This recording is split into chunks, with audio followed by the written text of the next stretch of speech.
Chapter 21. Next morning, Winnie and Kev stood on their fifth-floor hotel room balcony and watched the miners wheeling their bikes out into the sunshine and preparing for the ride north. "They all know when we're leaving, Kev?" Kev nodded and then asked Winnie to take a look at a cop car parked on the street behind the motel. Winnie scanned the next-door backyard and saw a figure hiding behind clothes on the clothesline. Another man with a camera peeked over a fence. Kev yelled, "What are you blokes doing down there?" The head disappeared behind the fence and the bloke near the clothesline froze. "You a snowdropper, mate?" He stood behind the clothes, but he was no less visible. The members below looked up and wondered what the fuck they were up to. Winnie and Kev almost fell over laughing. The cameraman poked his head up and Kev boomed out, "Fuck off!" The homeowner came out the back door screaming, "What are you two doing in my backyard?" Kev called out, "He's a snowdropper." She grabbed the broom and made for the cop, hiding behind the clothes. His badge got tangled in the washing and she took a swipe at him. He dodged the blow and took off, followed by the cameraman. Winnie watched them drive off in the patrol car. He looked over the balcony at the members, staring up oblivious. "I'll tell you what you missed later, boys." Kev waved at the lady with the broom, who just shook her head and rehung her washing. "That was pretty funny, Prez, but this is like a police state. I'll be glad to get home." "Then let's get this show on the road, mate." They filled Ocker and Brian in on the events witnessed that morning, and the story passed around in a few minutes. Little Tony had the Southside chapter members in a circle in the underground parking, telling them about Swanee. "You want to join them, Prez?" "No. Leave them to it, but make sure all the miners are ready to leave, Kev." Toothpick had been partying since he arrived and was in no condition to ride, so they put his bike in the truck and he rode with the driver. Brian had the shits with Toothpick. "We can't rely on a bloke who gets pissed, Prez. I'm going to bring it up at a meeting." "Christ, Brian, we're fucking bikies. Try bringing up not getting pissed at the next meeting and see how you go." Brian shut up for a second, then waded in. "Well, I've never seen him this pissed before." "It's a one-off, Brian. Besides, I like the Toothpick." "You like his Ford Custom line too," Big Kev laughed. Winnie smiled at Kev. "You forget nothing, do you?" "Okay, Brian, when you bring it up, remember to tell the members that while we're all brothers and we'd love to look after everyone who can't ride, there's only so many we can carry. So there's a good chance they'll get left behind, and see if anyone gets pissed ever again." "All right, Prez, I'll have a quiet word." "Better idea. Just don't make him out to be a cunt because he had a few too many." Winnie looked at his watch and Kev checked his watch, boomed it out. 15 minutes to go." His voice reverberated in the underground parking. Little Tony and his members looked out. Ocker laughed. "You're in stereo, Kev." Some of the boys mounted their bikes and fired them up. The Southside chapter finished their meeting and walked out into the sunshine, and Tony headed straight for Winnie. "I told them Swanee's out and we'd talk tonight, Prez." "Good. Any problems?" "No, Prez. I spoke to Boris. He's okay. He just wanted to join the miners. He didn't know what a nominee had to do, so he did whatever Swanee asked. He liked the 300 a week Swanee gave him to run around for him. I think his heart's in the right place." Winnie placed his arm around Tony's shoulder and walked a few paces. "So's yours, mate." The noise of 50-odd bikes firing up and riding off soon brought gawking motel guests and their offspring out onto the balconies. The miners formed two long files, led by Winnie and Kev. They rode noisily at the speed limit through the streets of Melbourne. The boys took one last look at the city before hitting the highway, winding up to cruising speed and heading north. 10 minutes later, a police car pulled even with Winnie and Kev, and the nearside cop motioned for them to stop. Kev yelled over the roar, "I'm getting a bit sick of this, Prez." They slowed the miners down and pulled onto the side of the highway. Traffic rolled by, and trucks tugged on their air horns as they passed. The copper yelled out, "Everyone stay with your bike." 2 plainclothes cops and a few uniforms got out of the cars and approached Winnie and Kev. One flipped open his notebook. "Mr. Kevin Hinchy and Peter Winifred, is that right?" "That's right. And who might you be?" "I'm Detective Sergeant Taylor." He pointed at his offsider. "This is Senior Constable Morris. What can we do for you?" "We're investigating the attempted murder of one of your club members." Winnie couldn't believe the cops were onto them so quickly, but he stayed calm. "Who might that be?" Just then, the club truck carrying Toothpick and his bike drove past, and a cop immediately stepped out onto the road and pulled it over. A uniform opened the back door and revealed Toothpick's bike. The sergeant with the notebook watched carefully. "We want to talk to you about your mate John Swan. He was found not far from here." "I never even knew he wasn't with us." Winnie looked around, as if searching for Swanee's face amid the 50-odd riders. Just then, the second club truck carrying Swanee's bike drove past, and no one but the miners noticed. "Has anyone seen Swanee?" Winnie called out. The cops were taking down registration numbers and licence details. A few members within earshot shook their heads. "He might have had an accident, Sergeant." "This was no accident. We're waiting for him to make a statement. If it turns out you blokes had anything to do with it, we know where to find you." "Had a good time in Melbourne?" the offsider asked with a smirk. Big Kev had had enough. He stepped forward and stuck his face in the cop's face.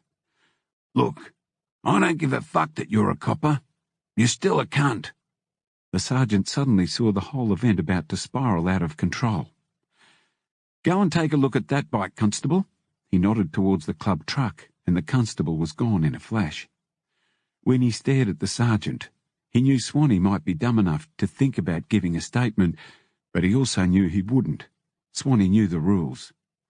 The constable returned from poking around Toothpick's bike. "That bike belongs to the man riding in the truck, Sergeant." "Have you got all the registrations and names?" "Yes, Sergeant." "Then let's get out of here. I've got a barbecue on the Savo." The constable walked a wide berth around Kev, who wore his most menacing face. "Have a good ride back to Sydney. Maybe we'll see you later." They walked back to their cars and screeched off. "That was careless, Kev. We forgot about his club tattoo." Kev pulled out his pocket knife. He flicked open the blade and ran his finger along the sharp edge. "I won't forget next time, Prez. Do you reckon Swanee'll talk?" "I don't think he's that dumb. Come on, let's get out of here." They mounted up, waited for a break in the traffic, and took off again. After a fuel stop and a bite, they crossed into New South Wales, and Winnie breathed more easily. "Let's get rooms in a hotel here, make an early night of it, and push on in the morning." When the club truck pulled up, everyone with a helmet exemption tossed their helmets in the back. "I want to make sure we get that tattoo off Swanee. He can have it covered up, or we take it off. It's up to him. First we have to find out where he is and how badly he's hurt. Then get word to him and let him know his options. The papers should have the story tomorrow." Kev found little Tony, and they walked around the hotel to find a place to hold their meeting with both chapters. Behind it was a wharf where they wouldn't be heard. Kev gathered up the members and led them to the wharf. "The Prez has something to say." "Doesn't he always?" said Ocker. Winnie smiled at him, then addressed the boys. "Maybe you haven't heard about Swanee, so here's the drum. We heard from the Southside members that Swanee was forcing them into selling an ounce of speed a week. We only just found out about it, and now we know why so many members left the club. He was playing games with us and the Commandos. He told Rastus we were trying to take over the Commandos and install Spike as their president." Nestor reckoned Swanee had to be off his head. A few of the boys laughed. Winnie asked Nestor point blank, "Did you know what he was up to, Nestor?" "No, Prez. He was into the green until about 6 months ago, but then he reckoned he was making too much on the powder. I reckon he was putting a little too much up his nose. Well, the particulars aren't important. You can read all about it in tomorrow's paper. What's important is that he's gone. His bike goes to the Southside chapter, and they can sell it for whatever they want. The money we found on him and any proceeds from his gear will split between the chapters. Little Tony held up his hand. Boris said the stash is at his dad's house. After seeing the Commando's clubhouse, we'll use some of his cash to upgrade ours. What about Rastus, Prez? Is he all right? I think he was impressed with the way we handled it. Look, everything's fine, but I warn you to be careful with what you keep in your homes. If Swanee talks to the cops, you can all expect a visit from the pigs. If he doesn't talk, and I think he won't, then it's business as usual. You Southside boys will have to elect a new president next week, so give that some thought. That's all, boys. Meeting's over. The boys wandered back to the hotel and into the bar. Winnie and Brian walked together. What's up, mate? I'm in deep shit, Prez. Brian smiled for the first time in a day. Gina won't even come to the phone, so when I call home, I talk to Kitty. It's nicer, but Gina can be harsh sometimes. Winnie shot Brian a look that said, I wish I knew what to say, but nothing came out. Then he said, Why not call her when Kitty's gone to bed, mate? Yeah, that's the go. I'll try later. Winnie left Kev in the foyer of the hotel. I'm going to call Sandy, Prez. She's at her mum's place in Grafton recuperating. Later, Brian came into Winnie's room, looking very blue. Gina still won't talk to me. We'll be back this time tomorrow. Just relax, come and have a beer, and forget about it until you see her. No point in worrying about it until you do. I might even call Mimi. It's been 4 days. They walked into the crowded bar and had a few rounds. A smiling Kev announced, Sandy's fine, but her mother still treats her like a kid, and now she knows why she left home in the first place. That brought a big laugh. After a few rounds, they headed for the dining room. Kev had been looking pretty sad, but he perked up. Since we won't be having any kids, I just worked out she only has to look after me. Put it there, Kev. Winnie shook Kev's hand. That's 2 of us that aren't having any kids. My brother's got enough for the both of us. You don't know what you're missing, boys. Brian liked being a dad. Just thinking about Kitty made him happy. We don't have a choice, Brian, said Kev. I'm going to talk to Mimi about kids when we go away later this week. Don't say a word to any of the girls. They all talk. Does Sandy's mother know you two run a brothel? Christ, no. She thinks Sandy's still dancing. Brian looked at his watch and said he was off to try Gina again, because Kitty'd be tucked up in bed. Ocker couldn't believe it. If that's what married life is like, then it can get fucked. I'm going to bed. See you in the morning, boys. Are you calling Mimi tonight, Prez? No, mate. We'll be home tomorrow. The next morning the boys had their breakfast while reading all about Swanee. A picture showed him lying in a hospital bed, connected to bedside monitoring machines. Have a look at this, Prez. Winnie read the story, which was headed, Bikey Justice, or a Settling of Scores. Members of the Miners, an interstate motorcycle gang, were questioned by state police yesterday over the vicious assault on one John Swan, aged 27, of Sydney, a long-time Miners Motorcycle Club member. Swan was found naked and unconscious on Sunday afternoon by council workers at a municipal tip near the township of Seymour. Police are treating the assault as attempted murder, while Swan remains under police guard in a Melbourne hospital. Kev looked over Winnie's shoulder ruefully. That fucking tattoo led them right to us, Prez. Winnie read on. Detectives claim all attempts to get a statement from Swan have failed, and he has repeatedly declined to be interviewed. The code of silence reigns. It's the Bikey way, said Detective Sergeant Taylor. It's not a very good picture of him, is it, Kev? Kev laughed. I've seen better, Prez. Brian joined them and wondered aloud if the same story was in the Sydney papers. It's bound to be, mate. Did you get to speak to Gina yet? Funny that. I spoke to the good Gina last night. She's a real Gemini. We'll be home soon, if Kev can get the boys on the road, and then you can settle her down, Brian. Kev overheard Winnie and boomed out in his loudest voice, 15 minutes! Winnie grabbed little Tony and pulled him aside for a quiet word.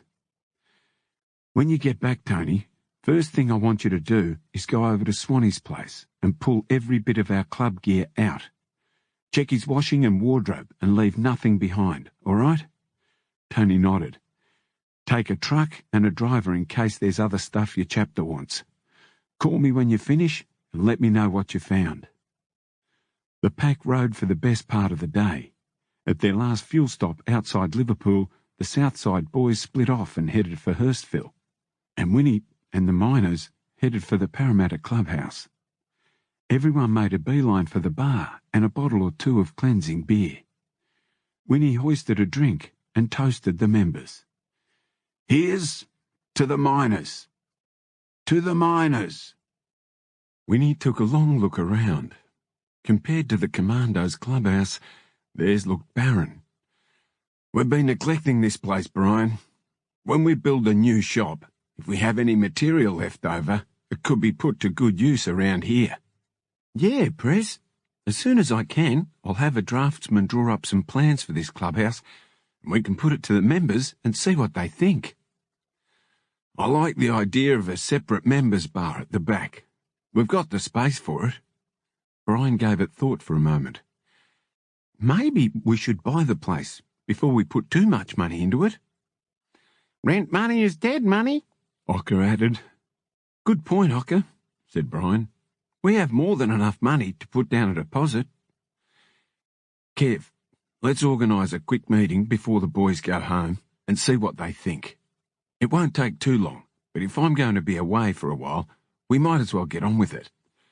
Meeting down the back, boys. Winnie addressed the boys. I'll be away for a week or two. There are a few little things we need to look after. First, the Southside chapter is going to need a bit of support. It won't hurt for a few of our members to go over there for a drink with them. Who'll be their new president, Prez? That's up to them to decide, but I'm hoping they choose little Tony. Now, after seeing what the Commandos did to their clubhouse, and looking at what we've got, I reckon there's room for improvement here. Winnie swept his arm around. The wall had holes in it, where somebody had punched it. This looks like a shithole when we compare it to theirs. So, I propose we start putting some money into it. Brian and Ocker reckon we should look at buying it first. We have roughly 17 grand in the bank. That should be more than enough for a deposit. What do you reckon, boys? For a few minutes, ideas flowed freely. One at a time, Big Kev roared, and the members shut up. Nestor, you first. OK, Prez. So, whose name is the property in? Winnie smiled. I never thought about that. We could become an incorporated body, not for profit. We did it once with the footy club. There's a bit of paperwork like tax returns and annual reports we'd have to submit. Everybody smiled. No fucking way were they going to do that. No, Prez. It's just a once-a-year thing. We could call ourselves the Miners Motorcycle Collectors Club. Being incorporated means no one person is responsible and we can apply for government grants. What do you mean? Every year the government gives community grants to local clubs, like footy clubs, lesbians and the cultural societies, so we'd qualify. How much are they worth? We got 15 grand at the footy club, and you don't have to pay it back. That's not bad, Prez. Imagine what the paper'd make of that, said Ocker. Outlaw Motorcycle Club obtains government grant. That got a good laugh.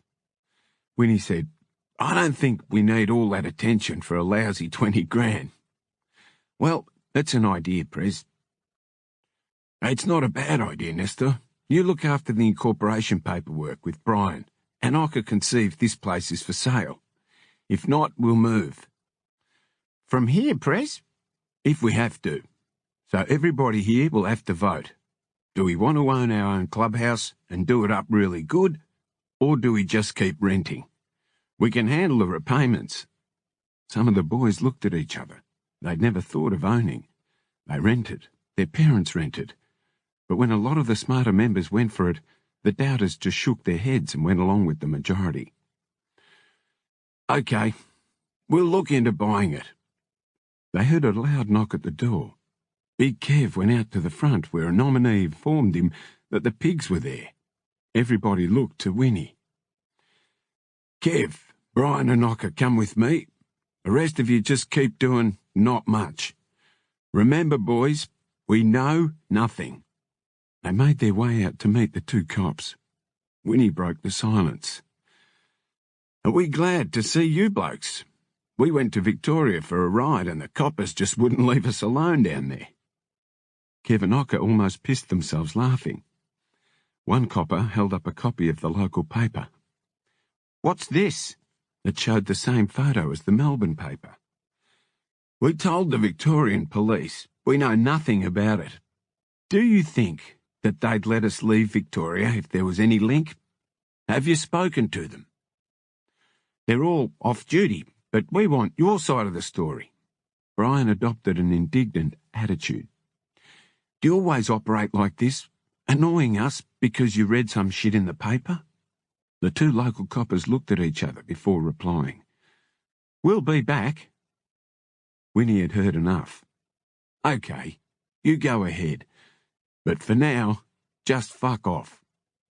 The coppers were walking away, but at this they turned.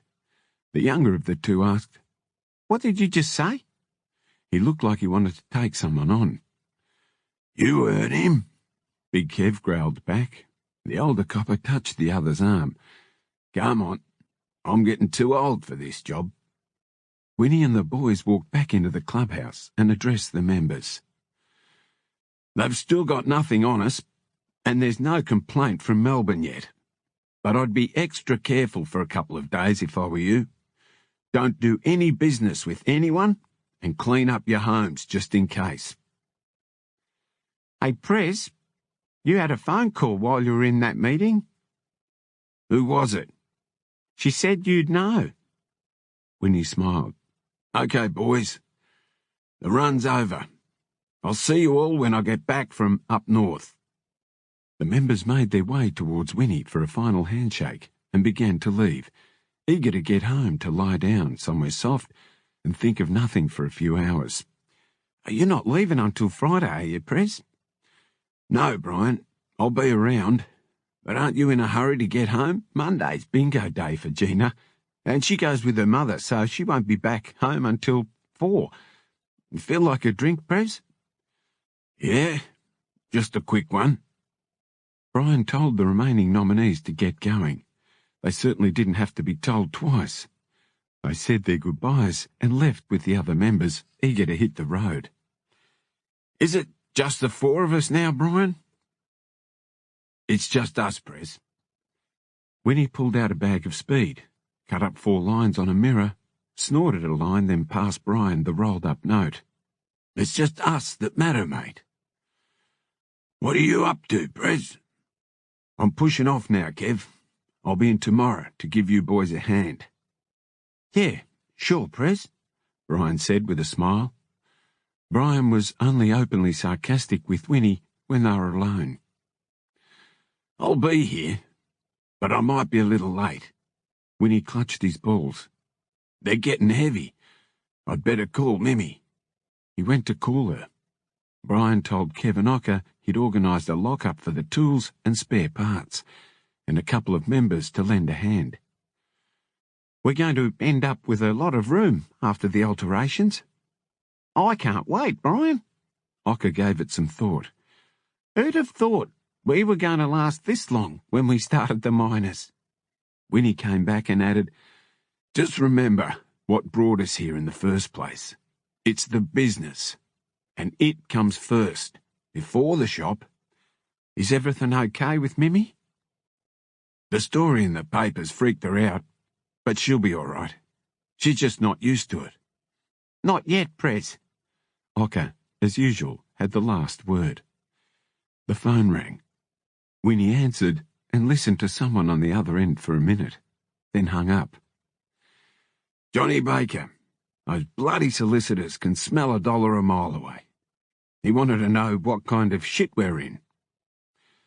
Was he disappointed when you told him we were all right? He seemed relieved. Probably because we're worth more to him out than in.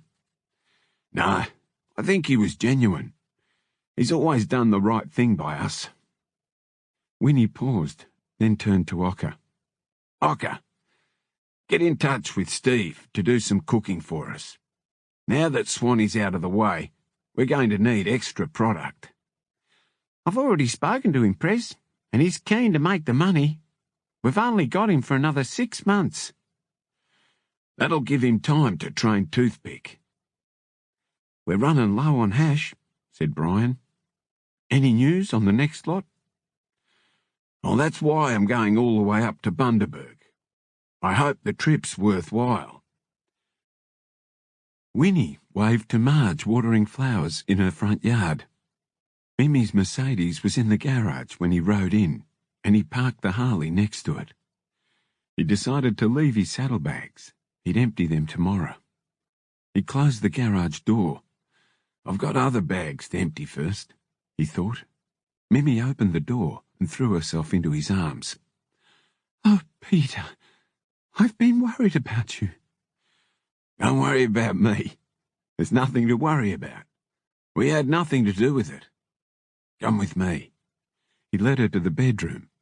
Afterwards, he held Mimi and kissed the sweat gently from her forehead and neck. It feels like I've been away for 3 months instead of 3 days. 4, she replied, matter-of-factly, rubbing his back. I feel safe when you're here. Did Kevy tell you his news? She teased. Winnie answered cautiously. What news? He and Sandy are getting married. I don't know when. Winnie wondered what she was up to. They're made for each other, don't you think? She looked at him mischievously as she continued. That's what people say about us. Fuck, I'm falling into a trap here. He smiled. What are you trying to say? Don't worry, Peter. My parents won't let me marry you. So they've worked it out, and know I only want you for a fuck. You're so coarse sometimes, Peter. Of course they love you, and so do I. Anyway, did Kevy tell you? I remember something about getting married, but we haven't spoken about it. It's no big deal to us. For a girl it is. Smiling back at her, he said, We're different.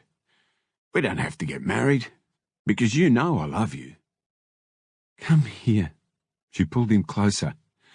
When do you want to leave for Queensland? I finish work on Thursday. Our first holiday together. He smiled absently.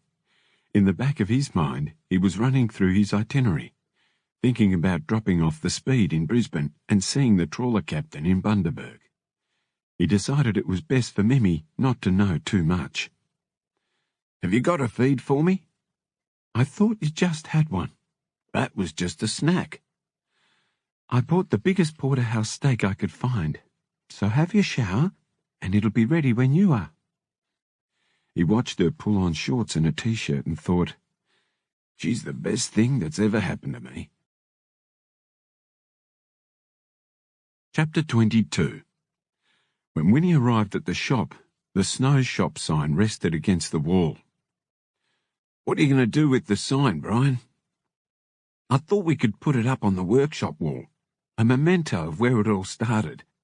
I'd like to have a little museum here and display the Indians, some Harleys, and all those magazines, posters, and old signage you're getting from Marge. It'll keep the punters amused and might even draw people in. That's a great idea, Brian. Who knows how many old magazines Marge has? I'll invite her to the opening, and you can do a deal with her for the van. Once it's out of the shed, we can start moving the rest of the paraphernalia out of the house and set up the library. I'll have to figure out where to put my hidey hole. You'd better come and have a look with me. Who are you going to get to build it? I'll do that myself. The only people to know where it is will be you, me, Ocker and Kev. I might get Kev to help. He's good at stuff like that. You should get a safe place too. I don't keep anything at home, Prez. It's all in my mother's shed. Brian added. It's perfect. Gina picks up for me when she takes Kitty over for babysitting. You be careful, mate. No one gets in there but me and Gina. When we first started in business, I sorted the green there. I give them a couple of $100 a week. I tell them how good the shop's going, and they love it. I'm storing parts there now, and it's pretty full at the moment with stock. I hope you keep that secret. If people know about it, you'll get knocked off. There's some bikey dickheads out there who wouldn't hesitate. Brian shot Winnie a worried look. You're right, Prez. It'd be easy to break into it. I might go and find another place. We don't want to tempt fate. Bring in those pounds for Gina's cousin in Brisbane while you're at it. Brian grabbed one of the nominees to help load the parts back into the truck. I'll find another lock-up garage, Prez. That's a good idea, mate. Big Kev and Ocker returned and saw Brian leaving. Where's he off to in such a hurry? Winnie smiled. He'd put a lot of spares in his parents' shed, as well as the speed, and I'd hate to see us lose any gear, or powder for that matter. Ocker, the rat has the phone number for the captain. Did he give it to you? He's coming round this afternoon. Big Kev passed Winnie a parcel. Here you are, Prez. Put this in your luggage. Do you think I'll need it? Better to be caught with it than without it. Winnie inspected the shiny .38 pistol. She's ready to go, Prez. When's Sandy coming home? Tomorrow's train. Mimmy tells me that you're getting married. It'll make Sandy happy, but it makes fuck all difference to me. Not that she nagged me about it. As a matter of fact, she never mentioned it to me. He paused for a moment and continued. It was me. When I saw her in that hospital bed, I asked her. I knew it would make her happy and give her something else to think about. Doesn't matter to me why you're getting married, mate. I'm just happy to see that she's better. How long do you think until we can open up the new shop, Ocker? Brian reckons a couple of weeks, but I think more like a month. He's pretty keen on it. Yeah, I know. But looking at that empty shop, there's still a shitload to do. Once they knock the wall out, it shouldn't take that long, Prez. We'll see, Kev. I'll bet it's not finished by the time I get back. You just go and have a decent holiday with Mimmy. I might just do that. How are you getting up there, Prez? Ocker asked. In her Mercedes. That's pretty low-key, Prez. I know what you're saying, mate. What pig would suspect me of possession, especially when she tells them who she is, where she works, and that it's her car? How long are you going for? A week. But I might take a few extra days and take Mimmy to a resort. I'll have to see how much time she can spare. The shop phone rang, and Ocker followed its shrill call to beneath the box. It's for you, Prez. I think it's a pig. Hello, Winnie. It's your old mate. I'd like to catch up for a beer today. When and where? 3 o'clock at the Frisco. I'll see you then. Winnie replaced the receiver. Is Brian back yet? He just pulled up. What does the pig want? Kev asked. Probably money, I'd say. I'll need to get some for him from our bank. I hope there are no problems, Prez. No, Kev. He sounded all right, and I'll find out soon enough. I'm having a beer with him this arvo. You want me to come, Prez? Yes, Kev. We'll go in the car. No bikes. Here's Brian now, Prez. All sorted out, mate? All done? That was a much better idea. I'd have hated it if somebody had broken into the parents' garage. Me too, Brian. I've got to see the pig today, and he's going to want money. How much do we owe him, Brian? 10 grand, Prez. I'll get it for you. Ocker, have you spoken to little Tony about Swanee's place? Yeah. He found 82 grand in a safe in the wall of a shed, exactly where Boris said it was. The rest is tied up with his father in real estate, according to Boris. Swanee'd been bragging he was playing Monopoly with all his profits. I don't like our chances of getting any of that. I'm going to see Boris this afternoon to dismantle his laboratory before the pigs find it. Just be careful, Winnie said. Brian, I'll leave my bike at your place while I'm away. I don't feel safe leaving it at my joint. Sure, Prez. Can you take it from here? I'll get Kev to drop me at home after we see the pig.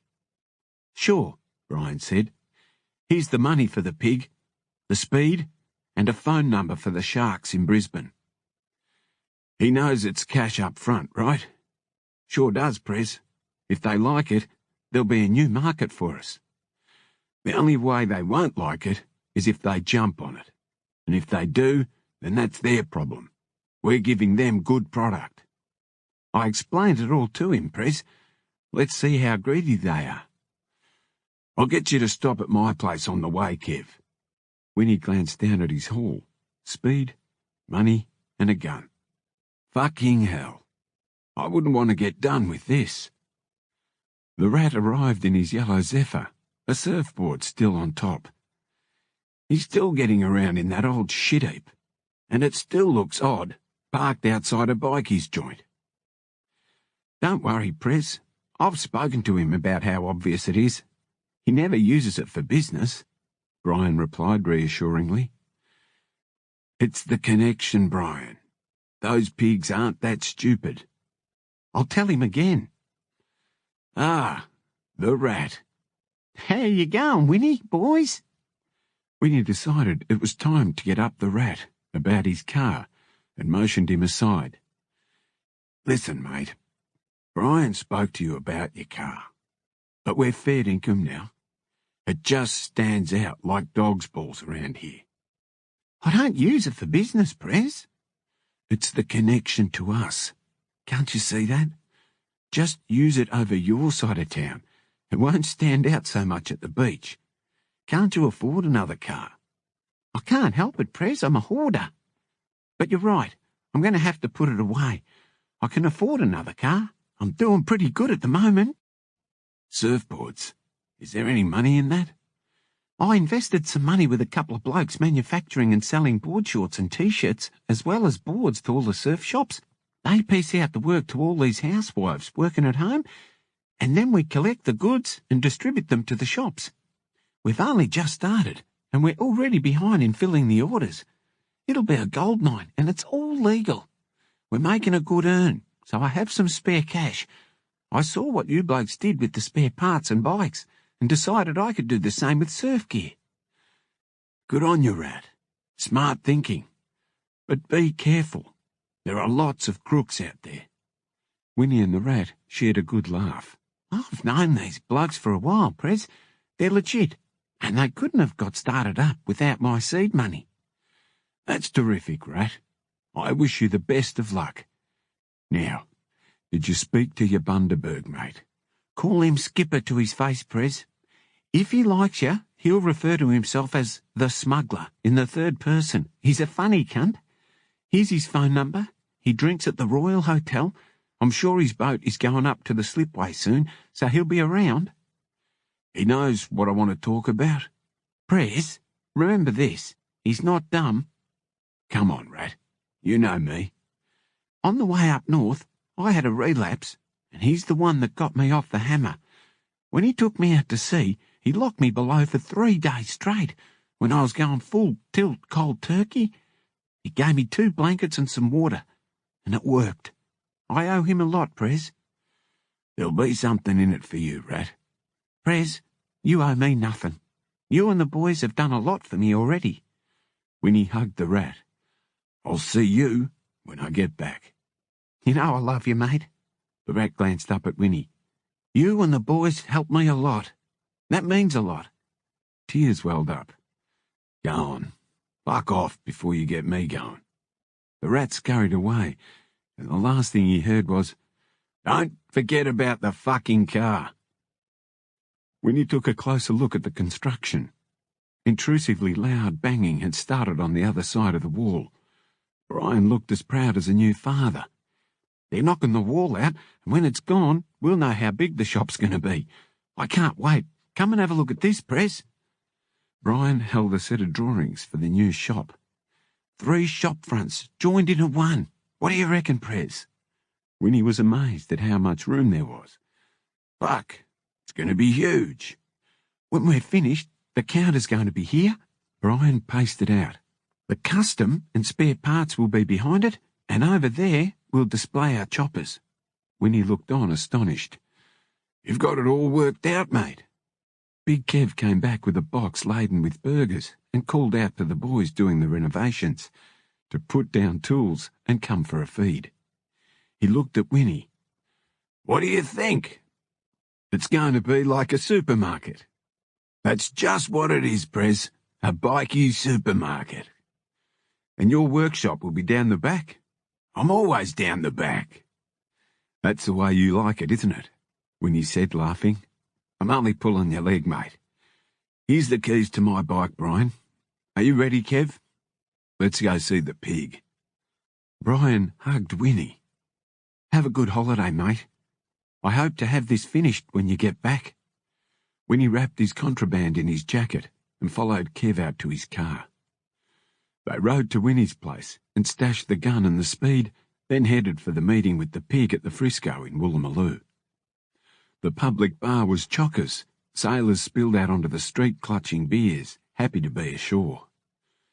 Kev parked the car, and Winnie did his best to shove the bundle of $10,000 down the front of his jacket, but it bulged ostentatiously. Here, Prez, use this. Kev passed him a shoebox. There's some tape in the glove box. You're a real Boy Scout, Kev.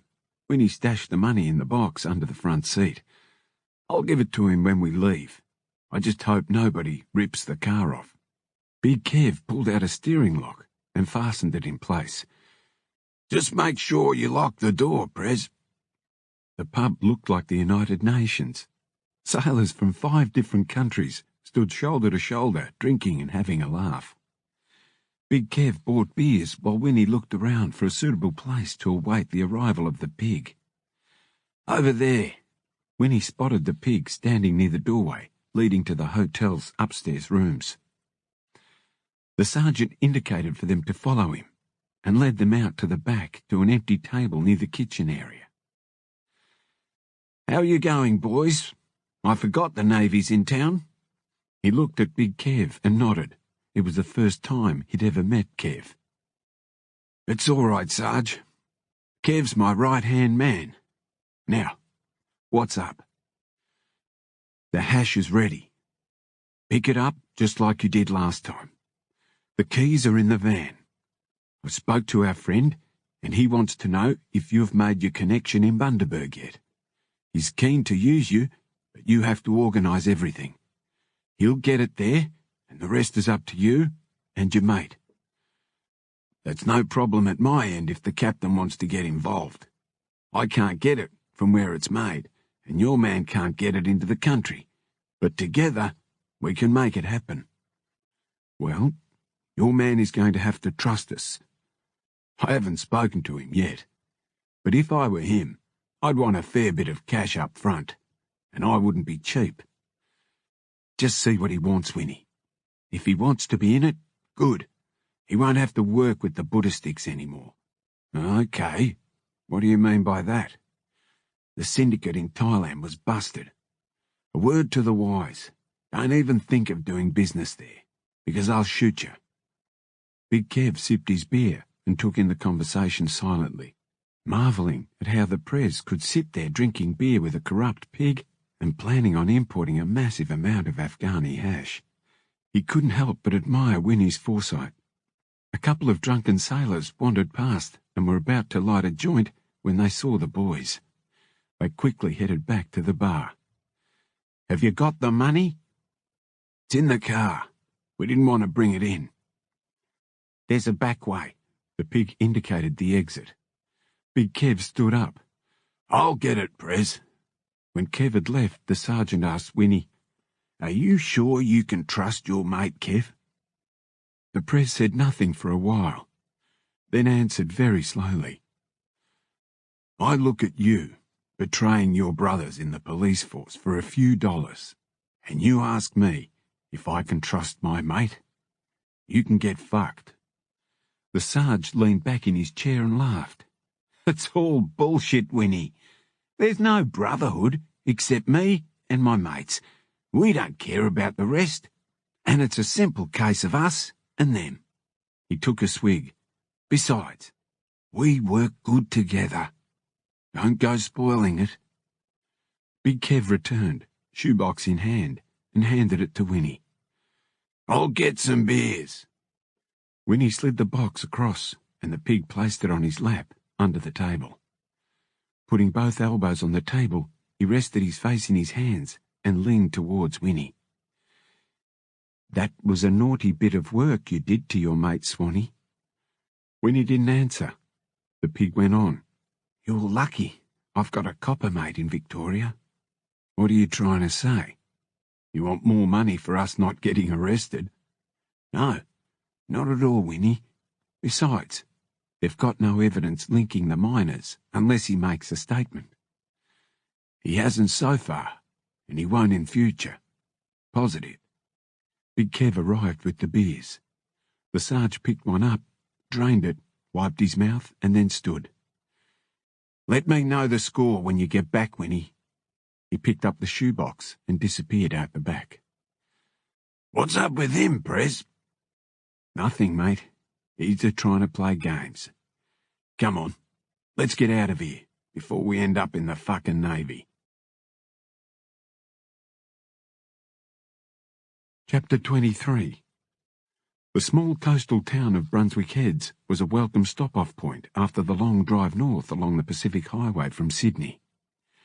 Winnie and Mimi pulled up in the Mercedes outside the Brunswick Heads Hotel as the setting sun lit the sky in a blaze of orange light. Mimi breathed in the healthy sea breeze wafting over the breakwall. Waves pounded on the bar and a small river snaked past opposite the hotel. They walked through the beer garden and past tables full of holidaying families, surfers and fishermen. They stepped inside the crowded bar and made their way to the office, which was lit by a single light bulb suspended from the ceiling. Winnie knocked on the door and waited. An older man dressed in old trousers that were much too big welcomed them with a warm smile. Winnie reminded himself that they were in redneck territory, where they despised blacks and bikers alike. The old hotelier asked, "How you going?" Before Winnie could reply, he asked, "Travelling on? Or are you staying?" This time Mimi was first off the rank to answer him, in her best posh voice. "Just the night, thanks." He pushed the traveller's book under Winnie's nose. "Fill this out while I work out where to put you." They both signed the book, then Mimi suddenly smiled and looked at Winnie. He just shrugged. He'd written a fake name and address. He then tried to inspect what Mimi had written, but she closed the book before he could get a look. The old man checked the reservation list and then looked up triumphantly. "There you go. The only room left. The best room in the pub. It was booked, but the people never turned up, so it's all yours.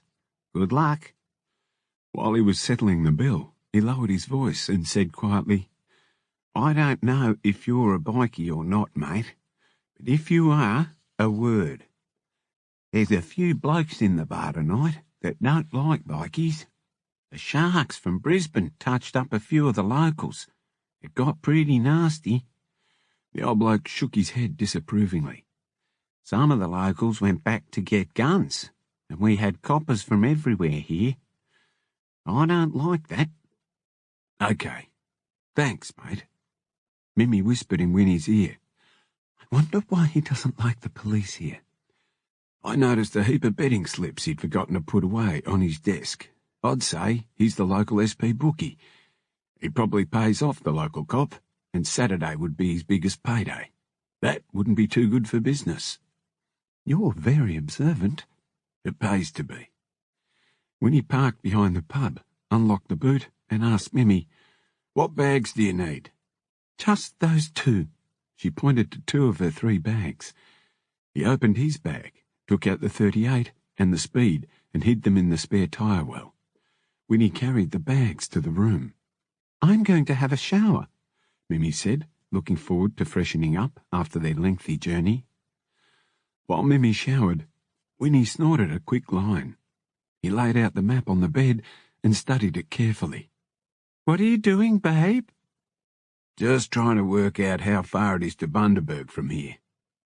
"How far is it?" "About 8 hours, I'd say. We'll be there about this time tomorrow." "Is there any hurry?" "No, but I'd like to get the business out of the way first, and then maybe we could have a few days out on one of those island resorts."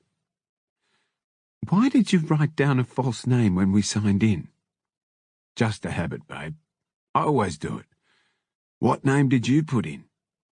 "Not telling," said Mimi. "I'll go and have a gander." "You would too." "Don't worry, I won't. You can have your little secret." "I'll tell you one day." "Come on, get dressed, and we'll go and get something to eat." They left the noisy pub and crossed the little footbridge over the river and walked down to the beach. Mimi thought she could live there, except that it was too far from Sydney and a bit quiet. "Maybe one day we could buy a few acres away from Sydney," Winnie suggested. "That's what I'd like, Peter." "I've always wanted to build my own home. Maybe we could design it ourselves, so it suits us exactly." "Are you proposing?" He looked at her with a cheeky smile. "One day, maybe, but not tonight." They were off early next morning, headed north again. When they neared Brisbane, Winnie asked Mimi to check the map and find out the direct route to Redcliffe. "We have to cross a bridge soon." She asked, "What bridge?" "Can't you see it up ahead?" "Oh, that little thing. I was expecting something like the harbour bridge." "Look for a sign to the Bruce Highway." "After you cross the bridge, keep right." "How far do you reckon it is to Redcliffe?" "Miles yet. But why do you have to stop there? You might have told me, but I can't remember." "Keep an eye out for a phone box," said Winnie. "There's one up ahead outside the newsagent's." Winnie parked in a no-stopping zone and stood in the phone booth, rummaging through his pockets for change. "Fuck, no change. But at least it's working." He hung up the receiver and went back to the car, where Mimi handed him some coins. After a brief conversation, he returned. "That was Gina's cousin. We met him at Brian's housewarming." "The blonde?" "What do you mean, the blonde?" "Well, he has blonde hair, doesn't he?" "Yeah, but it's... No, don't bother. You're right, he has blonde hair." Mimi giggled at Winnie's reaction. "You're jealous, Peter." Winnie pulled a face. He focused on the road and avoided looking at her. "Where do you have to meet him?" "At the pub in Redcliffe. He said I couldn't miss it. It's at the end of the bridge he called the Bumpety Bump. Can't be that hard to find." "Here comes the bridge." "Look at that." A long wooden bridge extended across the water and almost disappeared into the distance. As they crossed the bridge, the tyres made a bumpety-bump sound, and on the other side they saw the pub. The blonde cousin had it right. You couldn't miss it. Winnie parked, pulled out the speed from his stash in the boot, and stuffed it inside his jacket. "You can come with me if you like, but I'm going to discuss business with him for a bit." "No, give me the keys. I'll use the ladies' room and freshen up. Take your time." He headed towards the public bar, crowded with working men on their lunch break. He made his way around to the pool table area, found a view from a window that overlooked the bay, and positioned himself in the best vantage point to spot Gina's cousin. Small yachts darted around Moreton Bay like white flies. Ever since he first rode the Sydney ferries, he'd loved the sea, but never the surf. His reminiscence was interrupted by a shrill bell. Every elbow lifted from the bar, and patrons downed their drinks and hurriedly left the pub. Gina's cousin walked into the room, and as he entered, everyone in the place greeted him with a g'day. He made his way over. "Winnie, how are you?" They shook. "How's your trip going? I saw the Merc outside.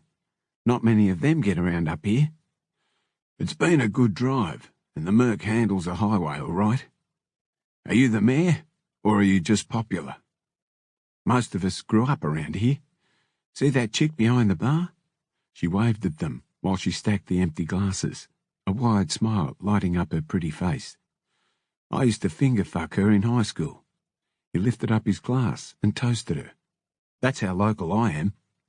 So when I meet people for business, I use this as my office." "I see."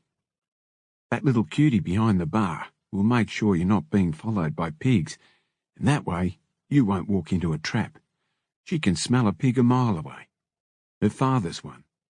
Winnie smiled. "I wish I went to a co-ed school." "Brian was saying that you're building a new shop. You should do all right there."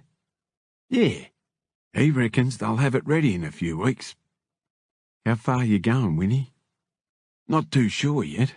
I just wanted to get away with my girl for a week or so, while the boys are renovating." He paused in thought and added, "You're right about the shop. Harleys are really becoming popular in Sydney." "Same up here, mate. I stopped in a place called Brunswick Heads yesterday. It seems the sharks aren't too popular down there." "Fuck, don't mention that place, mate. We went there on a run and got in all sorts of shit." "What happened?"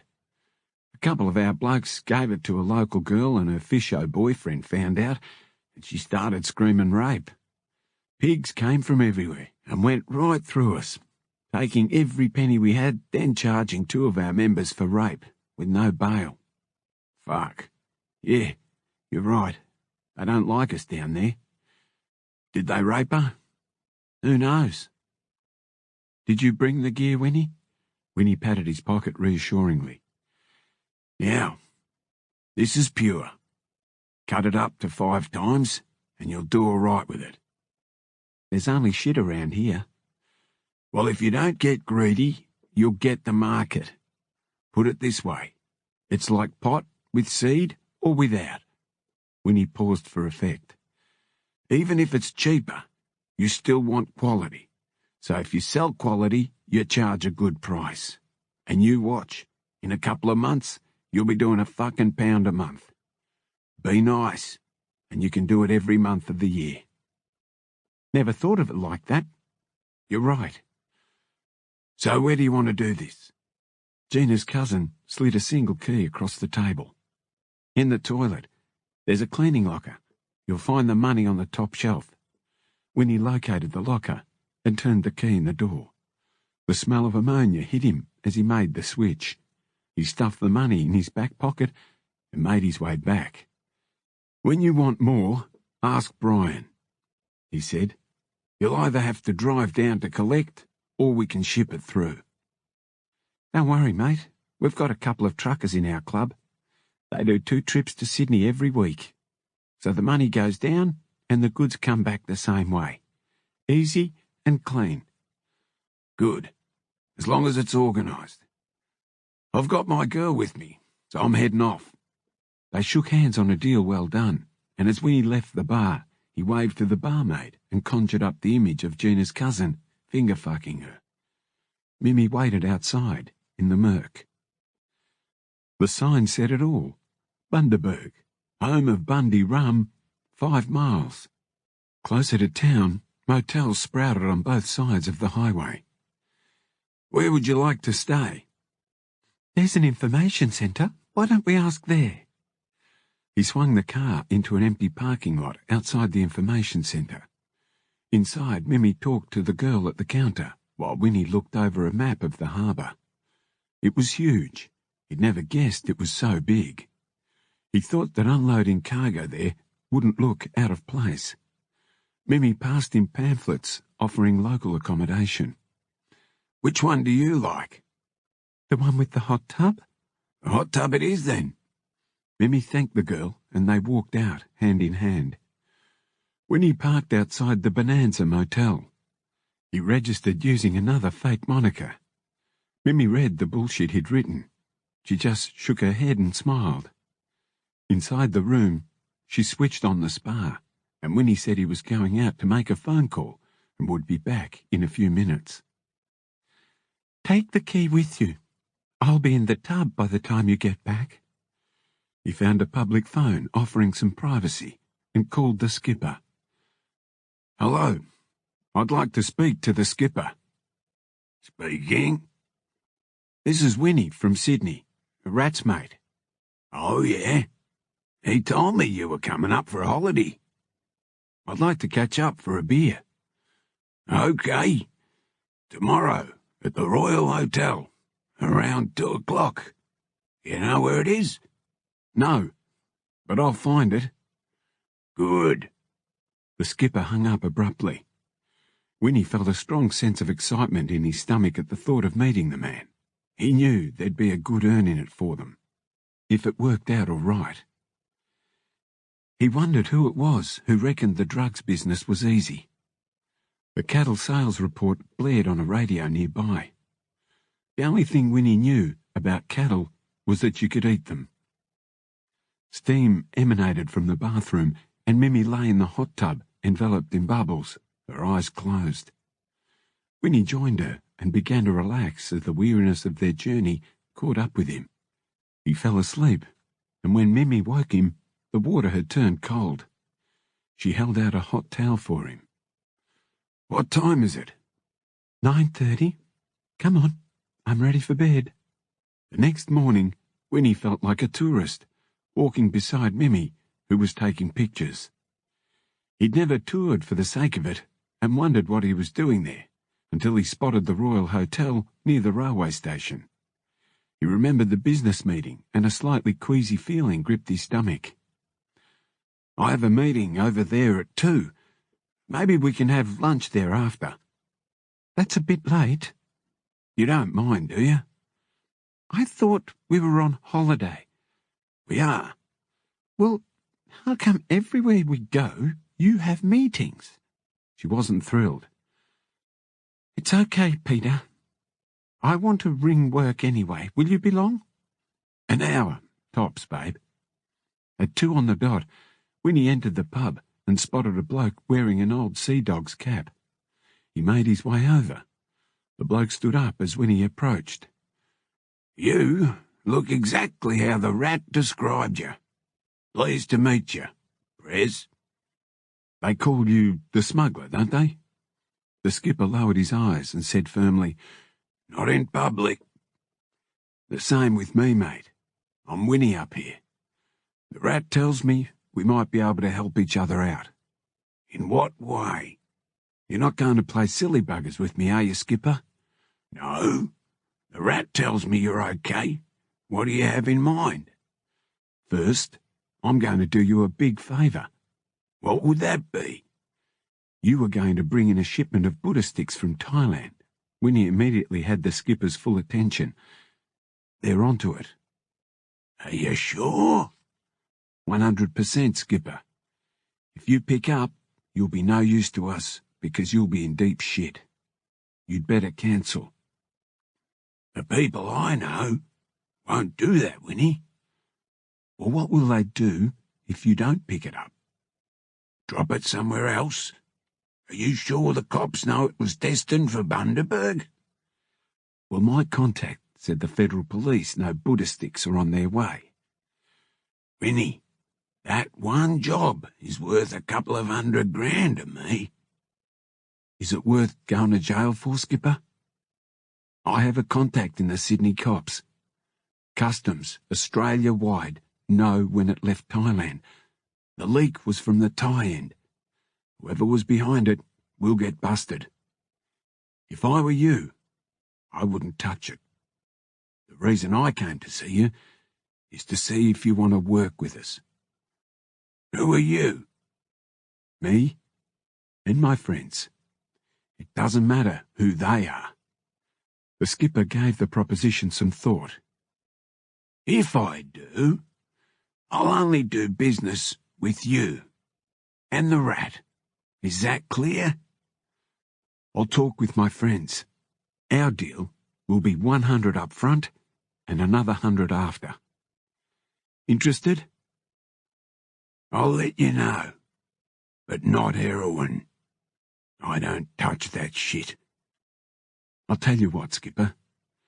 The rat wasn't doing heroin when we knew him. That was his own trip. We're just as pleased as you are to see him off it.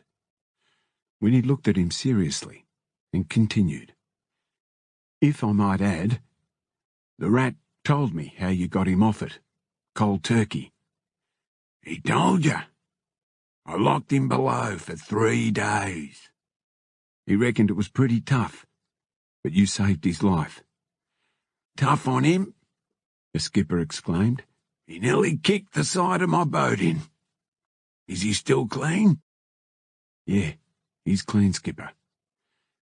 When do you want to employ me? I'll let you know. Might even get the rat to drive up and pick up the first load when it's on. What do you want to bring in? Hash. A few tons. Maybe as much as 5. There's something I'd like to tell you now, Winnie. The skipper looked serious. When you ship south, by truck, there are lots of variables.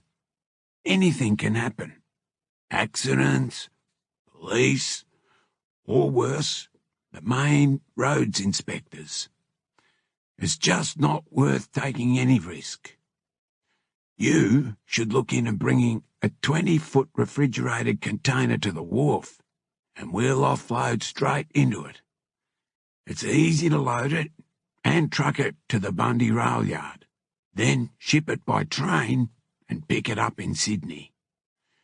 Getting caught in possession isn't a good thing, and the chances are pretty good. You won't have the same scrutiny on the rail.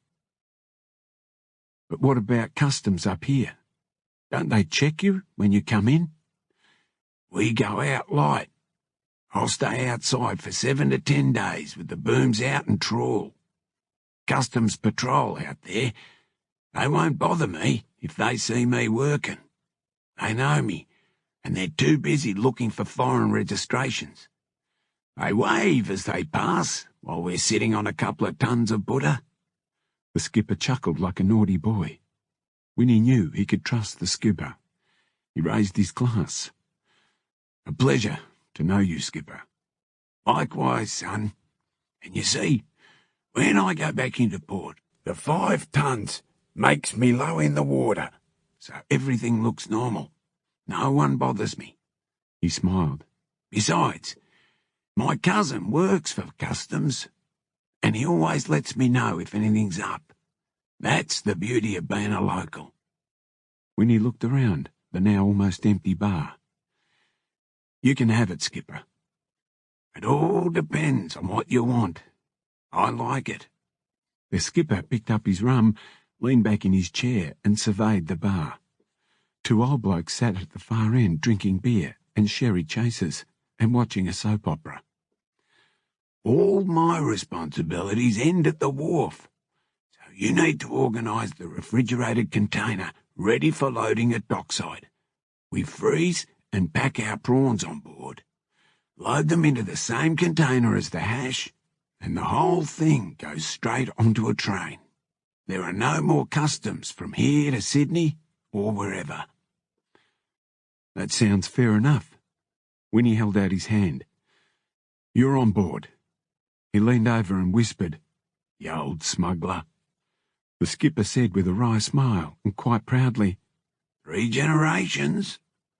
Winnie looked at his watch. I have to go. The skipper leaned over to Winnie and whispered, Prez, are you expecting someone? My girl is with me. Is that her? Winnie turned to look, and there indeed was Mimi, standing on the footpath peering in. The skipper laughed. No women allowed in here, mate. They've got to go to the ladies' lounge. I'll come out with you.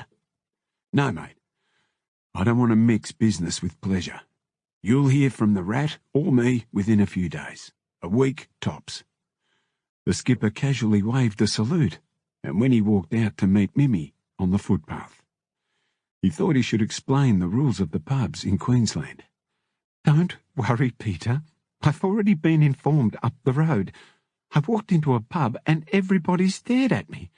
I wondered what was wrong, and then the barmaid pointed to the ladies' parlour. What did you do? Turned around, walked out, and came here looking for you. Who was that old man you were talking to in the pub? Winnie thought there was no use telling her everything. What if they broke up? He was the bloke that got the rat off heroin. The rat asked me to drop in and say hello, and I wanted to thank him too. That was your business? I could have come with you. Secret men's business, babe. Let's have lunch in here. They walked into an old-fashioned milk bar with booths. Winnie ordered a tomato sandwich and a chocolate milkshake. Mimi smiled and lowered her menu. Do you feel like a peasant? He shot back angrily. Don't say that. I'm sorry, Peter. I didn't mean to upset you. It's all right, babe. You know, the only time I ever ate out as a kid, we went to a milk bar just like this. And that's what I had. I think my uncle paid. I'm sorry. I had no idea. You have no idea how poor our family was. But my mother managed to give the church a donation every Sunday. He shook his head sadly. Fucking incredible. Mimi reached over and held his hand. What can I say? I'll have a tomato sandwich too. He looked around. A waitress slowly cleaned a nearby booth while talking to her friends. They sure don't rush things up here. I couldn't do it. You'd have to be born here. The waitress came and gave their table a quick wipe-over with a clean cloth. On holidays, are you? Or on a honeymoon, maybe? Mimi blushed. The waitress didn't stop for an answer. It's lovely, isn't it? Now, what can I get you? 2 tomato sandwiches and a chocolate milkshake with 2 straws. Oh, and make the sandwiches on white bread, please, Mimi added. That's all we have, love. You know we grow the best tomatoes in Australia here. We're famous for 'em. I thought you were famous for your rum. More people eat tomatoes than drink rum. She smiled and went off to place the order. I have to go back to Sydney soon, Peter. I spoke to Dad and a couple of my clients need urgent attention in 3 days. Plenty of time. He started to think about how much he was missing the boys and how keen he was to see the progress in the new shop. His business was finished up north. We can go down the New England Highway. It'll be an easier drive too. The waitress placed their order before them. Enjoy your stay. Chapter 24. They got back to Sydney with just one overnight stay. Winnie let the Mercedes have its head on the long straights, and although the distance was long, they arrived the night before the first of Mimi's scheduled meetings. At the bike shop the next morning, Winnie admired the work out the front, then shouted into the shop. Brian and Ocker stuck their heads out. What are you doing? Checking up on us? Someone's got to do it. Winnie gave the boys a hug. How was the holiday, Prez? Everything all right with Mimi? Yeah, no worries, Brian. She had to come back for work. I'd had enough anyway. What's been happening? The boys took him on a tour of the shop.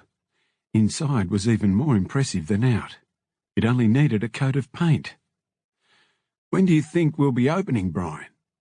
In a couple of weeks, Prez. We have most of the stock from the States in storage. Come and have a look at this, Prez.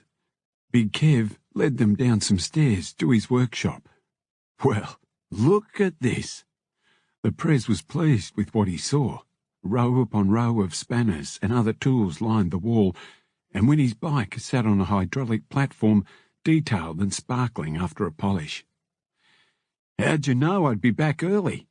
Well, Mimi rang Gina, and I thought you might just want it here. Too right, Brian. He admired its shining splendour. Somebody's done a good job? It was me, Prez, Ocker beamed. Yeah, like fuck you did, said Kev. The nominees polished it. Yeah, but I got them to do it, Ocker replied, and they all chortled. So, what's been happening while I've been away, Ocker? The labs are up and running, Prez. That toothpick's a natural. and he's busy doing his first solo cook as we speak. Also, the Mario brothers called in to see you. They said there were no problems, but wanted you to give them a call when you got back. How'd things go with the smuggler, Prez? Kev asked. He's in. What'd he say when you told him that the pigs were on to the next shipment? I don't know if he believed me, Kev, but if he's smart, he'll stay away from it. If not, he's not going to be much use to us. We'll just have to wait and see. Winnie paused for a moment. He's not a bad old bloke, and if he's smart enough to get rat off the hammer, he's smart enough to smell it's off. Did you see the real estate boys about buying the club property, Ocker? Yes, Prez. It's in the works. They're going to contact the owners and let us know. I hope they don't tell the owners we want to buy it. They might not want to sell to bikies. I don't think so, Prez. Real estate wouldn't want to lose out on the commission. Yeah, that's a good point, Ocker. Did they say how much it'd be? About 125,000. I reckon it's a fair price, Prez, and we'll be able to build a clubhouse we can be proud of. Too right, boys. Have you heard back from the Sharks, Brian? Yeah, we have, Prez.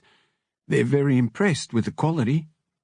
Well, can you take care of that with Gina's cousin? No worries there. He's on the ball up there. When he told them how the exchange had gone, and they're all suitably impressed. We'll need more distributors now we've got the new labs open. The Tigers can't get enough, Prez. A few of our members are supplying them now. Tell the boys to keep their ears open.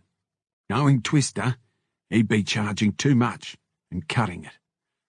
Fuck, I wouldn't mind gaining a few of his members, if they're any good. He squinted as he paused in thought. Just to stick it up him. Fucking oath, Big Kev replied. Anyway, how's Sandy, mate?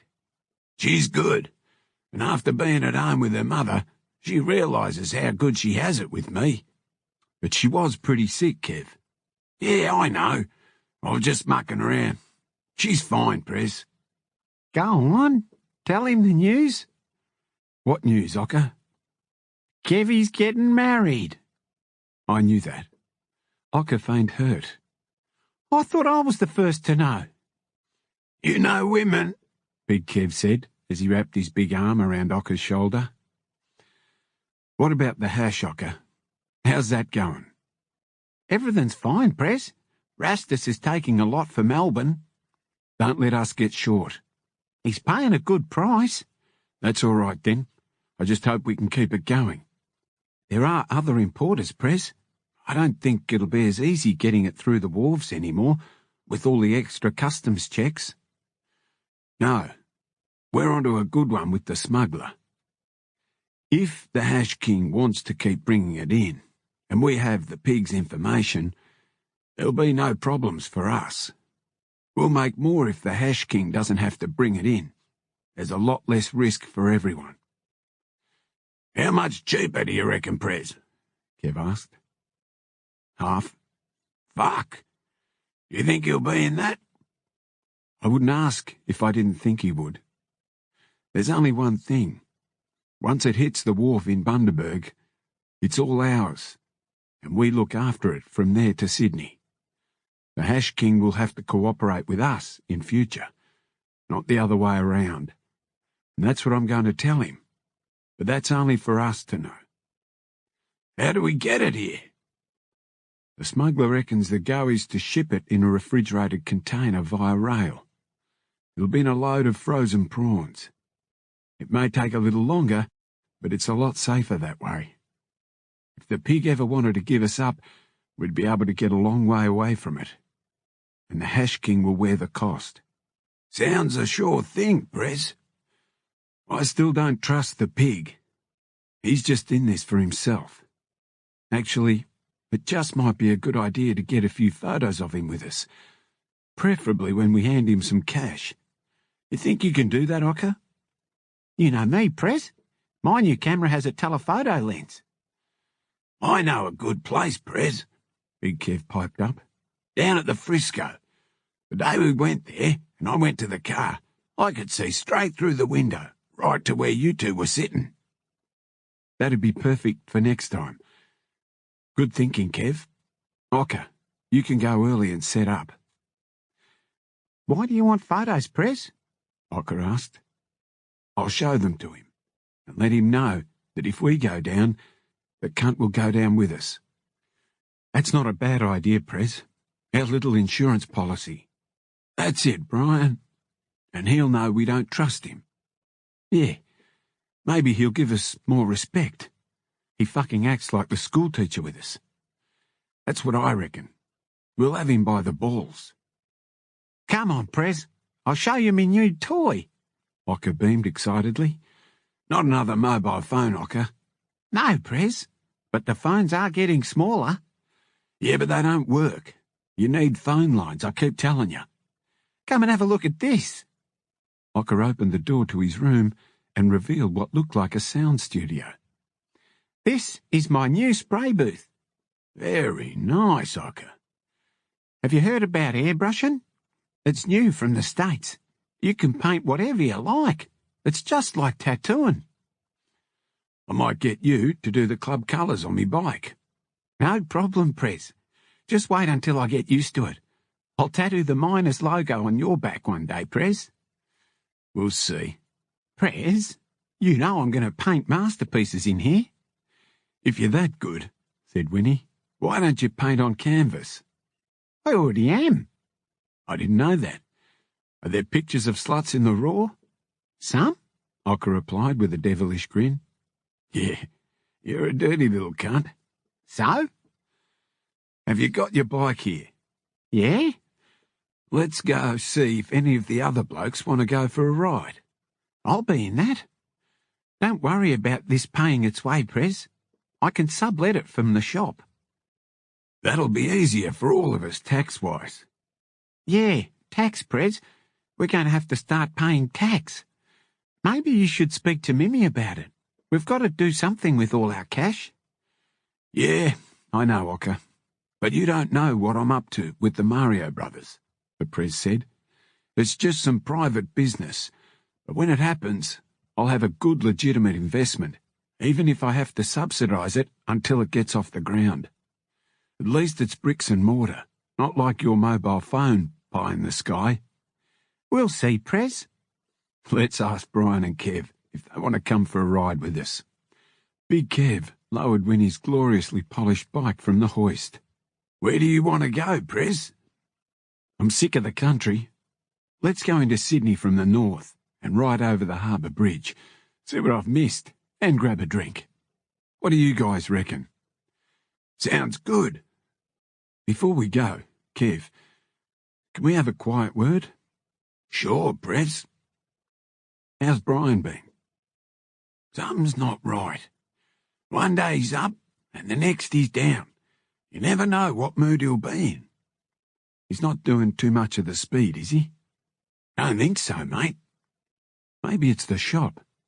Could be. But I'd say it's her. She thinks she's a bloke sometimes. I'll have a talk with him later. You never know what it could be. Brian walked in. What could be? Nothing, mate. Do we have to lock up? No, Prez. A couple of nominees still have work to do. Winnie kicked his bike into life, then slowly dropped the choke and let the engine settle into a nice rhythmic thump-thump that echoed loudly down the lane. When he smiled at the feeling, his pulse raced. It's the best feeling, he told Mimi that night. The pack looked pretty official. Their colours flapped in the breeze, and Winnie's mind flooded with childhood memories of the ferries creeping across Sydney Harbour. The Prez paid the bridge toll, and the female toll booth attendant tried to grab his hand when he handed her the note. There was no way he was waiting for his change. They headed down the Woolloomooloo ramp and straight to the doors of the Frisco Hotel. A mix of sailors and girls came out to admire their bikes. Ocker wasted no time and started trying his luck with two women, while Big Kev went to the bar. Winnie and Brian found an empty table on the footpath. Fuck, I loved that ride, Brian said. I'll drink to that, mate, Kev said, arriving with the drinks. Kev, when Ocker stops being a dirty little cunt, show him where he can take photos of the pig, will you? I'll go and check it out again, Prez. Ocker walked back out and sat down. I used to work a couple of those girls up the cross. They're married to sailors now. What are they doing here? Fleets at sea, mate. Go out the back with Big Kev. He wants to show you a good spot for taking photos. Okay, Prez. Ocker took off. Is everything all right with you and Gina, Brian? The boys are worried about you. Why haven't they said anything to me? I don't know. You'd better ask them. All I know is they're concerned. We're brothers, remember? I know, Winnie. Wait until they come back. I'll tell you all together. You don't want to leave the club, do you, Brian? No, Prez. Nothing like that. Good. You had me a bit worried then. Anyway, how's Kitty going, mate? Brian's face lit up at the mention of Kitty. She's really into brownies. She loves her dancing. You'll have to bring Mimi to her next show. There's one in about a month, and Gina always makes sure I know well in advance. Ever since I missed Kitty's brownie induction. Did she make you pay for it? Fucking oath she did. I'll never hear the end of it. But Kitty said she understood it was because I was on a club run. It brought me to tears, mate. You can't teach that, mate. Kev and Ocker came back from their reconnaissance mission. There's one clear shot from the toilet window. But if Ocker goes upstairs, he'll get 3 different angles. Is he safe? Yeah, no chance of getting caught. Make sure you get the pig taking the money. Bryant leaned forward in the chair, and they all paid attention. So, if you blokes were worried about me, why didn't you talk to me? Because we wanted to wait until the Prez got back. Is that all right? No need to get uppity, Kev. I was just surprised when Winnie told me. I never knew you were worried. It stood out like dog's bollocks, Brian. That's all. I'll tell you what the problem is. Gina's been on to me about the new shop. You already know how she's doing the shirts and jewellery. Well, now she wants to turn it into a fashion house. It's a bike shop, for Christ's sake. Yeah, I know. You should see some of her ideas, Winnie. He leant back and smiled. I have it all worked out. I'm going to set her up in her own shop. It won't cost me much, and she can do her own thing, and she won't be in our shop. That's the way, Brian, Ocker said. I hate it when our women are around. I can't be myself. What's that, you dirty little cunt? Wait until you get your own woman. I've got lots of them. You'll lose your balls one day, mate. Not too soon, I hope. I look at you blokes and see what you go through, and I'm glad I haven't. It's called love, mate. It's not for me, Brian. I thought you were onto Rastus's sister from Melbourne. Me too, but it turns out she's off to university in the States. She reckons it's an opportunity too good to miss. She got offered a scholarship to experiment with fibre optics. What's that? Don't worry, boys. You'll hear all about it in the future, I'm sure. So, what are we going to do with the space Gina was going to use? Winnie asked. The same thing. T-shirts, belt buckles, jeans. We'll see what there is. Who's going to run it? Maybe we should hire a girl. That's the go. Shut up, Ocker. It'd be good for us to have an attractive woman on the floor, Winnie said. It'll just go to show how classy we are. Gone are the days of sitting around in overalls with bikes lying everywhere. We're going to give the punters carpet, chrome and tits. We'll set the pace. Ocker gave the idea some thought. Yeah, but if we have a Sheila there, everyone will want to fuck her. No, Ocker, that won't happen. Part of her deal with us is that she doesn't fuck any of us. He paused for a few seconds. I know what to do. What's that, Prez? We'll get a good-looking dyke. Most blokes wouldn't know. And then there'll be no competition for our girls. She might try and fuck one of our girls. Everybody looked at Ocker in wonderment. Just kidding, boys. He smiled crookedly. Where'll we find one? Asked Brian. Oh, I'll get you one, Ocker said, laughing. We want somebody full-time, Winnie said, and no bikie sluts connected to other clubs. I know a fag, and he knows others, Ocker said. They have their own scene. They're like us. Like fuck they are. Well, they're not accepted, and neither are we. Brian hoed in. We're getting all philosophical, aren't we, Ocker? The way I live, I get to meet all types, and I don't care who's a queer, because that just leaves more girls for us, as long as they don't hit on me. I think you're safe, mate, said Brian. Anyway, I want our shop to be the best in Sydney, and we all have to play a part. Winnie wondered aloud. What part do I play? The same as you played in the old shop, Prez. Help out everywhere and nowhere. You're too important for our other business. Yeah, you're right, Brian. Nothing changes, does it? We'll look real legitimate. Well done, Brian. It's your baby. Cheers, Brian said, and they drained their glasses. Brian hurried off to the bar for more drinks. I haven't seen him that excited in a while. Whatever it takes, Prez. God only knows what he puts up with. So where and when are you getting married, Kev? We're in no hurry, Prez. I might just wait until we fix the new clubhouse and have it there. That's not a bad idea, Kev. What's that? Brian asked, returning from the bar. Kevy's getting married at the clubhouse. Get married and have the reception at the same place. Good idea. Over the next few weeks, everybody worked at getting Westside Choppers operational. Parts arrived and Brian utilised his newly acquired business skills and set up an inventory system on a computer. He organised letters of credit for the suppliers, a customs broker for imports, and everything else he could think of, so when the time came, they'd be ready. Winnie was amazed at his skills. Brian, I'm off to see the pig today. I'm taking Kev with me. We don't owe the pig any money, but the cunning bastard wants to meet me in Balmain.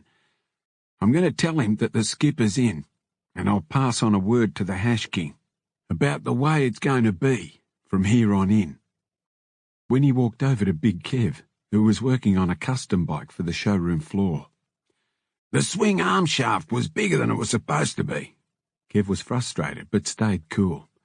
I need a break from this, Prez. I can't do more today. I have to get new bearings too. Well, we're going to meet the pig in Balmain. You should be able to get some there. How come we're not going to the Frisco? He changes all the time, but don't worry. Ocker's turn to get a photo will come. The pig always gives me plenty of advance warning of a meeting, and I'll make sure Ocker doesn't bring a huge camera and stays out of sight. The pig's a creature of habit. He never stays long. I've worked out he always collects at the Frisco, but I don't know why. It's close to the city. Maybe he has to pay his mates in head office. Maybe, Kev. Winnie thought Kev might be onto something.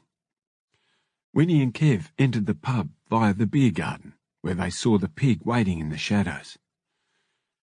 Grab some drinks, Kev. I'd like a few private words first. Winnie sat down. What did he say? The pig's voice had a nasty edge. Winnie knew when Burrows was serious, and he knew when not to fuck around. The skipper's with us. He's smart enough to keep away from the Buddha sticks. I know. They brought it down to Gladstone, and the blokes who picked it up got done today by the feds. They're running around Sydney now, arresting the whole syndicate. Winnie asked, Didn't your mate up there tell them it was off? It seems he did, seeing as he went all the way to Gladstone, but they couldn't have believed him. Is there any way there was a federal officer on board?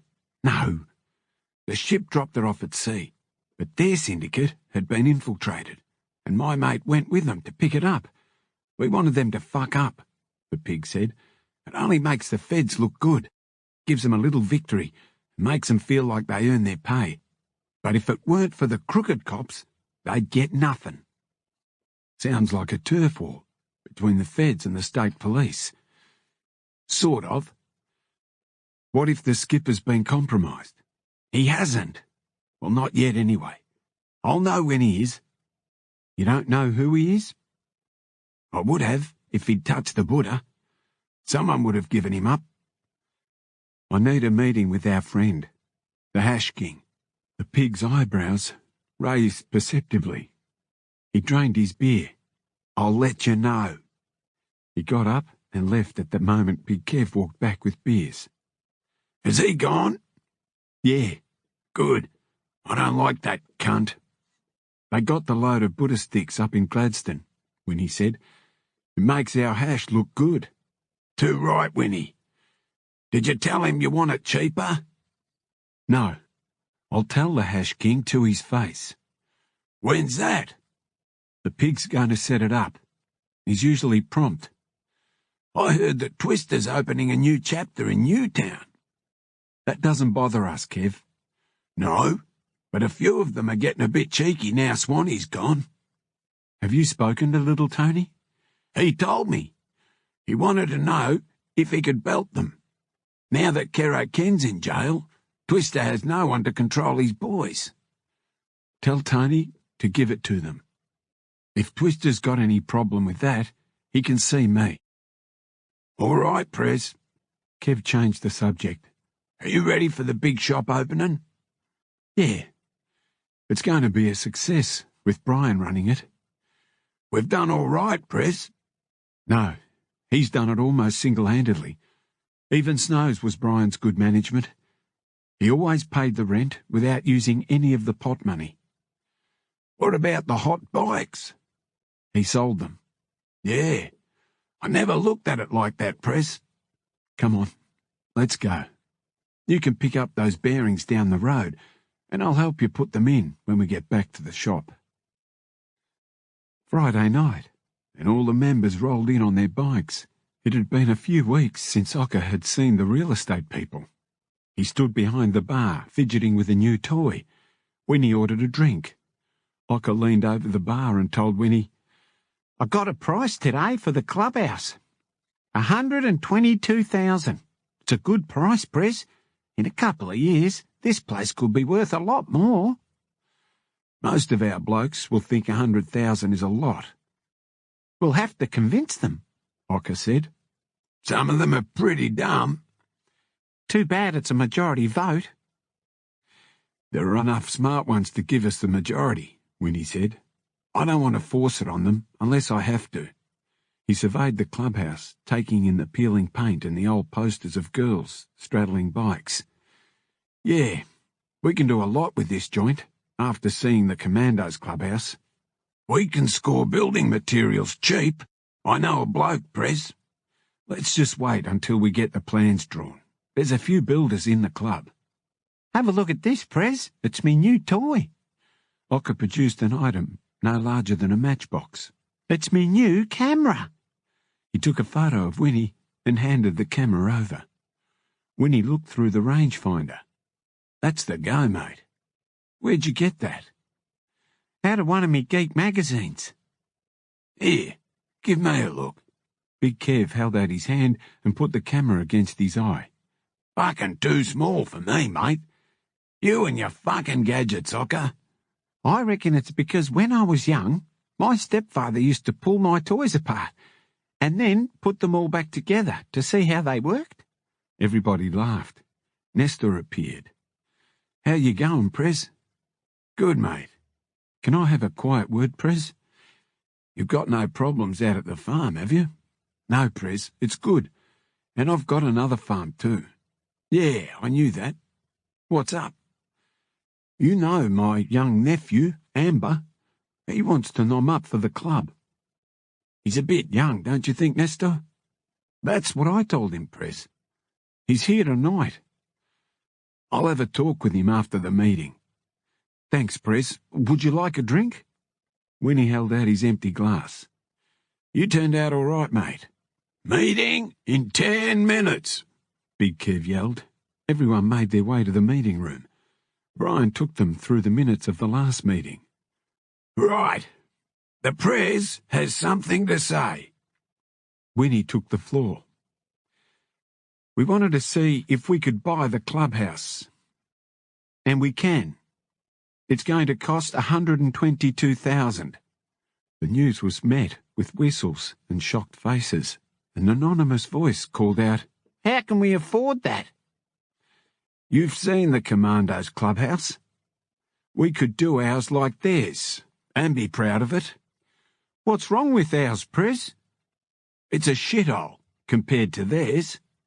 He looked around at their meeting room, filled with old torn lounges and 5-gallon drums used for chairs. The beauty of owning this place is that we won't have to pay rent. What we make from the bar, we put towards the mortgage. If we're short, we'll make it up with fees. We've talked about this before, and you were all keen when we came back from Melbourne. Let's have a show of hands, Big Kev called out. All except for a couple held up their hands. Winnie looked pointedly at Ed, the loudest voice against the idea. In a couple of years, you'll realise what a good idea it is. Maybe, Prez. It looks like we're going to buy it. The only reason I was against it was the cost. But I've got an idea how we can raise some cash towards a good deposit. Winnie looked surprised. How, Ed? We could raffle a new Harley, sell a couple of thousand of tickets at $10 each. There's 20 grand. We'd have to buy the bike out of that, Ed. Doesn't leave a lot for us. Not if we get somebody we know to win it. Members murmuring swept the room. Now you're talking, Ed. We rig it, so we get all the profit. That's right, Prez. Heads nodded. Simple, clean, and indisputable ideas always got the nod. We can sell tickets in the shop. Someone called out, My brother's a printer. He'll print the tickets. Winnie gave it thought. That way everyone was involved, and it paid the 20% deposit for very little work. Each member'll have to sell 2 books of tickets, Winnie said. How many tickets in a book? Someone asked. 20. It's going to be hard selling tickets to our friends. Brian said, Tell them to think of it as a building fund donation. I'll bet everyone here that I can sell the most tickets. Winnie spoke again. If we all agree, then that's the plan. All in? All the heads nodded. Ed beamed. Okay. Don't forget, boys. The opening's in 2 weeks. Everyone here, all right? Kev called out in a small voice, Are we going to have balloons? It brought the house down.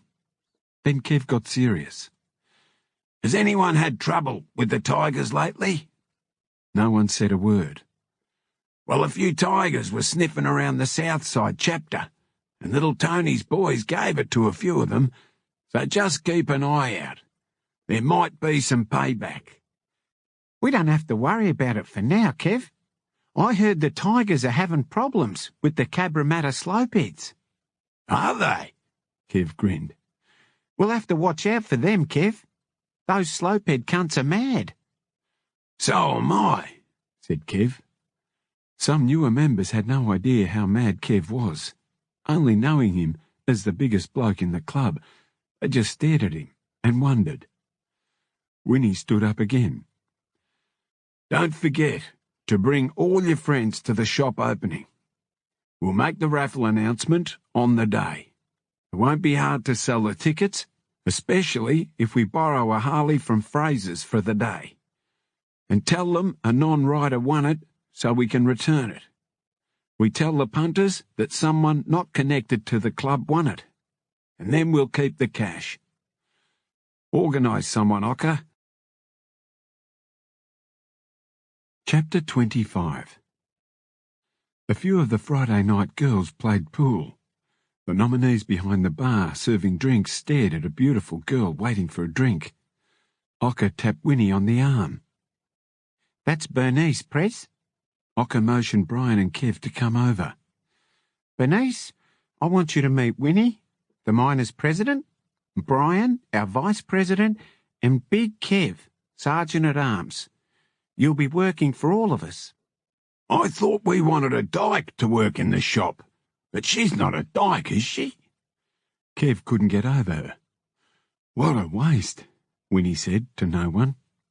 Bernice couldn't have given a stuff what the boys thought. Brian didn't know where to start. Can you use a computer? Yes. What do you know about Harleys? Big Kev asked. My 3 brothers ride them, and I rode a Sporty in Adelaide. Did your brothers ride with any club? No, they do their own thing. How come you left Adelaide? It's only a small town. Do I get the job or not? Bernice must have had more balls than a billiard table. She looked anyone who spoke to her squarely in the eye. The boys were dumbfounded. Winnie took over. Well, you're exactly what we want. There's not too many good-looking, queer Harley-riding women in this town, so I guess you've got the job. He stopped to look at everybody else and said, unless anybody has a problem with it. Not me, said Ocker. Or me, said Brian. I'm with you, Prez, Big Kev said. Looks like you've got the job then. Thanks, Brian. When do I start? Monday. You know where the shop is? Yes, Ocker showed me. Well, good. There's a lot to do before we open. How do you know Ocker, Bernice? Asked Kev. Do we call you that? No, Bernie'll do. I met Ocker through a mutual friend. He's a cutie, don't you think?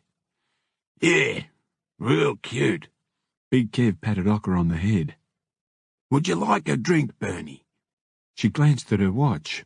No thanks, I have a date tonight. See you all on Monday.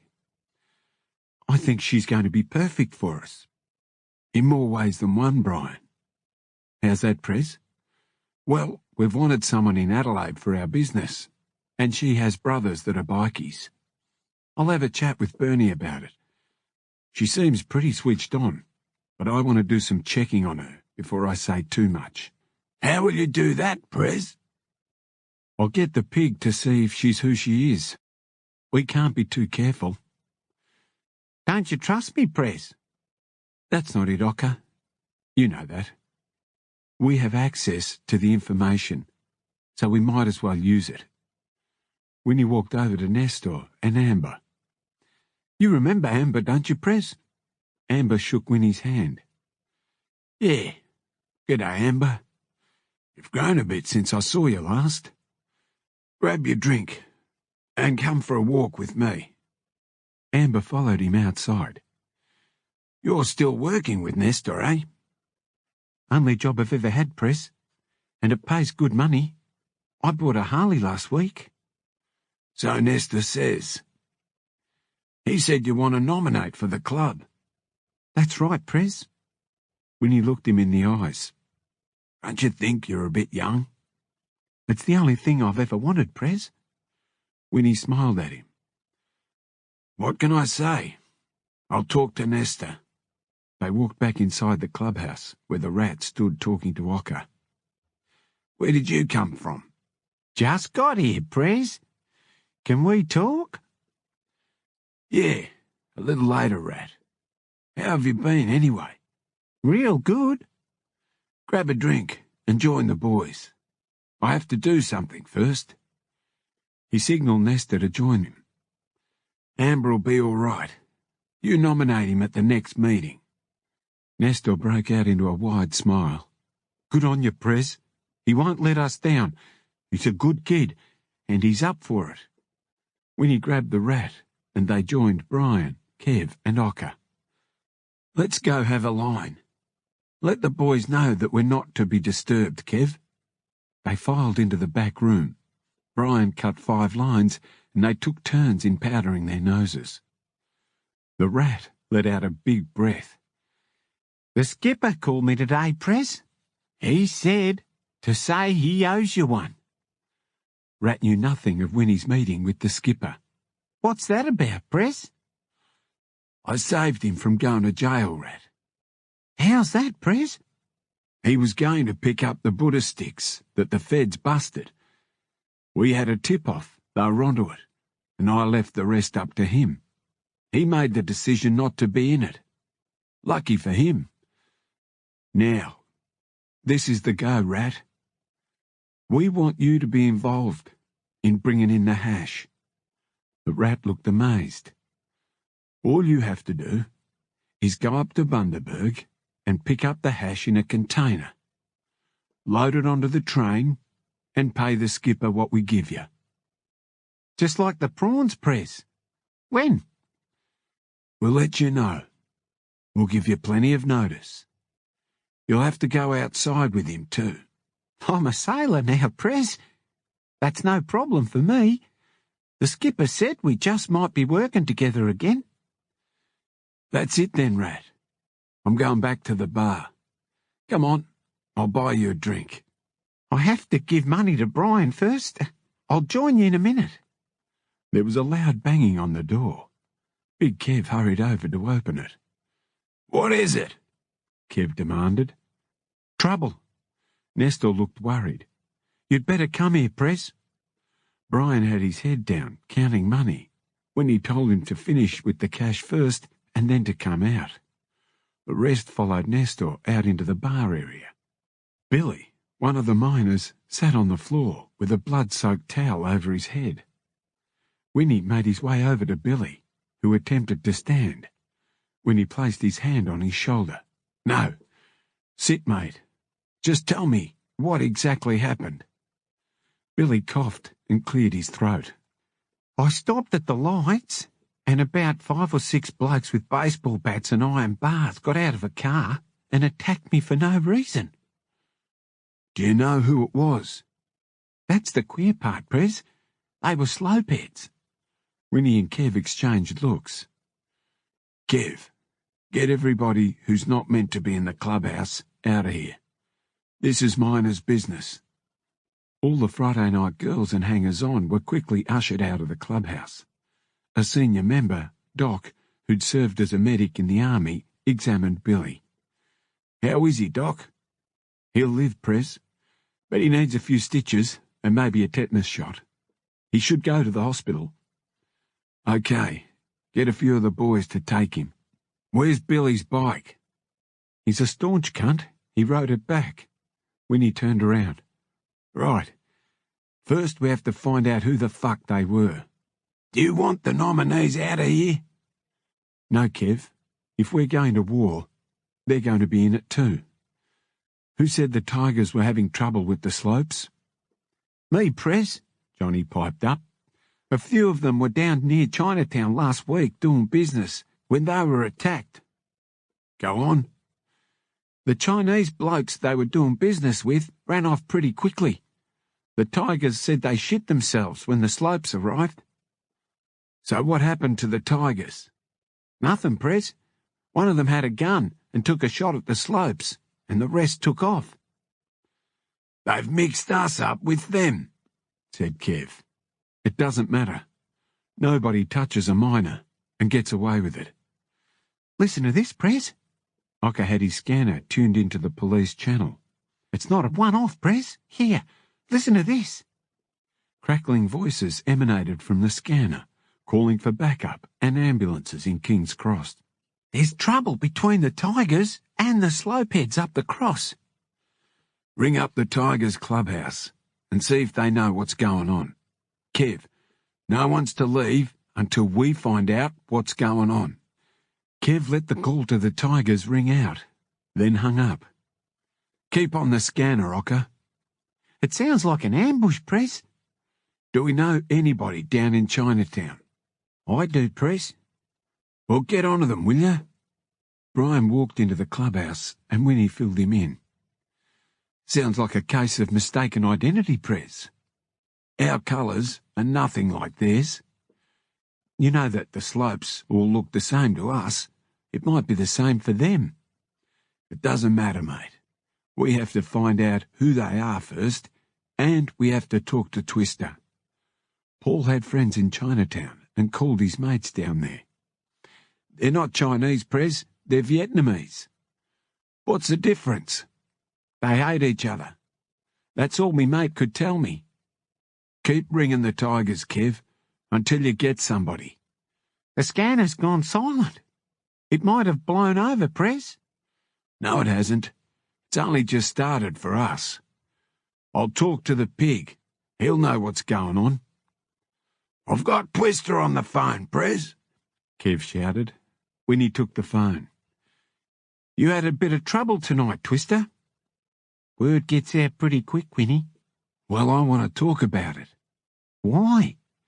Because they got one of my boys tonight, and I'd say it's a case of mistaken identity. That's why. What about tomorrow, Winnie? Around lunchtime. Then I'll tell you the story. Where'll we meet?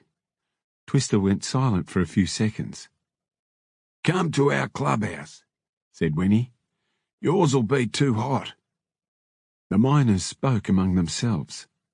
For most, it would be their first war, and none was sure what would happen or what would be asked of them. Kev, I'll tell them the score, and then I want you to select a war party of 10 men. Then we'll go over to Cabramatta and give some of them a belting. Who, Prez? Any cunt, Winnie replied. Go by car. Big Kev bellowed. Listen up! A silence fell immediately. We don't know completely what's going on yet, Winnie said. We'll find out the story off Twister tomorrow, but we know it's the slopes in Cabramatta. A haze darkened his eyes. He meant business.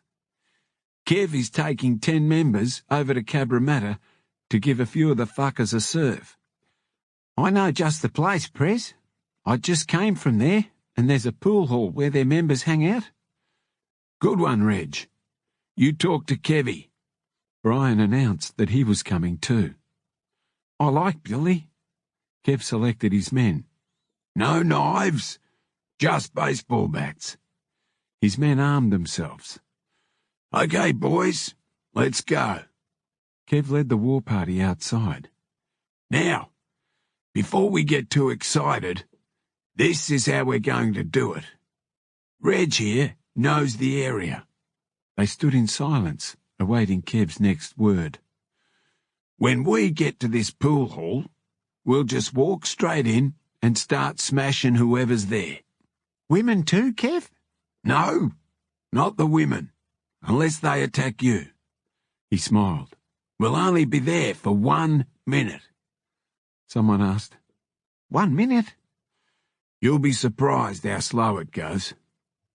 If anyone goes down, they leave with us. Got that? Yes, Sergeant. The reply came in unison. Good. Let's go. Reg drove the first car. Not too fast, mate, Kev ordered. The other members in the car swapped jokes nervously until they reached Cabramatta. It's up here, Kev, on your right. I'll turn around at the railway station and come back down the road. It looks like there are a few in there, Sarge. Greg the Egg said from the back seat. He'd been around for a while, but his voice bore a tinge of nervousness. Everybody right? Big Kev asked, and then he patted Brian on the knee and gave him a wink. I'll keep the engine running, Sarge. Reg glided past the pool room, then pulled the car up a few car lengths away. The other car parked behind them. It was late, and hardly anyone was on the streets. Kev calmly led the war party up to the front doors. He stopped outside for a second, looked at the boys, then mouthed, Okay. The boys all nodded. Kev pushed the pool room doors wide open and stepped inside. Let the mayhem begin. A bloke behind the counter looked up as Kev ran over to him. He didn't comprehend for half a second, but when he saw the danger, he reached for the phone. Kev smashed it with one mighty hit. The slopes looked up from their games of pool, but they were so caught by surprise they barely had time to use their cues as weapons before the miners were on top of them with baseball bats. Blood spattered everywhere. Some women screamed and ran into the toilets. The blokes tried to stand and fight, but they didn't have a chance in hell. In less than a minute, there wasn't a man standing except for the miners. "That'll do," Big Kev called out. "Everybody out." Adrenaline pumping hard through his veins, Kev led them out. One slope leapt to his feet unsteadily, a torrent of blood flowing from a gash in his head, and stabbed Brian, embedding his knife up to the hilt in Brian's arm. Kev saw it happen in slow motion. He took a few giant steps and swung his bat and sent the slope sprawling across the floor. Brian stumbled forward, dropped his bat, and sprayed blood over the pool table. Kev grabbed Brian's bat, wrapped his arm around Brian, and helped him back to their car. Reg screeched away. Kev screamed, "Give me a bandana!" They'd been driving for less than a minute when he noticed that Greg the Egg was missing. He assumed Greg was in the other car and went back to taking care of Brian's injury, telling him, "You're going to be all right, mate." Brian's face had turned grey, his eyes rolled back in his head, and the blood flowed copiously. Kev applied pressure around the area where the knife had entered. "It's all right, mate. It hasn't hit the bone." Kev pulled out the knife in one swift motion. He tied the bandana tightly above the bleeding wound, and Brian began to shake uncontrollably, incapable of saying anything. Kev tried to reassure him, but he was himself close to panic. "Not far to go now, mate." By the time Reg pulled into the clubhouse, Brian had turned white. Reg sprinted from the car to find the doc, while Kev carefully lifted Brian from the back seat. The doc emerged with Winnie and some other members. The boys in the other car still had no idea that Brian was injured, and they spoke excitedly about the fight until they saw the boys gathering around Brian. The doc inspected the bleeding arm. "We've got to get him to hospital. I think he's cut a vein, Prez." "I'll go," said Ocker. "Come on, Reg. This is an emergency." The Prez asked Kev, "How'd that happen?" "As we were leaving, one of them was playing possum. I looked after him." Kev held up the blood-soaked knife for inspection. "Keep it, Kev. We'll see if we can give it back." The boys, back at the clubhouse, made their way to the bar and told and retold the story to the other members. Pommy, a miner who'd been riding in the other car, spoke to Kev. "What do you reckon about Greg the Egg?" "What do you mean?" "He done a runner before we went into the pool hall." "Did he just?" Kev snarled. "I thought he was in your car. Is his bike here?" "No." "We'll go and visit him tomorrow and get his colours," said Winnie. "Our colours don't run. Hear that?" "Yes, Prez." "Who nominated him?" "I did, Prez." "Well, Pommy, it's your job." "I know, Prez." "Do you know what to do?" "Yeah, we kick his fucking guts in." "Don't wait until tomorrow, Pommy. Go now. Kev, you stay here with me. Pommy can take a couple of blokes with him." Kev looked at Pommy. "Well, you heard the Prez. "I'm on me way." "Don't forget to get him to sign the registration papers for his bike before you give it to him. And bring the bike back here." Winnie checked his watch. It was almost daybreak. "Do you reckon I should ring Gina and tell her about Brian?" Big Kev just stared. "It's a bit early, don't you think, Prez? She'll give you an earful of shit and blame you, you know." "Yeah, I know, Kev. He might be back soon anyway." "Geez, mate, you seem more worried about telling Gina than bashing those fucking slopes." Winnie didn't bother replying. "Make sure these boys don't get up the piss too much, Kev. And organise some food, will you?" The boys arrived back from the hospital with Billy. He didn't look too bad as he walked uncertainly towards them. "You better go home and relax, Billy." "No, Prez, I want to stay here." Winnie put his arm around his shoulder. "All right, mate. You just sit down and take it easy." "How's Brian?" "I don't know, mate. When he gets back, we'll all know." Just take it easy."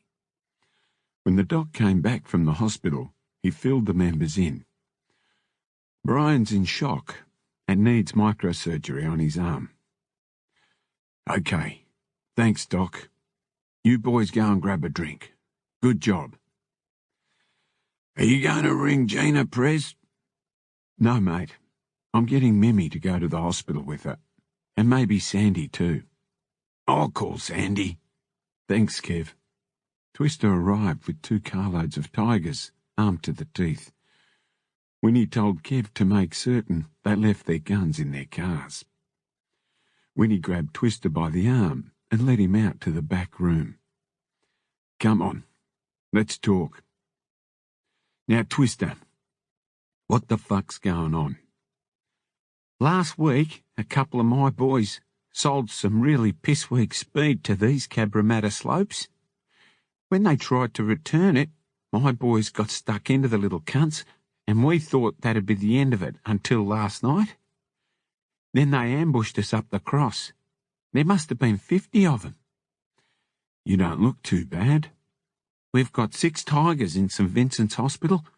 Thank Christ the pigs were there, in numbers, real quick. But the slopes were well organised. One group bashed the shit out of us, and while that was going on, another crew gave our bikes a belting as well. By the time we figured out what was going on, they'd fucked off." "When they bashed our Billy tonight, they must have been on their way into town to have another go at you." "Is Billy all right?" "He'll be right. We went to Cabramatta earlier and bounced some of them in a pool hall. We don't know who they were, but they'll get the message." "So, Winnie, we're in this together." "Like fuck we are, Twister. No, you're in this by yourselves. We'll sort out our own problems, and you and your tigers will have to sort your own shit out." He added pointedly, "We're not guilty for your sins." "They're hard to find. No one will talk to you, Winnie. They're Vietnamese, tough cunts." "We'll find them, Twister." "If that's all you want, Winnie, we're off. We're going after 'em." "Good luck, Twister." Big Kev had overheard it all. "Geez, Prez, I'm glad you didn't join forces with the tigers." "We don't need a war for no reason, Kev. Business is good at the moment, and a war would only bring heat we don't need. Let Twister have it." "What are we going to do, Prez?" "First thing is, we have to find out who they are." Doc called out from the clubhouse. "Prez, you want it on the phone. It's your missus, I think." "Thanks, Doc." Winnie went back inside to answer it. "Hello, Peter. Are you all right?" "Yes, Mimi, I'm fine. How's Gina?" "She's not too happy about Brian. Sandy's at the hospital with us." "Have they said how long he's going to be in?" "Not yet. But how'd he get hurt?" "I'll tell you later. Is Ocker still there?" "No, he's gone back to the clubhouse." "Okay. I'll see you soon." "Look after yourself, Peter." Pommy and the boys arrived back from visiting Greg the Egg. They had his bike on a trailer. "How'd it go, Pom?" "He lay down and screamed like a mongrel dog, Prez. Here are the papers for his bike." "Good. When we sell his bike, the money goes towards the deposit on our clubhouse." "What'll I do with these, Prez?" Pom held out Greg the Egg's colours. "Burn them." Ocker walked in smiling. "I'd rather face the slopes than Gina, Prez. She's not too happy." "Yeah, I know. How is he?" "The knife cut his vein, and he lost a lot of blood. But they're stitching it up now. So they reckon he'll be home tomorrow or Monday." "Can we visit him today?" "Nah, Prez. He'll still be out of it until tomorrow. The pigs turned up at the hospital." "What did they have to say?"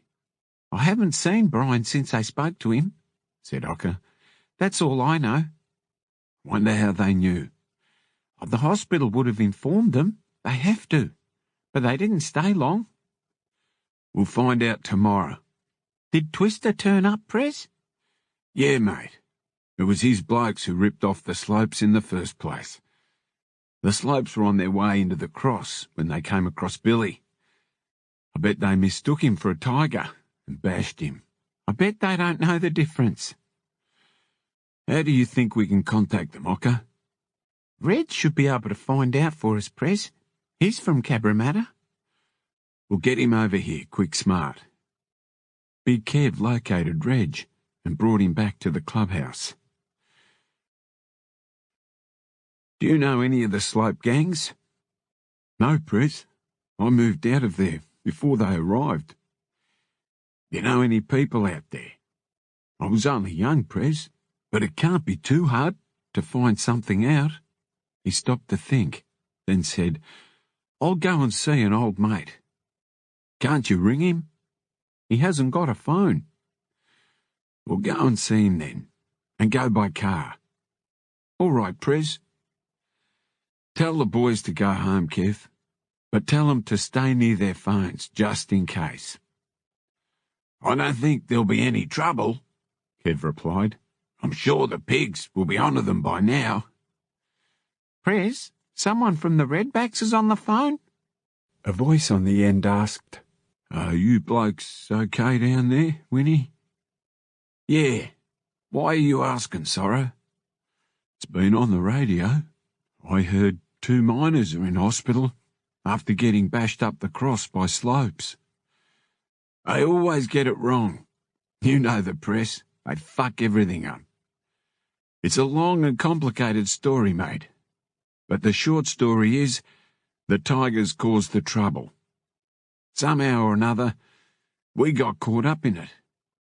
I'll tell you the story next time I see you. If you need any assistance, we're here, mate. Thanks, Sorrow. When he hung up, Kev called out, It's all over the radio, Prez. Fuck all we can do about it. I'm going out the back to check our weapons. No. Leave them for the moment. You never know. We might get a visit. The unmistakable roar of a pack of Harleys filled the air. The South Side chapter had arrived. I forgot to tell you, Prez. I called little Tony earlier on and let them know the drill. Thanks, Kev. I forgot all about them. You can't think of everything, Prez. Don't let on, Kev. Winnie winked at Kev and walked out to meet a very worried-looking little Tony. Prez, what's going on? Winnie brought him up to date. So what do we do, Prez? A ringing phone interrupted them. Someone wanting to talk to Peter Winifred. Winnie took the call and after a brief conversation hung up. I've got to go out for a while. Stay here until I get back. After Winnie left the compound, little Tony asked Kev, Where's he going, mate? That'd be a pig, for sure. No one calls him Peter, except his own mother and his missus.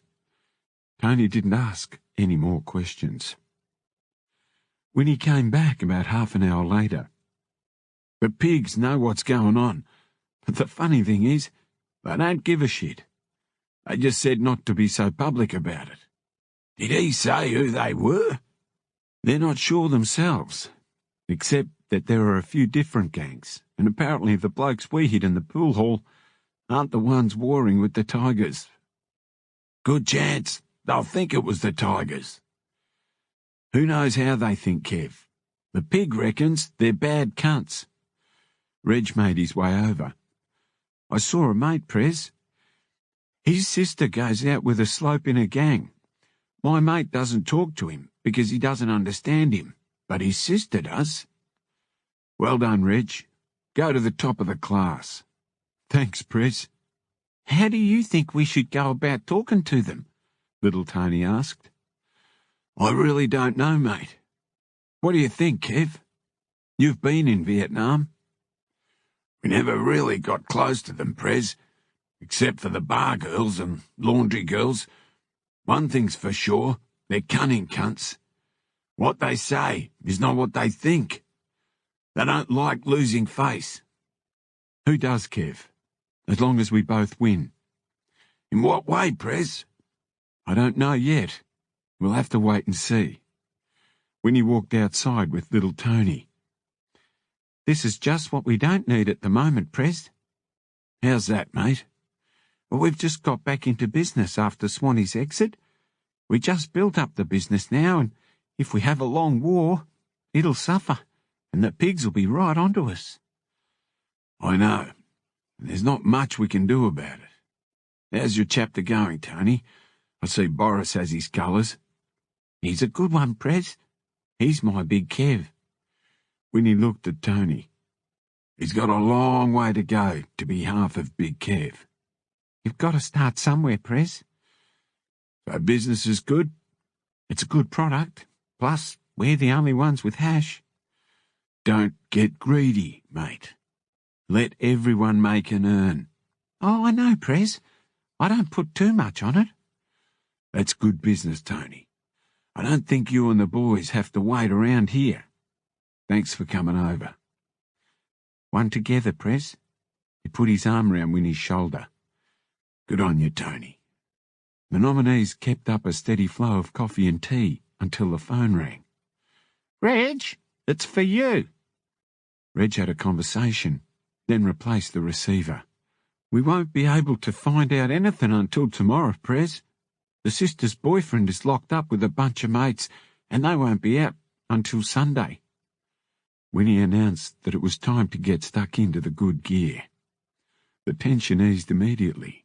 The music got louder, the bourbon and beer flowed, joints were lit, and white lines of speed appeared and disappeared. What do you think the women are up to, Prez? Asked Kev. Still with Gina, mate. You know how they stick together. Winnie laughed. It had been a long night. He grabbed his drink and raised it in a toast. Who cares? They both laughed. Sunday at the hospital was busy during visiting hours, but when Winnie walked into Brian's room, the only smiling face belonged to Brian. Gina, Brian's mother, Sandy and Mimi showed absolutely no emotion. Big Kev whispered to Winnie, "Looks like we shit in someone's best hat."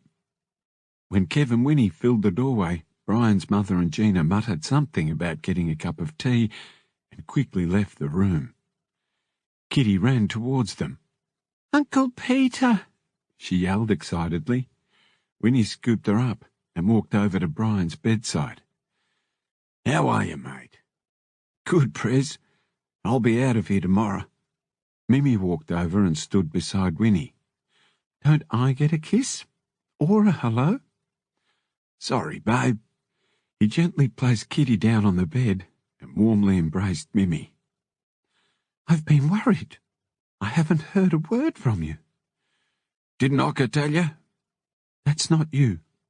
Anyway, I have to go. Where? Winnie was exhausted. He couldn't think straight. Mimi looked over at Kev and Sandy, cuddling one another. I'm going to my parents' place for dinner. You were invited. You forgot, didn't you? Winnie just smiled. We've been a bit busy. You're a bastard, she whispered, then walked over to Brian, gave him a peck on the cheek, and kissed Kitty. Get well, Brian, she said, and left the room. Are you in trouble, Uncle Peter? An observant Kitty inquired innocently. Maybe, Kitty. Sandy said, She'll be all right, Prez. She's not used to this. Just give her some time. I've got to go now. Big Kev smacked her on the arse. I'll see you tonight. Brian watched silently. How's everything going, Prez? Fine, mate. We might be able to talk with them and find out what's been going on. Has Ocker kept you informed? Not all of it, Prez. I've been out of it for a while. How's Gina taken all this? Be all right if my mother wasn't here, but when they're together, he looked at the ground. You know. I know, mate. I might get going before they get back. I'll see you at the shop tomorrow, Prez. No, mate. Take some time off. not as bad as it looks, Prez. Besides, I have to show Bernie what to do. Can't we do that? Big Kev asked. No. Well, take it easy, mate. Back out in the sunshine, Big Kev walked towards his car. Looks like you're the bad guy again, Prez. Nothing changes, mate. Let's go back and see if Reg has anything for us. Back at the clubhouse, Ocker had the scanner doing its business. Before Winnie uttered a word, he turned it off. They want to talk with us, Prez. When? It's up to us. They suggested St. Felix's Church on the highway at Bankstown. What do you think, Kev? Well, it's neutral ground and pretty open. Well, we won't take any chances. So arm up 2 cars and come with us. How do we contact them? Reg is waiting to hear from us, said Ocker. I'll ring him and get him to organise it for today. Better get Reg here. I want to find out more about them before our meeting. There's no use mucking around. I'm onto it, Prez. What time is it now? 3 o'clock. Make it 7. Big Kev selected Doc, Pom and Slippery to carry the guns. Come with me. He pried a couple of floorboards up and handed out arms. Doc, take the rifle. You too, Slippery. Pom, you take the shotgun. Kev stared at the Pom. You have to be careful with it. If, and I mean if, you use it. Just make sure the Prez and I aren't anywhere near it. Oh, what is, Sarge? We don't want any accidents. Now check your guns. They should all be empty. The smell of the gun oil and the sound of sliding bolts and the pumping shotgun brought back memories to Kev of rabbit hunting when he was a kid. He divvied up the ammo among the 3 of them. No loading until we're in the car. Put them in the boot for now. Kev slid the floorboards back. What have you got, Kev? The Doc asked. Nothing too big. Kev slid a blue police special 38 from the back of his pants. Looks good, mate. Have you ever shot anyone, Pom? No, but if I have to, I will. You don't have to prove anything, mate. This is just backup. Ocker listened intently to the scanner and then looked up at Winnie. I'll be glad when they get portable phones going. They'll change everything. The boys relaxed with a game of pool until Reg arrived. I won't have the meeting tonight, Prez. Why not? There's a mass on, and too many people will be there. Aren't they Buddhists? No, Prez. A lot of them are Catholic. When do they want it then? Tomorrow morning at 10 o'clock.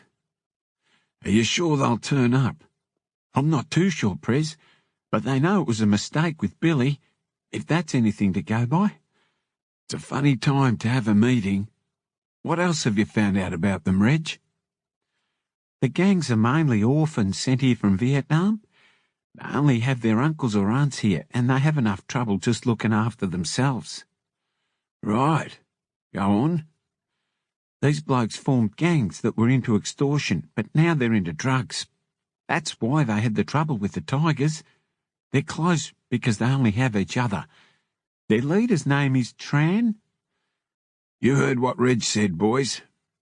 We'll meet here at 8 in the morning. Kev said, Get the guns back out of the car and go home. What are you going to do, Kev? Stay with you? How do you know what I'm going to do? Kev just smiled back at him. I'll give Sandy a call. I want you to open the shop tomorrow, Ocker. Why, Prez? I want to go to the meeting with Kev and you. Brian's going to need you, and believe me, he'll be there. Besides, Bernie will be turning up, so you'll need to be there by 9 at the latest. What if there's trouble? It feels good, mate. Don't worry. Why don't you organise a few girls for us tonight? Ocker pulled out his little black book and with barely a glance stated, I've got just the girls. Who? Big Kev asked. The nurses. Beauty, mate. But with just the three of us, I think we might need a bit more of this. Ocker retrieved his bag of speed and made 3 huge lines on the bar.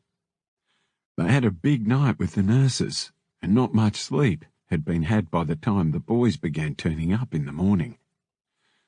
Ocker put the girls in a cab, and Big Kev brought out the guns again and gave the orders. Right, Pom, Slippery and the Prez will come with you. Keep those guns out of sight. We don't want any mistakes. Yes, Sarge. Only fire if I call out to you. When we get there, we'll ride around the block, just to make sure it's not an ambush. Okay? The boys were tense as they rode through the early morning traffic. At St. Felix's, they saw 2 Asian blokes standing inside the church doors. What have they been up to, I wonder? Getting their last rites in, Reg said.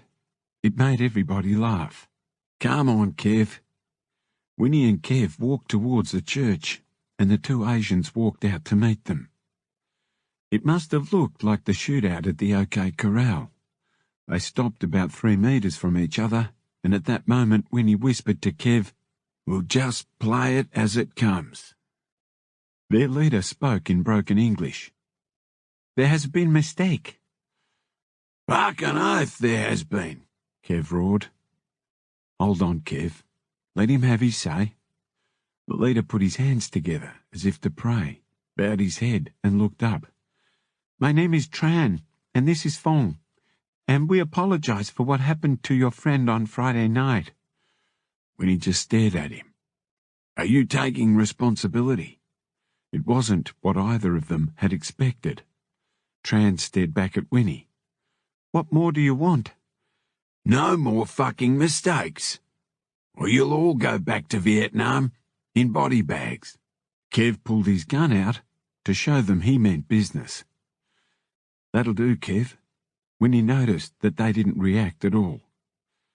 "Okay, there's been a mistake. You'd better punish those involved, and then we might be able to do business." "Get fucked, Skippy," Fong said before Tran could stop him. "You Skippies are robbers." Winnie held up his hand. "This is getting us nowhere. We accept your apology. Now, are we going to have any trouble with the blokes we hit in the pool hall last night?" Tran smiled. No problems." "Good. That's it then. Just remember, if you want to do business, you get a message to me. Come on, Kev." They turned and walked back to the car. Kev kept glancing over his shoulder. "I don't trust those cunts, Prez." "I think you might be wrong this time, mate." Kev got the boys to put their guns away. Reg was keen to know what had gone down. "How'd it go, Prez?" "Good, Reg. We're not going to have any worries. Let's go back to the clubhouse. Also, Reg, don't be surprised if those slopes want to do some business with us. After being burnt by the Tigers, they were pretty pissed off.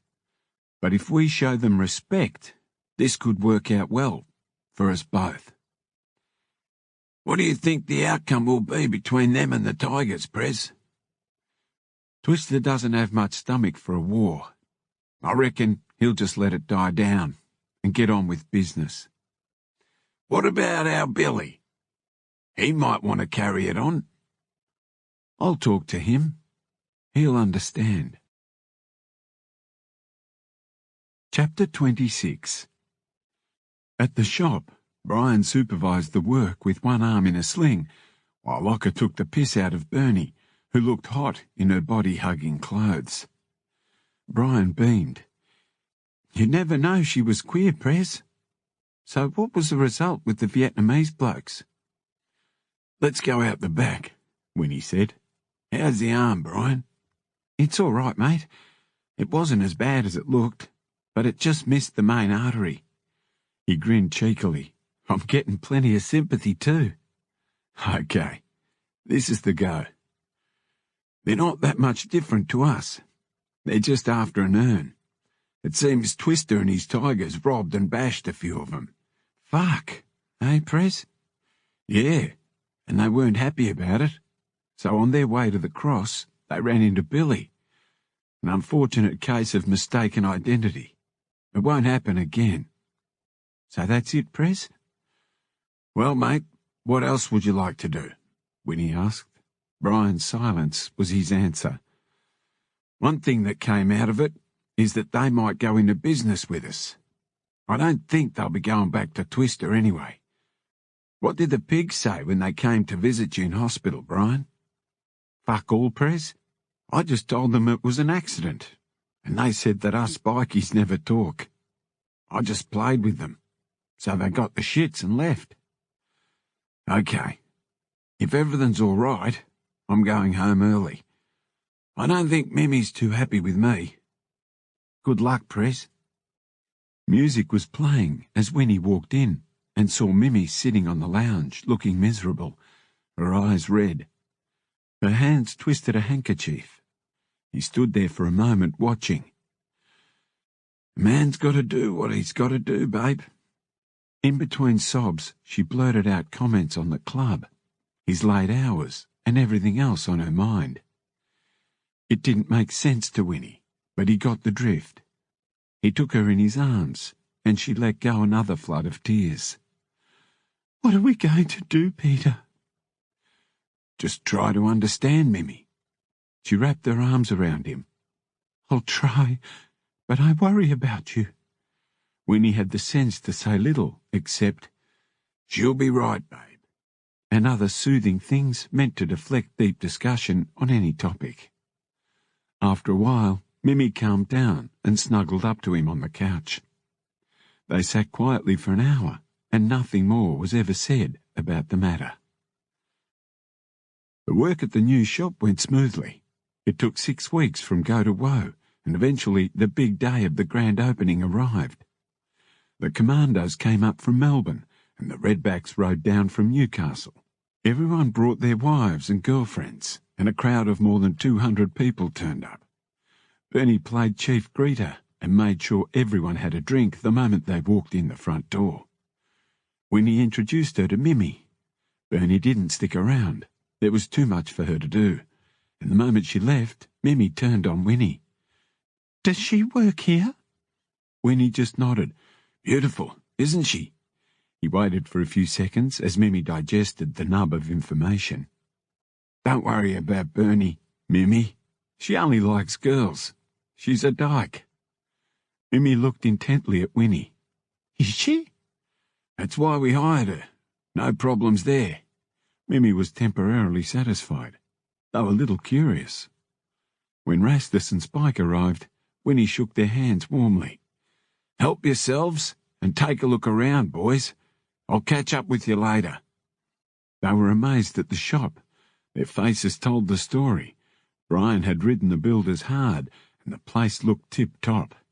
Go for it, Prez. Even Big Kev was awestruck.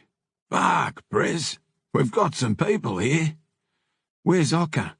Selling raffle tickets for the Harley. We're going to have to get some of the boys to do security for us out the front, Winnie said. We don't need any bikes going astray. You know who'll be getting the blame, and it's not good publicity. Things are different now. What about the raffle for the Harley? Kev asked with a smile. Winnie grinned back at him. That's different too. Have you worked out who's going to win it? Kev smiled again before answering. Ocker's queer mate from the university. Have you seen him? What does he look like? Big Kev just said, You'll see. Brian's arm was nearly back to full use, and he busied himself behind the counter. The display had an array of quality custom parts ordered from the US. It was what most bikies wanted, and they always had money for their bikes. Bernie explained the qualities of different products, while showing off her luscious body in tight jeans to a gobsmacked audience, who were amazed at her technical knowledge and her nice ass. Bernie ignored the oglers and outsold everyone. Big Kev helped cook sausages. When food was free, people ate more. Winnie wandered over to Mimi. What are you doing behind there? Helping Gina. She never expected so many people. Thanks a lot, Mimi. Amber helped set up the beer tent around the back, while his mates admired Kevy's workshop and the latest equipment and tools laid out neatly before a custom bike on a hydraulic stand. Ocker wandered around doing a brisk trade selling raffle tickets for the bogus Harley raffle. Kev reassured Winnie about security. Little Tony organised it. That's initiative. He's a good one. Spike took a long walk around and joined Kev. What do you reckon, Spike? I'm impressed, Kev. I like what you did with the panhead. I want to build an Aussie chopper. Something to suit our roads until they get better. What's Ocker up to, Kev? Hasn't he got you yet? We're running a raffle for a new Harley, and it's being drawn today. Rastus smiled. Yeah, right. And who's going to win it? Just think of it as a donation. A bloke with a camera and a huge bag slung over his shoulder walked into sight. Who's that, Kev? I don't know, but I'm going to find out. He caught the man's attention and gestured to him. Struggling through the crowd, the man made his way over. Where are you from? The Advocate? I'm doing a story on the shop opening. I saw Brian out the front. He told me not to take any pictures unless I asked first, and I haven't. It's too crowded here for photos. No, I'm not here for photos. I'm after a beer. Kevy laughed. Come on, mate. I'll buy you one. Ocker arrived with the raffle tickets. Come on, Rastus. A chance to win a new Harley. Yeah, fuck all chance, Rastus laughed. We tried it, and nobody bought. They smelled the fix. They're not as generous as us Sydney boys, Ocker said. Come on, how many, Rastus? Give me 5. Me too. Spike held out his money. Rastus motioned to Winnie, and they slipped out the back for a smoke. Bad news. The pseudoephedrine had gone up another $5,000, and it was harder to get. Rastus reckoned Winnie should look around for another supplier in Sydney.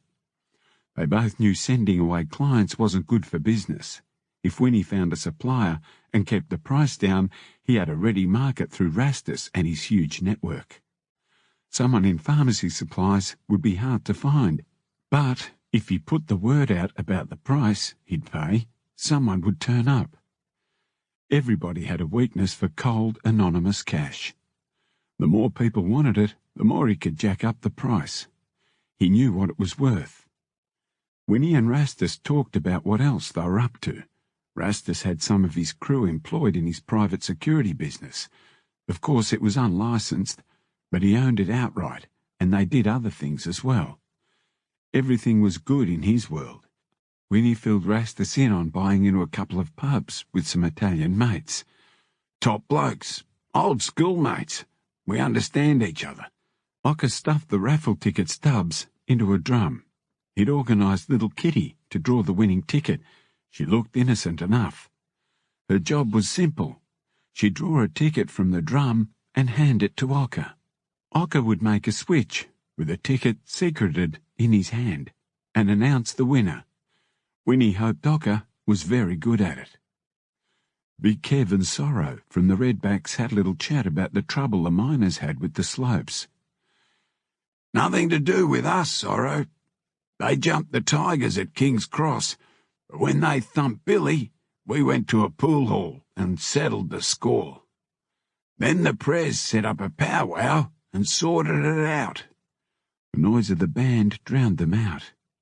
Ocker got on the PA and made the announcement everyone had anticipated all afternoon. We're drawing the raffle in 5 minutes. A bloke Winnie had never seen before kissed Bernie. He had bleached hair and wore skin-tight leather pants. Ocker carried the drum over to where Brian stood with the microphone, little Kitty following behind him. The music stopped. Welcome to West Side Choppers, Sydney's newest shop for custom motorcycle parts, said Brian. The crowd roared. Thank you for coming and making our opening grand. The crowd roared again. You've all been waiting for the raffle drawing, so get your tickets out. My daughter Kitty will draw the winning ticket. Are you ready? The crowd roared back, yes.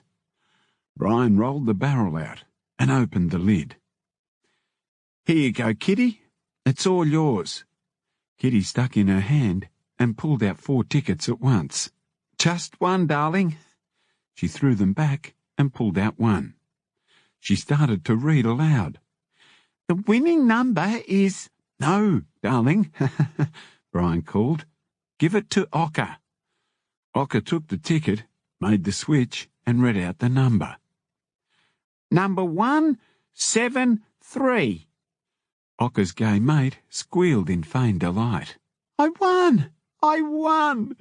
He stood out with his bleached hair and tight trousers when he made his way up to the stage. Everyone looked stunned. Someone yelled out, Redraw! While Brian inspected his ticket, then made a big show of handing him the key for the bike while the crowd booed. Now, what's your name? Brian asked the winner. Jim Roberts. Well, Jimmy, thanks for supporting the Miners Motorcycle Club, and happy riding. A queer had won the bike.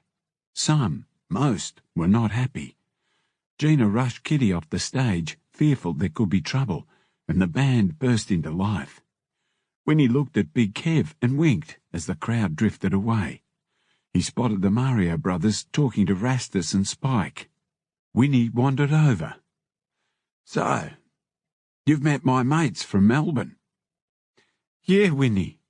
Rastus knows our cousins Dominic and Tony. Small world, eh? Winnie just shook his head. You did a good job here, Winnie. A great way to open, with the raffle and everything. Thanks, Mario. Maybe when our pub's ready we can do the same. How much longer until you open? The paperwork's done. Now we renovate. Ocker joined them with Bernie and Jim. Prez, I'd like you to meet my friend from the university, Jim Roberts. It was their first meeting. Winnie gave him a firm handshake. Congratulations on winning the raffle, Jimmy. His mind raced, thinking of all the people Ocker had found through Jimmy over the years. He'd even found their first cook. It's Jim, not Jimmy, Ocker whispered to Winnie. All right, Jim, good on you. Rastus checked out Bernie, flitting around. Where have you been hiding? Bernie, meet Rastus, up from Melbourne. Are you a friend of Ocker's? Yes, we're good mates. I work with him. Rastus thought she was a street girl. I work with all the boys in the shop, don't I, Prez? Winnie didn't want to let Rastus know she was a dyke. That was up to her. He hoped she'd keep it going for a while longer, and she did just that by being friendly to Rastus and offering him a drink, which he quickly accepted. A wide grin spread across Rastus's face. I think she likes me. He even pulled his beanie up from his eyes a little. You should get your teeth fixed, mate. She'd like you more. You reckon she likes me? Fucking oath, mate. I've never seen her act like that with anybody else. She doesn't like cigars, but... Doesn't she? He put his cigar out on the floor and ground it in with his heel. Me neither. Bernie handed over a drink and gave him a beautiful smile. He must have thought he was in with a chance, so he pushed ahead. Would you like to come out the back with me? I've got some good Melbourne speed. Okay, I know a good place to go. She led him away, and he followed. As they walked off, Rastus smiled and gave Winnie the thumbs up. When they were out of earshot, everybody erupted in laughter, and Spike and the Mario brothers looked on, wondering what the hell was up. Ocker couldn't stop laughing. She's queer. The Marios looked incredulous. You didn't deserve to win that bike, some drunken egg said to Jim. Winnie looked at Ocker and mouthed, "Leave it." The drunken egg, bolstered by the lack of response, went on. "You're not even a bikie." Ocker saw where it was going and intervened. "That'll do, mate. You've had a good time.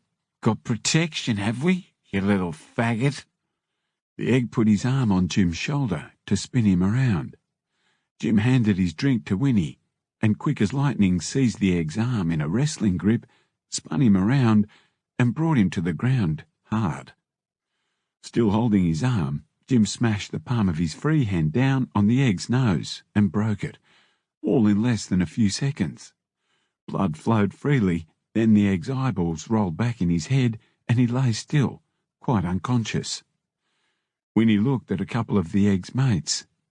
"Get him out of here." They grabbed an arm each to cart him away. Jim leant over him. "Tell your mummy that a poofed bashed you." Winnie handed Jim's drink back and looked at him with newfound respect. "That didn't take too much, Jim." "I broke a nail," Jim said, looking at it casually. "I think I cost you some customers, Prez." "Don't worry, Jim. We don't need eggs." A beaming Rastus came back with Bernie. The boys watched him light a cigar and blow out the smoke. "Bernie does like cigars, you smart cunts. My turn'll come. I'll get you bastards. You're a good sport, Bernie. Let's get you a drink." The Mario brothers seized the opportunity to collar Winnie. The pubs they had bought were all heritage listed. They were having all sorts of problems with Stan Ogilvy in the planning and heritage department, mainly to do with changing the facade. Someone kept knocking their plans back. The cost could run into thousands, and they didn't have it. So they thought Winnie might know someone who knew him. "What about your cousin?" "He's too scared to approach him. He can't help us, and this cunt hates wogs." "Okay, don't get too excited about it. I'll see what I can do." "We're sorry to have fucked you around like this." "I can't promise you anything. What's the worst-case scenario?"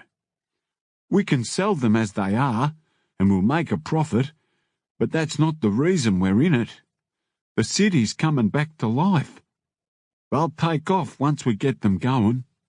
"All right. I'll ring next week and see what I can do." The band packed up, most of the crowd left, and the nominees cleaned up the aftermath. Spike and Rastus flew back to Melbourne. The women went to Brian and Gina's. Kitty was tired, and Mimi planned on staying there the night. Winnie talked to Ocker about his little queer mate.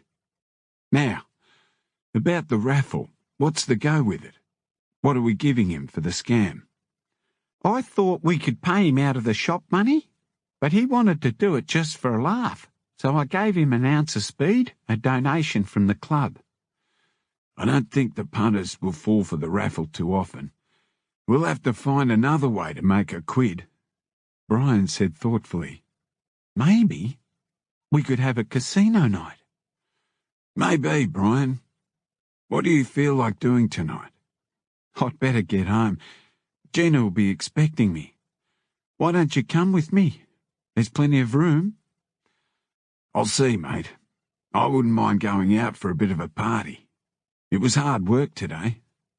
Suddenly Bernie stuck her head in the doorway to ask, "Do you want me any more today, boss?" Winnie looked at Brian. "No, Bernie. You might as well piss off. Thanks for today. You're a champion." "Stop it, or you'll make me blush." "I don't believe that. Where are you off to?" "Jim has a party to go to. You want to come?" "Never been to a queers party. Do you want to come, Brian?" "No, I'm going home." Winnie looked at Ocker and Kev and raised his eyebrows. Kev nodded, and Ocker said, "Yeah, we'll come." "What'll I tell your missus, Prez?" asked Brian. "Nothing. Not a word. It might be fun, and we need some. I've been neglecting myself lately." "Me too," Big Kev agreed.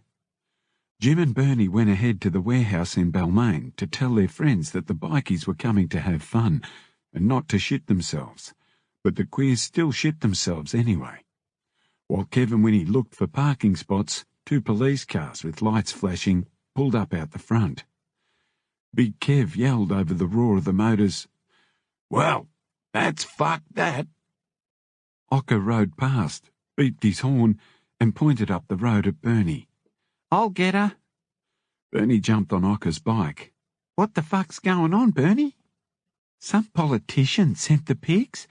He reckoned there were underage children in there." "Well, where's Jim?" "He's still in there." "Do you want to come with us?" "No, I'll find Jim." "When you find him, come back to the clubhouse." Ocker turned to Winnie. "Looks like the party's fucked here, Prez. They can come to the clubhouse. I'll open up." "We'll all come back with you, mate." Winnie gunned his motor and passed the pigs so closely that they jumped for the safety of the footpath.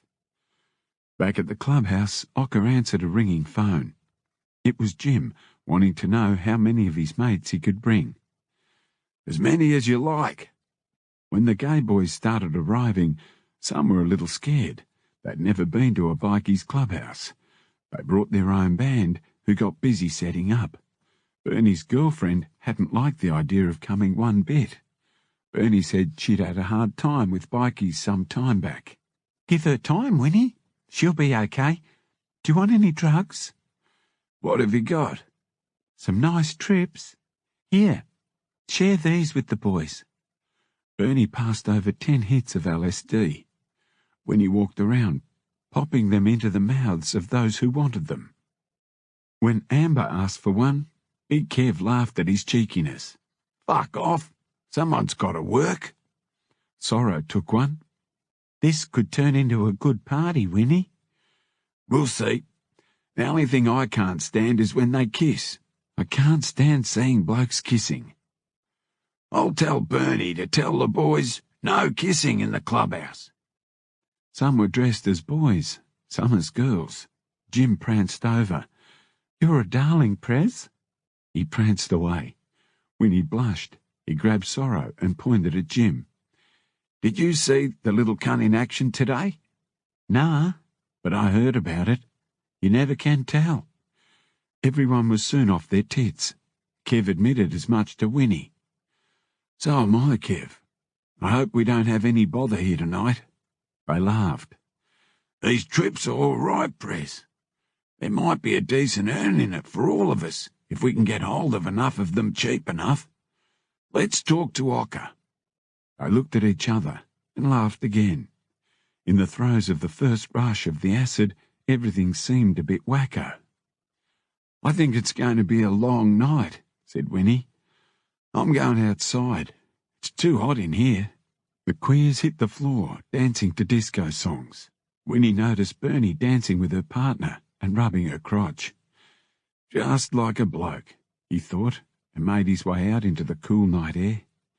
He felt mellow and shared a joint with a couple of hardcore dykes dressed as bikies. Inside the clubhouse, Ocker danced like a madman, while Big Kev looked on and shook his head from side to side, as if to say, "When is this going to end?" Suddenly, 6 uniformed coppers walked in. The sergeant stood at the door. "Get the Prez," he said, to no one in particular. "This is a private party," Big Kev shouted. "Find your own." Winnie walked in. "Now, Sergeant, what's this all about?" The sergeant began by shouting. "I am the—" Winnie held up his hand to stop him. "No need to shout, mate." The sergeant started again. "Look, I'm the new licensing sergeant, and I believe you're running an unlicensed bar. Have you got a search warrant?" Winnie was as cool as ice. "I don't need one." Some of the members gathered around them. The sergeant looked around. Winnie began again. "You don't need a search warrant if it's licensed, but seeing as we're unlicensed, you need one. Now, why don't I come down to the police station on Monday and we can talk about it? This is a private party. I don't see why you'd want a party with faggots, the sergeant hissed. I understand how you feel. Winnie nodded towards Big Kev. See, Big Kev's brother is a fag. We're doing it for him, he said with the straightest of faces. I'm on afternoon duty this week, the sergeant said before turning to his boys and leading them away. Fuck, Prez, where did you get that from? Which part, Kev? About me having a queer brother. It was better than saying you're a queer. What about the other shit about the search warrant? I think that's right. Besides, it is a private party after all. We're not charging admission. But if we don't do something about it, we'll end up in the shit one day. You'd better go and talk with him next week, Prez. I'll talk to the pig about it first. He'll know what to do. How come they got in unnoticed, Kev? Nestor answered. It's my fault, Prez. I saw them and thought they were queers dressed up. That got a big laugh. The acid continued to weave its magic. Everyone was so off their heads. No one else noticed the pigs arrive or leave. Those were good trips. In the morning, after the party crowd left, the clubhouse looked as if a cyclone had blown through. Winnie stood among the debris and wondered aloud to Ocker if it was all worth it. Well, Prez, the queers passed the hat around for the club, and we raised over 2,000, plus what we took at the bar. That's worth it, Big Kev said. We never expected an earn, but we did all right. Ocker, who gave us those trips, do you remember? They were different. Bernie. Sorrow wandered in from outside. It was a good party, Winnie. I never know what to expect when we come down. I thought we were only here for the shop opening. So did we, mate. That's Sydney for you. Don't forget about coming up for a run to our clubhouse. I'll give you a call. Okay, Sorrow. The boys shook. Ride safely, mate. Sorrow and the boys took off for Newcastle. Chapter 27. In the morning, the shop looked spotless. Even the floors had been polished. Brian had had the cleaners in. I did a little myself. All we need now is customers. Winnie couldn't believe how professional the shop looked. Don't expect too much too soon, Brian. Brian's faith was rewarded by lunchtime. The phones never stopped ringing.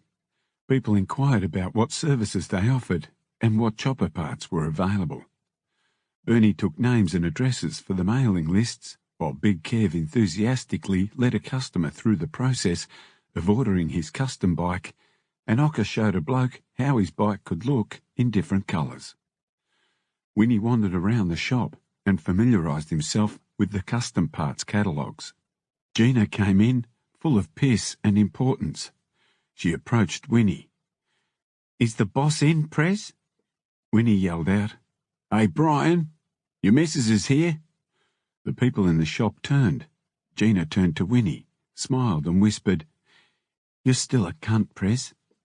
They didn't close the shop doors until 6 o'clock, giving the workers with big money time to come and browse after work.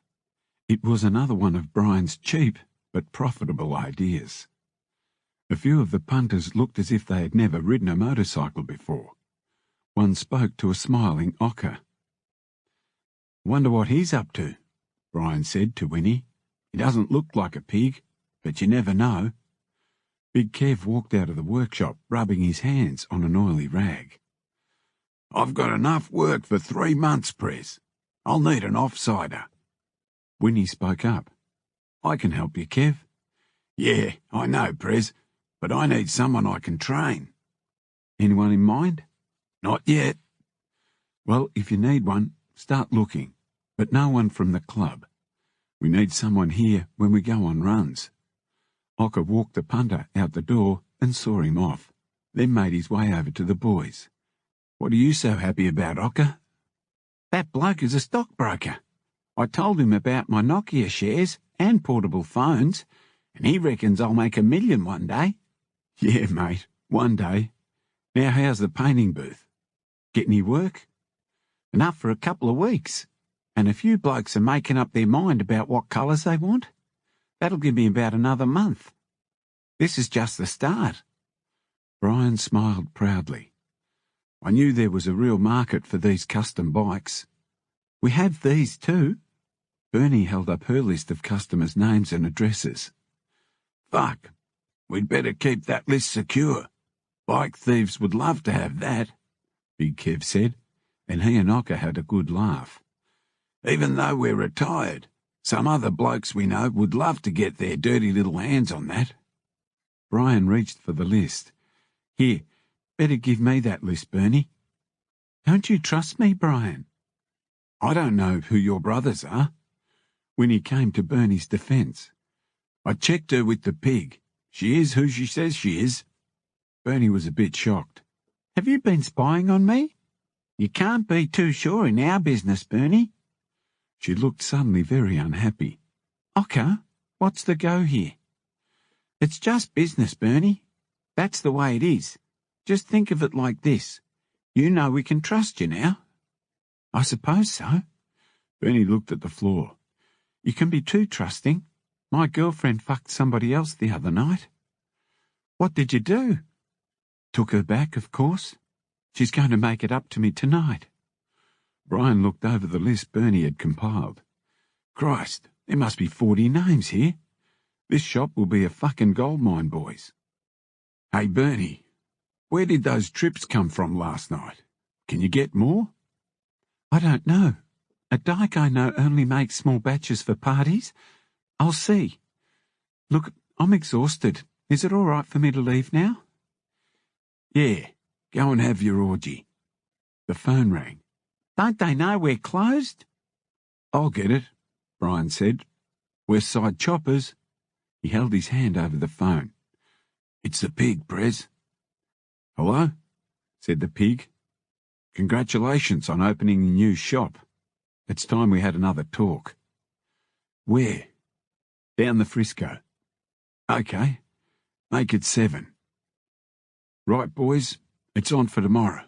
He wants his pay. He looked at Ocker. Got your camera working? No worries, Prez. Right. We'll knock off early tomorrow, boys. Brian, you'll be right with Bernie here, and we won't leave until 5:30 to meet him at 7 o'clock. I don't know if there'll be enough light to take the photo then, Prez. Fuck. I never thought of that. It'll be too dark for sure.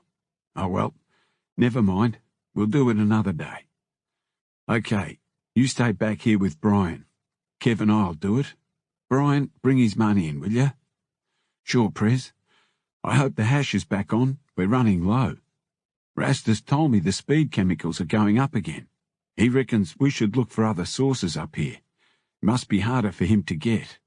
I know, but if his source dries up, we'll be fucked.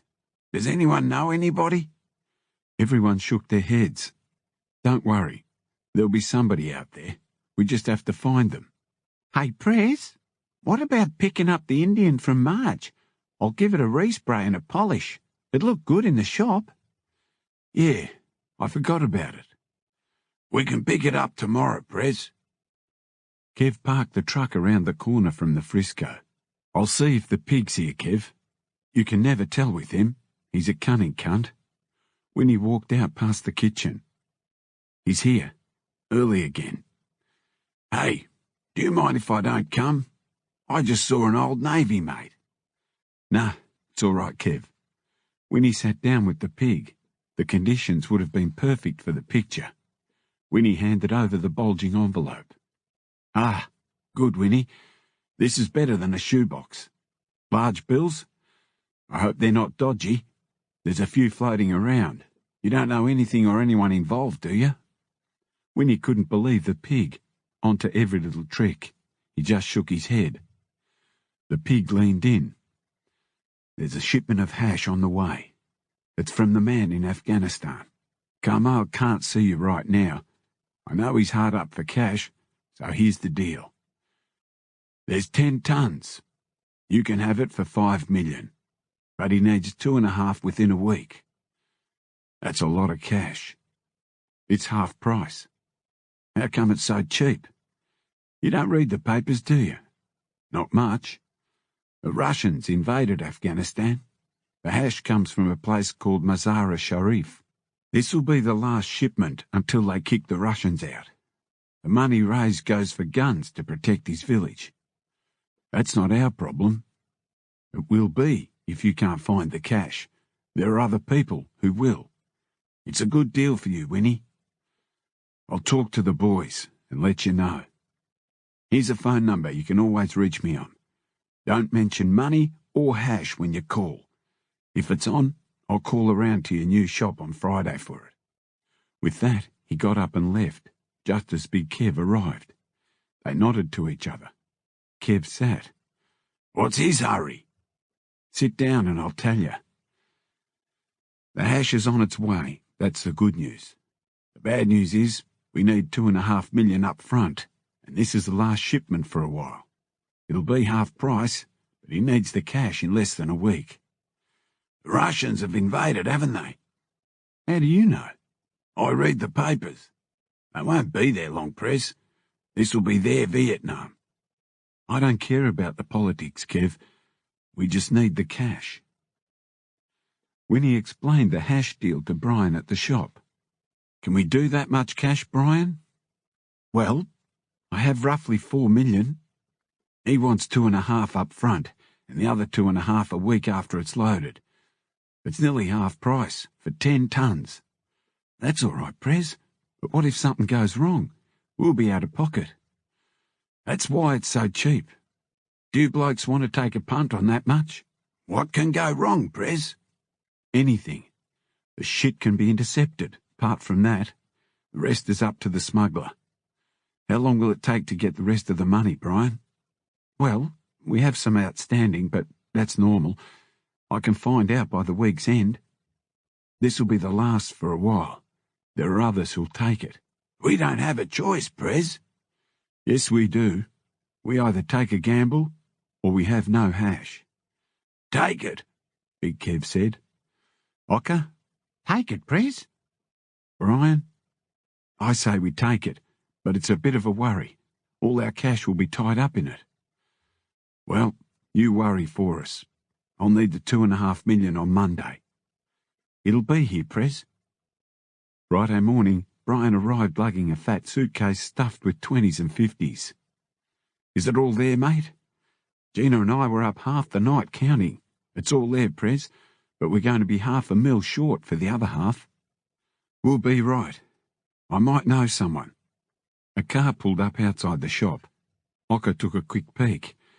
Here's the pig, Prez.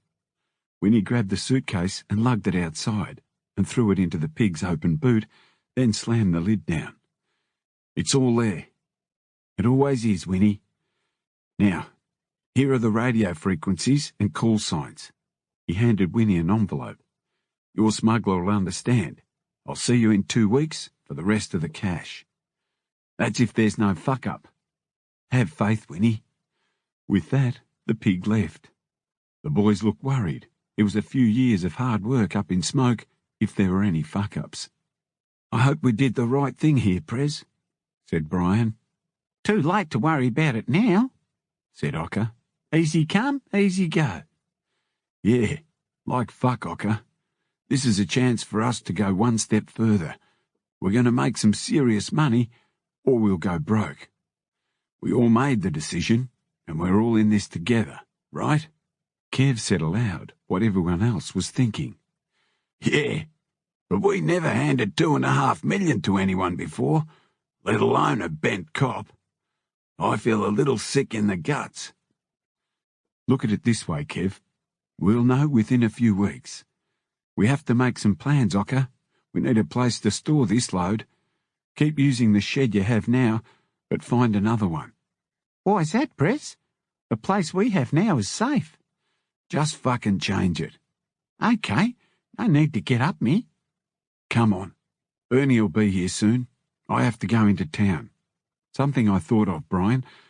I don't suppose you had your name and address on that suitcase, did you?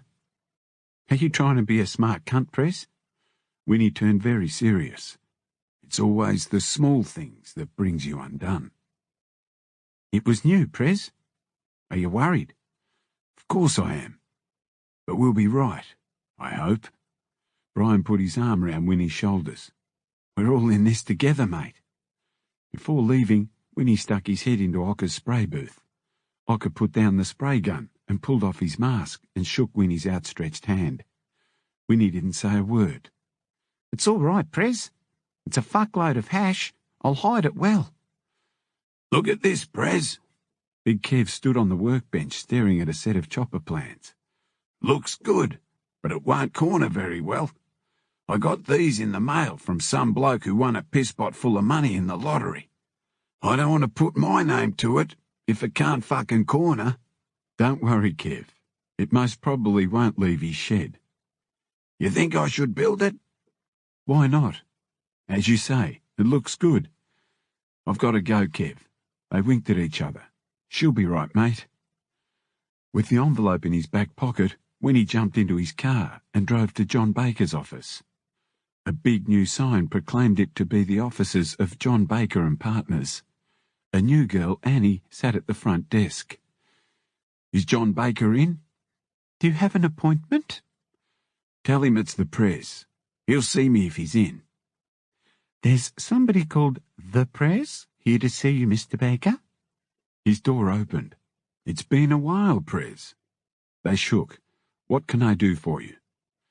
I need Squizzy Taylor's phone number. You could have rung me up for that. No, mate. I have a delicate matter to put to you. I need to borrow 500,000 for a month. You'll get 750 back. You sure? 100%, John. But we need cash. I know a bookie who might help. I don't want to meet him. You won't have to. I'll do that. When can you find out? Ring me tomorrow. I'll have an answer, and I don't need to know what it's for.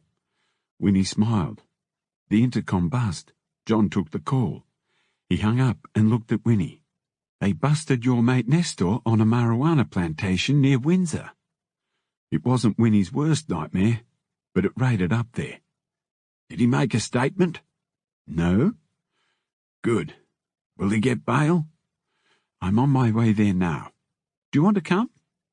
No, that won't look good. As far as we're concerned, this is his own affair, not the club's. Better give me Squizzy's number, and I'll call you later today. I'll let the boys know. Here, use this. John slid his phone over.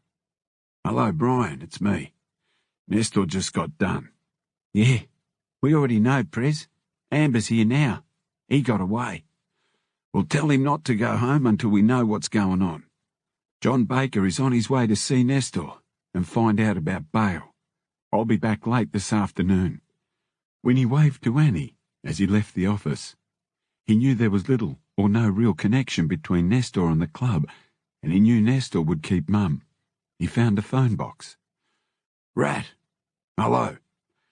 We need to meet today. 1 o'clock at the Frisco. The Rat waited among dockyard workers rushing back to work. Winnie headed to the back door, and the Rat followed. It's time for work. You have to go north and see the skipper. A shipment is on its way. He passed the envelope over. Guard this with your life. It's the call signs and frequencies. The skipper will understand. Get him to show you how to order a refrigerated container, maybe 2. There's 10 tons. Load them and get them delivered to Sydney by rail. That's the good news. The bad is that Nestor got done today.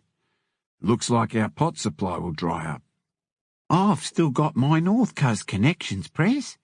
Besides, I'm doing all right with the speed. How did he get done? Don't know yet, but it was at the farm near Windsor. They probably got the lot. He'd be spewing. When will you head north? As soon as you can organise me money, Prez. I'll meet you at the clubhouse at 10 tomorrow. I've got to go now. Winnie headed back to Brian's office. Nestor got out on 20 grand bail, Brian said. I used club money. He can pay us when he gets out. Amber took the money to John Baker's office. Kev wants to see you, and Mimi rang to say she'll be back tomorrow night. Thanks, mate. Ocker and Big Kev looked up as he walked in. Looks like we're out of the pot business. Not yet we're not, Prez, said Kev. Nestor still has a couple of farms that haven't been looked at yet. Bernie was telling me about her brothers in Adelaide growing hydroponic pot indoors, said Ocker. They'll be here next week. Maybe we can swap. Speed for pot. I've never heard of growing it indoors. They're growing under lights, and the roots grow in water with chemicals to feed them. It won't hurt to talk to them. Winnie sat down. Fuck. What a day.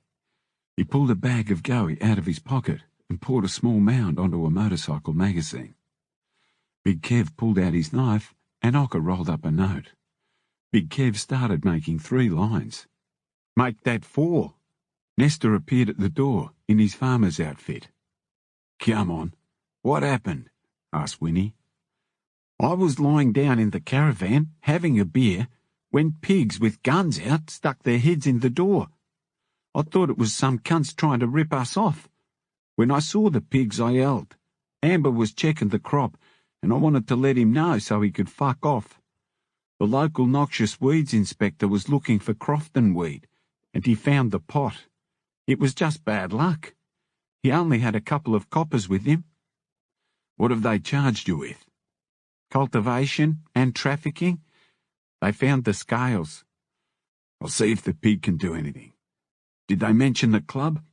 No, Prez. I never have club gear on out there. Have you seen Brian yet? I haven't got time to hang around, Prez. I want to get home and clean my house just in case the pigs decide to come for a look-see. Do you need a hand? Nah, Prez. Amber will help me. I'll see you Friday night. Well, boys, we've just got 2 new distributors for our products, one in Perth and one in Adelaide. Perth's the go. This bloke from out west told me there's lots of money about, with all the mines opening up. We need to talk money now, said Winnie. I've got the chance of borrowing 500 from a bookie, and we pay back 750, no questions asked. Well, only if we need it, Prez, said Brian. The speed's going good. OK, I'll hold off. But I need 220 in the morning for the rat to take north. We're going to be a bit short. Any money owing? The Marios owe us 200 grand. They pay on Friday. OK. What do we do about Nestor? I rang little Tony, Prez. He's pretty cool, and maybe if we're short we can see him. No one in the club must know what we're doing. Let's just keep the 4 of us in on it. The phone rang, and Brian answered. Prez, it's Squizzy Taylor. Squizzy, long time no see, mate. I want to catch up. When would that be possible? Tonight, if you like, Winnie. I'm going away for a week from tomorrow with the minister. OK, tonight. Say the clubhouse, 7:30? Winnie looked at the boys. Squizzy must be getting pretty high up in the public service. He's going away with the minister for a week. Yeah, but they all go, said Brian. It's the perks. He might just be an arse-wiper. Maybe, but he'd be good enough. What do you need to talk about, Prez? Is it all right if I'm there? Of course, Kev. I was going to ask you. You blokes want to come for a drink with Squizzy? I haven't seen him for a while. No, not me, Brian said. I have to organise the money for the rat. Yeah, good, Brian. Bring it around to the clubhouse in the morning. I might just stay here the night, seeing as Mimi's still away. Ocker gave the idea some thought. I might join you, Prez. We'll get some sluts, eh? We're not all like you, Ocker. Speak for yourself, Brian. I'll see you boys in the morning, Winnie said. Chapter 28. Squizzy was waiting for them as they pulled up at the clubhouse. You look good in a suit, Squizzy. Squizzy blushed. It's me work clothes. The clubhouse looks great. You'd have better. We're buying it. And then we renovate it any way we want. What are you up to, Squizzy? I'm going to Canada tomorrow, on a trade mission for the state. It's no fun, and I work like a black ant. Winnie poured out a line of speed, then handed the bag to Squizzy. Take this with you. Gets you up when you're feeling down. Stick it in the minister's bag. He won't get looked at. Squizzy tucked the bag into his wallet. John Baker told me you needed to talk, Winnie. How can I help? He pulled out a notepad. I'm in partnership with the Mario twins from school. We're developing a couple of pubs in Sydney, and they're having trouble with some cunt on the council. They can fill you in. Can you help us? I should be able to, Winnie. It all depends on what it is. I'll talk to them when I get back. Good. I'll let them know. Here's their phone number. Big Kev lit a joint, and Squizzy undid his tie and leaned back on the bar. Fuck, I reckon I could enjoy this life. You get the best of both worlds, Squizzy. Nah, you have the freedom. Don't tell Brian that. What's the go with him? Has he changed? He's got a family, mate. So what's your minister like? Don't know him that well. They say he's a bit of a punter. I've only been working for him for a month. It's my job to check anything he might sign. They're not all lawyers. Big Kev passed the joint around and marijuana smoke filled the air. Ocker wanted to know if he could phone around and get a few girls to come over. They all agreed it was a bloody good idea. Squizzy smiled. I'll be in it, Ocker. Do you like blondes, Squizzy? I like 'em all, mate. Ocker held up his portable phone and Squizzy took a look at the latest gadget. They don't work. Squizzy, they're getting better. Yeah? You watch this. Who do you want to ring? Kev yelled out. Ring my missus. You've got the number. Sandy wants to talk to you, Kev. Ocker held out the phone. Don't fuck me around, Ocker. Can't you see I'm playing pool? No. Here, talk to her. Kev grabbed the phone. Hello? He listened intently. I'll see you tomorrow. I'm staying at the clubhouse tonight. He passed the phone back to Ocker. You're right. They are getting better. The taxi pulled up, and Ocker paid the cabbie. This way, girls. Two tall blondes followed him into the clubhouse. Fuck, he wasn't kidding. Squizzy stared in disbelief. Ocker stopped at the bar. Who else wants to play? Winnie and Kev were playing pool. No, mate. You and Squizzy go. Ocker and Squizzy disappeared out the back. You're a dirty cunt, Ocker, Kev called as they went. Ocker came back out to the bar and got a few drinks and yelled out to the girls what he was going to do with them. Winnie heard the girls giggling. Kev leaned into his table and sank the last ball. It's not your night, Prez. I've got some bad news for you. What's that, Kev? You remember Robin? Winnie looked up. Robin? The dancer? Sandy's friend? Fuck, that's been a while. Well, she lives down the coast, and she's in town, and she wants to catch up with you. Do you know what that's about? She had your kid. Winnie stared at Kev, speechless. Didn't you know? Winnie shook his head. A boy. He'd be about 7 now. How do you know? Sandy wrote to me in Vietnam. When you never mentioned it to me after I got home, I just thought you weren't worried about it. This is the first I've heard of it. Does Mimi know? You'll have to talk to Sandy. Robin and Sandy exchanged Christmas cards, but that's all I know. When does she want to meet? Tomorrow night. It was a boy, yeah? What's his name? I really don't know, Prez. You know as much as I do now. Does anyone else know? I haven't mentioned it to anyone. Good, Kev. Let's leave it that way. Could you find out if Sandy told Mimi? I'll do that now, Prez. After a brief conversation, Kev hung up.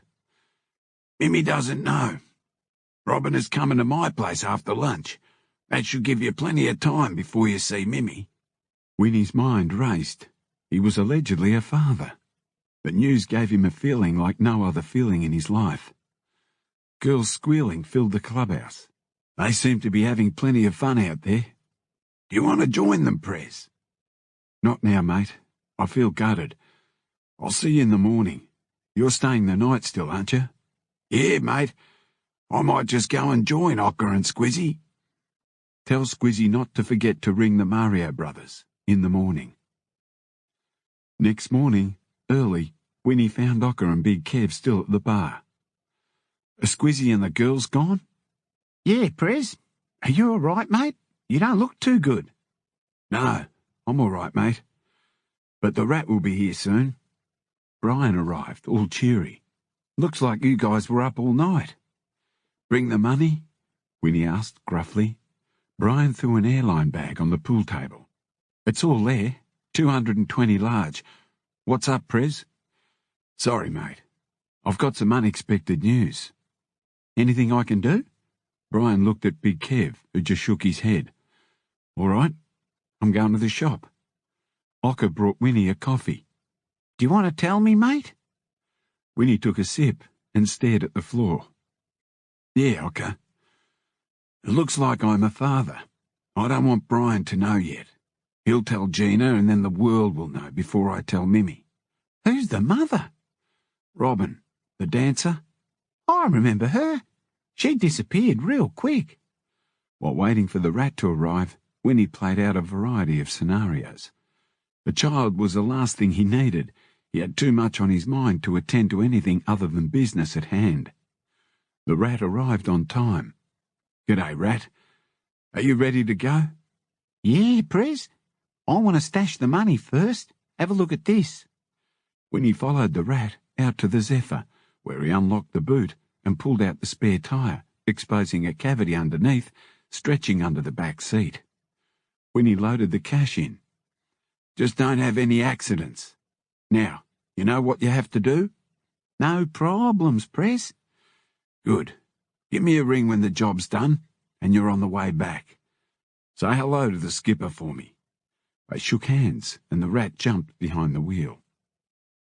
Winnie's emotions almost got the better of him when he rang the bell at Kev's apartment. He felt as if it were happening to someone else, as if this was part of a story he'd been told that had nothing to do with him. He wanted to turn and walk away and forget about it, and in that instant he knew he should have. But a few scant seconds later, the door opened, and there stood Sandy, wearing a face that told him more than he wanted to know. He followed Sandy inside to the living room, where a skinny, ashen-faced Robin sat. You remember Robin, Prez? Nothing could have prepared him for Robin's appearance. Without thinking, he blurted out, "She's a junkie slut." Robin started crying. Sandy grabbed him by the arm and pulled him out of the room. You're a stupid bastard, Winnie. Robin's no junkie. She's dying of cancer. Take it easy on her. I'm going out now. You go back inside and talk to her. You're not the reason she's here. It's for your son. I'll be back in an hour. Be gentle. Tears welled up in his eyes as he entered the room. Robin just stared at him.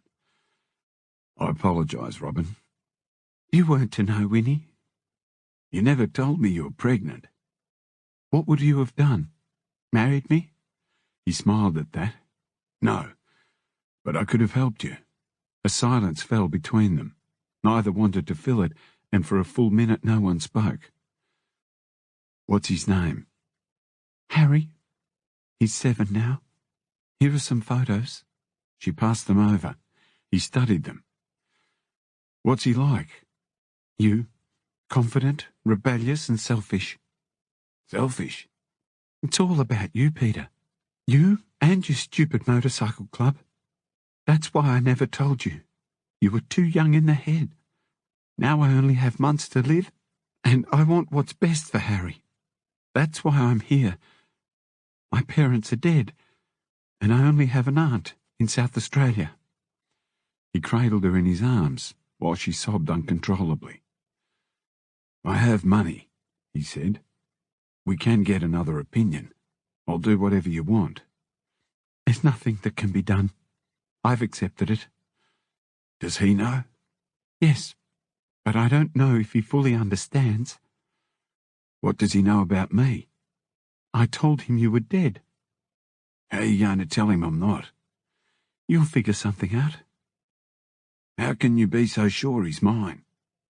Look at him. Who does he look like? Winnie stared at the photo and saw himself aged 7, same distant look, same intense dark eyes. The likeness was uncanny. "When can I see him?" "It's up to you." "You know I have a girl now, Robin. Her name's Mimi. Yes, I know. Sandy told me. I know she's a good woman.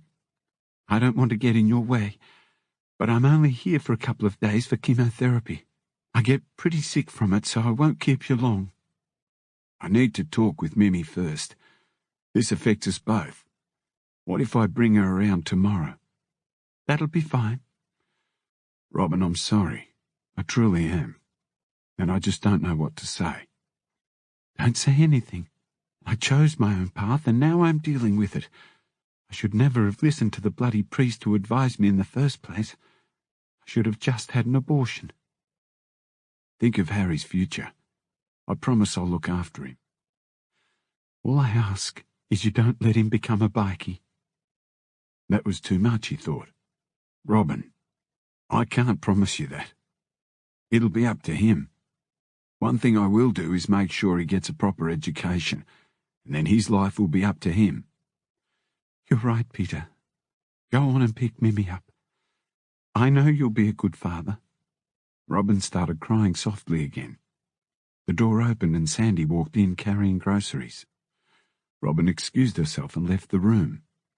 Sandy put down the groceries and put things away, every so often glancing at Winnie. "Well, Prez, what are you going to do if you can't look after him? What if Mimi says no?" "If she does, Kev and I'd do it." "I don't know what you think of me, Sandy, but he's my responsibility now." "Okay, Prez, you'd better pick up Mimi and tell her the story." "She doesn't know anything, does she?" "Not a word." "Good. You know, I thought telling Mimi was going to be hard. It'll be a piece of cake compared with seeing Robin like this." "Off you go, Prez." While he waited at the airport for Mimi, Winnie tried to think of what to say before he decided that, in this case, only the truth would do. He spotted Mimi rushing over towards the car. He grabbed her bag, threw it in the boot, then grabbed her. Mimi threw her arms around his neck. "I've missed you so much, Peter." She kissed him, but felt his squirmy resistance, as if he were only partly glad to see her. "Didn't you miss me?" "Too right I missed you, babe." "You don't sound like you did." Winnie opened the door for her, then slid in behind the wheel. He stared straight ahead for a few seconds, turned and said quietly, "I have something I have to tell you, now." Mimi looked straight ahead, expecting something awful because his tone was so deadly serious, so uncharacteristically sombre. She felt dread overtake her, fill her. She dug her fingernails into her palms and waited for him to start. "I just found out that I have a son." The relief she felt gagged her. "Son? Who with?" Winnie told her Robin the dancer's story. Mimi remained silent throughout, and tears rolled down her cheeks. "The poor woman. What are you going to do?" "I don't know. I had to talk to you first." "You don't have any opinion?" "I wanted you to meet her first. I need you to help me make my decision. What you want, I want." "That's not fair, Peter. Well, there's no way I can argue with you about this. He's your son. I know you'll want to have him, care for him, and I love you, Peter. So what you decide will be good enough for me. What do you want?" "To keep him." "I already knew that. What's he like?" He showed her the photo. She studied it for 2 minutes. "There's no doubt he's your son, and Harry's such a strong name." "Yeah, I like it." Winnie smiled. "We'll have to get a bigger house." "Why don't we build one?" "Come on, babe. Let's not get too carried away just yet. I don't want to be there tomorrow when you meet her. I'll let Sandy and you handle it." "That's a good idea, Peter." At the shop the next morning, Brian greeted Winnie with a smile. "Hello, Dad. Word gets around fast. You know women." "No, I don't, mate." "What are you going to do? Learn how to be a father, I suppose." You'll be good at it, mate. Winnie knew the topic wouldn't be covered in a few sentences, so he turned his thoughts to the things he could control. Have you worked out how much money we're going to be short? I think we'll be pretty close. I got onto a few members who owe, and Ocker reckons he can cover what we don't have. We'll be right. That's good, mate. Make sure you have it ready to go. It'll happen real quick, and when we get the shipment on our boat, the pig will be straight around here. You don't think it's a trap, do you, Prez? No, we know too much. I'm not going to worry about it until we have it stashed away down here. Bernie entered Brian's office. Congratulations, Prez. There were no secrets in the shop. Not you too. Bernie just nodded. Well, I'm going out to work with Kev. Winnie walked to the workshop. How you feeling, Prez? Not as excited as everyone else. I won't say anything then. Come on, give us a hand with this chopper. That afternoon, Kev and Winnie went to see how the girls' meeting had gone. They found them in good spirits, 2 empty wine bottles worth. The alcohol had helped relieve them of some of the pent-up stress. We made a decision, Peter, Mimi said. I am going to legally adopt Harry, and we'll be his parents. She reached for his hand. Kev and Sandy are going to be his godparents, because he hasn't been christened yet. I'll explain what it means to him. Robin appeared a little drunk, but a lot happier. Winnie was filled with anxiety about meeting his son. He had no idea how to prepare for it. When can I see him? At Easter, a few weeks away. He hasn't been to the city before. I promised he could go to the Royal Easter Show. Mimi and I thought you could both take him. It'll be too much for me. He hugged Mimi. That sounds all right, Robin. I haven't been to the Easter Show since I was a kid. I can show him some of the things we did. No, you won't, Mimi said, and they all laughed. I can imagine what you two got up to. In the car on the way home, Winnie looked at Mimi. Do you know how long Robin has? Yes, a matter of months, maybe weeks. She can't stay down the coast, and she's got no one to look after Harry. What can we do? She's going to move in with Kev and Sandy. Harry can come and stay with us when she gets sick. How often is that? We don't know yet. It'll give us a chance to bond with him. It's going to be a bit of a rough time, Peter, on all of us. Thank God you're patient, Mimi. I haven't been a father before, and I haven't a clue what to do or say. The only thing I'd like to do is get him into a good school. Mimi laughed loudly. Look who's being uppity. Winnie almost reddened. No, I didn't mean it like that. I just want him to go to a school and be there when he's supposed to be. I don't want a school like mine, where they don't give a fuck if you're there or not, so long as your parents pay the fees. I understand, Peter. Your mother will be thrilled. Mimi stifled another laugh. She's already got 3 grandchildren. But this is yours. You know you're her favourite. She'll love Harry when she meets him, and it'll be good for Robin. She'll see how we're a family, and that'll make it easier on her. Winnie knew in that instant that it would somehow all be all right. What about your parents, Mimi?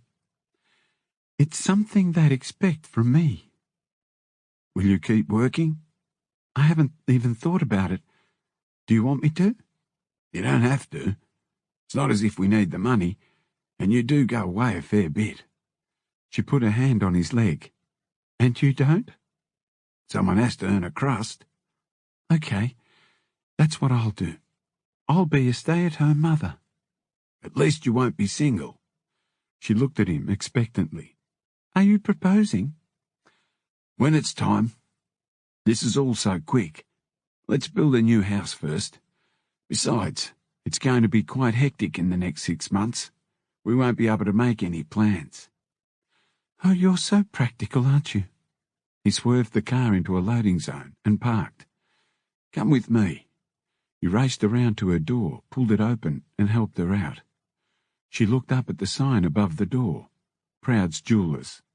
They walked hand in hand up to the counter and stood before the showcase. Which one do you want? Is this a marriage proposal? He nodded. Mimi wrapped her body around his. She kissed him, and some shoppers clapped. He opened his eyes and said, "Let's get out of here." They got back into the car. That was the most romantic thing, Peter. She kissed him again. When can we get the ring? When can we get married? Give me 12 months. To buy the ring? No, we can do that next week. The married bit, I mean. I'm making plans already. On the Friday afternoon, the rat called with a 4-word message. "Big haul of prawns," he said, and hung up. It was time for Winnie to get the money together for delivery to the pig. "All ready, Brian? Do you have any idea what we'll make out of this?" Brian shrugged. "If it all comes off, after expenses, around $20 million. But don't get too carried away just yet. There's a lot to be done before we start counting it out." Winnie and the pig arranged to meet at Garden Island near Harry's Café de Wheels. It might be the last big earn from the Hash King, when he expected to have his arm twisted for one last big sling. He and Brian loaded the money into 2 beer cartons and taped it all up neatly. When he parked where he'd be able to keep an eye on the car, Garden Island was unusually busy. 2 Navy ships readying to leave port, wives and girlfriends kissing their boys goodbye. Winnie leaned against the rail overlooking the harbour and watched the goings-on. They wouldn't want to be late, would they? The pig's voice spoke quietly into Winnie's ear. "You want a pie?" "Yes, with peas." Winnie ordered, paid, and handed the pig his pie. They ate as they strolled slowly towards Woolloomooloo and the Garden Island gates. "Everything go off okay, Winnie?"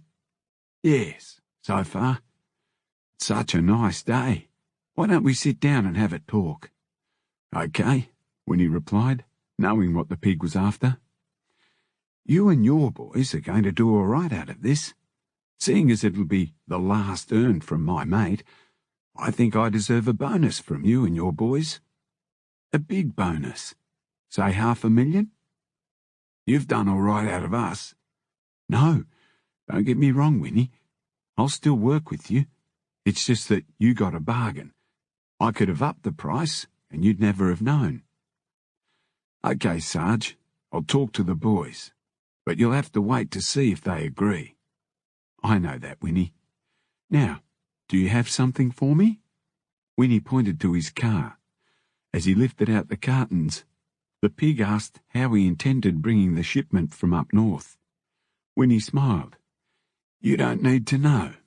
You can't help being a copper, can you? Just curious, that's all." "I hope you're not playing games," Winnie said. "You'll be right, Winnie." Back at the shop, the boys were bristling with questions. "How'd it go, Prez?" "He's a greedy cunt. We haven't even got the shipment yet, and he wants a bonus, $500,000. He reckoned he could have jacked the price up, and we'd never have known. So I reckon he's on the level.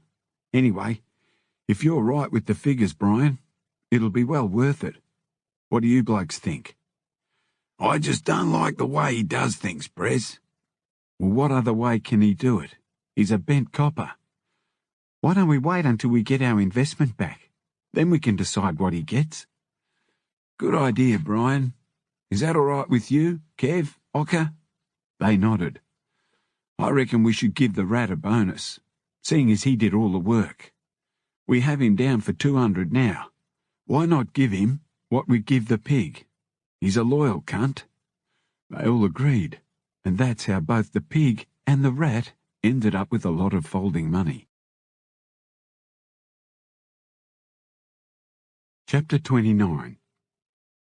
A couple of cheeky cunts came into the shop and talked loudly about another patch club, the Hunters, that had just started up out near Penrith.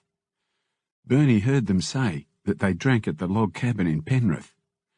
Winnie and Kev had a chat about it and agreed that they needed to pay them a visit the following Friday night. If the Hunters were all right, they might consider doing business with them, and if they weren't, he and Kev would give them the business. The Marios called Winnie to say a council bloke came to see them and gave them the all clear. Squizzy had got things moving fast. That's good, Mario. I didn't think he'd do anything until he got back. So when are we having the big opening? About 3 months. I'll keep in touch. We're up to our ears in renovations. See ya. Winnie hung up, feeling light-headed. The hash was in, the Marios were on top of things, he was going to be a father, and Mimi loved him. But despite all the euphoria, his mind kept returning to Robin and her disease. Bernie's brothers, Wayne and Paul, turned up and Bernie introduced them to Kev, Ocker and Brian. They drove up with a stash of the homegrown hydroponic pot.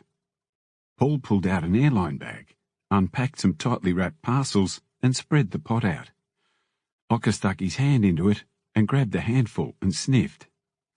It was nothing like the stuff Nestor grew. Besides the overpowering stench of tomcat's piss, it had huge sticky resin heads. Wayne pulled out a magazine from his pocket and handed it to Ocker. This shows you how to grow it indoors. You can grow a crop in 4 months if you stay on top of it. The plants can get attacked by mites, so you need to keep it clean. If you do it right, it's all female, so you get the best quality. You should talk with Nestor. He'd like to grow indoors. Ocker busily scanned the magazine. You could grow this shit anywhere. That's it, Ocker. We like the idea of swapping it for speed. We can't get it in Adelaide. How much do you want a pound? $3,000 delivered and £50 minimum, cash up front.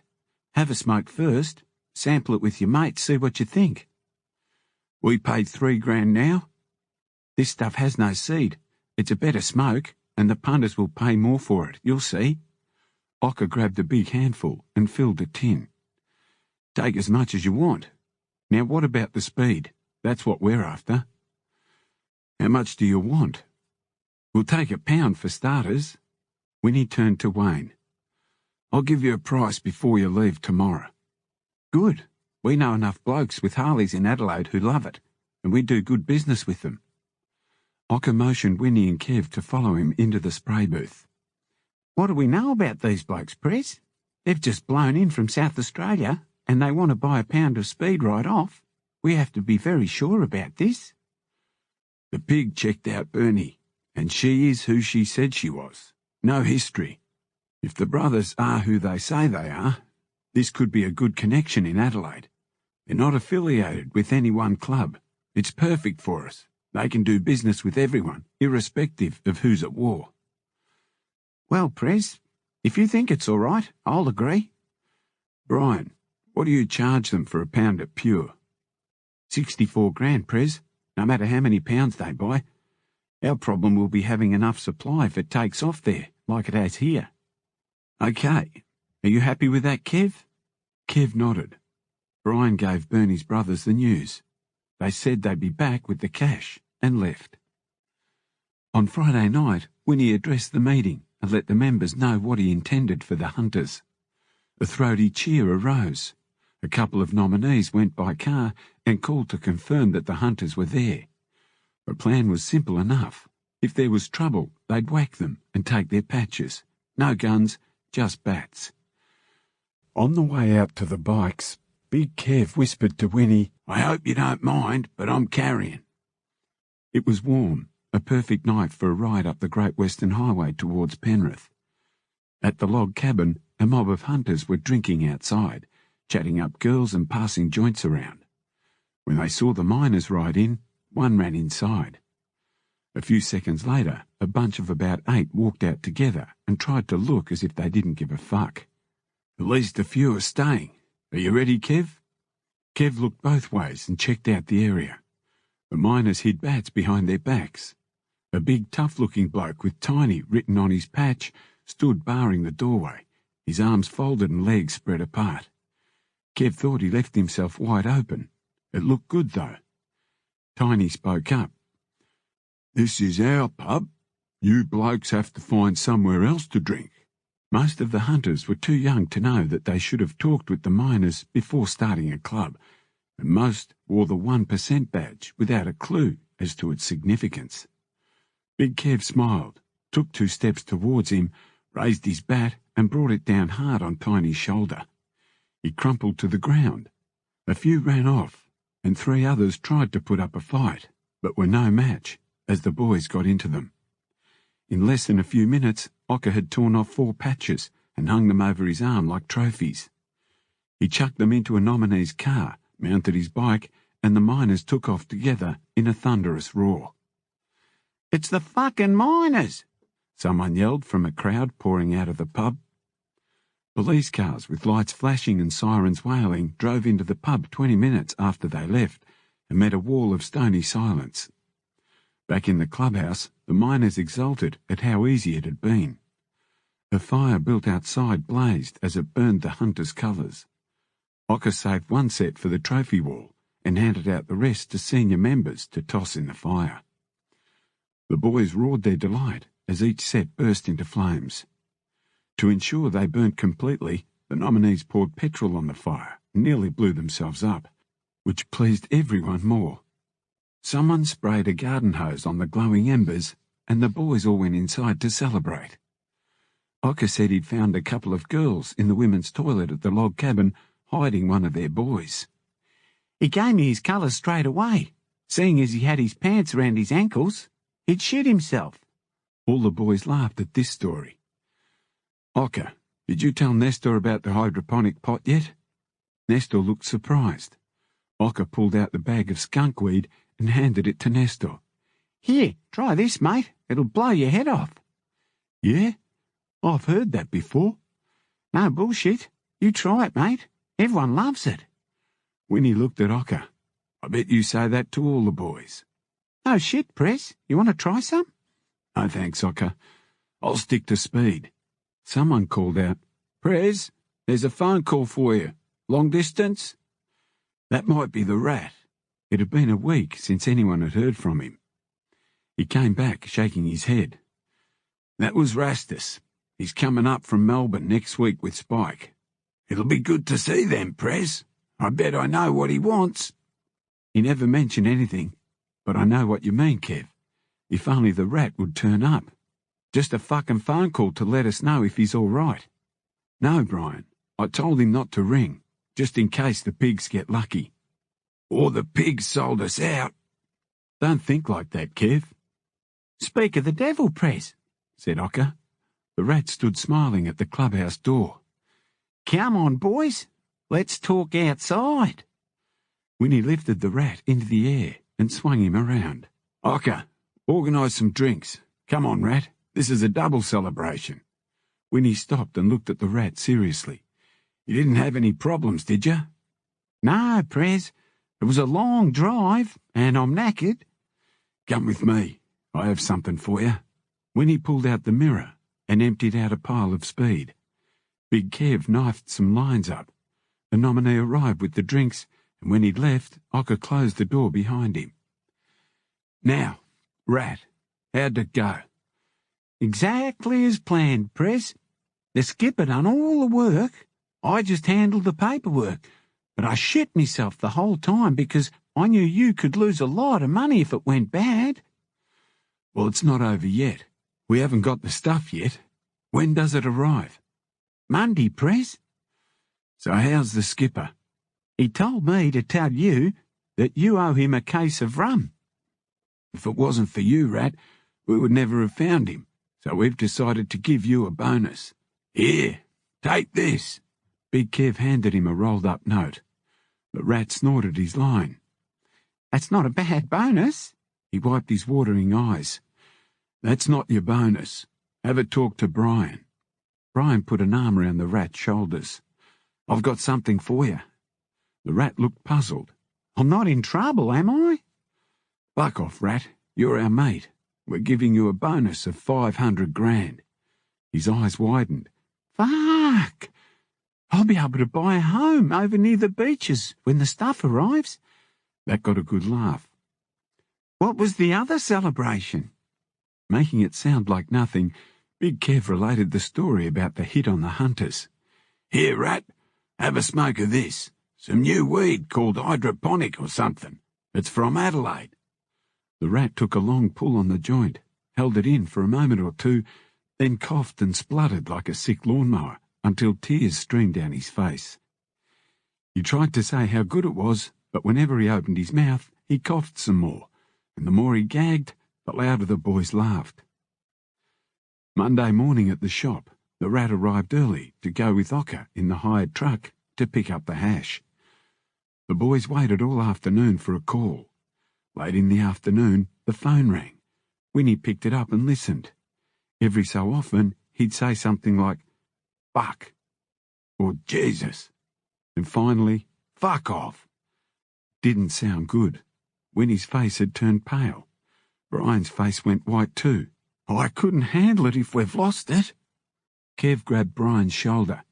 "Just hold on, Brian, until we find out what's going on." Winnie finally hung up. "What's up, Prez?" "The container's not here." Brian screamed. "What does he mean it's not there?" "Come on, calm down everyone. Don't get too excited. There's a railway strike. They're chasing it up now. Ocker told them it's perishable and saw a mate in the railway union who might be able to help." Ocker returned after dark with a weak smile creasing his face.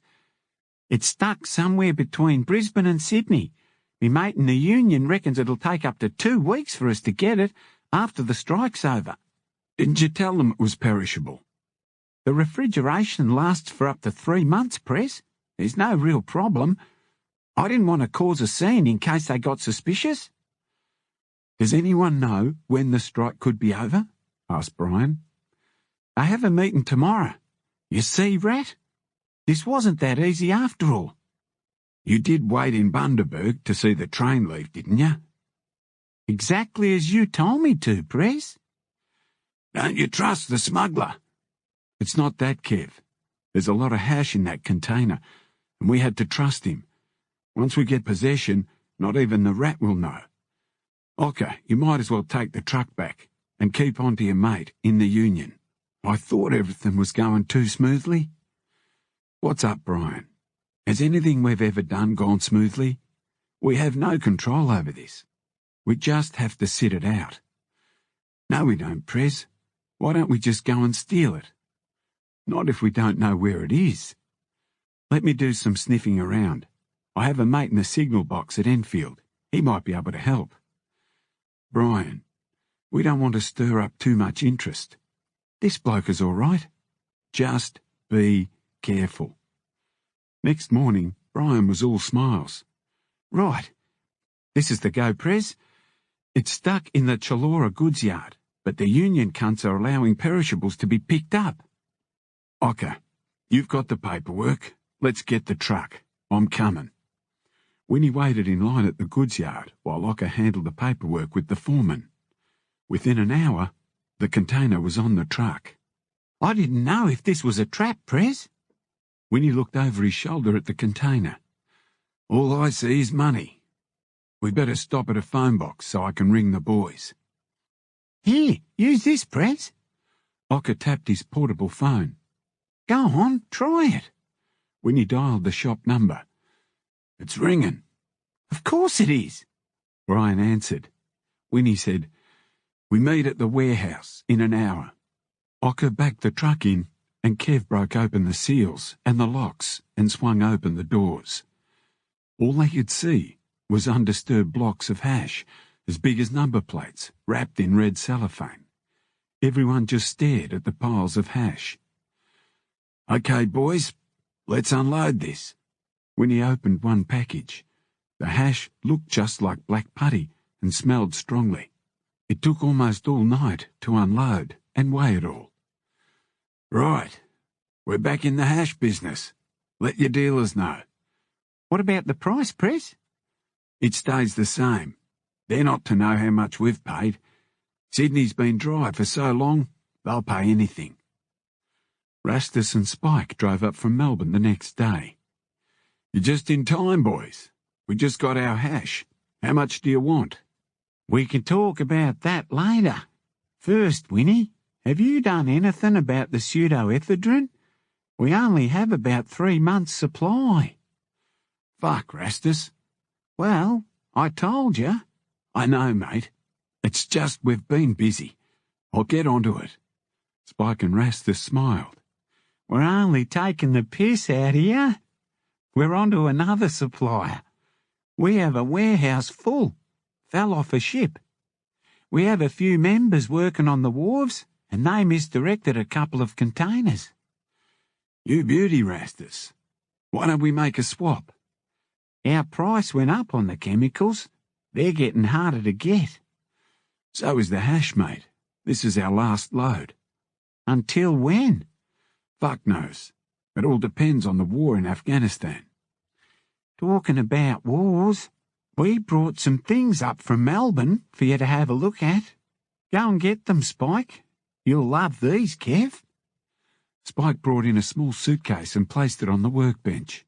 He unlocked the case to reveal an array of handguns sitting in rows, each in its own resting hole. These are samples. Kev grabbed a long-barreled blue Smith & Wesson. What a beautiful gun. How many have you got? Winnie fondled a 9mm Browning windmill automatic. There's enough. These are brand new and all for sale. How much? They average at about $1,000 each. Where did you get hold of them? Rastus smiled. Off the wharves. Where else? Must be like a supermarket. The thing is, Winnie, they don't know where they lose them.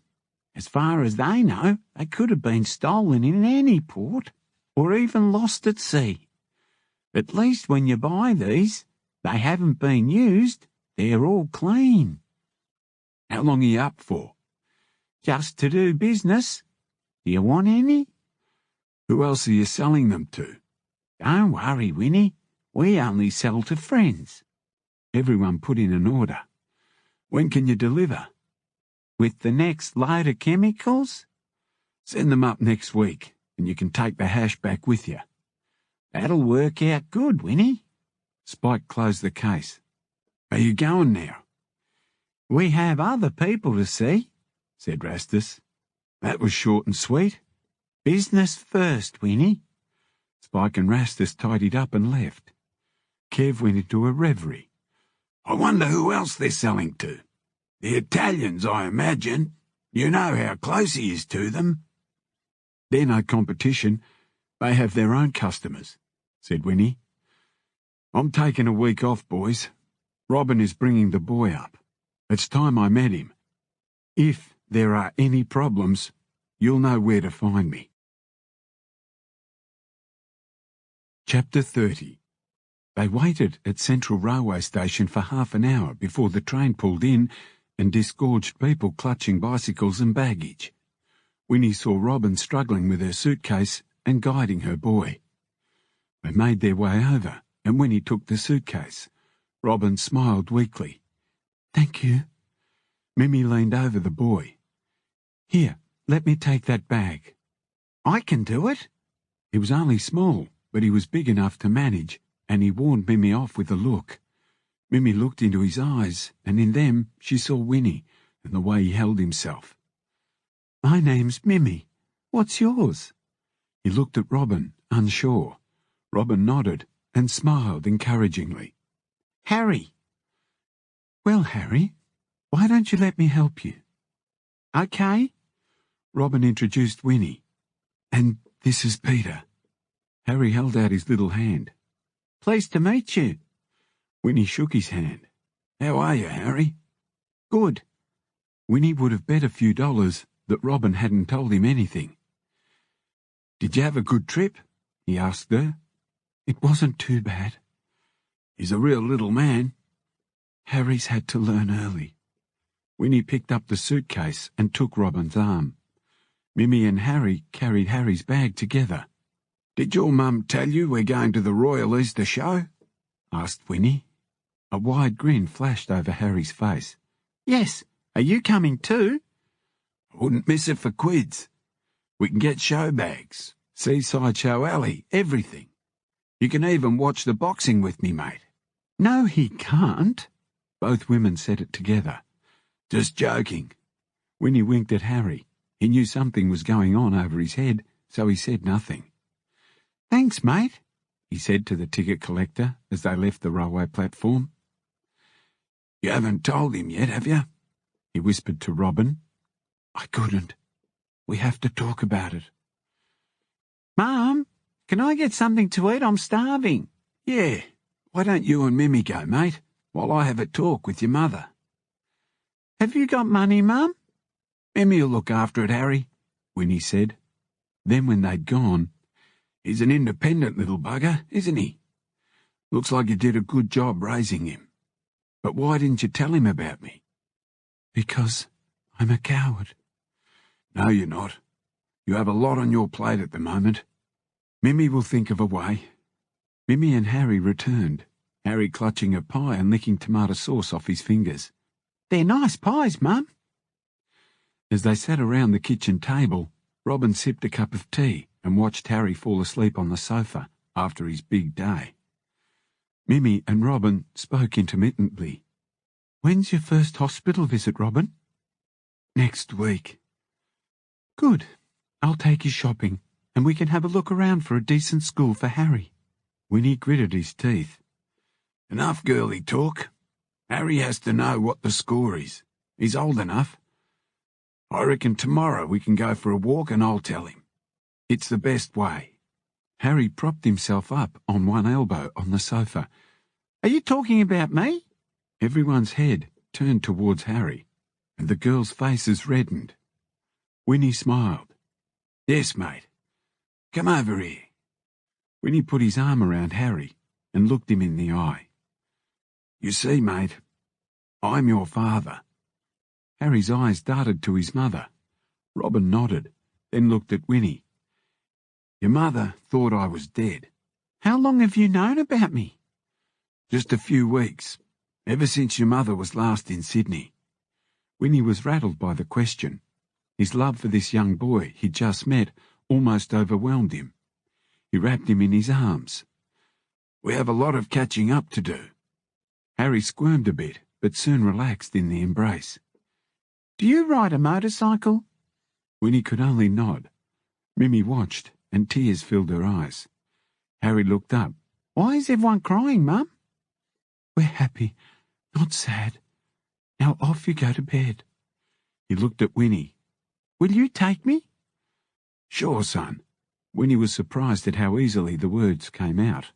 The phone rang, and Mimmy answered. Mimmy, it's Kev. Is the Prez there? He's just gone to put his son to bed. Can you ring him back in a few minutes? It can't be that important. Yes, it is. Mimmy heard a deadly serious note in his voice. I'll get him. What is it, Kev? The clubhouse has been firebombed. He looked at the girls. I have to go out. Mimmy smiled, but said with obvious contempt, You're a bastard, Peter. The first night with your boy, and you go out. Winnie surmounted his panic and his temper and told her about the firebombing. Robin came out of the bedroom. She saw something was up, but didn't say a word. Winnie grabbed his colours and told them he'd ring to let them know what was going on. Many of the members were already at the clubhouse, watching the firemen and the police picking over the smouldering ruin.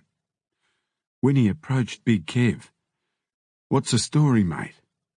They won't let us in, Prez. The fire chief and police reckon it's a crime scene. The fire chief says they couldn't get in and fight it because there were too many secondary explosions. I don't know what he meant.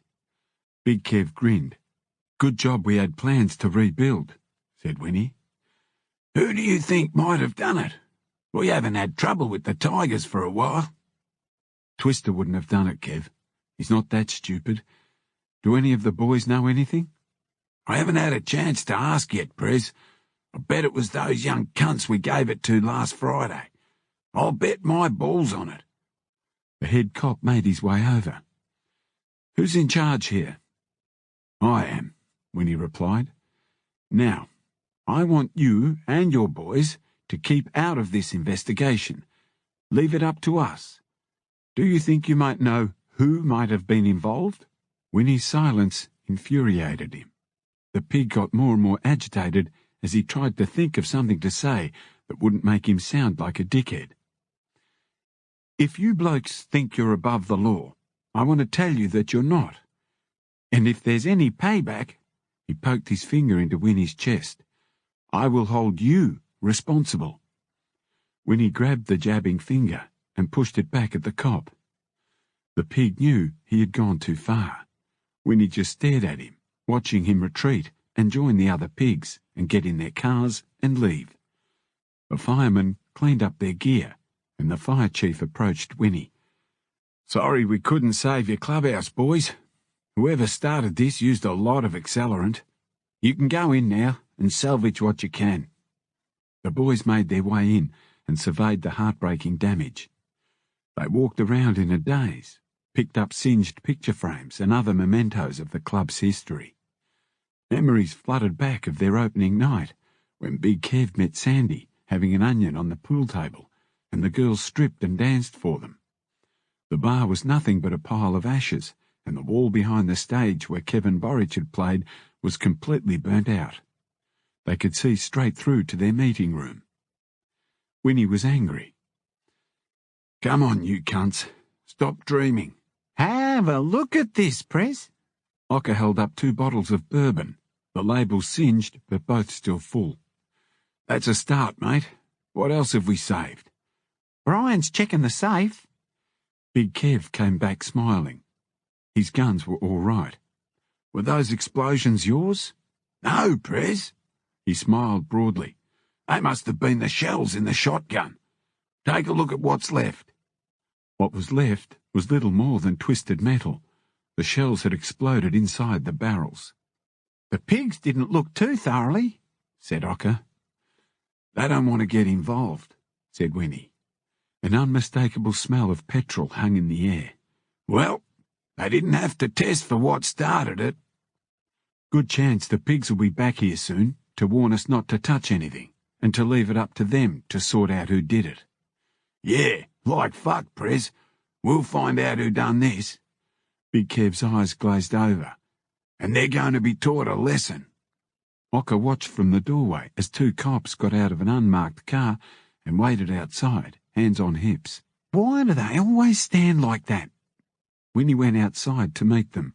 Ocker saw him nodding every so often. After 10 minutes, the cops put their notebooks away and left. "What did they want, Prez?" "The usual, Brian. How did the safe take the fire?" "It got a bit hot, but the club books and money are okay." "Bring those bottles over, Ocker." All the boys gathered round. "Right. We've got to find the cunts responsible for this. Anybody have any ideas?" What about the slowpeds, Prez? "There's no reason for them to do this. We do business with them. This is not their go." "I reckon it's the hunters from last week," said Kev. "They've still got the shits with us, and they're young and stupid." "Yeah, well, they're not that fucking stupid," said Ocker. "They managed to burn our clubhouse down." "They'll be shitting themselves by now," said Winnie, "so we'll have to be careful. Good chance they'll be armed up. We don't want any dead heroes. If anybody hears anything, let me know. I want everybody out today. Visit pubs, check your dealers. Someone'll know, 'cause these cunts will brag about this. Open those bottles, Ocker. Let's have a drink to the old clubhouse. Looks like we'll have to scrap the plans for the extensions. Now we can build exactly what we want. Let's not take our time with the plans. Get them done today. Ocker, just a rough plan. Something with a members' room upstairs." "I'll get onto it, Prez." "Okay, boys. Let's get this place cleaned up." By lunchtime next day, it was hard to tell a building had ever been there. Nothing remained except for the naked concrete slab. Everyone was covered in soot and ash, and they were standing surveying the desolation when a car pulled up. "It's that big cunt, Tiny, we hit from the hunters, Prez," said Ocker. "Don't tell me he's after more." "Hold on, Kev. He's not after trouble. Not with a broken arm, anyway." Tiny had a driver with him. They walked over slowly. "He's got balls, Kev. That's all I can say." Tiny stood with his arm hanging uselessly in a sling. "I'm here to tell you miners that I had fuck all to do with your clubhouse burning down."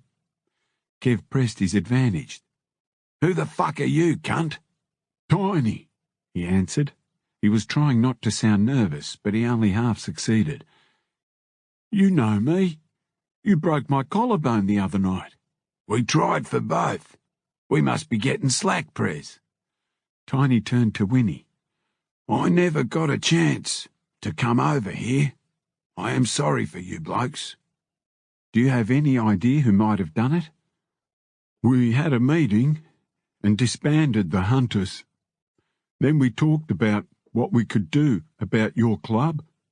A couple of blokes we didn't know talked about torching you. We told them not to even think about it. We're not give-ups, but we just thought it polite to offer you them." "Where will we find them?" Kev was onto it immediately. "Wait on. Do they have guns?" "We're not sure. They have a panel-beating shop out near Blacktown. 2 of them.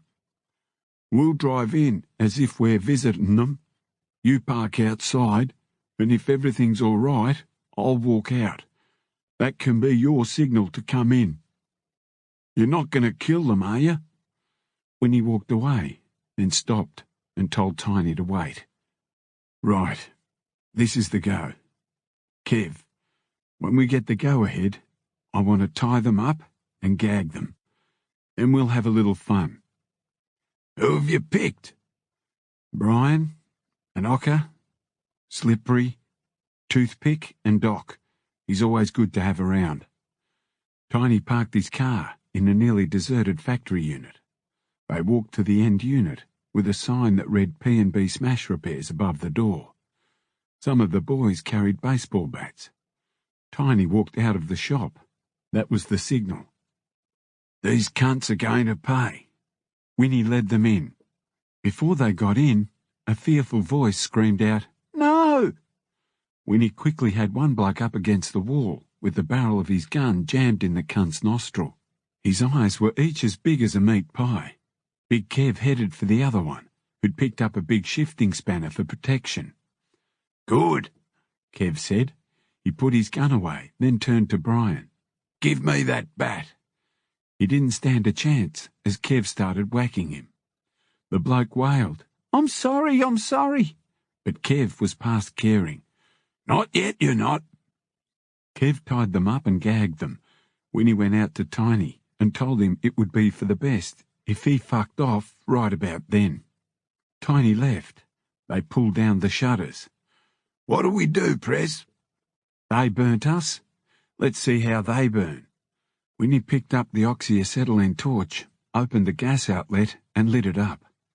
Then Winnie told Kev to take their boots off. That got their attention quick smart. Kev cut their laces. Winnie said, "Don't worry about the socks." He started playing with the length of the flame, up and down, then waved it under their feet. Then he turned up the flame and held it in one place until the smell of burning woolen socks was overtaken by the smell of burning flesh. Their screams, muffled by the gags, couldn't have been heard 2 meters away. Winnie wondered how long the bloke could hold on before he passed out, and he intended to find out. "Next," Winnie said, and pulled the flame away, leaving a trail of black smoke wafting out of the black hole in the bloke's foot. He started on the other foot and repeated the dose. The man fainted. The other cunt fainted before Winnie started on him. Ocker looked around at their spray-painting guns. Look at these, Kev. Brand new. Kev grabbed a box and loaded them in. Winnie extinguished the torch and threw it on the floor. "They won't be walking anywhere for a while." They sure looked funny lying there, soles up, smoke drifting out of their socks. A couple of his boys, dry-retched. "Is that all we're doing, Prez?" Winnie looked at Big Kev. "Isn't that enough?" Brian looked pale. "What now, Prez?" "Let's go. Someone'll find them." "What if they talk?" "They won't." On the ride back to the clubhouse, no one said a word. That day would become legendary in Miners' Club history. A fair fight was one thing, but burning down their clubhouse was altogether different. The line had been crossed from which there was no going back. Lessons had to be taught, and people would learn. Don't fuck with the miners. Chapter 31. By the time the boys got back to the clubhouse, a couple of demountable rooms had been delivered for use as a temporary clubhouse. The remaining bourbon disappeared quickly, the mood remained sombre, and the smell of the burnt clubhouse was a reminder of what had just happened. And why? Winnie collapsed on a sofa. Prez, Mimi dropped by while you were away. I don't think she was too happy. She wanted to know when you'd be back. It's okay, Nestor. I'll go home soon and sort it out. Before you go, Prez, take a look at this. Ocker spread out his plans for a new clubhouse on the floor. Winnie's mind was so focused on Mimi and his boy that he hardly took any notice, even though some other members showed excitement at the drawings. Winnie stood looking, without properly seeing, and finally he turned to Ocker. Get them costed, and we'll see how much it is. We won't have a meeting this week, Kev. Tell the boys to lie low till this blows over. I'm going home. Kev followed him to his bike. What's the boy like, Prez? That brought a smile to Winnie's face. He's a bright kid. Looks a bit like his old man. I think it'll be all right, Kev. Why don't you come to the Easter show with us? No, you do it with him. There'll be plenty of time for me to get to know him. At home, Winnie parked his bike in the empty garage. Mimi's car wasn't there. He made his way inside and found a note from Mimi. Robin is in St. Vincent's Hospital. Please come, Mimi. On the way, Winnie realised he didn't even know Robin's surname. He walked over to the inquiries desk. I'm looking for a patient, first name Robin. I don't know her last name. She has cancer? I'll look for you. What's your relationship to her? She's only allowed close family. I'm the father of her son. Her name's Robin Pryor, 6th floor, room 622. Thank you. He made his way to her room, hoping he wasn't too late. He stood before the closed door and gathered himself to face whatever he'd find behind it. He pushed the door open a crack and peeked in. Harry stood between Mimi and Sandy, who had their arms draped over his shoulders. The room was eerily silent. The monitors were off, and Robin's eyes were closed. Winnie knew instantly that Robin was dead. When he stepped into the room, Harry turned his head. He'd been crying. His eyes were red and raw. In that instant, Winnie knew his life was forever changed. His role was clear. He'd make sure Harry had a loving and stable life. There was no other option, and that knowledge gave him a clear moment of peace. Both Mimi and Sandy had been crying, and when they saw him, they started up again. Winnie hugged them, and then to his surprise, Harry put his arms around him and hugged him back. They stood in a sad little circle. I'm sorry, Harry. Harry started to cry again. Winnie looked up and saw hospital staff staring into the room. Nothing more could be done for Robin. It was time to care for the living. He had no idea what to do, but leaving seemed the best option. Come on, girls. When he spoke, it was as if they all awakened from a bitter dream. Mimi reached for his hand, and they turned as one and walked out. Outside, Winnie stopped. Give me a minute, he pleaded. He went back in, closed the door, walked to the bed, and took one long last look at Robin, the dancer. I know you don't want him to grow up to become a bikie. I can't promise that, but I promise I won't give him any encouragement. Two nurses entered, pushing a stainless steel trolley. It's a job, I suppose, Winnie thought as he joined his little group at the lift. Where do you want to go? He asked. He had no idea what to do or say next, but he knew they couldn't stay there. Home, said Mimi, with little joy. They rode down to the ground floor wordlessly and walked out into the mercifully fresh air. We have 2 cars, Winnie said. Could you drop Sandy home? I'll take Harry with me, and I'll see you at home. Mimi hugged Harry and released his hand. I'll be home soon, Harry. You go with your father. She hugged Winnie and turned and walked away with Sandy. On the ride home, Winnie tried to think what best to say to Harry. "You know Mimmy can't replace your mother, Harry. But I promise you this, as long as you're with us, she'll be the next best thing, and you'll always be safe with us. Do you understand that?" Yes. "You know I'm your father, don't you?" In a strong voice, Harry said, You're the dad I never had. In a stronger voice, Winnie added, "I'm your dad now." He reached over and touched Harry's head. "I bet you're hungry. Want to get something?" Can we have McDonald's? We don't have them down home. "This is your home now, mate. You can have whatever you want, within reason." At that, Harry smiled widely. A Big Mac and chips, then. They laughed together, and for the first time in his life, Winnie thought if he were to die right then and there, he'd go a happy man.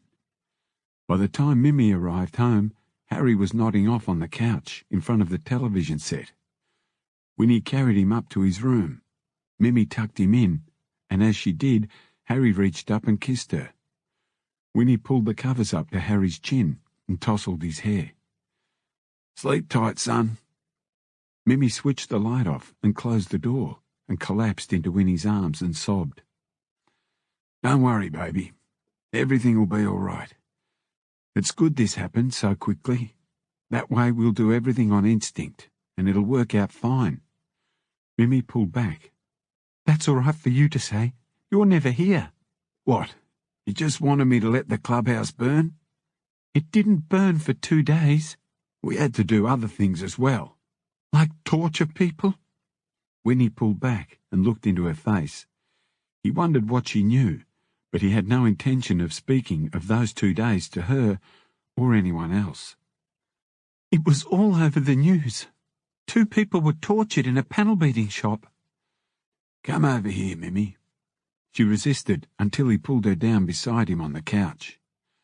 Winnie turned on the television for the late news. It was the lead story.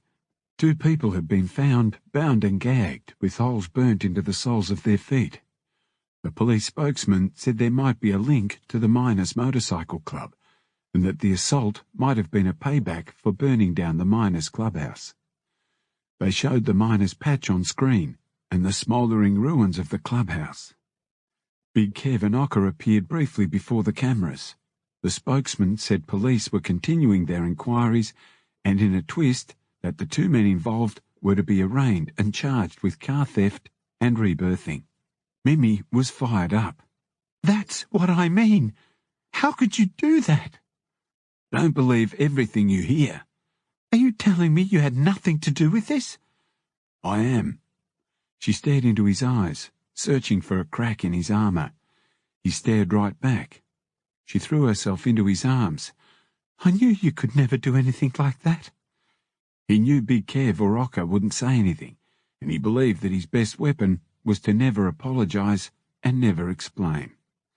To change the topic, he asked about Robin's sudden death. She had a heart attack. There was just too much happening in her body. The emotion, the chemotherapy. It was just her time. Before she died, she spoke to Harry about you. What did she say? I really don't know. But becoming parents is going to be one hell of an education for us both. I know, Mimmy, but you don't need a license to be a good parent. We'll just start by loving the kid and see how we go from there. The funeral was well attended. Winnie was proud that many members turned up and was gladdened by the mass of floral tributes. The minister provided a good sermon, made better by its brevity. He wisely concentrated mainly on Harry. After the service, Mimmy and Sandy introduced Harry to Gina and Brian. Big Kev whispered in Winnie's ear. Those 2 cunts were pretty staunch, Prez. They mustn't have said a word to the pigs. Have the pigs talked to any of our boys? We'd probably have heard by now. We'll be right. Mimmy brought over a couple who had come up from Robin's hometown for the funeral. They made a point of saying what a good boy Harry had been with Robin. It brought tears to Winnie's eyes. After the hearse left, The funeral director handed Winnie the cards from the wreaths, and Winnie thanked him. Chapter 32. John Baker fast-tracked their plans through council. As construction neared its end, Ocker sat down with Winnie. Prez, how big a party do we want for our opening? Who do you want to invite? As many as we can fit in. I'll talk to little Tony. He's coming over today. We'll get an idea of numbers. Well, before the opening, I'd like to sketch an idea for a mural in the clubhouse, said Ocker. Will it be ready for the party? A month at worst. The clubhouse has to be 100%. Let's aim for a month. OK, you're the Prez. Show me where you want it. Ocker pointed. Over here, along the back wall. I'll do some portraits of some members on their bikes. That'll work all right, mate. Little Tony pulled up in the yard.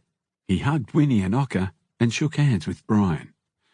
It's coming along well, Prez. When's the grand opening? We'll let you know. I was thinking of a day-night party. What do you think, Ocker?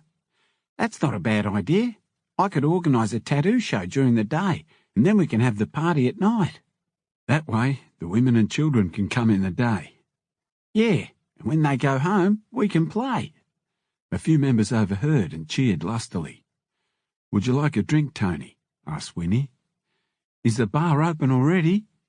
Not yet, but Ocker runs a temporary one out of the caravan. Grab a drink and let's go for a walk. How are things going with the Southside chapter? Real good, Prez. It's amazing how many blokes Swanee scared away by making them flog his drugs. What was that shit on the news about the miners supposedly burning 2 blokes? Winnie smiled grimly. That'll teach them, but you never heard that from me. For sure, Prez. Now I have something for you. How would you like to help a bloke out with a bit of larceny? What did you have in mind? Little Tony whispered. A truckload of pseudo. How big a truck? Big enough, Prez. I have a mate who works at ICI in botany. He's not the driver, is he? No, the dispatcher. There's no special security on it. Who knows about this? Not a soul, Prez. How come he offered it to you? I sell him ounces. What does he want? 50 grand, said little Tony. He knows how valuable it is. How well do you know him? We grew up together. OK, what's the go? After they pick up their load, they go to the weighbridge. Then they're on their way. Normally they go to Brisbane. We'll follow the truck until the driver stops for some tucker. Then knock the truck off, get it back to Sydney, unload and dump the truck. Winnie smiled. A devilishly simple plan. What's in it for you, Tony? 10 pounds of pure, plus the 50 grand. Who's involved with you? Only Boris. You just have to let us know where you want it delivered. Let me have it talk to the boys about it first. How do you like the hash? It's a winner, Prez. Seeing as we're the only ones with it, my boys are raking it in. That's the way, Tony. Keep them happy. They tell me you're a father now. How's that going? I don't know yet, mate. Slowly, I suppose. He's a good kid, and Mimi took to him straight off. But I need to spend more time with him. Look, Tony, if we decide to take the pseudo shipment, your mate can't know about us. He won't, Prez. After little Tony and his boys left, Kev rang and asked Winnie and Ocker to meet him at the shop. They found him in the workshop, putting the finishing touches to one of his new creations. So what's up, Kev? Asked Winnie. I'm worried about Brian. Gina was in here earlier, going off her head. What's so unusual about that?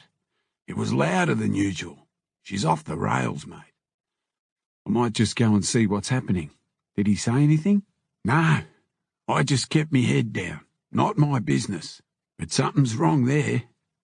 Winnie joined Brian in his office. He was sifting through a pile of invoices. How's the clubhouse coming along, Prez? Good, mate. I reckon we can have the bar open in a couple of weeks. Brian said nothing. He just stared at Winnie, who stared right back. Kev's told you. I can see it in your eyes. Told me what? Come on, Winnie. Don't play fucking games with me. I can tell you know something. Gina won't set foot in this shop again. I've barred her. Good enough for you? Brian, I'm your mate, remember? Is there something I can do for you? Brian sat back in his chair and rubbed his eyes for a moment. She won't stop gambling. It's a disease. I closed her shop down. She was employing a woman to run it, and then she was off to the fucking casino. She kept shop hours. He grinned at his little joke. You better not leave so much money lying around. It's not only the money, it's the habit. She's at it as soon as she can get away. I can't stay home all day and watch her, can I? Yeah, but she'll end up pissing away all your money. What do you own besides the house? Fuck all, except my share of the shop and cash from our business. Well, you'd better convert your cash into assets and transfer them to your parents or Kitty. Put it out of reach. John Baker knows how to do it. In our game, you never know when things can go belly up. You're right. I have to admit, though, when Gina wins, she wins big. Remember Las Vegas? I remember, Brian, but no one's ever got rich gambling. I'd say barring her from the shop won't work too well, mate. Just don't argue with her in the shop. It's bad for morale. I think you should say something to Kevy, mate. You embarrassed him. I will, Prez. Come out to the workshop. I have something to tell you all. In the workshop, Kev fired up his newest creation. He twitched the accelerator intermittently, making conversation impossible. Winnie waved, pointing towards Ocker's spray booth. Big Kev shut the door behind them. What's up, Prez? You all know how expensive pseudo is, and getting hold of it is almost impossible. Well, little Tony has a hijack for us if we want it. He told them Tony's plan. Not much risk if it works to plan. What do you think? Good one or not? The boys stared at the floor and gave the matter thought. One by one they agreed it sounded like a simple and profitable heist. Winnie outlined what he planned to do with it. Ocker, you organise a new lock-up for us, and we stash it away for a year or so. It'll be insurance against the time when we can't get any from Rastus. Brian did the maths in his head. There'd have to be a fair amount if we have to carve off 10 pounds of pure for Tony and 50 grand for his mate at ICI. We're paying nearly 50 grand a drum now, Brian. I suppose you're right, Prez, if you look at it that way. Don't worry. If it's not a bargain, we can cut Tony down from what he wants. You blokes want to be in it? They all nodded. OK. Ocker, you organise a lock-up. Brian, can you get 50 grand for Tony? When's it on, Prez? I told Tony I'd let him know next week. He's bringing his chapter over, and we can discuss the opening with them. How's the hash going, Ocker? Have we got our investment back yet? Nearly, Prez. Kev stood at the doorway, ready to leave. Is that all, Prez? I want to get this bike finished. Winnie nodded, and they returned to their stations. He followed them out to the showroom, where Bernie was fitting a leather jacket on a young, keen bikie. She looked good. Winnie always thought it was a terrible pity she was queer. Mimi arrived with Harry, who was dressed in his new school sports uniform. He looked around the shop wide-eyed. Winnie kissed Mimi and hugged Harry. This is a nice surprise, babe. So what do you think of the shop, Harry? I love it. He stood before a showroom Harley. Is this yours? No, mate. Mine's out the back. Come on, I'll show you around. He looked at Mimi and raised his eyebrows, hoping she'd agree. That's a good idea, Peter. I'll chat with Bernie. They walked around the shop until Harry stopped before a case displaying chromed handlebars, mirrors and bits and pieces. What are these, Dad? Blokes put these on their bikes to make them look better. They order the parts and we send them in the mail. Harry was fascinated. He carefully examined every part. He wanted to know the name of each and what it was for. Years later, he would amaze Winnie by remembering everything. Come and meet your Uncle Brian.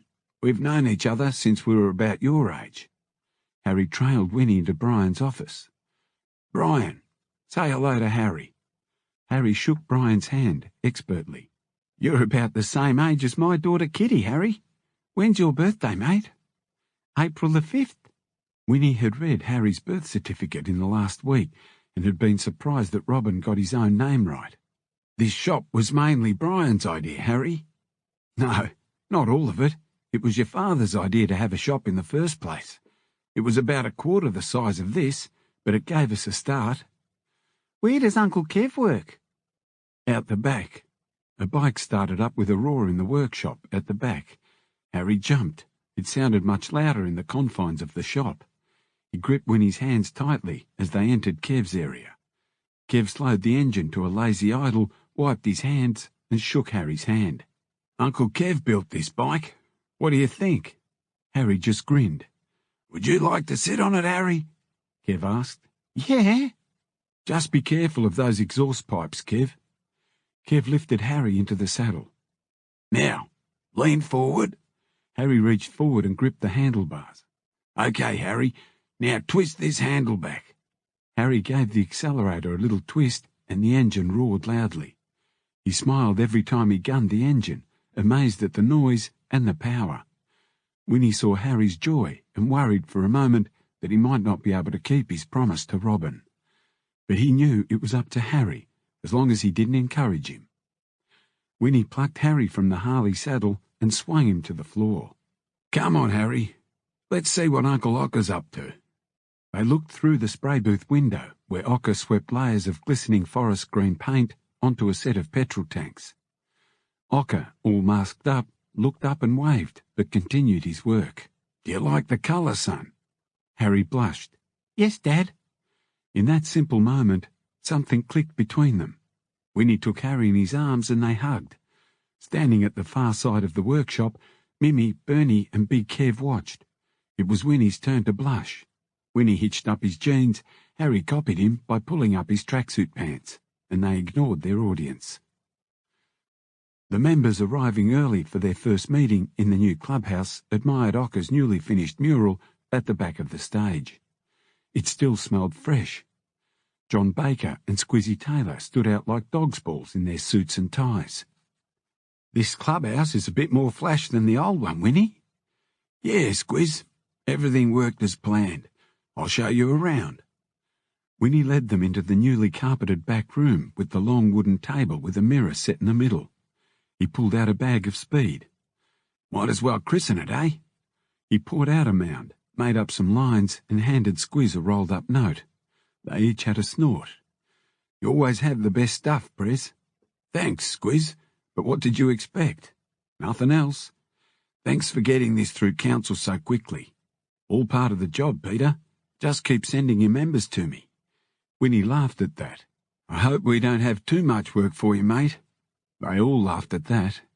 John Baker raised his glass. "I'd like to propose a toast to you and your clubhouse and a bright future, Peter."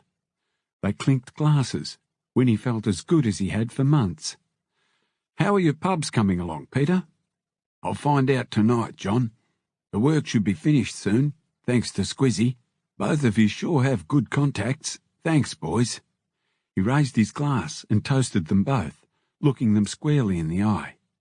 The night was suddenly disturbed by the sound of a mob of bikes arriving. "That'll be little Tony in the Southside chapter. Come out and meet them." "We'll have to leave you to it, Peter. We have a Law Society function tonight." "It'll be more fun here." Squizzy drained his glass. "I'll be back, Prez." "Only because you like blonde, Squizzy." Winnie greeted little Tony and Boris. "I'll organise drinks, boys, and then we can go out the back and have a talk." Once they were in the back room, Tony asked, "What's the go, Prez? Do you want in on the pseudo-caper?" "It depends, Tony. You want 10 pounds of pure, but what if there are only a couple of drums? It may not be worth it." "Don't worry, Prez. My mate tells me the truck's loaded. There's a lot of it." "OK, then we're in for sure. When do you want the 50 grand? "We'll know next week." "See Brian. He'll have it at the shop. You sure your mate doesn't know about us?" "Don't worry. Mum's a word, Prez." They shook on it. Out in the clubhouse, Ocker had turned up the music. Winnie knew there'd be no point in trying to have a meeting, especially after 2 topless barmaids sidled up to him and kissed him and pressed another rum into his hand. They'd worked hard for their first night. No point fucking it up with business. "We'll meet in the morning. Let everyone know, Kev. Winnie gave Ocker the thumbs up. He mouthed, "Nice tits," and they both laughed. Ocker yelled over the music. Wait till you see what I laid on, Prez. A dwarf came from behind the bar, wearing a hat with a mirror mounted on the top, bearing about 20 lines of speed. He handed Winnie a straw. Only Ocker could think up something like this. It's good pay, the dwarf's voice said from under the hat. Winnie had his snort. Yeah, you're worth it, mate. Finished? Yeah, finished, mate. A hand popped up and took the straw, and the dwarf moved on. Tony strolled around the clubhouse, stopping to look at the new photos that had replaced the burnt ones. It looks good, Prez. Yeah, I like it. It has a good feel, and we made it out of bricks and mortar. Harder to burn. That got a good laugh, though a slightly bitter one. I invited Tiny tonight. He comes into the shop a bit. I think he'd like to nom up. Have you spoken to him, Tony? I asked him if he was interested after we'd bashed him. No hard feelings. He said at least he'd been bashed by the best. Winnie gave it a moment's thought. He liked staunch blokes who took it and gave it in equal amounts. Yeah, Tony, I'll have a drink with him later. Ocker walked around with his topless waitresses carrying drinks. Winnie shook his hand. You've done a great job, Ocker, as usual. Good on you. What's this? Ocker turned to one girl. Do you trick, miss? She stuck out her tits and moved each nipple independently. Winnie laughed. What other tricks do they do? They come later, the waitress said with a warm smile. The boys were loosening up. The bar was crowded, and the music was so loud everyone was shouting to be heard. The Mario brothers walked in and surveyed the dwarf doing the rounds. Winnie greeted them with a big handshake. We heard about the fire. Hope everything's all right now. We don't want a repeat, that's for sure. So what do you think, boys? Nice job on the clubhouse, Winnie. We like your new mascot too. I don't think they'd let him into our pubs. Private parties only. Can we go somewhere private, Prez? I'd like Kevy to come. Sure, Prez. We have something for you both. They whistled as they entered the back room. Very plush. Okay, boys. Tell me about the pubs. They're getting there. That's what we want to talk about. We need more money. Go on. You know we haven't sold a lot of drugs in our pubs. We found out that the security firm we're using is doing it for us. But we want to control it. Isn't it your security company? No. When we bought the pubs, we sold it. So what's the problem? We went and saw the people who bought it, and they told us to get fucked. If we don't like it, we could sell the pubs. Even if we sack the security, they'll still sell drugs, 'cause it's their turf. So we thought we'd come and talk with you. After all, you're a partner. What you're saying is, if we can fuck them off, you can sell our drugs. Just until we can cash ourselves up, Prez.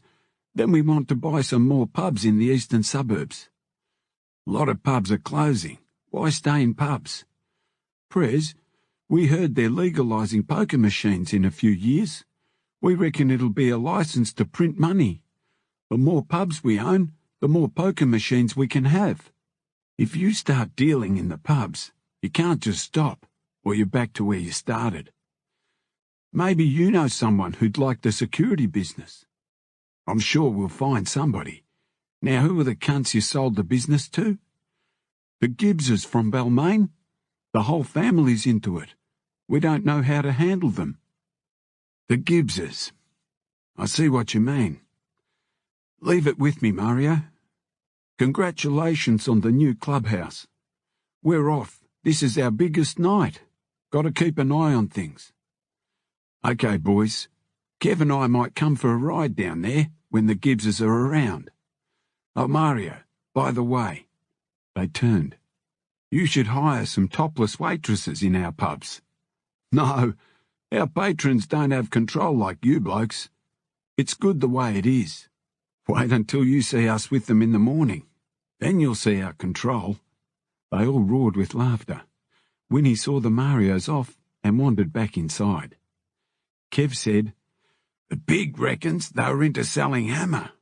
He said they were bad cunts." Well, let's see if they want trouble with us.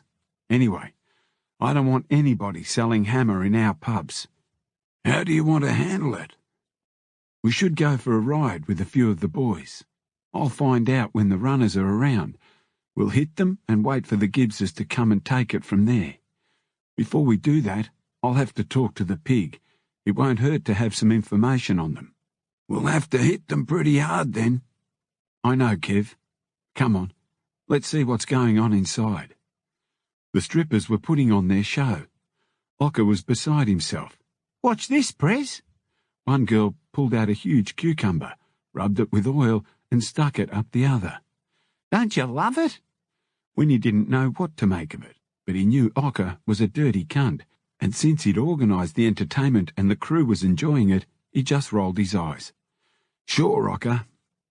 The girl took her hand off the cucumber, and the other one moaned, sucked in her ass, and shot the cucumber out like a rocket flying into the crowd. She's got good compression, Kev. You're a dirty cunt, Ocker. Kev laughed loudly. Here's Squizzy back. You just missed the show, mate, said Ocker. I'll see if I can organise a private one. I love coming here. Come on, Squizzy, said Winnie. Let's get you a drink. Have you got a line I can have? Sure, Squiz. I don't want to have it here. I understand, mate.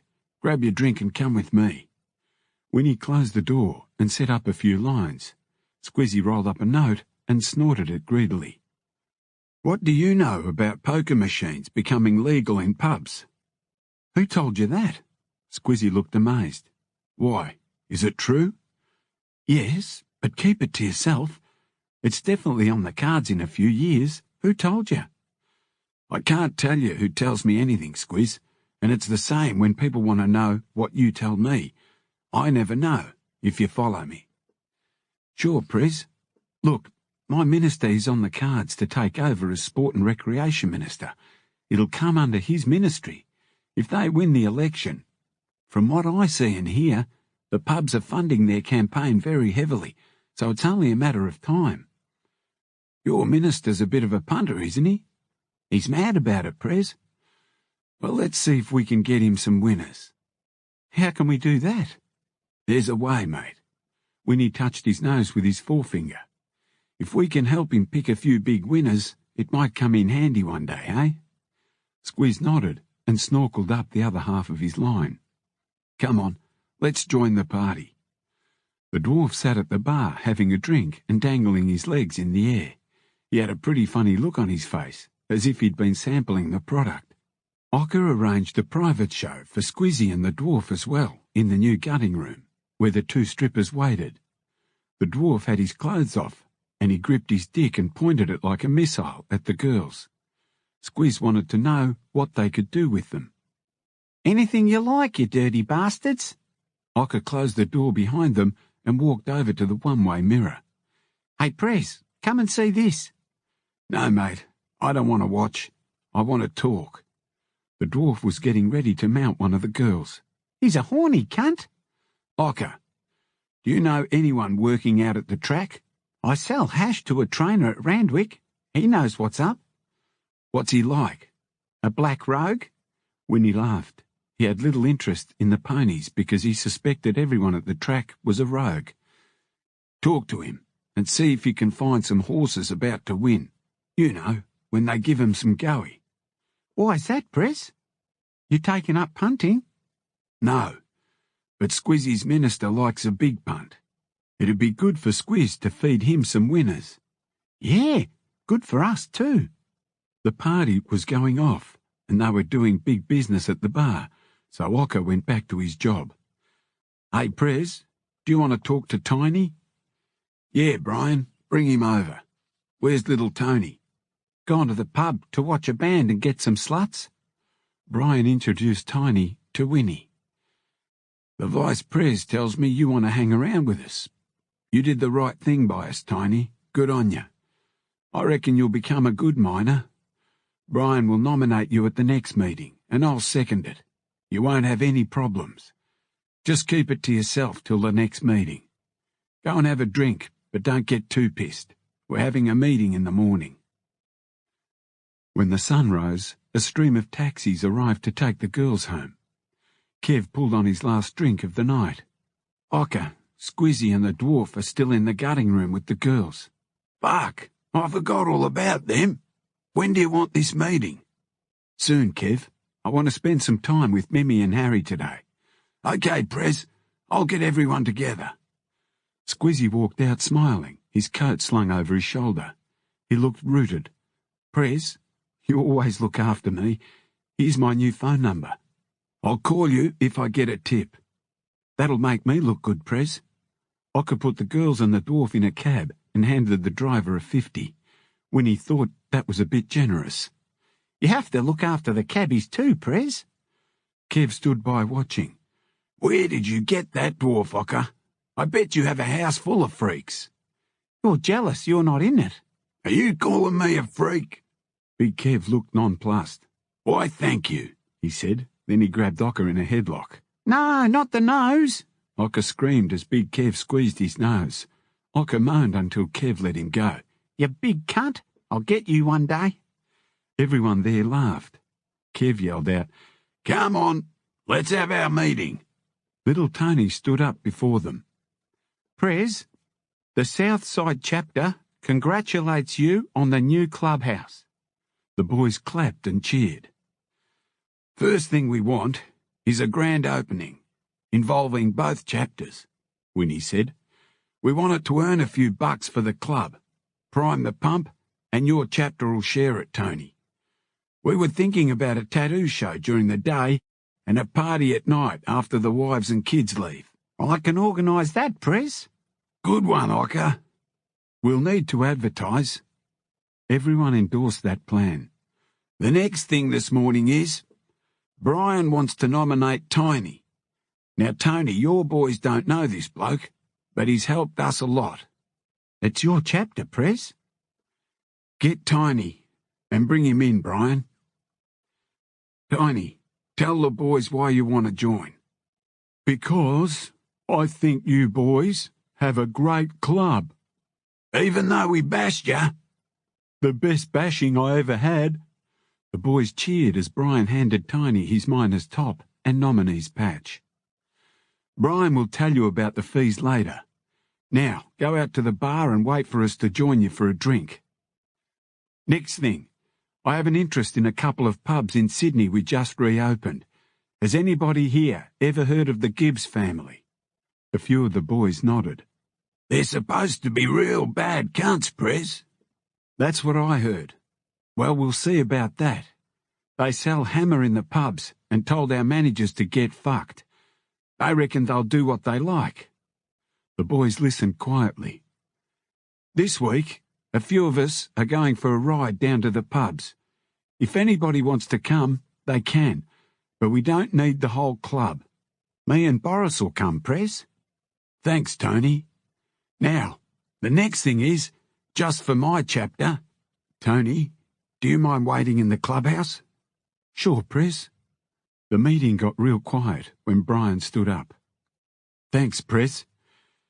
Is there anything else?" "Yes, Brian. A few of you are behind in your dues. I want you to catch up. You know who you are." Meeting closed. In the bar, Ocker lined up shot glasses filled with Sambuca. Big Kev shouted for everyone to grab a glass. "Here's to our new nominee, Tiny. To Tiny." "We're going to get going now," said Tony. "I'll catch you soon." The sound of many bikes starting up still excited Winnie, and he stood and watched them roar off, miners' vests flapping in the wind. Chapter 33.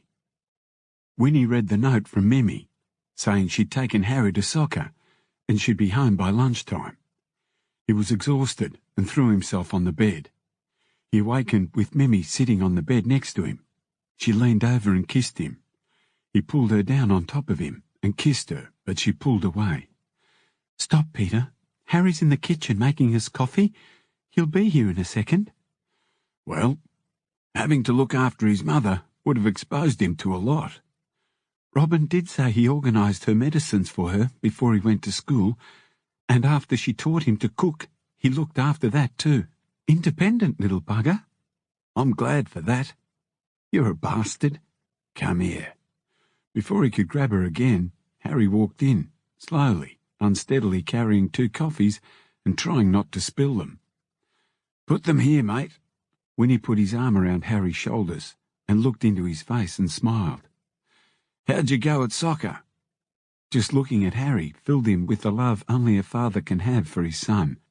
It was a whole new experience, and one he enjoyed more than he'd ever thought he would. We drew 1-1, Dad. Can you come and watch next week? Harry's eyes fell to the floor. Of course I can. I'll come. He's too modest to tell you he won the Best and Fairest award. He's a little champion. We can all go, together, Winnie said, bright-eyed. Then, what do you think, Mimmy? He reached for his wallet.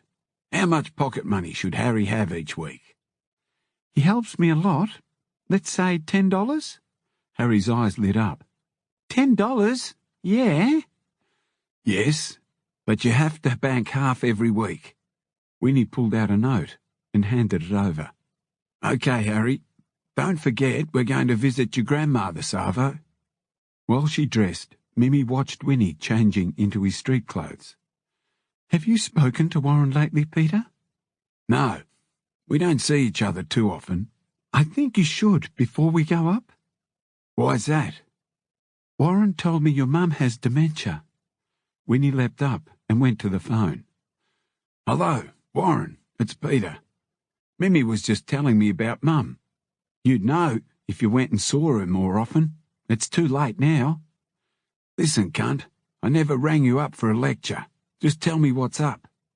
You should go and see for yourself. She can't keep living on her own. Why not? She forgets things. Like what? Having a shower. Things she puts on the stove. Do you want me to go on? It's going to be a job looking after her. She'll have to go into a nursing home. I can't do it. Go and see for yourself. Winnie immediately felt guilty about getting up him. I'm sorry, Warren. You're right. I'm going to see her today, and I'll ring you when I get back. What does her doctor say? What I told you. Okay, see you, mate. I'll just go up by myself. What's up, Peter? Like you said, Mum has dementia. It sounds quite advanced. I'll come with you, Peter. I want to see what she's like before I take Harry to see her. Don't you think he can handle it? There isn't much he hasn't seen. Tell him before we get there. Tell him what? I don't know myself. Just tell him the truth. Harry overheard. What truth? Come here, mate. It's my mum. She's pretty sick. I have to go and visit her. Do you want to come? Does she have cancer too? No. She's just not too good. Get changed and we'll go and see her. Driving out of the city in the slow Saturday traffic as the shoppers went about their business, Winnie said quietly, This city is getting harder and harder to drive around. How would you like to live out in the country? Mimi looked at Winnie. What brought this on? Look at this, he exclaimed as crowds of people flooded across the pedestrian crossing. I'd like something different for Harry to grow up in. He glanced in the back seat, where Harry dozed. Somewhere he can roam around. After all, he used to live in the country. Where we live in the inner city, there's hardly anything for him to do. He's got soccer, but there's more to life than that. When I was a kid, we got up to all kinds of things. Like what? No, don't tell me what you got up to. I can just imagine. I hear enough from Gina. Winnie smiled. Brian must have told her. Come on, Peter. Tell me what you have in mind. How about we build a house? Where? He shook his head. He wasn't sure exactly where, but he gave the matter some thought on the freeway. He looked at the estates on both sides. They're starting to develop everywhere, but I don't want to live around here. I'd rather live down near Camden. Brian and I ran away from home once. We caught a steam train, and that's where we ended up. The Hume Highway goes past there. It's only 40 minutes to the clubhouse. Every time I go past Camden, I get this feeling I'm at home. I have an aunt down there. I know the area. This is all pretty new and exciting, isn't it? Winnie loved her girliness. And let's get married soon. Mimi turned to face him. He couldn't read her. I'm still waiting for the engagement ring. I thought we could have a double wedding in the clubhouse with Kev and Sandy. Mimi smiled. You just don't get it, do you? No girl wants to share the most precious day of her life with another girl. She reached over and pinched his cheek. Ouch! What was that for? Especially in the clubhouse. My mother will kill me if I don't get married at St. Mark's at Darling Point. That's a bit posh. You can hire a suit. So, of all your mates, who'll be your best man? That's easy. He looked at Harry. Her eyes filled with tears. That'll be special. I can't wait to tell my mother. What do you think she'll say? She'll be happy. She loves you. Wake Harry up, please, Mimi. Mum's place isn't far. Winnie looked in the rear-view mirror and caught Harry's eye. We're nearly there, mate. Winnie parked outside his mother's cottage. He knocked on the door and they waited for a few minutes. He knocked again. The door slowly opened and a grey-haired woman he hardly recognised appeared at the door. Who is it? Tears came to Winnie's eyes. She'd shrunk. Her skin appeared waxy and grey, and her eyes looked rheumy and unfocused. She tottered on unsteady feet. It's Peter, Mum. Her eyes were blank, but they brightened for a second, as she struggled to recognise him. It's Peter! She opened her arms and hugged him. Go on, Harry. Give your grandma a hug. Mimi, Harry and Winnie's mother sat on the lounge saying very little. His mother appeared not to know what was happening. She didn't properly recognise him, kept calling Harry Peter, and had no idea who Mimi was. Winnie looked around at the uncharacteristically untidy house. His mother was never like that. She had always been house-proud. This is not fair, he thought. His mother's life had been tough enough. Mimi followed him into the kitchen and wrapped her arms around him. I don't know what to say, Peter. She surveyed the kitchen sink, filled with burnt pots and dirty dishes. Mimi plugged in the kettle and got on with cleaning up. This isn't good enough. I'll talk to Warren. She needs full-time care for her own safety. There's a new retirement village opening nearby. We can look into that. But until then, I'll hire someone to look after her. There's no other way. She can't stay with us, not in our unit, and I know Warren doesn't have room. I can afford it, and that's what I'll do. They know how to look after people like Mum. I'm sure there'll be some type of therapy. Do you mind staying here with Mum while I go and get some fresh food and supplies? Don't be long, Peter. He headed to the nearest shopping centre in Woy Woy and started buying everything he thought his mother needed. Then he stopped off at the florist's and bought a large bunch of lilies. He lost all sense of time, and when he pulled into the street and saw the ambulance parked outside, its lights flashing, his heart skipped.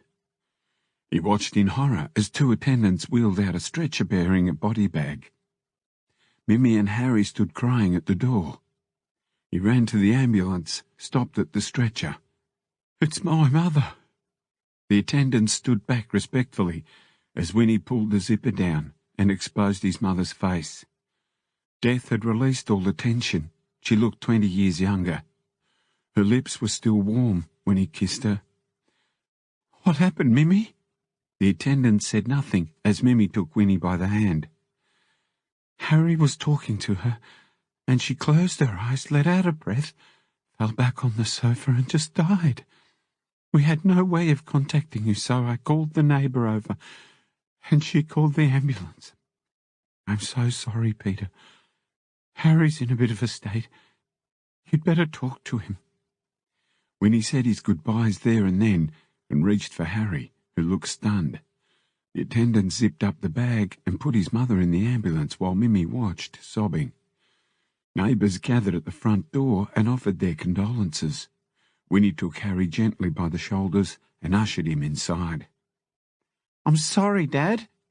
Harry looked up at him. Winnie wanted to cry, but tears would come later, when he was alone, with Mimi. For someone who'd only lived in Woy Woy for a short time, Winnie was surprised there were so many people at his mother's funeral. "They're from the housey?" Mimi whispered. His clubmates, who'd known his mother, came. He expected nothing less. He and Mimi sat next to Warren and his wife Carol. After the service, the brothers embraced. "She was a great mother, Pete." "Yeah, I know, mate. I'm glad I got to see her alive again. It was as if she'd been waiting for me to come." Winnie felt an enormous love for his brother at that moment, and he hugged him unashamedly for the first time in 20 years, maybe more. Big Kev, Sandy, Brian and Gina came over. They said nothing, but each hugged Winnie. Kev looked around. "Where's Harry?" "He's had enough funerals in his short life. Marge from across the road is looking after him." After the funeral, they drove home to Sydney in sad silence. Mimi stared out the window. Overcome with the emotion of recent events, Winnie stared straight ahead and concentrated on the road. "How would you like to have a child with me?" As soon as he spoke those words, he couldn't believe he'd said them. He and Mimi had never spoken about children until Harry came along. "I've been dreading this moment." "Why's that, babe?" "I don't think I can have children. Don't say anything, Peter. I've been to countless doctors about it." She cried silently. "It's all right, Peter. I accepted it years ago." "Why didn't you tell me?" "It never came up. Besides, I didn't know you wanted children, and now we have Harry. I want to be a good mother to him." "You are already." Chapter 34. When he returned to the shop the next day, and Bernie came out to see him, as he pulled up on his bike. "I'm sorry about your mother, Prez." She hugged him warmly for a moment, or two, and then said, "Don't get any ideas now." when he laughed at her cheekiness. "The Mario brothers want you to call?" Winnie called them straight away. "Hello, Winnie. Remember we told you about the Hammer boys? Well, they'll be here tomorrow." "When?" "Normally about 3 or 4. "I'll see you then." Winnie joined Brian in his office. "Kev and I are going to see the Gibbses tomorrow, and I'm going to see the pig de Savo. Have you got his money?" "Fuck, I almost forgot." Brian reached into a drawer and pulled out a fat envelope. "How do you reckon it'll go with the Gibbses?" "Don't know, mate, but if someone had a go at our dealers, we'd do something." "This is different, Prez. It's your pub." "Yeah, that doesn't seem to bother the Gibbses. Anyway, do we have any cash? I reckon it's time I looked for a house." Brian's eyes darted around as he ensured that no one was listening, and then he lowered his voice to a whisper. "I nearly pissed myself just thinking about it, Prez, but we have almost 16 million from the sale of the hash." Winnie let out a long whistle. He silently mouthed the words, 16 million, and burst out laughing. "Yeah, we've been lucky, mate. Time to build a mansion." "Where?" "We're going to look down near Camden. Mimi and I are getting married." "Congratulations, mate. About time. When?" "There's no date yet. I'll leave all that to Mimi. She wants to get married in a church, so I have to get dressed up in a penguin suit. Harry's going to be my best man, and I'd like you, Kevin Ocker, standing next to me." "It'd be my pleasure, Prez. Now, when do you want the money? It'll take me a day to get it." "Why, where do you keep it?" "That I don't tell anyone." "What if something happens to you?" "There's a sealed letter in John Baker's safe. Not even Gina knows. There's just so much cash, and I'm not sure she can be trusted with it. But she helped me count it. She's good at that." "What about on the weekend? Will you be able to bring it on Sunday? No problem. I'll let Kev and Ocker know about the Gibbses. Winnie left the office with 16 million things on his mind. Hey, Kevy, can you let little Tony know we'll be seeing the Gibbses tomorrow afternoon at the Horse and Cart? I know where it is. We'd better be prepared for trouble. I'll see you here tomorrow. I have to see the pig today. You want me to come with you, Prez? No, it'll be all right. Where you meeting him? At the Hollywood on Broadway. The pig motioned Winnie to go out to the beer garden. Winnie ordered a drink and followed him to a table in the corner. Have you come prepared? Winnie pushed over the envelope. The pig looked around and opened it under the table, scanning the contents before putting it in his breast pocket. I need some information on the Balmain Gibbses. I already told you to be careful with them. They're well connected. What's up? They're selling hammer in a pub I co-own. How do you know it's them? I was told. That'd be Neil, the youngest one, a real dickhead. Thinks he knows it all. His old man won't be happy when he finds out. Can you do anything? It's a hard one, Winnie. They have protection, and I'm not the only cop who does favours. Could you say something to someone? I don't advertise what I do. The Gibbses are with another crew. If I say anything, they'll be onto me. I don't need that. Looks like it's my way, then. I'm not going to let the Gibbses or anyone else stand over us. Just be careful. He's known to carry. We're ready for anything. All right. Be careful, then. Don't bite off more than you can chew.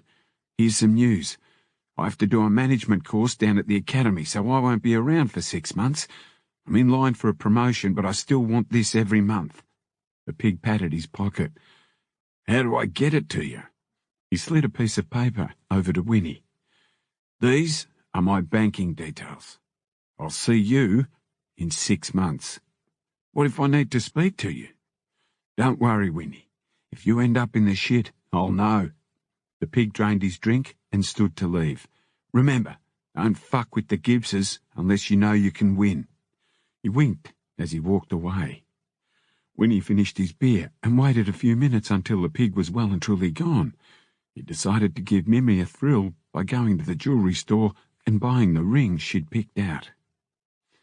Back at home, Mimi gently unwrapped the box and opened it carefully. Once she saw the diamond glinting inside, she squealed loudly. She slipped it onto her finger, held her arm out, and admired the stone glinting under the lights. Harry came running into the kitchen, his eyes wide. He didn't know what to expect, but he knew something good was up. Look at this, Harry. What do you think of this diamond? Isn't it a beauty? It's a beauty, all right, Mum. It was a beauty. A flawless 4-carat crown-cut diamond mounted in platinum and surrounded by baguettes doesn't come cheap, and Mimi knew it. She kissed Winnie and danced him around the kitchen. Thank you, Peter. It's the one I loved the very first time I saw it. Thank you, thank you, thank you. Winnie blushed, while Harry looked on, only half comprehending what was happening. The next day, at the shop, Winnie told the boys what the pig had said about his 6-month absence. Brian was a bit unsure. I don't know why we should still pay him if he's off the scene, Prez. He's still working for us. Let's just think of it as insurance. That makes sense to you? Brian gave it a moment's thought, then remembered the millions sitting in the secret hiding place. There, Prez. Cheap, at twice the price. Is our new nominee Tiny here, Kevy? Out the back, with Toothpick and Slippery.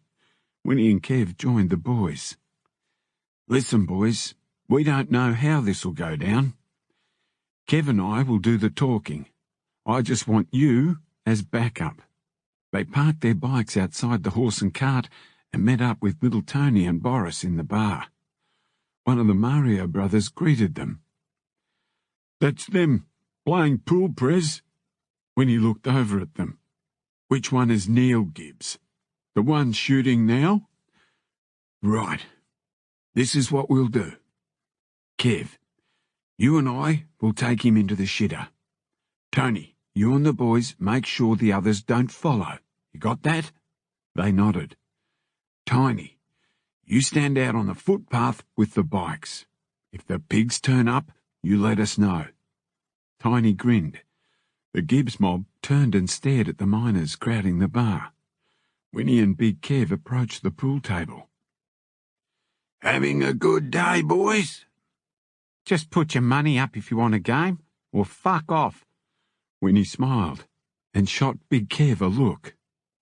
He watched Kev grab the Gibbs boy by the throat, lift him off the ground with one hand and say, "We want a game, cunt, but it's not pool."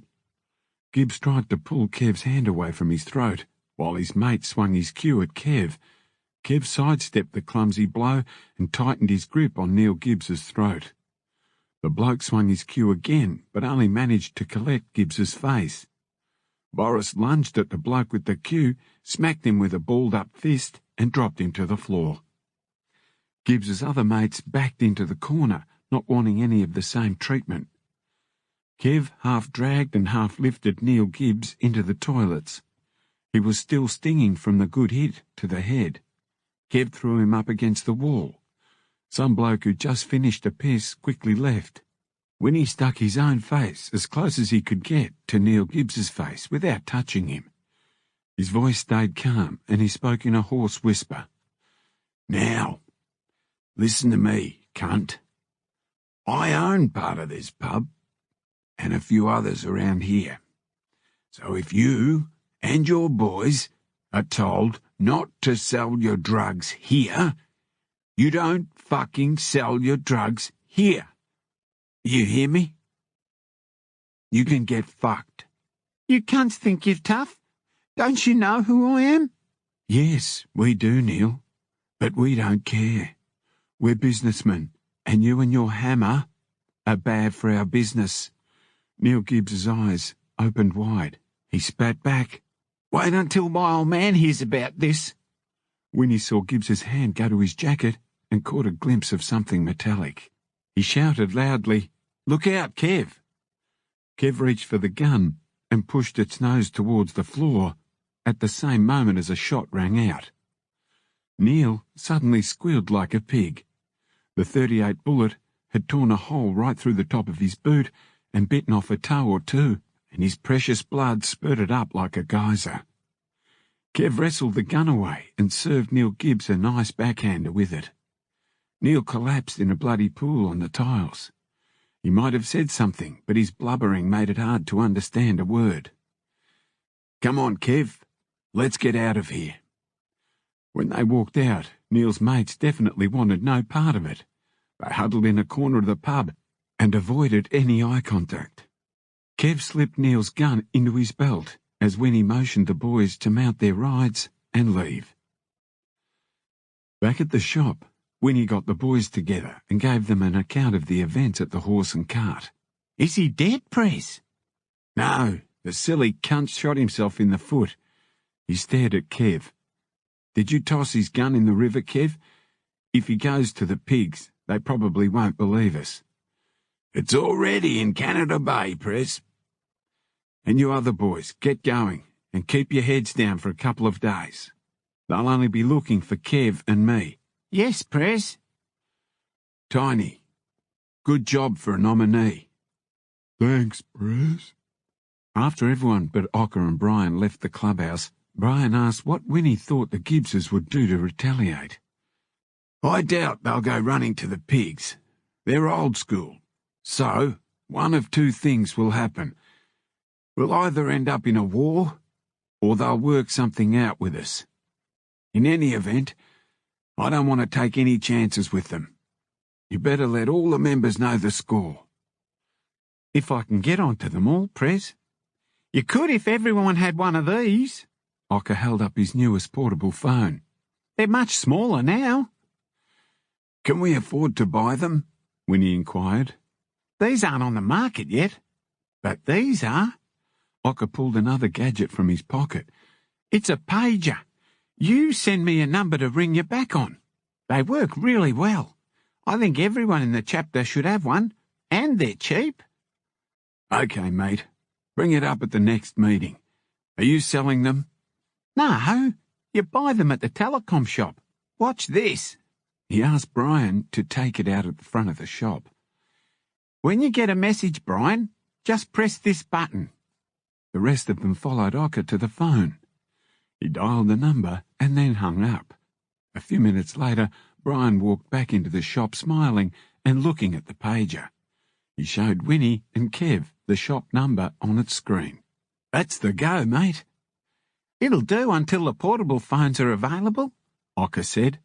They're going to make me rich. We're going to be rich on Sunday, mate. We're divvying up the hash money. Bernie burst into the workshop looking worried. Winnie, the pigs are here. Right. We've all been here today working.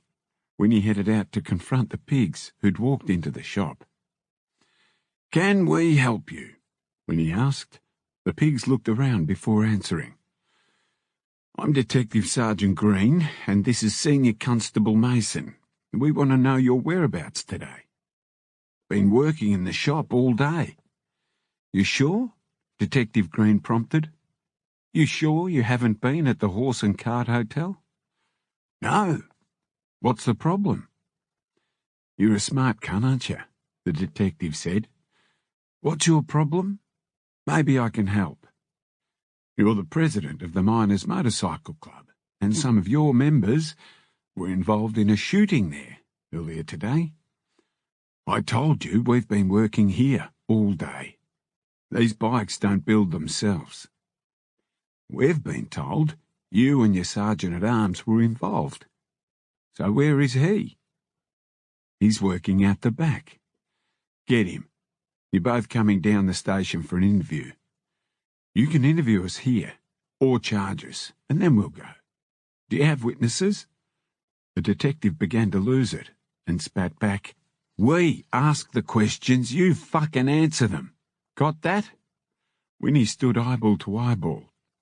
I told you where I was. Are you calling these people liars? The detective stared at Brian and Bernie and mulled over his options. I'll be back, he said, then stormed out of the shop with his sidekick in tow. What do you reckon, Prez? They know fuck all. They thought by coming here we'd shit ourselves and put our hands up. At least we know that cunt Neil Gibbs hasn't dogged it.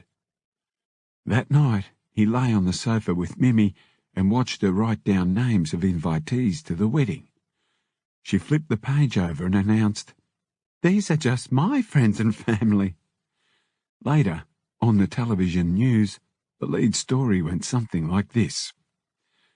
Police fear a drug war is about to erupt over turf between the Gibbs family and the Miners' Motorcycle Club, after Neil Gibbs, their youngest son, was shot in the foot.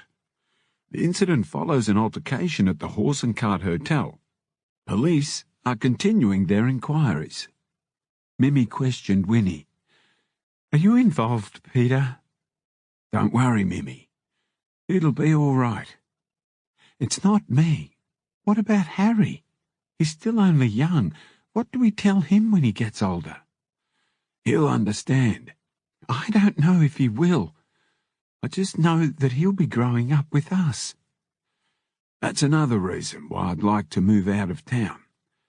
We should start looking. What was all that about? You own shares in that pub. Mimi, I've told you not to ask questions about my business, except for the banking. She held up her hands. Okay. I don't need to know. Come on, babe, cheer up. Let's get this list finished. Have you picked a date yet?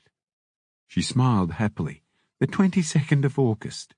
Christ, that's only 2 months away. The church is booked out until next year. We were lucky to get a cancellation. So where's the reception? At Dad's golf club. The boys will love that. Will they behave? At least until we leave. She looked at him sternly, and he rephrased what he'd just said. They will behave. How many do you want to invite? I'll write up a list. What's the go on the costs? You and Dad can work that out. I want to see him next week anyway. I have money I want him to look after. How much? 4 million. He stated it coolly. Mimi stared back at him, wide-eyed. No questions, remember? It should buy you a wedding dress. I don't need one. I'm wearing my mother's dress.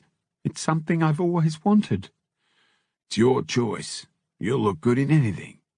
Mimi wrapped her arms around his neck. I love you, Peter. Chapter 35. Next morning, some members called in to find out about the fallout with the Gibbses. Of all people, Twister came in incognito and alone.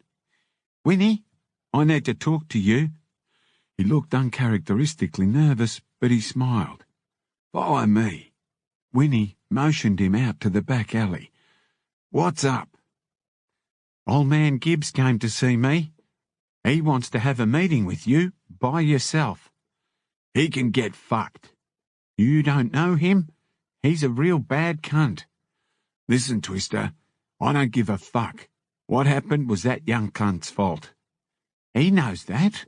He just wants to talk to you. Are you in business with him? No, but I used to be.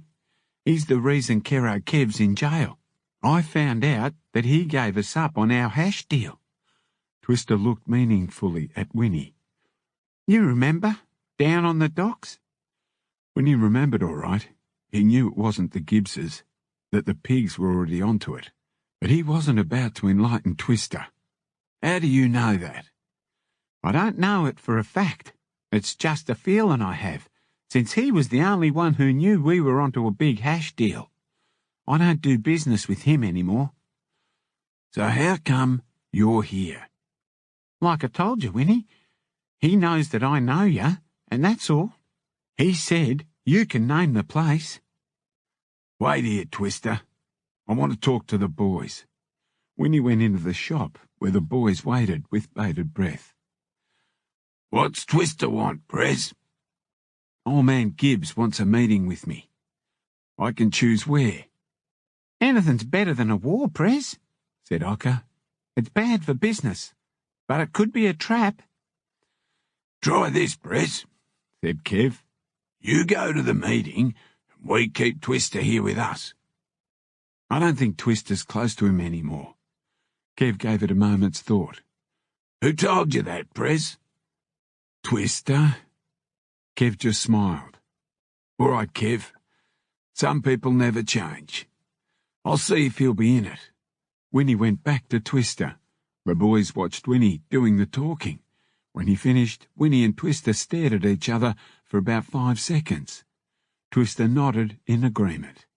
It reminded Kev of the shootout at the OK Corral. Winnie walked back smiling.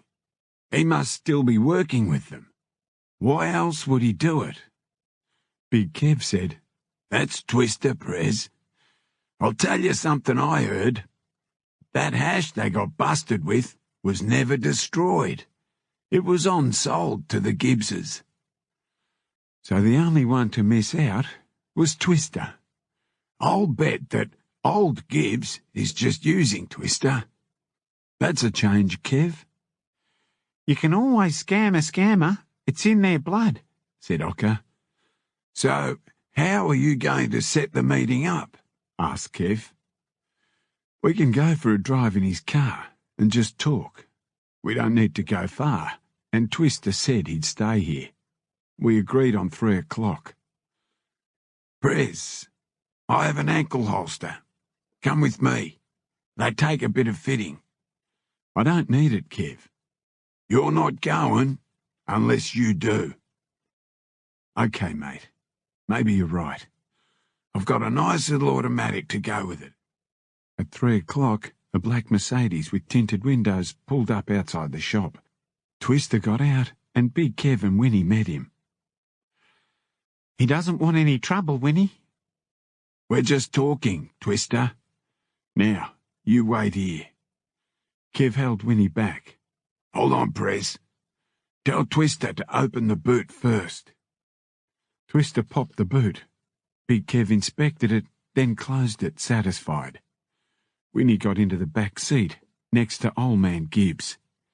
He stared at Winnie with cold blue eyes. I don't like what happened to my boy, Gibbs said calmly. His delivery put a shiver up Winnie's spine, but he felt reassured that he had Kev's nice little automatic in the holster strapped to his ankle. It wouldn't have happened if he hadn't have pulled a piece out. Where is it now? We threw it in the river to see if it floated. It didn't. You never know with those things.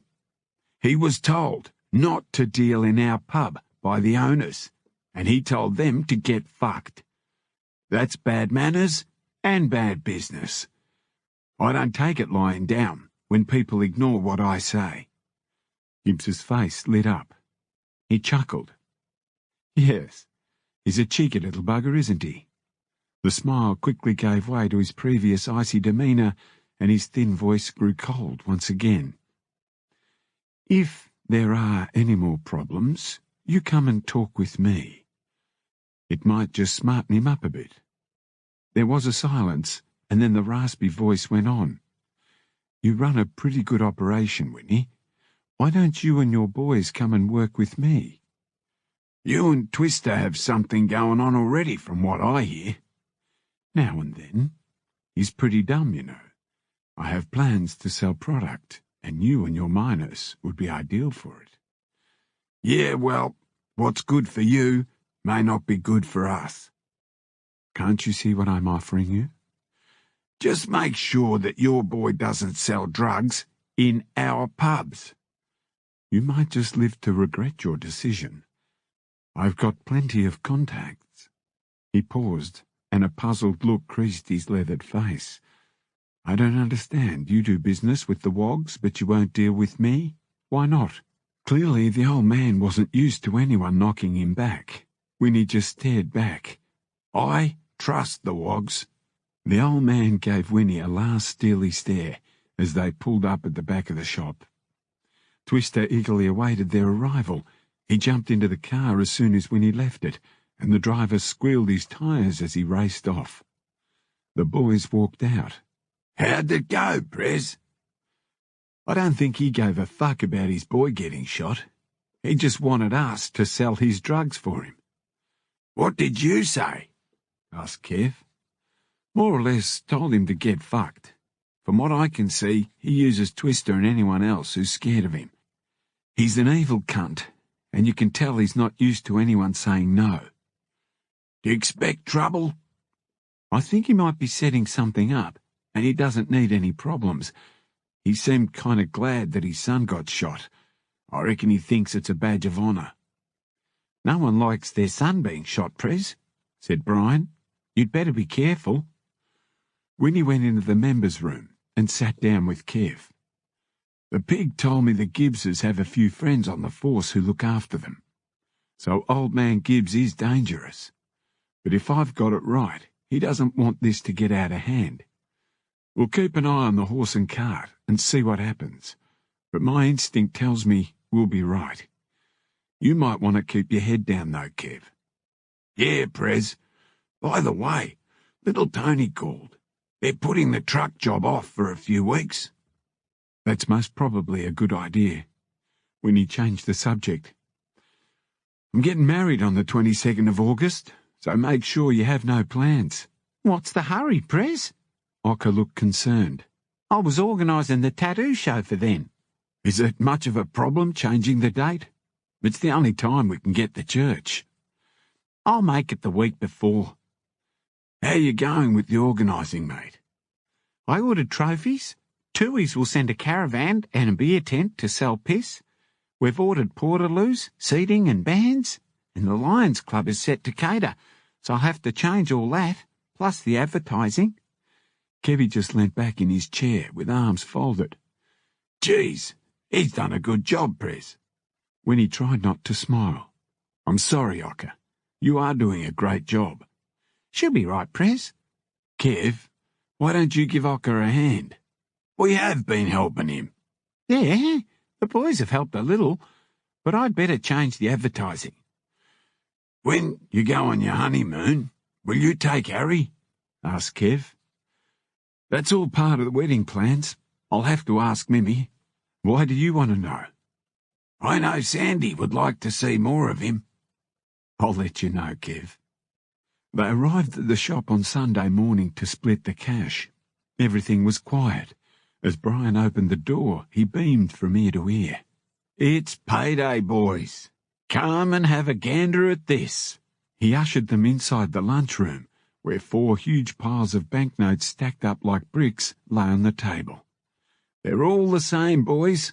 Take any pile you want." The boys stared in awe at their individual piles of $4 million. The cash represented almost 5 years of solid work. "What are you going to do with yours, Ocker?" Buy more tattoo shops? "Kev, gold bars, Prez. We're cruising now." Brian, what about you? I took your advice. John Baker's onto it for me. What about you, Prez? "I reckon this'll buy me a pretty decent house." I want to take a photo of this. "Ocker, are you mad?" They do it in the movies. Yeah, they also get caught in the movies. Put the fucking camera away. No one is ever to know about this. Let me say this again. What happened here today is for no one else to know about. No one. Not a fucking soul. On reflection, they all agreed. Kev, did Mimi call Sandy and set up for Harry to stay with you? "Yeah, Prez, it's all good. We'll look after Harry while you and Mimi are on your honeymoon. I thought I might take Harry for a ride on the chopper." Not until his feet reach the foot pegs, and then I'll be the one taking him. "Well, he's staying with us for a few days, and I wanted to do something with him." Take him to the movies. Oh, by the way, your old mate Rastus and Spike are coming up for the wedding. It'll be good to party with them. It always seems to be business every time they visit. "Has there been any more trouble in your pubs from the Gibbses?" Quiet as a mouse, Kev. Their security's gone, and we've got some new blokes. Why didn't you give our members the job? I don't want any connection to us. The blokes we hired are legitimate, and I don't want to give the licensing police any excuse to stick their snoots into our pubs. Come on, boys. Let's get rid of this. Ocker pulled out a folded mailbag, and Winnie and Big Kev headed straight for their cars and returned with large suitcases. Ocker filled his mailbag, slung it over his shoulder, and walked around the shop, saying, I feel like Santa Claus. The meeting's business settled, they all rode off at or under the speed limit, to their own hidey holes, and disposed of the cash.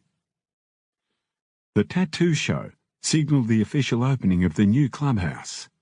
Ocker and a couple of the boys helped entrants complete entry forms and explained the contest's procedures while the band carried out their sound checks. The Tooheys boys set up the outdoor caravan bar and began doing early trade with the workers. Winnie and Big Kev walked around the site, checking the jumping castle for the kids and giving heaps to the members, who weren't supposed to be drinking. We need everyone in control today. The Lions Club set up their food tent full of enthusiastic helpers wearing aprons. At first, people drove past slowly to see what was happening. Winnie joined Big Kev at the gate. Once they see the castle and the beer tent and smell the sizzling sausages, they'll walk straight in. Kev was apprehensive. You reckon, Prez? Winnie gave him a look that said, She'll be right, mate. Slippery and Doc, seated at a small table, took $10 donations from the adults, and it added up quickly. A pack of bikes, the Redbacks from Newcastle, came roaring up the road. They were the only other club Winnie had invited. Kev opened the main gate, waved them in, and directed them to the parking. Big Kev and Winnie greeted the Redbacks with backslapping and warm hugs. Hey, Doc, if there's any problems at the gate, get me or Big Kev. Do you reckon Twister and the Tigers will turn up? They weren't invited, Winnie replied, and his eyes narrowed for a second. They joined Sorrow. Sorrow, how are you, mate? It's been a while. How was the ride down? Beautiful, mate. Come and show me the new joint. Sorrow walked around and took in the details. What a flash clubhouse. The Redbacks wandered around, checking the place out. Winnie shouted drinks for Sorrow and his members, and left them to it. Sorrow, I'll catch up with you later. Winnie walked back outside to see the place filling up with people from every walk of life. Many weren't bikies, and Winnie soon saw that the advertising had paid for itself. Mimi, Harry and Kitty, Sandy and Gina turned up together. Winnie led them to a tent they'd set up earlier. 1 week to go, Mimi said quietly as she kissed him. He smiled like a little boy. I know, babe. I know. Is it all right for the kids to walk around? Yeah, just not in the clubhouse. Hello, Uncle Peter. Hello, Kitty. You look beautiful all dressed up. Kitty blushed and gave Winnie a big hug. Harry, you look after Kitty, okay? I will, Dad. Can I get you girls a drink? Yes, please, Prez, said Sandy. Winnie spotted Tiny and told him to look after them. Anything they wanted, they could have. Gina thanked Winnie for the drink and raised her glass to him. Mimi tells me you're planning to build a new home. Where? We don't know exactly, but I like the area in the southwest of Sydney, down Camden way. Mimi pitched in. Whenever we get ready to look, something comes up. We're going to spend a few days looking after our honeymoon. Where are you going, Prez? That's a surprise. I can't tell you, or it won't be a surprise. Winnie winked at Mimi. I'll be back later, babe. Tiny'll look after you and the kids. As he walked away, he realised he'd forgotten all about planning for the honeymoon. It was one more thing to think about, but right there and then he had other things on his mind. Brian was busy directing nominees who were erecting another tent. Hey, Prez, it looks like we're going to have a full house today. Have you seen some of the tattoos? They're amazing. Ocker had some naked bloke who was completely covered except for his jocks. He can't have a life, mate, Winnie laughed. Brian, where did you go for your honeymoon? Katoomba? What was it like? He glanced over his shoulder, then said, Honestly, it was shit, mate. Gina was spewing up every morning, and there was no sex.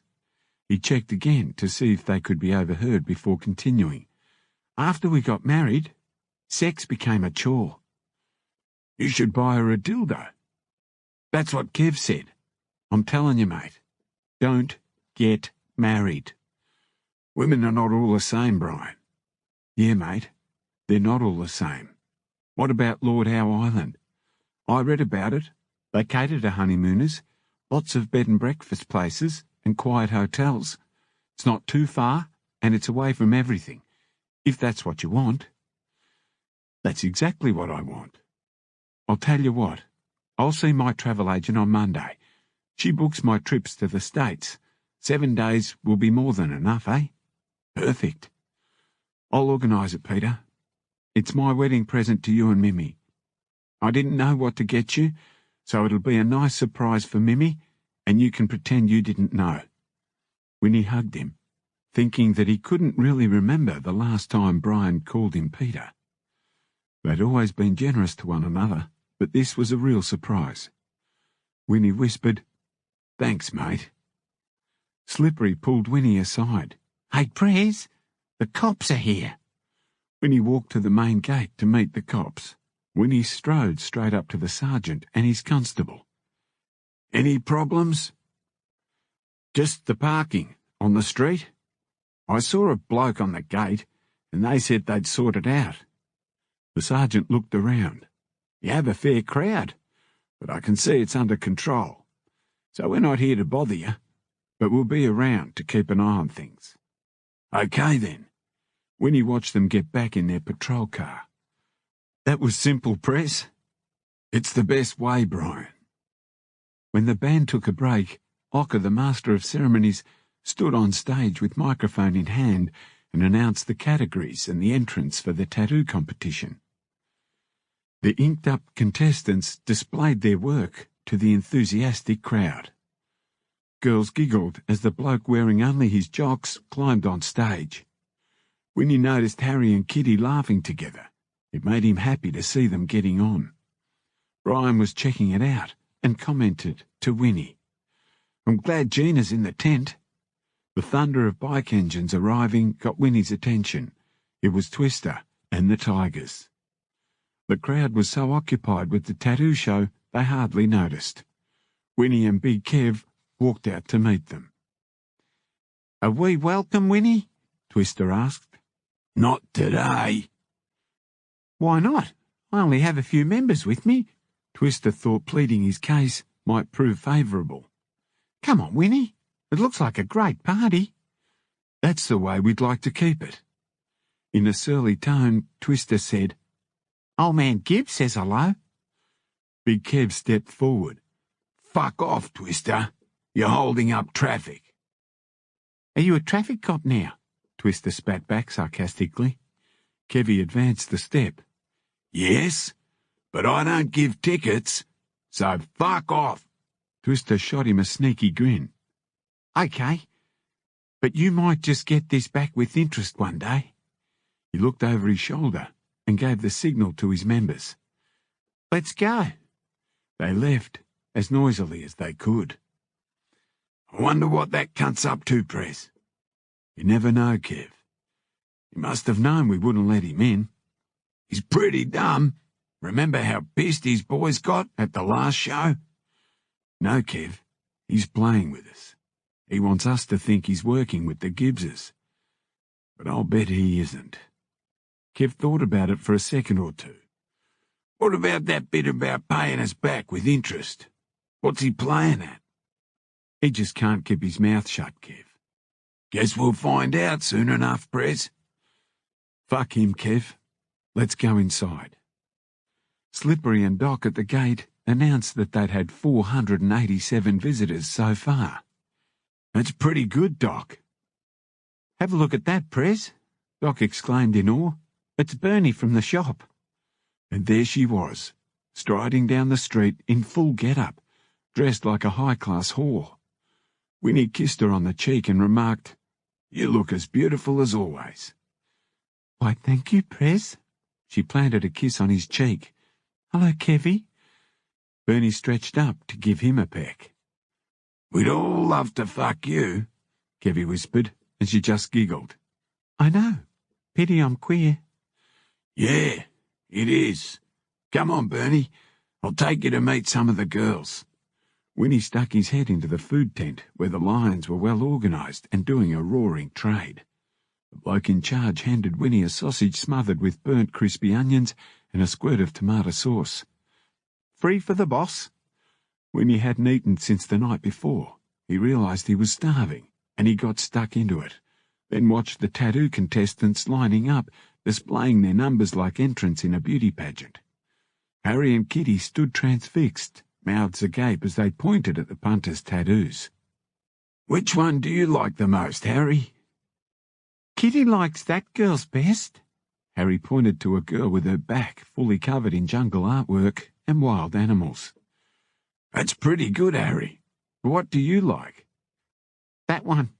He pointed at the mammoth taut physique of Boris, whose back was inked with the miner's patch. He'd been the first miner to do it. "Yeah, that's good too. You can both help with the judging. Just remember the number they're holding and tell Ocker." "Oh, can we, Uncle Peter?" "Yes, Kitty. And you can vote in the People's Choice Award. You write their number on a ticket and put it in that box over there." They both cheered, pleased to take part in the affairs of the day. Winnie sighted the rat with a blonde surfy chick on his arm. He held up Harry and Kitty's hands when the rat pointed to the clubhouse and mouthed, "Later." He led the kids to the voting box. "There you are." He lifted them up in turn and let them deposit their tickets. "I might have a go at this too." He wrote down Boris's number. "Who'd you write down, Uncle Peter?" "It's a secret, my dear Kitty." "I thought you said no more secrets, Dad." Winnie smiled. "I did, Harry. But this one's different." Ocker's voice boomed out announcing the end of the judging and the trophy presentation after the next bracket. The band resumed playing. Winnie took the kids into the food tent and ordered sausage sandwiches and lemonade for them. The Lions boss was thrilled. "This is going to be a great day for us, Peter. We must have sold 200 kilos of snags. I'm very happy for you. Hope the proceeds are going somewhere useful. Children's Hospital in Camperdown, for a new MRI unit. This'll help, thanks. It's our pleasure. Come on, kids, I'll carry the drinks. Let's go see if we can find the girls. Tiny sat at the back of the tent, keeping an eye on the girls, who looked as if they'd been hitting the grog pretty hard. They were laughing their guts out when Winnie turned up with the kids. They made a big fuss over Kitty and Harry, who only wanted to eat their snags and sip their lemonade. Winnie sat down with Tiny. The Sheila's keeping you busy, Tiny. It's worth the ticket price. They're bloody funny, especially since Bernie arrived. You know she's queer, don't you? Yeah, Prez. What a waste. Where's Big Kev? In the back room. The girls were in there with him for a while powdering their noses. I just got out. That's why they're talking so much. Must be the goey. They don't need drugs for that, mate. I'm going there now, if anyone's looking for me. He looked at the kids.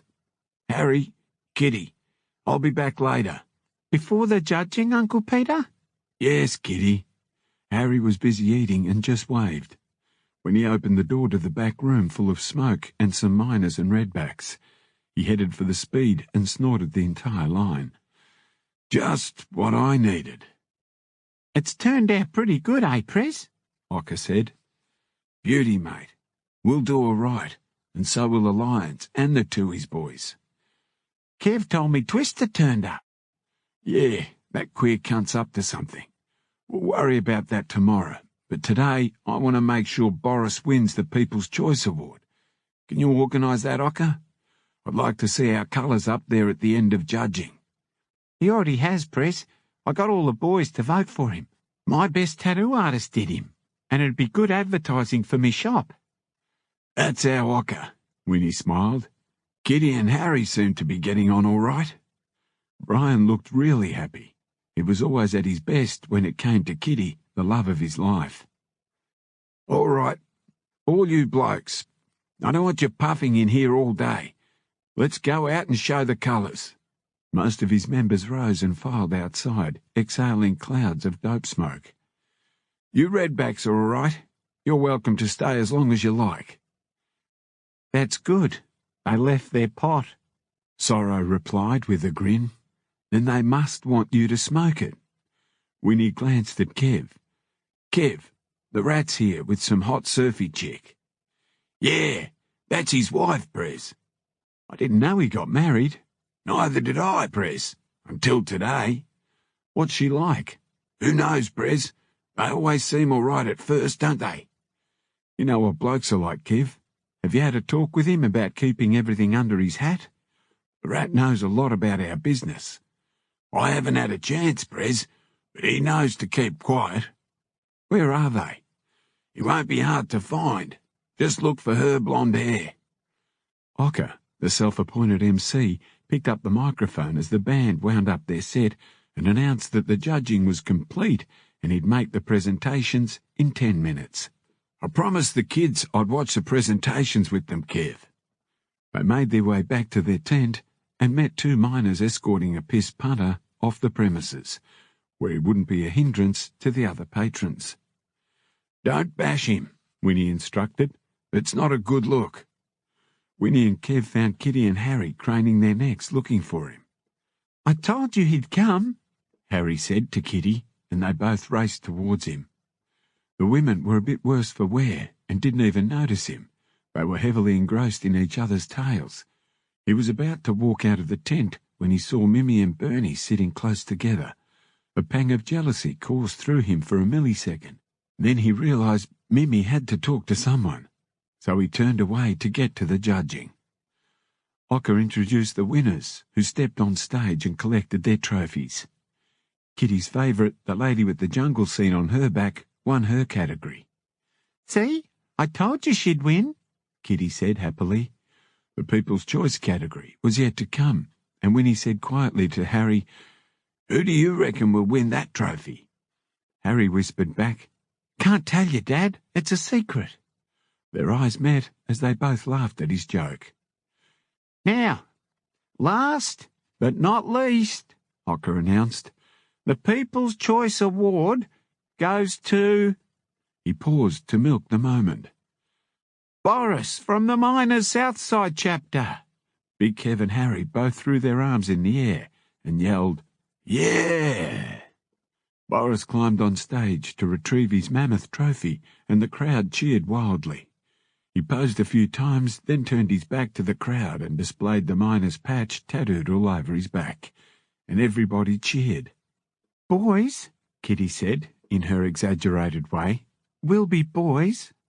She smiled at Harry, who blushed scarlet. I'm just going to have a talk with the rat, said Winnie. Tell Sandy to keep an eye on Mimi, if you don't mind. She's right into the piss. I understand, Prez. We'll look after her.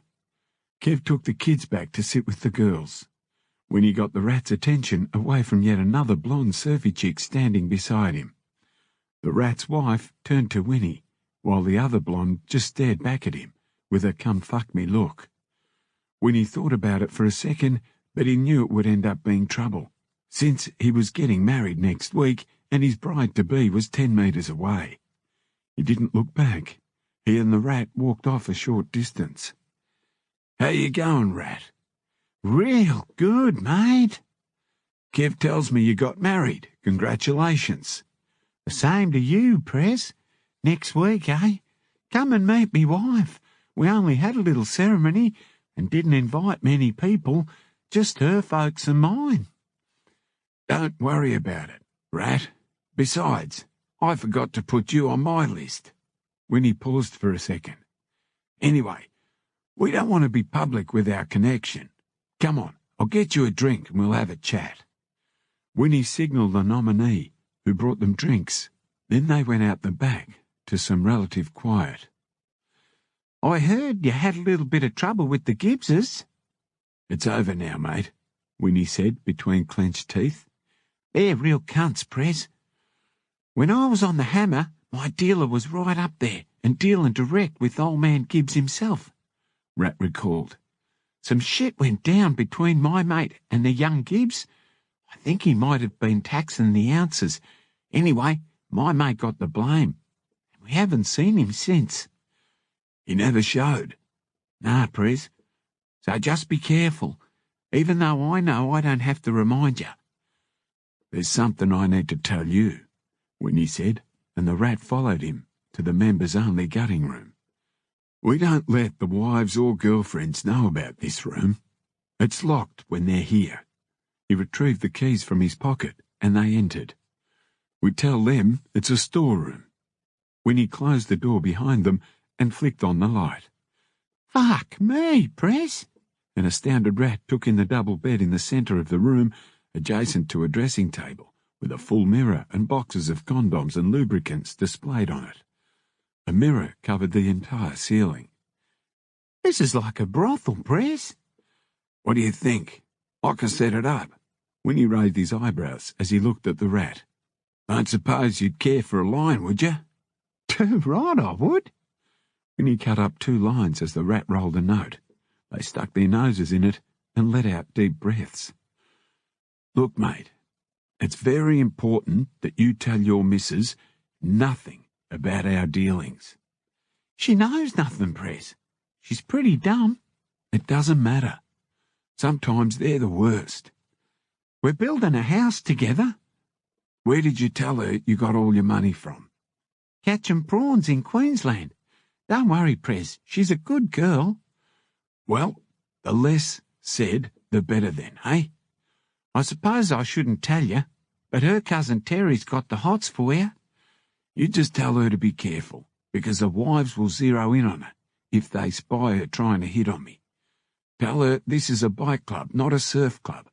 At least tell her to wait until the girls leave. Winnie winked at the rat, and the rat laughed. What time will you go till tonight? All night, mate, Winnie replied. Come on, let's get out of here. I'll catch up with you later on, and then you can introduce me to your wife. In the tent, Winnie found Mimi pissed as a newt. He looked at Sandy, who just nodded as he walked over. She'll be right, Prez. It's her hen's party. I'll drive her home and take Harry as well. We're all staying at your place tonight. It'll be a bit crowded. You blokes won't be there, so we're just going to have some fun. Thinking of Terry, the surfy chick, he agreed that was a good plan and asked Sandy to tell him when they were leaving. He was suddenly glad to see Mimi surrounded by the other wives and girlfriends. It pleased him that she had made friends and got on with them all. Where are the kids? With Kev. When the crowd had thinned noticeably, Winnie stepped up to the bar, where Ocker was holding court with Brian and the Redbacks.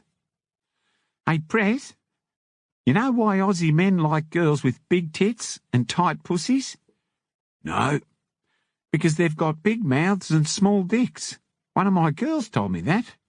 Winnie laughed, but he was beginning to feel the effects of the many drinks and the lines, and the day spent on his feet. He sat with Squizzy. So how are you, Squizzy? Good, mate.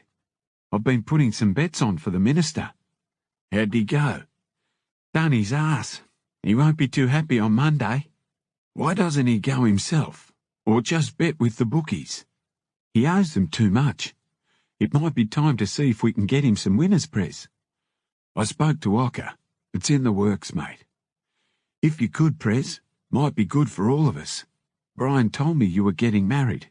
Congratulations. Haven't you got an invite? You're on the list. Give me your address, and I'll see you there. Hopefully we'll have something for your minister too. I had asked him for it, Prez. Don't worry, Squizzy. It'll be good for both of us, and it won't cost a thing. On you, mate. I have to go, Prez. I'll see you next week at the wedding. When most of the non-bikey crowd had left, the first band packed up. Ocker had another one setting up inside for the miners' private party. Winnie found Tiny looking after the kids and girls in the tent. You go inside, Tiny. I'll look after them now. You've done a good job. Time to party. Have fun. Mimi came back from the ladies and shook water from her hands, then wiped them on his face. He caught her hands in his. Did you have a good day, babe? The best, Peter. God, that Bernie's a funny girl. We had a few laughs, I can tell you. But I'm feeling the effects of all that booze. The girls are coming to our place for the night. Will you be all right? I'll be fine, Peter. We're getting takeaway and a couple of videos for the kids. I'll walk you out to the car. Sandy joined them. She stayed off the grog and was the only one fit to drive. We're off now, Prez.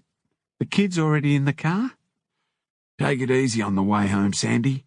He held Mimi's hand tightly as she wobbled on unsteady feet, when he guided her over to Gina, who was also a little worse for wear. Come on, Gina. Time to leave. Trying to get rid of us already, Prez. I suppose you just want to party with your sluts. Gina? Sandy spoke in a menacing voice that said, Don't be a dickhead. Shut the fuck up. Winnie got the girls to the car. He kissed Mimi, pulled her seatbelt on, and clipped her in. I'll see you in the morning. Winnie had the shits with Gina. He knew there was no use saying anything to Brian, but he sure felt like it.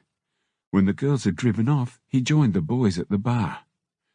It's been a good day, Prez, said Brian. We had over 900 pay at the gate. Winnie saw the Rat and his two surfy chicks dancing, and when the Rat saw Winnie, he tried to entice him to dance. Winnie shook his head, but he watched the two girls jiggling and giggling. They seemed to be off their heads. Want to come outside for a hash joint, Prez? The Rat's little stoned eyes twinkled merrily. Why not? You'd better bring your missus and her friend.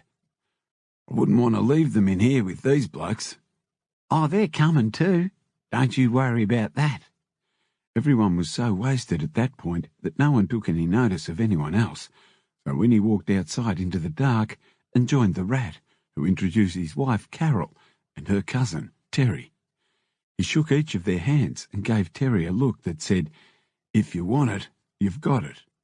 You and the Rat are married, eh, Carol? Did he tell you we went to school together? The Rat lit up the hash joint and passed it to Winnie. Terry asked, Which is your bike, Prez? Winnie pointed to a cluster of 10 bikes. It's one of those. He passed her the joint Come and show me. The rat pulled another joint out of his pocket. Go for it, Prez. Winnie walked to his bike and Terry followed. Can I sit on it? Winnie had never ridden a surfy chick or a surfboard.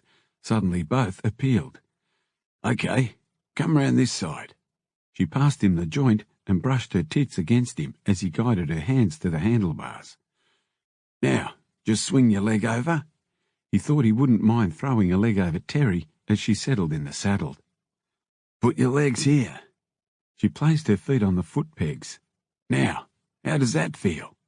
It'd be good if we could have the motor going. I'd like to have something hot and throbbing between my legs. That won't be happening. Won't it? She slid her hand up and down his leg, then stopped at his groin. He helped her off the bike and slipped a hand over her bum. His other hand moved down her shoulder and stopped at a nipple. You're a sexy bitch. His eyes darted around now. The last thing he wanted was the rat and his missus watching. He pulled Terry towards him, and she shoved her crotch into his groin. I'd like to fuck you, she whispered. Where can we go? Come with me. Hey, rat, I'm going to show Terry the clubhouse. The rat was so stoned he just waved. Winnie fumbled for the keys to the gutting room while Terry massaged her tits. I hope you're a tit man. I'm an everything man. He flung open the door and she followed him inside. Would you like a line? She nodded. She picked out a small cat-o'-nine-tails from Ocker's bucket of toys as Winnie cut up the line. What's this for? Would you like me to use this on you? No, he smiled. I'm not into that. He wondered how he could explain the marks the whip would inflict on his back to Mimi. But if you like, I'll use it on you. No, I'd rather have this. She pulled out a foot-long dildo and waved it around like a sword.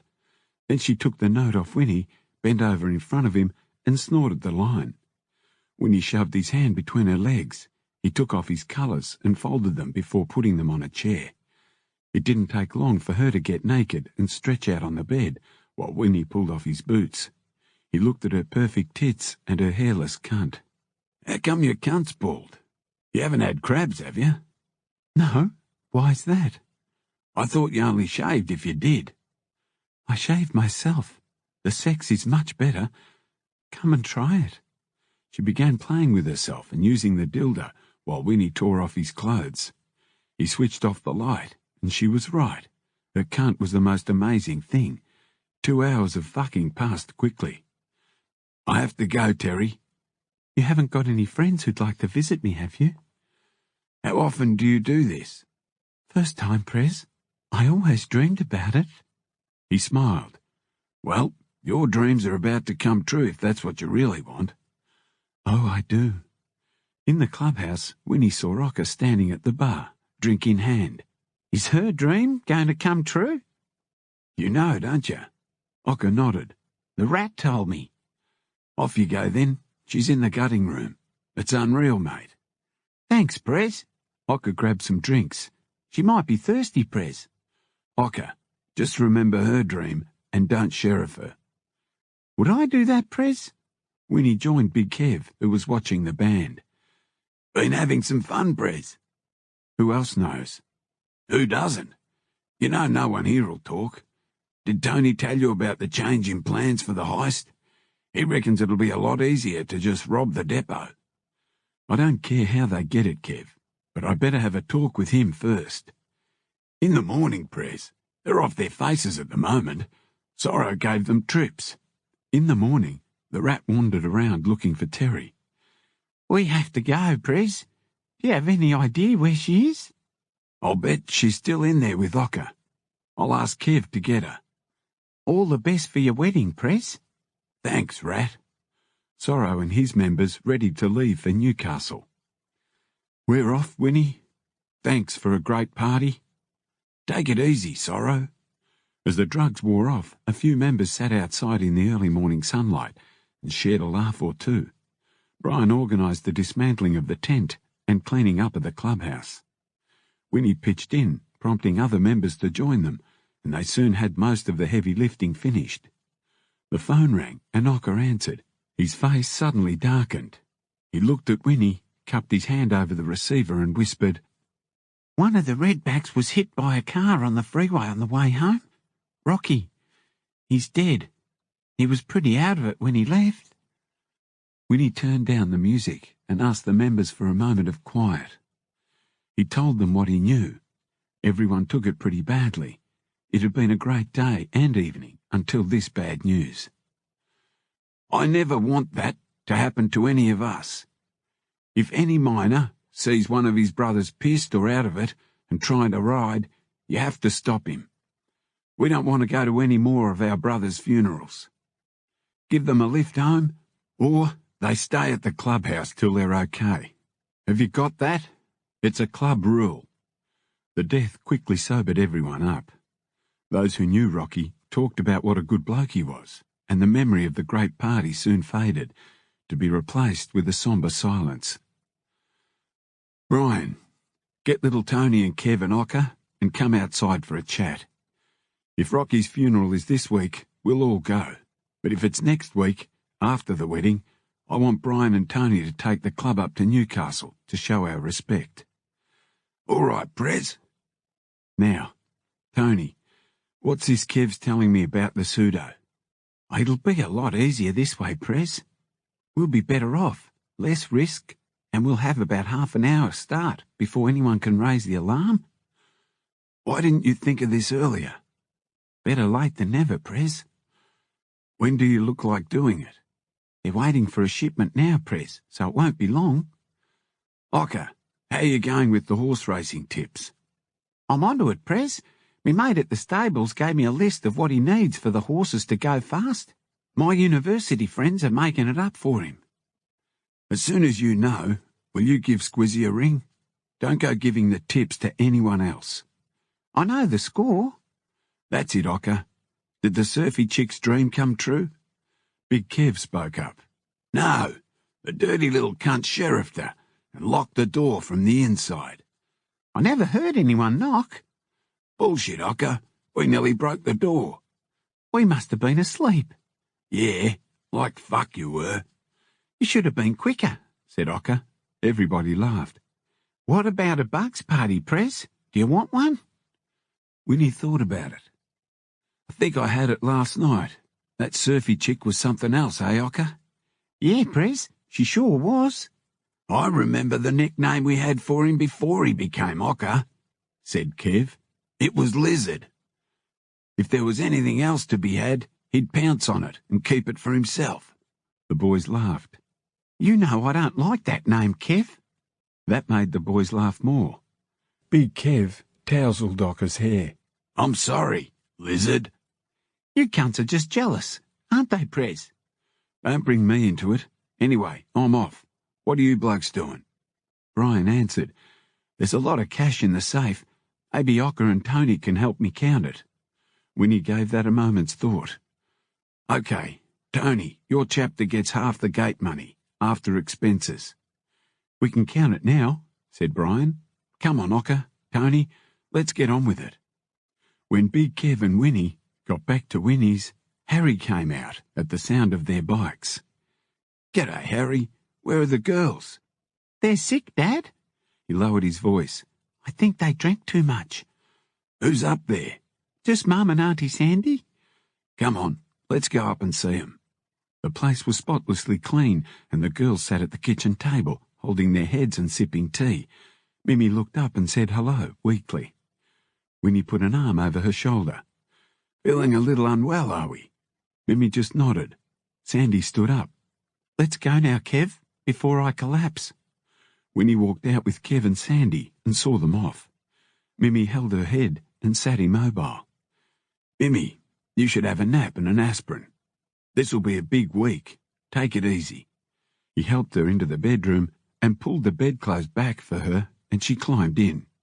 She opened her arms for him to join her, but the memory of the night before with the surfy chick made him stop. "Let me have a shower first, babe. I must stink of sweat and booze." He showered, and by the time he returned, Mimi was sound asleep. Chapter 36. Mimi had arranged for Winnie and Harry to have suits tailored for the big day. Winnie decided there was no point in fighting it, so he and Harry went to get the job done. New suits, new shoes, and even a cummerbund embroidered with the Miners' Club colours. Mimi had thought of absolutely everything. As had Brian, Winnie discovered. He'd left an envelope inside Winnie's jacket pocket when the miners had come in to have their suits fitted. Inside was a map of Lord Howe Island, plane tickets, and a letter confirming the hotel booking. The accompanying note said simply, "Cheers, Brian, Gina, and Kitty." Top man, thought Winnie, with real appreciation. The hard work done, the boys decided to stop at Binky's for a hamburger, opposite the Railway on Elizabeth Street. They pulled up outside before Winnie abruptly took off again. "What's up, Dad?" asked Harry. "Nothing, mate. I just remembered a better place up the road. Look up there, Harry, on top of the golf house. A neon man swinging a golf club. I used to look for it when we caught the train into the city." They drove slowly through the traffic. "Here's the place." They stopped outside a shop with a big sign saying they had the best hamburgers in Sydney. They parked and went in and ordered. They found a booth and played the jukebox for Harry while he ate his burger. Winnie used the payphone to call Kev. "Listen, mate, I just saw Twister in a burger joint with old man Gibbs and two blokes in suits who looked like pigs." Winnie wished his sergeant was around to tell him what was going on. They got home to find Mimi loading her car in the garage. Winnie wouldn't see her again until the wedding. She stopped and watched as Harry carried his boxed suit inside. Winnie whispered, "Do I really have to wait until Saturday to play with you?" "Yes." "I suppose a head job's out of the question." "You're so crass. I don't know why I'm marrying you." He smacked her on the arse. "Because you love me." "Now, where are we going for a honeymoon?" "Can't tell you." Mimi drew close and rubbed his crotch. "That won't work," he said. "Come on, Peter. I have to know what clothes to take." "Just take holiday stuff and some good clothes." "Thanks. That tells me everything. Are you starting to feel excited?" "About what?" Mimi walked away, shaking her head. "See you Saturday." On the Saturday, Toothpick arrived to pick up the boys 20 minutes early. He put Winnie's bag in the boot and Harry walked out dressed up in his suit and new shoes. "You look terrific, son," said Winnie, "but I feel like a goose dressed like this." "You do look a bit like a penguin, Dad." They exchanged glances and shared a laugh. Toothpick slid behind the wheel, gunned the motor and drove off slowly. "We're a bit early for the church, Prez." "First we're going to the Centennial for a beer with Brian and the boys. It's where I met Mimi, but it's a queers pub now. Nothing stays the same, does it?" Toothpick parked in front of the purple pub. They found Brian, Big Kev and Ocker at a table. "Don't laugh. Look at yourselves." "We're not laughing, Prez. What would you like to drink?" "Just a beer, mate, and a squash." Looking around the bar, memories flashed through Winnie's mind. He recalled the hundreds of bikes and the drinking and spewing and fighting. Now it was a genteel place with bottles of wine on the shelves and hardly smelled like a pub anymore. "This pub sure has changed, eh, boys?" Kev looked around at the other patrons. He leaned in and said quietly, "Yeah, these blokes all have little mustaches now. I can't stand the cunts." "They're not bad blokes," said Ocker. "I sell a little to a couple of them. I said to one of them once, 'How did you know you were queer?' He said, 'When he had his first wank over a bloke at school.'" Kev said with a look of disgust on his dial, "It's not natural." "Don't worry, Kev. It's not compulsory." Big Kev shook his head and Ocker laughed at him. "I remember the night you met Mimi here," said Brian. "Who'd believe 9 years later you'd be back here to marry her?" "Yeah, who would? A toast to the old Centennial." They hoisted their glasses and took long swigs. Harry watched carefully, then he did it too. Winnie looked at his watch. "Time to go, boys." Toothpick opened the back door of the car. "In you go, Prez. Harry." Winnie wound down the window and watched Brian and the boys climb into a new Mercedes. "Is that yours?" Brian turned and dangled a set of keys. "Yep." "Very classy." "Thanks, Prez. It's the result of a lot of hard work." He winked at Winnie, who winked back. On the drive down to the church, Winnie took the wedding ring out of his pocket and handed it to Harry. Now, you know what to do, mate? Yes, Dad, I know what to do. The bridal party waited at the side of the church with the priest, while the rest of the guests filed into the church. Sandy, Gina, and Mimi's cousin, in their long yellow dresses, looked terrific. Sandy pinned a carnation to Winnie's and Harry's lapels. Winnie felt the first wave of excitement sweep over him. Whatever was about to happen was wholly beyond his ken. He knew it was serious, but his thoughts flew to spending a week alone with Mimi on an island in the Pacific. "Are we ready?" the priest asked. You know it, said Winnie. He straightened his bow tie, pulled his jacket down, clenched and unclenched his fists a few times, took a deep breath, and he and Harry marched off. The organ played as they followed the priest down the aisle. Winnie nodded to the miners and smiled his biggest shit-eating grin. As he passed his brother and sister-in-law, Winnie thought he ought to give Warren some money for a new suit. He gave a small wave to Mimi's mother and brother and wondered how they really felt about seeing their little girl marrying him. At least he looked the part on the day. He and Harry stood at the altar with the priest and chatted briefly until the organ played the wedding march. All heads swung around to watch Mimi walking down the aisle, arm in arm with her father. Of course, she was absolutely beautiful in her mother's wedding dress, trailed by Kitty, who was holding her train. Mimi's eyes locked on Winnie's, then on Harry. She beamed. "What a lady," he whispered, as she looked down to hide her blush. Winnie felt something he had never felt before, immense humility. This vision before him was about to accept him as her husband. Her father left her at the altar and sat with his wife, glancing at the suited miners, who were grinning like schoolboys.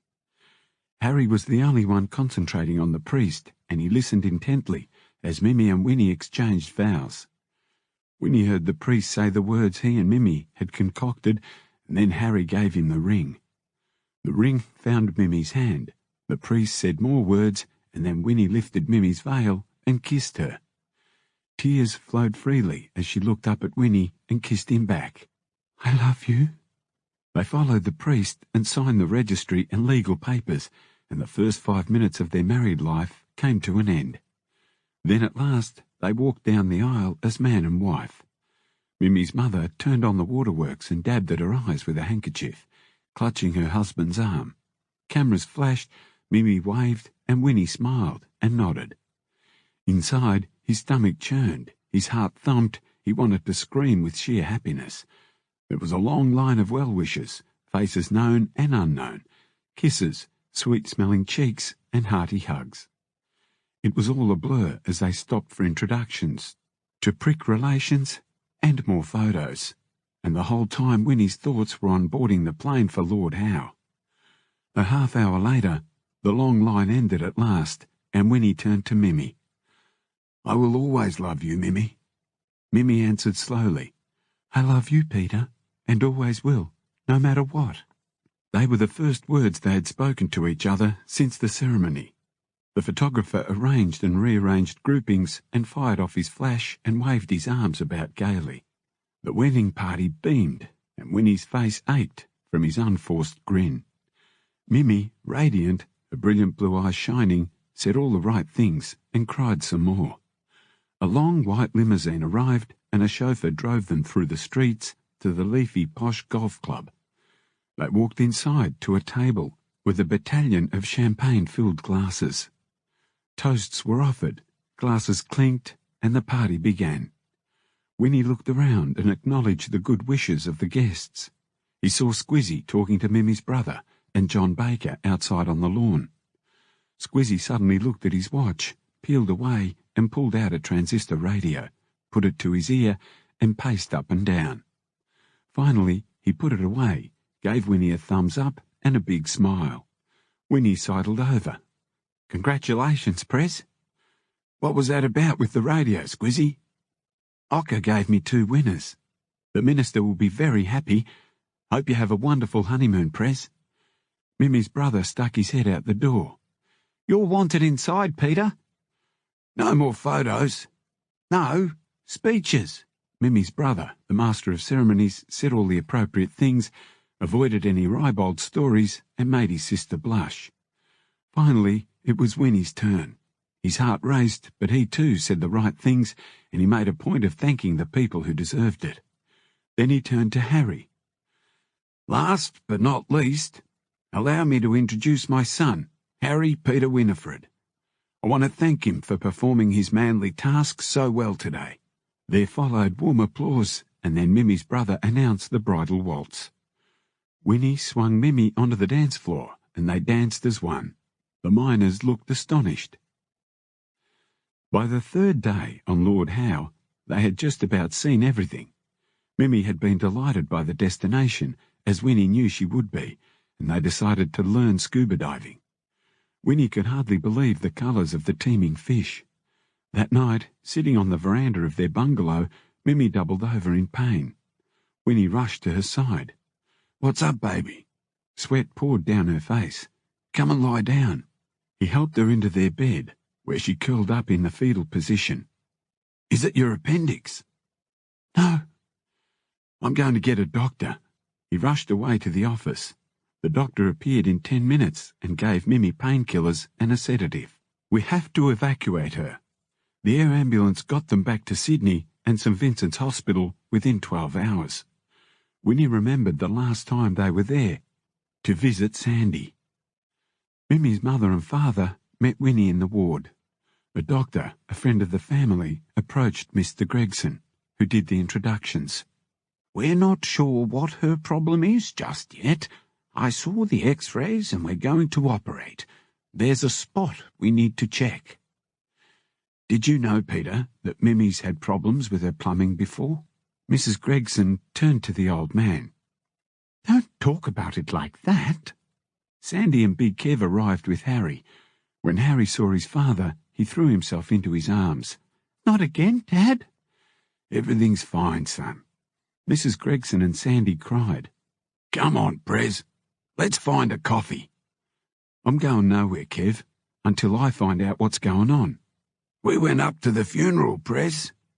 "Do you have to mention that word, Kev?" "Sorry, Prez. You know what I mean. Up in Newcastle." "How was it?" "The Redbacks were impressed. I gave Sorrow your condolences." The doctor walked out from the operating room. He smiled warmly. "She's fine, son. The problem was a gallstone stuck in her fallopian tube. This is good news. It may now be possible for her to conceive." "Thanks, Doc. Does she know?" "Not yet." "Can I tell her?" "Of course." When the family returned to the waiting room, they saw Kev and Winnie smiling. Winnie relayed the doctor's message. Harry held onto Winnie's leg, and Mrs Gregson hugged her husband. Winnie peered into Mimi's room through the observation window. The doctor told him, "You can go in now." Mimi opened her eyes. "I'm sorry for ruining the honeymoon." He kissed her. "It's okay. They discovered the problem, and it's all fixed now. You might even be able to have a baby." Her eyes widened, then she smiled and squeezed his hand. "That's what the doctor said. I suppose it's up to me now." She was asleep before he left the room. Chapter 37. With the success of the new Harley-Davidson model, the brand was on the up and sales in the shop reflected its resurgence. In 12 months, the shop tripled sales and people from all walks of life started buying. A few even inquired about the Miners' Club, and Bernie helped source new nominees. They were not all stereotypically working-class boys either. A new kind of member, the private school type, started joining. The next week, little Tony and Boris pulled off the pseudoephedrine robbery. Kev and Winnie met in the back room and discussed what to do with it. "We have at least 2 years of stock for our laboratories. We can continue to buy from the commandos and keep this for when their supply runs out." Ocker walked in holding a letter. "Check this out, fellas. My Nokia shares went through the roof in Europe. The mobile phone is here, not only in Europe, but in Australia as well. They'll take our business to another level. What have I been telling you?" "Seeing is believing, Ocker." "No, hearing is believing." What are you going to do? Retire? No, mate. I love this life. After a few trips down to the Southern Highlands, Winnie and Mimi found the land on which to build their dream home. Close to the highway, but not too close. A running stream, level, with lots of old trees. We haven't talked about what sort of house we want to build, said Mimi. Do you have anything in mind? I like your parents' home. It'd be expensive building a timber place. So? Winnie thought of how his business was going. The hash was almost gone, the labs were working overtime, and the pubs had become trendy. The Mario brothers knew what they were doing. I'm going to see the doctor this week. Is there anything wrong? She smiled. I missed my period. Winnie felt a wave of excitement. Don't get too excited, she said. I don't want you to be disappointed. How much have you missed it by? Don't you know? Blokes don't run by the calendar. 2 weeks. Don't think I don't care, babe. I know you do, Peter. She touched his cheek with her fingertips. Winnie showed an architect some pictures of Mimi's parents' house and asked for preliminary drawings along similar lines. While they were underway, Mimi had a few more appointments with her doctor, who confirmed her pregnancy. Winnie was beside himself with excitement. He loved the idea of having children with Mimi, and beamed while he ate breakfast. As he watched Mimi help Harry get ready for school, he reflected on the first pure happiness of his life. A sudden, loud knock on the door shattered his reverie. Mimi opened the door to confront 2 detectives and a pair of uniformed cops. One detective flashed a badge, pocketed it, and said in a none too friendly fashion, "Police, we're here to arrest Peter Winifred and search these premises. This search warrant entitles us to look where we like." Winnie jumped up and walked to the door. The uniformed police grabbed his arms, forced them behind his back, and clapped on the cuffs. Dad! Harry's distress call shook Winnie to his core. "Mimi, ring John Baker." The detective holding the warrant snapped. "No, you don't." In his coldest voice, Winnie said simply and irrefutably, "Yes, she does. Her name is not on the warrants." Mimi showed no emotion and put her arm around Harry's shoulders. Winnie looked at the 2 detectives and remembered that he'd seen them before. It came to him in an instant. They were the cunts he'd seen with old man Gibbs and Twister. The uniformed pigs recuffed his hands in front so the detective could hand him the warrants. Winnie threw them on the kitchen table and leaned over them to read what he could. They were specifically looking for drugs, money, and guns. The arrest warrant was for a trafficable amount of amphetamine. He said nothing, just stood in the kitchen and listened to doors opening and closing. The 2 uniformed cops looked uneasy when he asked them to stick the warrants in his back pocket. The detective called out, "Search him!" They went through his pockets. "Now, drop your pants." He hesitated. "Got something to hide?" Winnie struggled with his buckle and let his jeans hit the floor. He looked at the pig. "I haven't had a shit yet. Which one of you wants to stick his finger up my ass? Think you're a smart cunt, don't you?" "I do the best I can." "Put him in the van." While searching the garage, they found his handgun, but no drugs. He didn't mind about the gun. He'd rather be caught with it than without it. Mimi called John Baker in front of the cops, who were still ransacking the house and turning the drawers out. The uniforms took him to Central Police Station, where he was fingerprinted, photographed and charged. Then they put him into a cell by himself. He heard a voice. "Hey, Prez." It was Kev. He went to the cell door. "They got you, Kev." "Yeah, mate." "Who else have they got?" "Dunno." "Say anything to you?" "Nothing, Prez." They heard another cell door open. Winnie spied Tony Mario being led into another cell. "Tony! Tony!" "Who's that?" "Me, Winnie." "What the fuck's going on, Prez?" "Don't know yet. John Baker should be on his way." One by one, they were taken to the interview room. where John Baker sat at a table with the two detectives. Winnie sat next to John. He answered no comment to each question. He signed the interview sheet. When they were done, John asked them for a moment. "I want a word with my client in private." The cops left the room. "What's going on, John?" "They say they have evidence of you trafficking in speed, and they claim to have witnesses. They're going to oppose bail." "What? They can't, can they? I'm not a flight risk." "They say that you'll try and intimidate the witnesses." "Who are they?" "They're not saying." "Well, how can I intimidate them if I don't know who they are?" "They also say it's because they suspect you of dealing in commercial amounts. What can they have on you?" Winnie sat back. "I don't know, John. Have they been to the shop?" "I'll let you know when we go before the magistrate." He hoped they hadn't. He was worried about Kev's toys. "Have the blokes made statements?" "No." "They never mentioned my handgun in the brief." "No, but for Christ's sake, don't say anything about it. You know what they're like. Let them keep it for themselves. Obviously they think they have enough on you." "When do we go to court?" "I'm putting in bail applications this afternoon." As it turned out, the three were denied bail and sent to the remand centre at Long Bay Jail. While they were being processed, Winnie saw his old acquaintance, Kero Ken. Kero winked at Winnie, then raised his finger to his lips and smiled. "Heard you were coming, Winnie."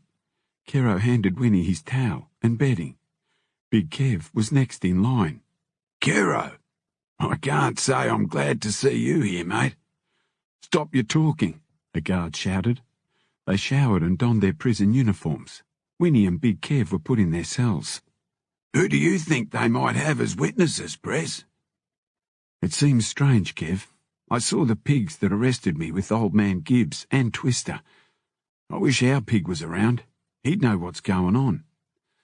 "Maybe Kero knows something, Prez. This is me first time in jail, but I bet it'll be just like the army, full of stories. You have to pick which ones to believe." A bell rang and the cell doors swung open. "All out?" the screw screamed. "I'm going to hate this, Kev." "Don't fight it, Prez. Just go with it. Here's Tony." The Mario brother walked in front of them. He gave them a "what the fuck is going on" look. Winnie shot back his own "what the fuck" look. Anyone watching would have understood and laughed at the pantomime. The guard barked orders. "Back. Stop. Forward." They all sound like Pommies and Scots to me, Prez. They entered the food hall and grabbed a plate each. Winnie stared at the food. It looked like his mother's cooking, overdone and underflavoured. Big Kev whispered, "The inmates all know who we are." They sat at an empty table, and Winnie noticed all eyes around the room were fixed on them. There were many bikies in there, some he recognised as customers from the shop. "How are you going, Tony? What have you been up to?" "Fuck all, Prez. Those pigs said that you supply me, and I sell it on. You haven't made any admissions, have you? They tried to trick me by saying you said you supplied me. I thought to myself, these cunts have no idea. This is a setup. What happens now, Prez?" "Fuck knows, Tony. What happens on television? I haven't been inside before. We wait and see what John Baker does. That's why we pay him." After ringing John Baker, Mimi contacted Brian. Brian sent Gina over to keep her company as soon as he could. "Thanks for coming, Gina. I have no idea what this is about." Brian and Ocker sat in the office and tried to work out what was up. "What a time for the pig to be away, Ocker. Bernie can run the shop, but I think I'll give her the day off and close the shop while we find out what this is all about." "What do you know, Brian?" "Fuck all at the moment. I'll call John Baker later. Mimi told me she rang him at about 7 this morning, so I bet he's at Long Bay. Is the shop clean?" "As far as I know, Kev would have his toys hidden away somewhere. I know the combination of the safe, so I'll stash what I can in me hidey hole. Got anything you want disappeared?" "Good thinking," said Brian. "I've got a few ounces of pure in me office. They're supposed to be picked up this morning, but I cancelled. I want to get it out of this shop, but I don't fancy driving around with it in my car. Take it with you. Do you think they'll hit us? Just believe that they will, Ocker. We better have a club meeting. I'll ring little Tony.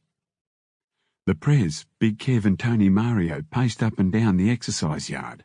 The other crims kept a respectful distance. An announcement over the address system told the new arrival prisoners to report to the gate.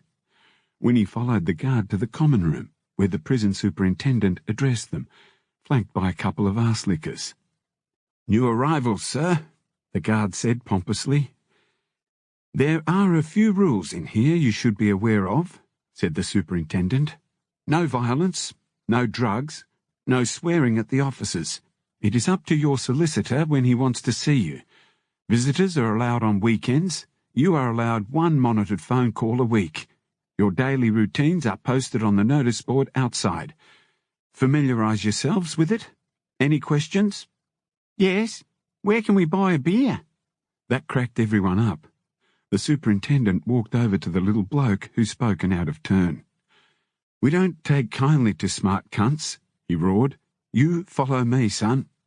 The little bloke took a small step backwards. Okay. Dismissed. They lined up for their sandwiches at lunch, then marched back to their cells to eat. Tony Mario muttered something about it being worse than being back at school. Kev laughed quietly. Yes, mate. It's much worse. It's fucking jail. The boys chuckled. At 2 o'clock the doors opened and they filed out to the courtyard, where they met Tony and the little bloke who'd wanted a beer. They let him talk. This is the first time you fellas been in here? You want to know what the go is? Keep going, Kev said. One of you has to get the sweeper's job. How do you get that? Ask the guard. They try to give it to the hard-looking one. That's you. He stared at Winnie. You get to have your choice of the food. You don't get locked up as long, and sometimes you get to talk to prisoners from the main wing in the kitchen. That got Winnie's attention.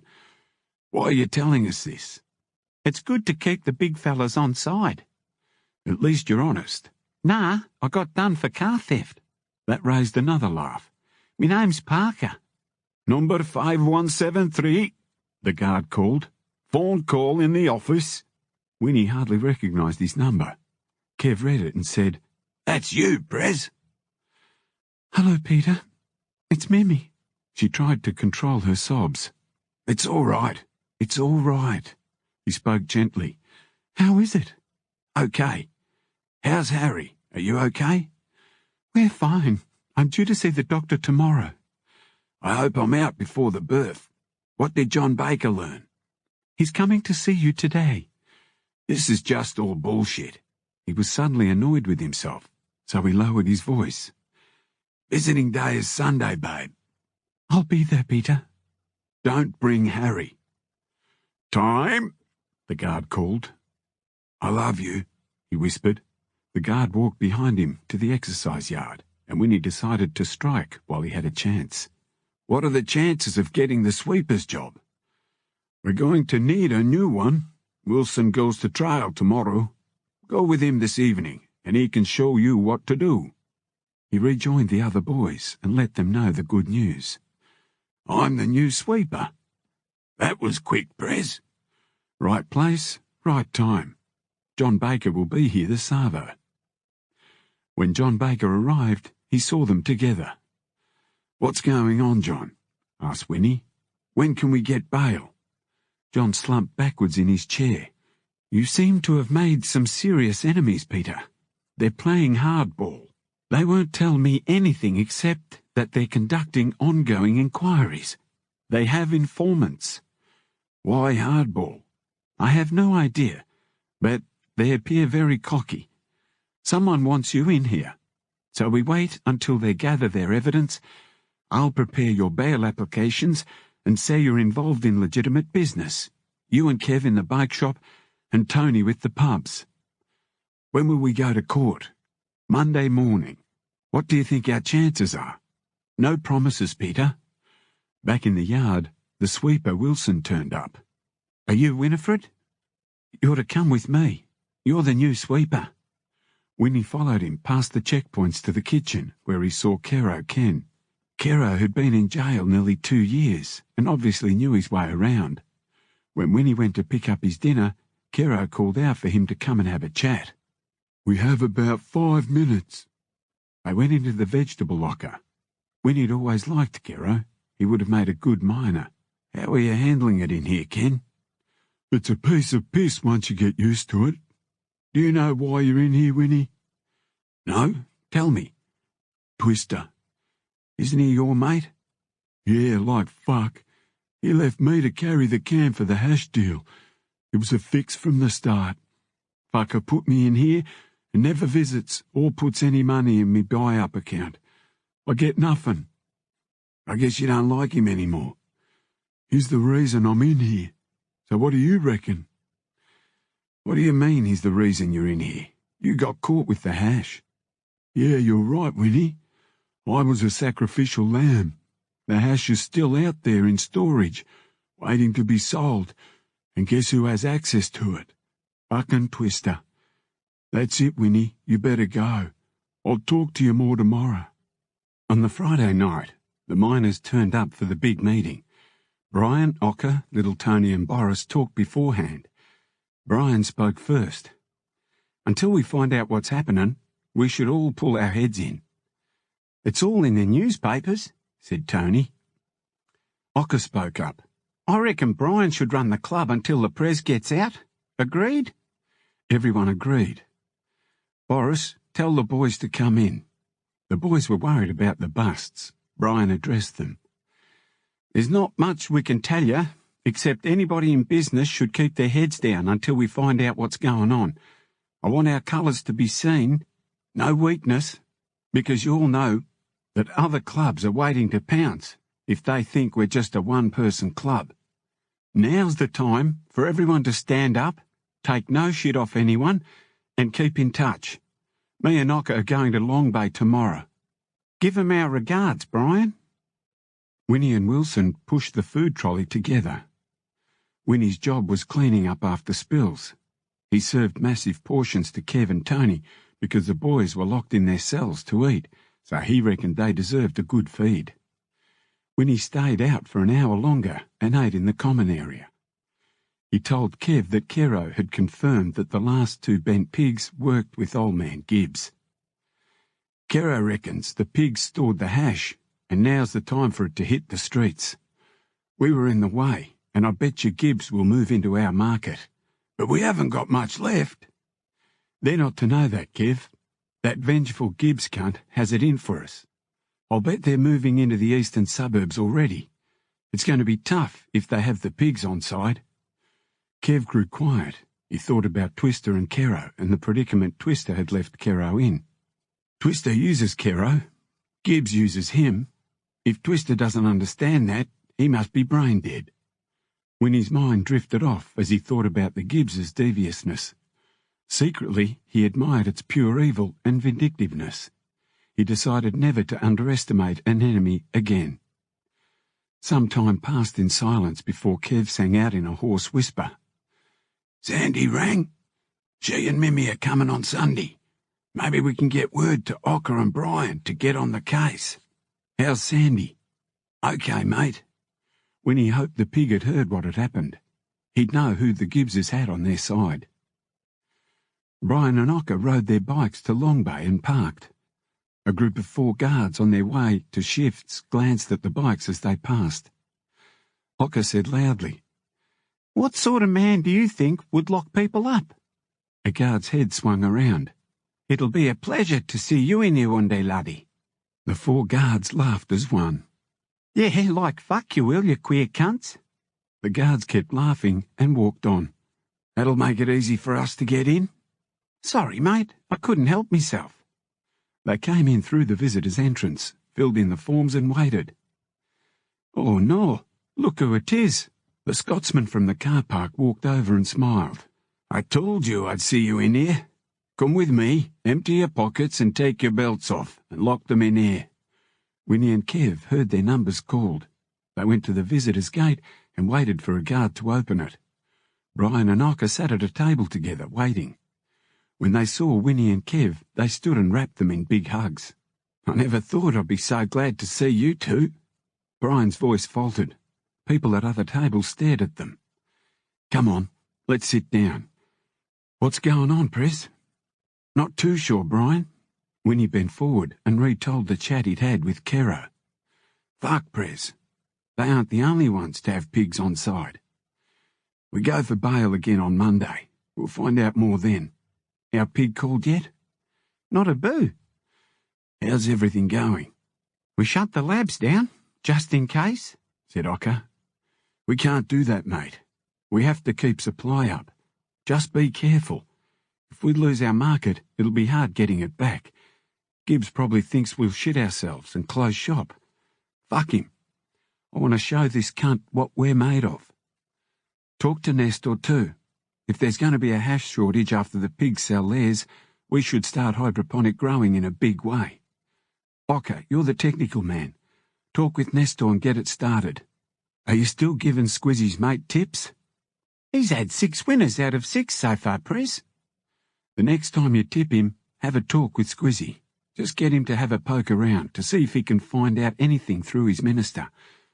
Brian, make sure Mimi and Sandy get looked after, even though we should be out of here on Monday. How's the club?" "We met little Tony yesterday. Don't worry, Prez, we're staunch." "Time!" the guard yelled. As Ocker and Brian emptied their locker, the Scotsman walked by. Ocker said as he passed, "I still can't understand why you do it." "It's just a job, lad, eh?" Winnie pushed the food trolley towards the kitchen, hoping to continue his conversation with Kero. The cool room door opened and Kero stuck his head out and motioned Winnie over. Winnie parked his trolley, walked in, and Kero slammed the door. It was pitch black, and for a half-second he thought the lights might come on. They didn't. He was struck simultaneously by 2 wooden vat stirrers. Over and over the blows to his head, arms and knees fell. He likely didn't feel the blood gushing from his nose and mouth. He fell to the floor unconscious, but still the beating continued. Kero opened the door. "We're not finished yet." "Yes, you are. The food's ready. Get out." The assailants dropped their weapons, and Kero closed the door on Winnie and collected his trolley. When the head cook called for the remand trolley boy, and no one had seen him, he notified the guards. They went straight to the cool room. "This is a job for the nurse." Winnie was carted away and woke up in sick bay. A male nurse was swabbing blood from his face and neck. He asked the nurse, "How do I look?" The nurse put a hand on his hip. "Oh, real pretty." Winnie gritted his teeth. Everything ached. "Listen, you queer cunt, how bad is it?" The queer's voice changed. "It's not too bad. Possibly broken ribs and lots of blood and bruising. I'm keeping you here overnight.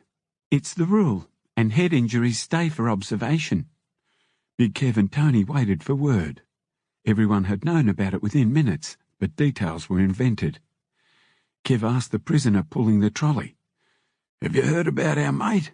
"Word is, he had an accident. In the kitchen. He's in the hospital." Big Kev was incredulous. "What do you mean by accident?" "That's enough," the guard shouted. "That's all I know, mate."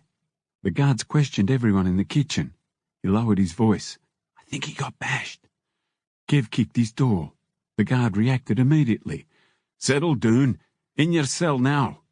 Big Kev heard the cell door slam behind him. Then his guard said quietly, "Your mate will be all right, but no hot meal for you. Cool it, son, for your own good. You're going to be here a while."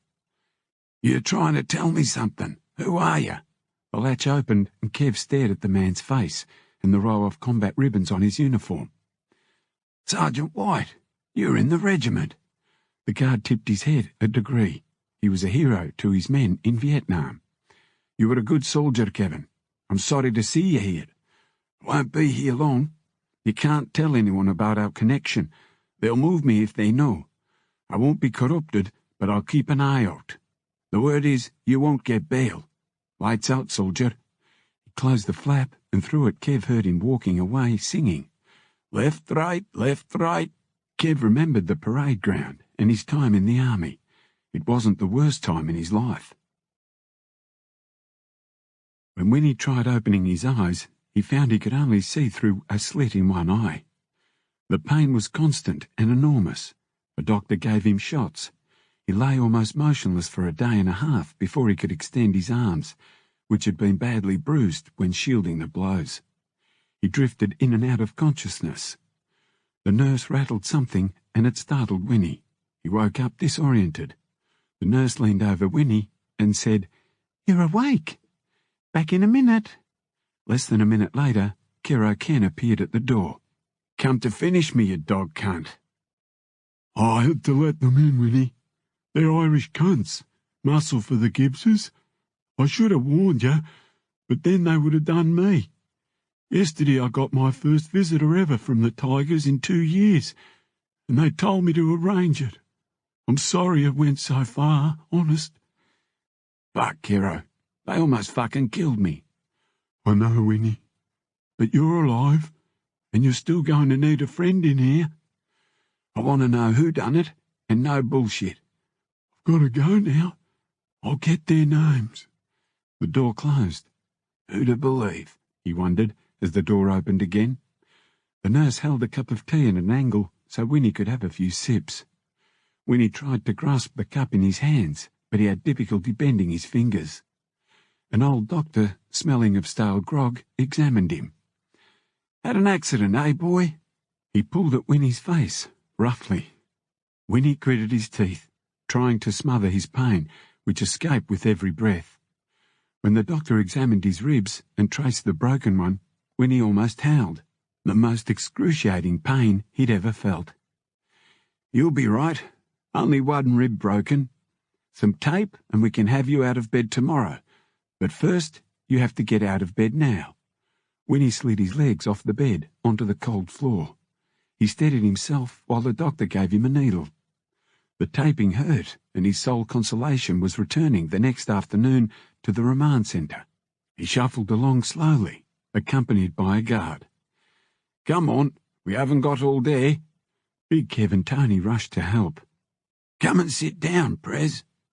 They tried to help him, but Winnie wanted none of it. "No, don't. I'll follow you." "What happened, Prez?" He told them about Kero luring him into the cool room. Kev's face turned blank, and his eyes burned. "I'm going to get that cunt." "Hold on, Kev. That's not all of it. This morning Kero visited me in the sick bay. He had visitors yesterday from his club, and they told him to set it up for a few of the Gibbs boys to do the work, if you can believe him. He said he wants to help us. He's been fucked over by Twister, and he's had enough. He reckoned in this case it was him or me, and in the end, he knew it had to be me." "Can we trust him?" "I don't think we have a choice, Kev." "Christ, that sun feels good." Winnie stretched out. "Fuck, I ache all over. We're going to have to bash Twister, Prez. Let's see what the club does without us." Tony Mario had heard from his brother that young Gibbs was in the pub. He'd said to tell Kev that Gibbs has a bad limp. Kev had a good laugh. "Don't make me laugh, Tony." Winnie wrapped his arms around his ribs and tried hard not to laugh. "Is everything under control with the pubs?" "Bruno got a couple of cousins in to help, and they fucked young Gibbs off out of the pub." Kev had a call from Ocker, who already knew the score. "How?" "The nurse is a mate of his. He rang him when he finished his shift. He's meeting little Tony and Boris the Savo." "As long as it doesn't fuck up our bail application." "I told them to wait to hear from us." Winnie heard his number called for a phone call. He shuffled slowly to the gate. "Peter, is that you? Your voice sounds strange." Mimi was upset. "What's going on?" "Don't worry, babe. I'm all right. I just don't want you to visit on Sunday." "Why not?" "We go to court on Monday for bail. Come to court." "Are you sure I'll see you in court?" "No doubt. John will represent us. How's Harry?" "I told him the truth. He doesn't quite understand, but I said you'll be home soon. Peter, I saw the doctor. I'm 6 weeks and I feel fine. Marge comes and helps me with Harry. She's a good lady. The guard called, "Time!" I love you, Peter. Winnie slowly made his way back to the yard. "Prez, when do you go to sick bay next?" "Don't know, Kev. Why?" "Ocker gave the nurse a block of hash for me. If you see him, get it, will you?" "The things I do for you, Kev." That night, the nurse poured out 2 painkillers into a little paper cup and handed it over. "Here, take these." He slipped the hash to Winnie while he examined him in front of the guard. Back in their cell, Kev rolled a hash joint and exhaled the smoke outside his cell. "You better hide that, Kev. The last thing we need is to get caught." Monday morning, they dressed in civvies. The guards handcuffed them and loaded them into a van and took them to the court's holding cells, where John Baker waited. "Jesus, Peter, you've had quite a beating. Are you okay?" Winnie's face looked awful. "It's nothing. What are our chances, John?" "I don't really know much. The prosecutor won't tell me everything. I'll do my best, but there's something I don't quite get. You follow me?" Winnie said, "See." Ocker and Brian sat with Mimmy and Sandy in the back of the court. They tried to prepare Mimmy for how Winnie might look. Words could not do it justice, and she gasped when she saw him. The ferocity of the beating was obvious from his puffy, purpled eyes and nose. Bloody scabs covered his distended face and neck. Bloody, bandaged, and with his hands held before him, Winnie shuffled into court ahead of Kev and Tony. He searched for Mimmy and beamed a smile. The prosecutor started by reading the charges. "The police are continuing with their investigations and oppose bail because there is serious concern for the safety of witnesses. The police allege trafficking of large amounts of drugs." The judge stared over his glasses. "Mr. Baker?" "Your Honour, these men are totally innocent of these, as yet undefined charges. One is a married man with a pregnant wife, one a Vietnam veteran, and the other a hotel proprietor. All work full-time, none has a record of any involvement with drugs, there are no prior convictions, and as you can see, Mr. Winifred has suffered grievous harm in jail." The judge cleared his throat, then looked at the prosecutor. "Mr. James, how long do you need to prepare the brief?" "A month, Your Honour." "In view of the seriousness of these charges, bail is denied." Mimmy tried to remain composed, but called out involuntarily, "No!" "What the fuck is going on, John?" "I just don't know." Winnie lowered his voice. "John, talk to Squizzy. Ask him to find out." Outside the courthouse, Brian, Sandy and Ocker comforted a distraught Mimmy. She left with Sandy, and the boys went to the clubhouse. That night, all the boys turned up to be told the news, and they weren't too happy. Little Tony and Brian sat and chatted. "What do we do, Brian? We can't let Twister get away with this." "They're not. We're going to give it to them. We have to wait and do it good and proper. They'll go to ground, and when they think it's safe, they'll start riding again. There's no hurry. We'll get them. I know where to find a few." "No, that'll just bring us trouble," said Brian. "There's got to be a plan." After the meeting, some senior members sat around talking. "How do you want to do this? Shoot 'em?" "No guns, just bats, Ocker. When do you see Squizzy?" "Thursday. That's when we know what horse gets the boost. This minister cunt is going to owe us." "How about giving me the tips?" Boris asked. "You'll fucking tell everybody." "No, I won't, mate. And I'll put money into the boys' legal fund for every winner. What do you think, Brian?" "We have to keep this quiet for the Prez's sake. This horse caper never happened. Mum's the word." "Don't we even bet on them?" Boris's disappointment was obvious. Ocker pulled out his portable phone and threw it on the table. "I'm going to smuggle one of these in for 'em." "Will they work in there?" Brian gave it thought. "Only one way to find out. We can ring him." Ocker had it sussed. "No, imagine it going off in there. Now it's only for him to ring out." The prisoner's van raced them back through the remand centre gates, and they went through the procedure of stripping. Kiro Ken handed the reissued uniform over. "We have to talk." "How?" "Don't worry, I'll find a way." The boredom of the remand centre set in immediately. Tony Mario taught Kev chess and backgammon, and Winnie read books on building.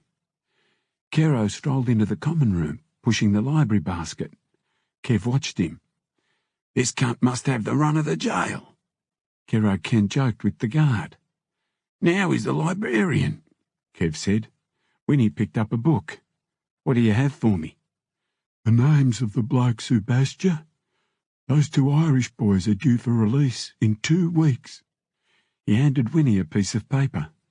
"I wrote down the name of their pub. Your boys will find them." "What about us?" "What I heard is that 2 blokes signed statements claiming they bought drugs off you." "Who are they?" "I don't know. I'll find out." The guard turned and stared at them. "Come on, you two." Kero held a book up. "Yeah, that's the book for builders." The guard stood behind Winnie and looked at the cover, a DIY builder's manual. "How long does it take to select a book?"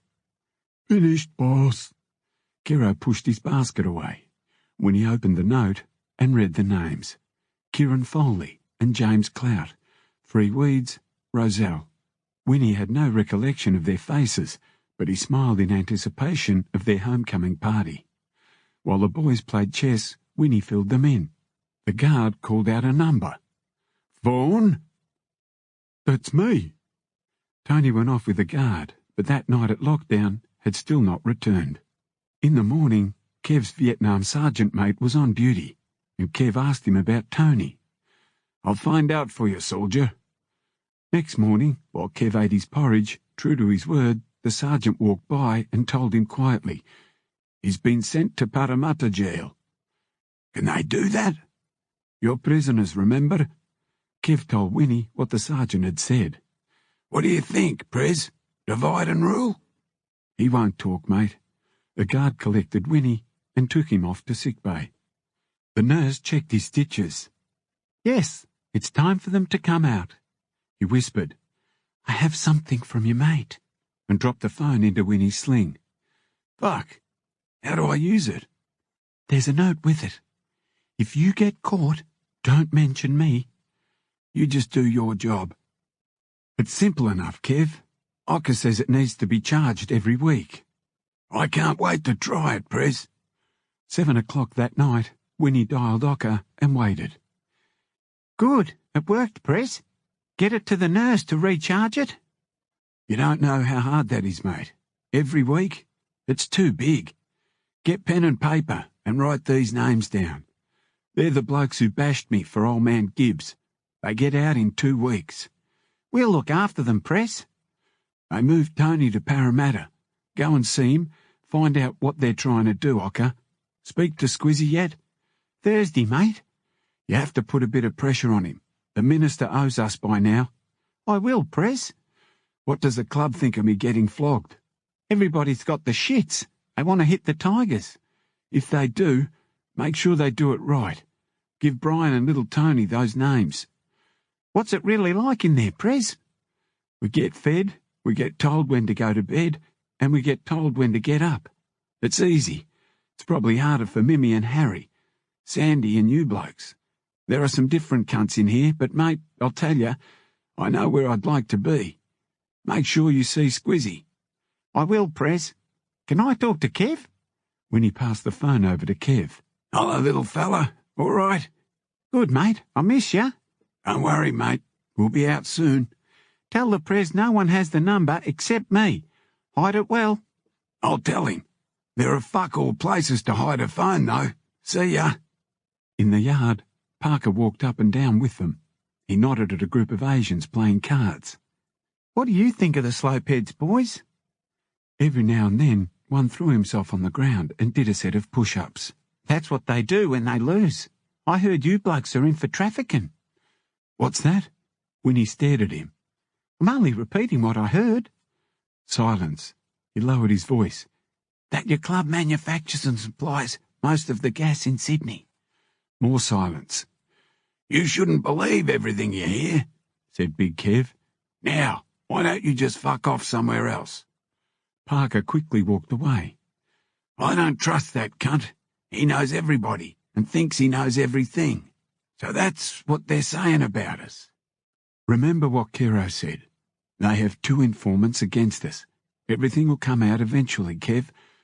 No use banging our heads against the wall until we know.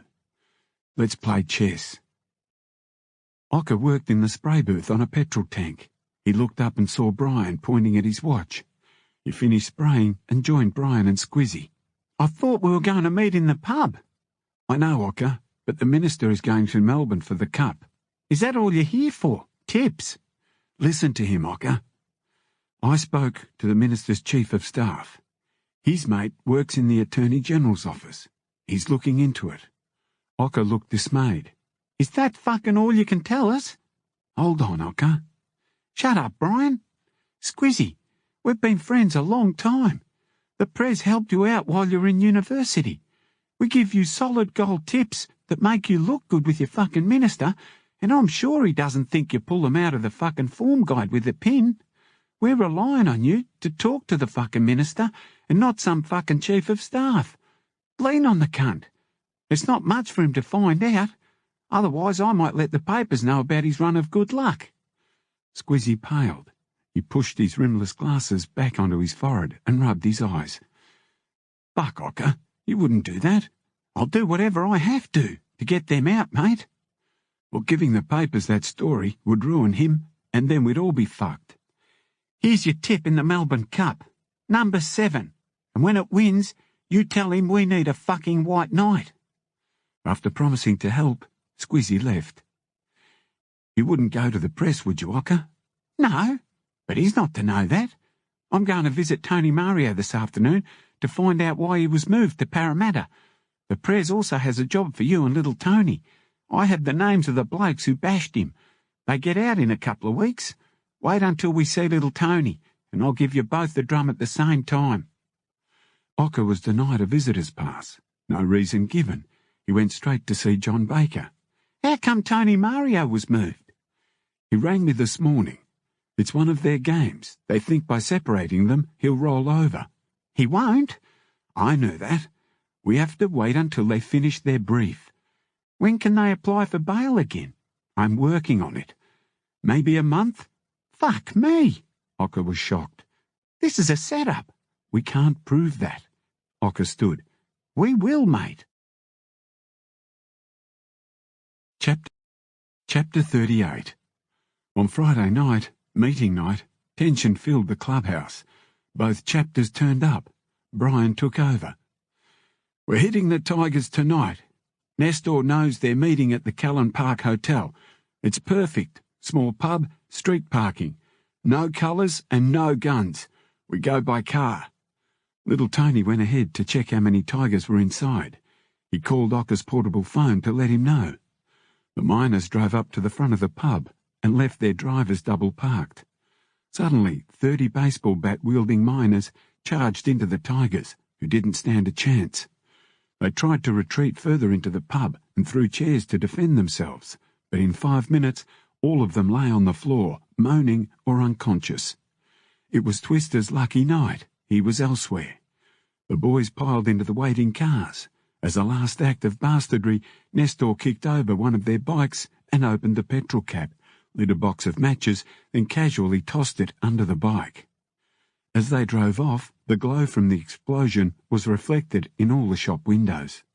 Nestor said to the blokes in the car, "That'll teach them to bash our Prez." Back at the clubhouse, the boys got on the piss. Brian sat down with Ocker, little Tony and Boris. That was a good job tonight, boys. Pity about Twister not being there. The Prez told me to give these names to you and Brian. Little Tony studied the paper. I've been thinking. You two have enough on your plate now. Why don't me and Boris look after this? You won't even know till after it's done. If they take you in for questioning, you'll have no problems. That's if they make a connection. Kieran Foley and James Clout. Little Tony read slowly. Rest in peace. Kev stepped away from the window. Let's hire a television, Prez. Looks like we're going to be in here for a while. What are you reading? Winnie showed him the cover of the book. I want to have our house built before the baby arrives. There's a lot of good ideas in here. Are you building a castle? No, just a nice home and a cosy flat for you and Sandy when you visit. Kev rolled a hash joint. A full moon rose over Long Bay. Why would they put a prison in such a beautiful spot? Torture, Kev. Pure torture. Don't look at it. That must be good shit. You're going all sentimental on me. Top quality Afghani hash. Eyes glazed, Kev climbed down. You know, Prez, instead of giving the phone back, we should try to hide it in the rented television. I'll look after getting it charged. Don't worry. I'll just strap it to me leg and wait until my Vietnam mate's on duty. Late in the afternoon, they were let out to use the phone. Keep it short, the guard called. 1 minute each. Winnie called home and Harry answered. Dad, when are you coming home? Soon, mate. How's school? Real good. Is Mimmy there? She's in the shower. Okay, you take care of her. I will, Dad. Tell her I rang. I love you. Time, the guard called. Winnie went out to the yard and a moment later Kev followed. Fuck, a minute goes quick. Sandy said she'd ring Mimmy and meet to visit on Sunday. Come on, Prez, let's rent that television. The buy-up shop's open. Kev got the set and took it back. He pried one corner open and found room for the portable phone. They played chess in the common room, and Kero came in pushing the basket loaded with books. Twister rang. He wants a truce. It's bringing too much heat. What are you talking about, Kero? You boys gave it to the Tigers in a pub on Friday night. They burnt 7 bikes. Winnie smiled. Kero was not real impressed. Some of those blokes are mates. The only one I wanted you to bash was Twister, and your blokes missed him. Now is there going to be a truce? I'll talk to the club, Kero. It'll be all right. Trust me. But you can tell Twister this. If the Tigers move into our market, he won't know what hit him. On Sunday afternoon, inmates waited for their visitors. There wasn't much privacy.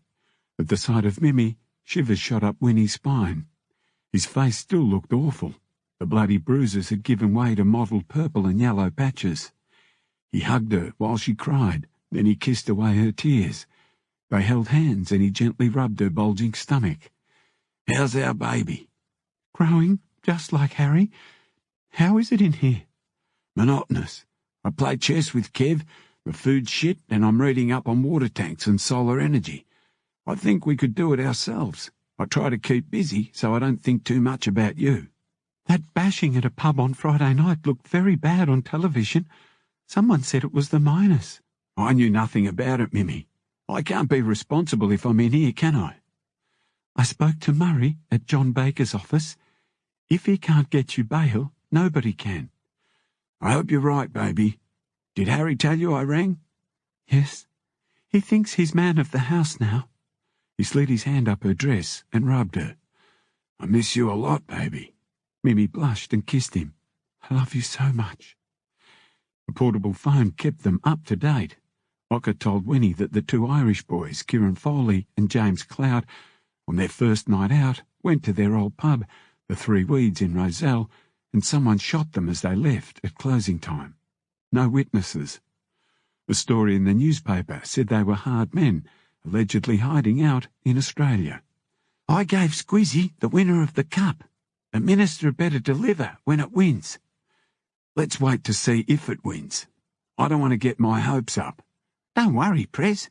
We haven't missed on a tip yet. I spoke to John Baker about Tony Mario. Apparently the pigs are trying to get him to roll over on you and Kev. No fucking chance. That's what I said, Prez.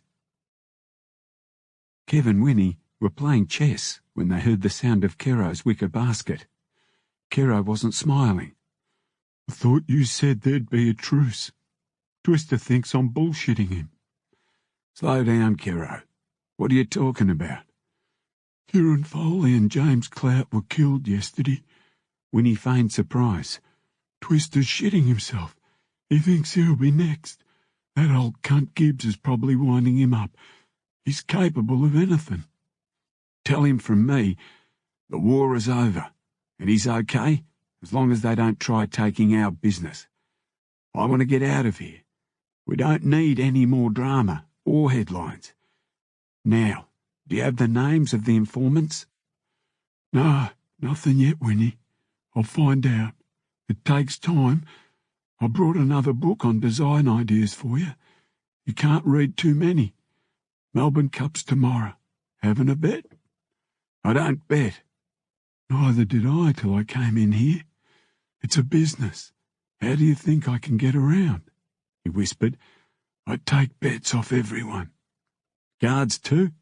Like an oath, mate. I do all right. Now I know why you like it in here. When I get out of here, I'm buying a farm and getting away. Good luck, Kiro. Winnie walked up and down in the yard with Big Kev. Did you know that Kiro's the SP bookie in here? Kev laughed. That's what I heard. Even the guards? Yep, Kev laughed. This place runs on favours. Do you think we should tell Kiro about the hot tip?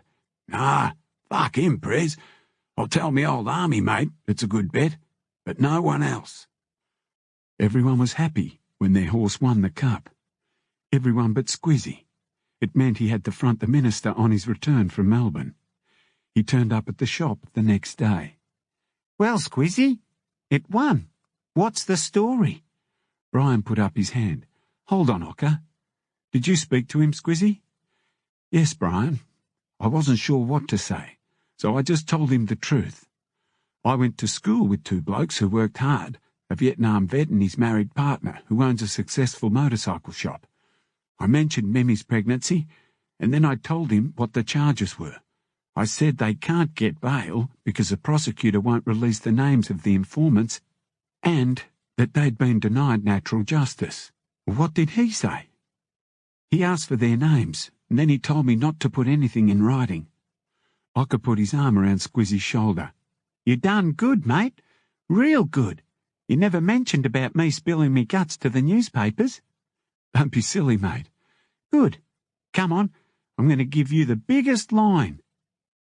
The boys were hopeful, but 3 weeks dragged by very slowly. They kept in touch with Ocker and got news by phone. A not too confident John Baker arranged a meeting to go over their next hearing.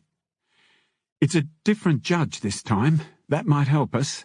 I don't know yet if the Director of Prosecutions has any new evidence. We'll have to wait until Monday. Will Tony Mario be there? Of course. You're all charged together. Winnie decided over the weekend to give the portable phone to Kiro Ken on the condition that they'd get it back if they were denied bail. Kiro was excited. Here's the charger. Now remember, only ring out. Kiro put it in his basket. Good luck, boys. On Monday morning, they were woken early for their day in court. Kev's army mate took them down to the van. Good luck, soldier. Big Kev just winked and they shook hands. At court, they met Tony Mario in the holding cells. How are you, Tony? Good, Prez. I've been waiting for today. So have we, mate. When their names were called, the policeman led them up into the courtroom and into the dock. Mimi, Sandy, Gina, Brian and Ocker sat with others, packing the courtroom. John Baker stood and appealed for bail. The prosecutor reared up in opposition. Your Honour, we strongly oppose the granting of bail. John continued.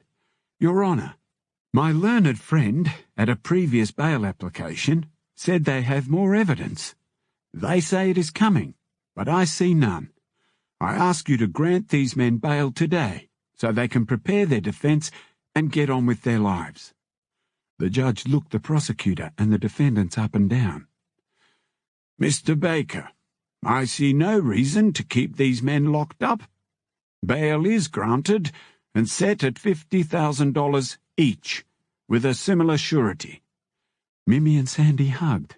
Ocker held up a bag containing the cash, and after the paperwork had been taken care of, the three were freed. Winnie kissed Mimi. Tears welled up in her eyes, and she held his hands tightly. Winnie thanked John for all his work, though it might have had something to do with Squizzy and his minister. It's my pleasure, Peter. Let's sit down next week. Chapter 39.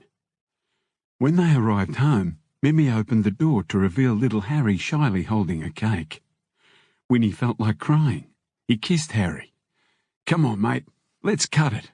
I haven't had cake in ages." Later, lying in bed together, Winnie gently stroked Mimi's stomach. "I plan on finishing our new house before the baby's born. There was plenty of time in jail to study, and now I know exactly what I want." "What about what I want?" "I'm not going ahead on anything until you've seen the plans. I'll show you in the morning. Anyway, most of the things I want are underground or in the roof." "Thanks, Peter. Do we know if it's a boy or a girl?" "No, and I don't want to know. Does it matter?" "The only thing that matters is that you're both healthy." When Winnie started his bike the next morning, Mimi felt good for him as she listened to his Harley thumping. "He's home," she said out loud. Winnie rode to the shop and pulled up next to Kev, who was bent over his bike, adjusting a carburettor. "I knew you'd be here today," said Winnie. "Seems like an age, doesn't it?" Ocker shouted out to them.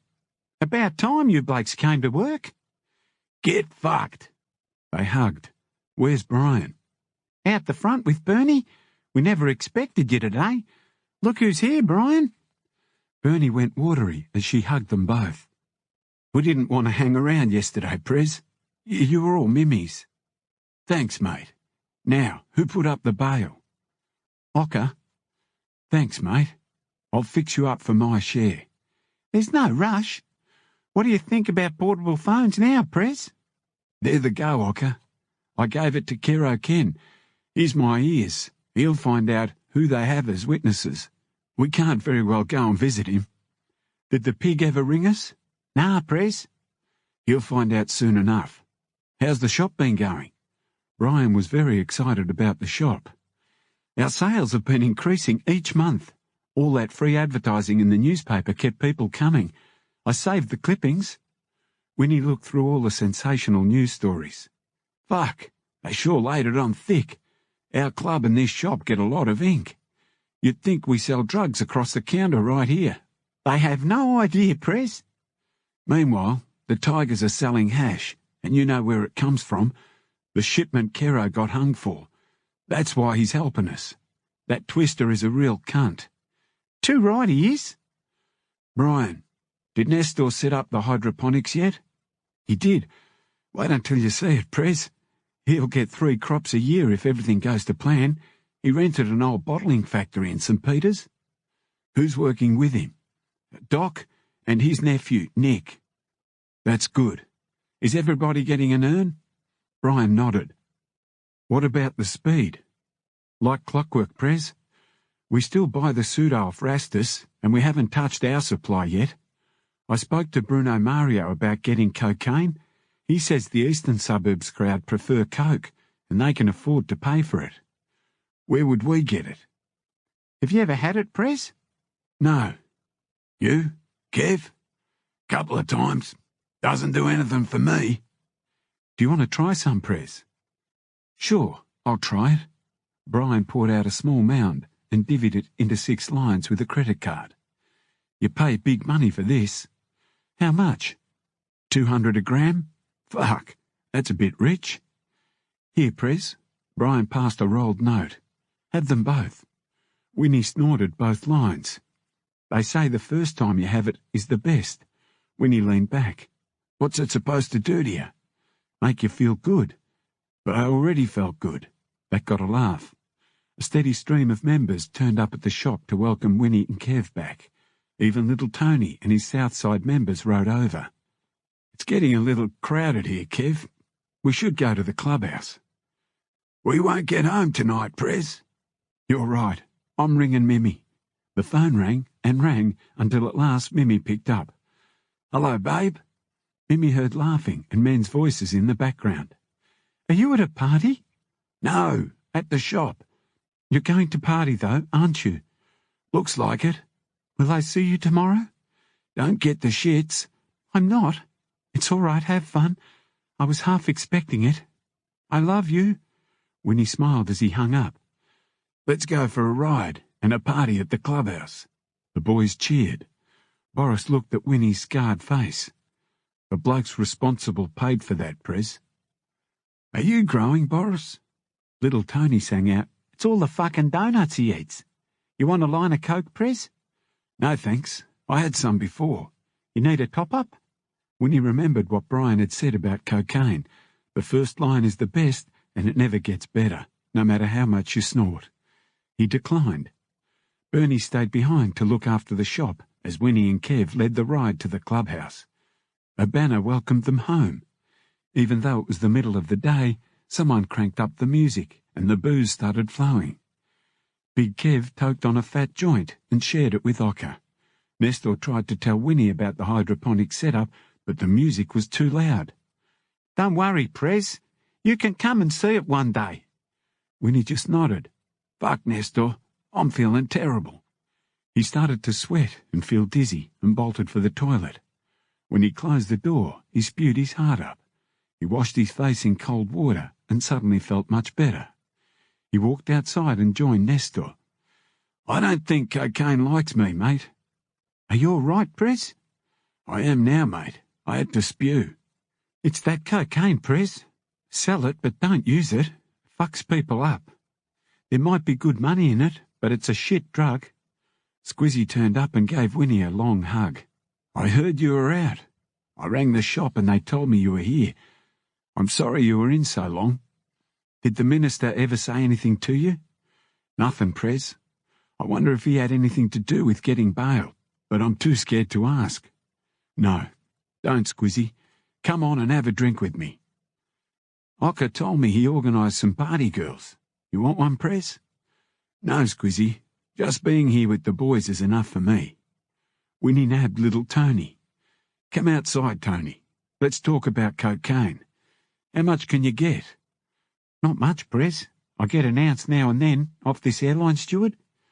"That's no good, mate. I know, Prez. I could get rid of heaps of it if I had it. I'll look into getting a supply." "Where from?" "I don't know yet." "Be careful, Prez. There's a lot of shit around. They cut it too much, but you can test it." "How?" "Kits from the States are foolproof. You put Coke in a vial with some chemical in it, shake it, and the Coke turns blue, and the rest sinks to the bottom. A colour scale tells you the percentage of Coke." "I'll keep that in mind." Winnie hadn't seen Tony Mario for a week, so he decided to go over with Kev and have a drink in the pub before they all went to see John Baker. The pub was fully renovated with new carpets, lighting, chairs and tables, all very upmarket. He and Mario admired the empty pub. "Any sign of the Gibbses?" asked Winnie. "Not since the Irish left town." "How's business?" "It's been packed. It's real trendy now. Wait until the gaming machine laws come in. That's when we'll make a mozza. Here's Bruno. He wants to show you the books." "Good to see you, Winnie. Kev." Bruno plonked down the books on the table and opened them up. "We're making a profit, but we have to repay the investors first. You're entitled to be paid now, Winnie, if you need it." "No, mate. I can wait." "This is the first pub we renovated. Part of the cash flow will go towards the other two pubs, and they definitely need work. Can we just buy the other investors out?" "I can ask. It would be better for us. We'd have control then. Keep me informed." Winnie checked his watch, and the three of them went to their meeting with John Baker. "Right, John. What's the go?" "We still don't know yet. We have to wait for the committal hearing to see what evidence they have. Do you know what they might have on any of you?" "Whatever it is bullshit. They'll have to prove it. That's all I can tell you, boys. There's no date set down for it yet." Winnie dropped Tony off and headed back to the shop with Kev. "You're really into the pubs, Prez." "It's legal, Kev. That's why." They pulled into the shop's parking lot and Ocker rushed out to tell them that the pig had rung. "About fucking time. What did he say?" "He wants to talk. Here's a number." The pig answered after half a ring. "Winnie, how are you?" "In trouble." The pig laughed. It's not fucking funny. I know, mate. We need to talk. What about tomorrow? You can buy me lunch. Do you remember Fritz's? See you around 1 o'clock. The pig sat in his usual seat. Winnie, good to see you. Have you found out what's happening to us? I only got back this week. Old man Gibbs has Quirk and Brown in his pocket. They're the two who are investigating us. That's what I mean. They work for Gibbs. How can we get around that? Asked Winnie. We have to discredit their evidence. Is there a way of you finding out who their witnesses are? That's your job, isn't it? No, I have a mate in internal affairs. It's his job. It's going to cost you. How much? 5 grand? Winnie raised his voice. Fuck. Settle down. Either we do it my way or not at all. What have we been paying you for? I can't cover all angles, said the pig. You're lucky you know me, or I guarantee the 3 of you would get 5 years each. We don't have much choice then, do we? The money has to be up front. How good is your mate? Asked Winnie. Don't worry about that. How come you never knew about the hash being knocked off by Gibbs and your mates? There were only rumours. They kept it hidden for 2 years. I was out of the loop. Their meals arrived. This would be better than prison food, eh, Winnie? Winnie just glared. You had some strife in there. It's a bit of a coincidence that the 2 blokes who did you over had an accident when they got out of jail. I have a perfect alibi. Besides, they were involved with the IRA. The papers said so. Do you believe everything you read? I don't give a fuck. I just want to keep you out of Long Bay. You only want your money. The pig wiped his mouth with his napkin. But you knew that from the start. I still have a soft spot for you, Winnie, so when can I get the money? Sooner I get it, the quicker internal affairs is onto it. How about tomorrow? Where? We have to be careful. Let's make it out in Hornsby. The pub opposite the railway station. You know it? Won't be hard to find. I hear you got married. My invitation must have got lost in the post. I'm disappointed, Winnie. I've known you since you were a kid. We're not that close. 1 month after their meeting, a headline in the Sydney Morning Herald screamed, Police Corruption.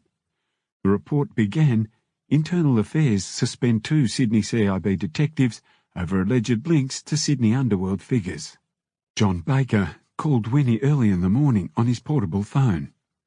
Have you seen the newspaper? I'm reading it now. Do you know who it is? It's our friends, Quirk and Brown. It's too early to get excited, but this is good news. I know, John. Let's just see how it plays out. See you, mate. Winnie rang Big Kev and Tony Mario and filled them in. Winnie thought about the pig. One thing about him, he was true to his word. Mimi was folding clothes in the laundry. Winnie slipped his arms around her. That's nice, she said. Up close to her, he whispered in her ear. I just got some good news. Mimi backed into him and rubbed her bum against him. Go on. Internal Affairs are investigating Quirk and Brown. You know what that means? Winnie was grinning from ear to ear, and Mimi turned to him, smiling, as he reached for her breasts, and felt their plumpness. Mimi stepped out of her undies and leaned on the washing machine. Winnie dropped his jeans to the floor and gently slid into her. It was a first for the laundry. The next weekend, they drove down in the Ford Custom Line to see the progress on their house. Toothpick had given them the car as a wedding present. Winnie glanced in the rear-view mirror and watched Harry playing in the back seat. It made him happy and sad at the same time. Happy that Harry felt secure, but sad because he'd had such a short time with his mother and no father in his early years. Winnie had a lot to make up for. What are you thinking about, Peter? Just wondering if the house will be finished before the baby arrives. The builder waited on site with the plans. It's a big house, Winnie. I've got all me boys trying to get it finished on time. I know, Dave. Just take your time. I don't want any fuck-ups. Better to be late a few weeks than have problems later, eh? At the shop, the miners had their annual open day, and during the excitement, Kero Ken rang. Hello, Winnie. It's Kero. Do you have a pen handy? I have the names. Fuck, Kero. I paid for these names a month ago. Winnie listened as Kero recited the names. Cole Shepherd and Cyril Bronski. Shepherd claims to have bought off Tony Mario. The other bloke is some junkie cunt. Do you know where we can find them? I know Shepherd drinks at the Horse and Cart. That's the Mario's pub. Yeah, I know. You've done well, Kero. Look me up when you get out. I owe you. Kero Ken gave me the names of the dogs. He showed Kev the names. Do you know them, Kev? Kev thought about it. He'd never heard either name before. Tony Mario will know Shepherd, if he's a regular. How will we deal with it, Prez? I want to talk to the pig first. Brian walked around in the open day crowd, sniffling. Look at this crowd, Prez. Winnie wasn't sure why, but he didn't tell Brian about Kero's call. Tell me, Kev, have you noticed Brian is always sniffling these days? How much coke does he snort, do you reckon? Haven't noticed, Prez, but I'll keep an eye out from now on. Rastus and Spike arrived from Melbourne and greeted Kev and Winnie warmly. You boys have been in a bit of trouble, I hear. Rastus stared at Bernie, moving back and forth. Spike whispered to Kev. Bernie's all he's talked about on the plane. Rastus, you can have her if she wants ya. I'm going to try. Big Kev laughed at him. Come on out to the workshop, mate. It's private. Ocker opened the fridge. Here are the drinks, boys. Take what you want. I'm going out the front. You want some barbecued sausages? Ocker smiled. Nah, mate. He rubbed his cock. There are girlies out there I want to slip the sausage into. The boys laughed. Ocker never changes. He's still a dirty little cunt. A dirty, rich little cunt now, Spike. His portable phone investment is making him millions.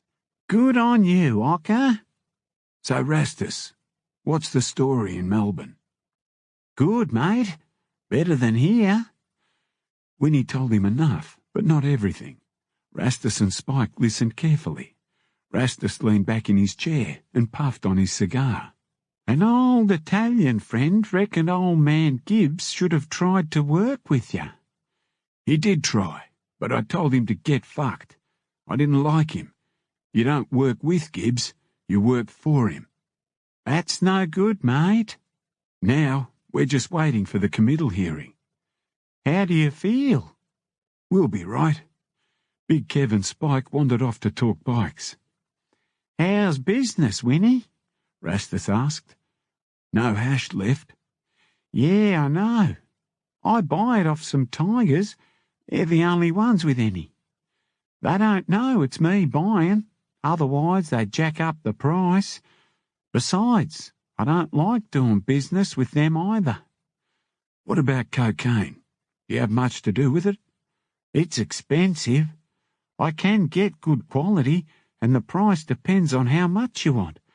A Russian is 100 grand. All right, Rastus, what's a Russian? A kilogram of the best, a KGB. Sell it in grams and see how it goes. Just don't cut it, and you'll do all right. I'll take the money when I go back, and I'll send it up the usual way. A bloke I know brought a shitload in, but doesn't know anyone. He's my mate now. When are you going back? Tomorrow. Ocker's taking me out tonight for a look at some girls.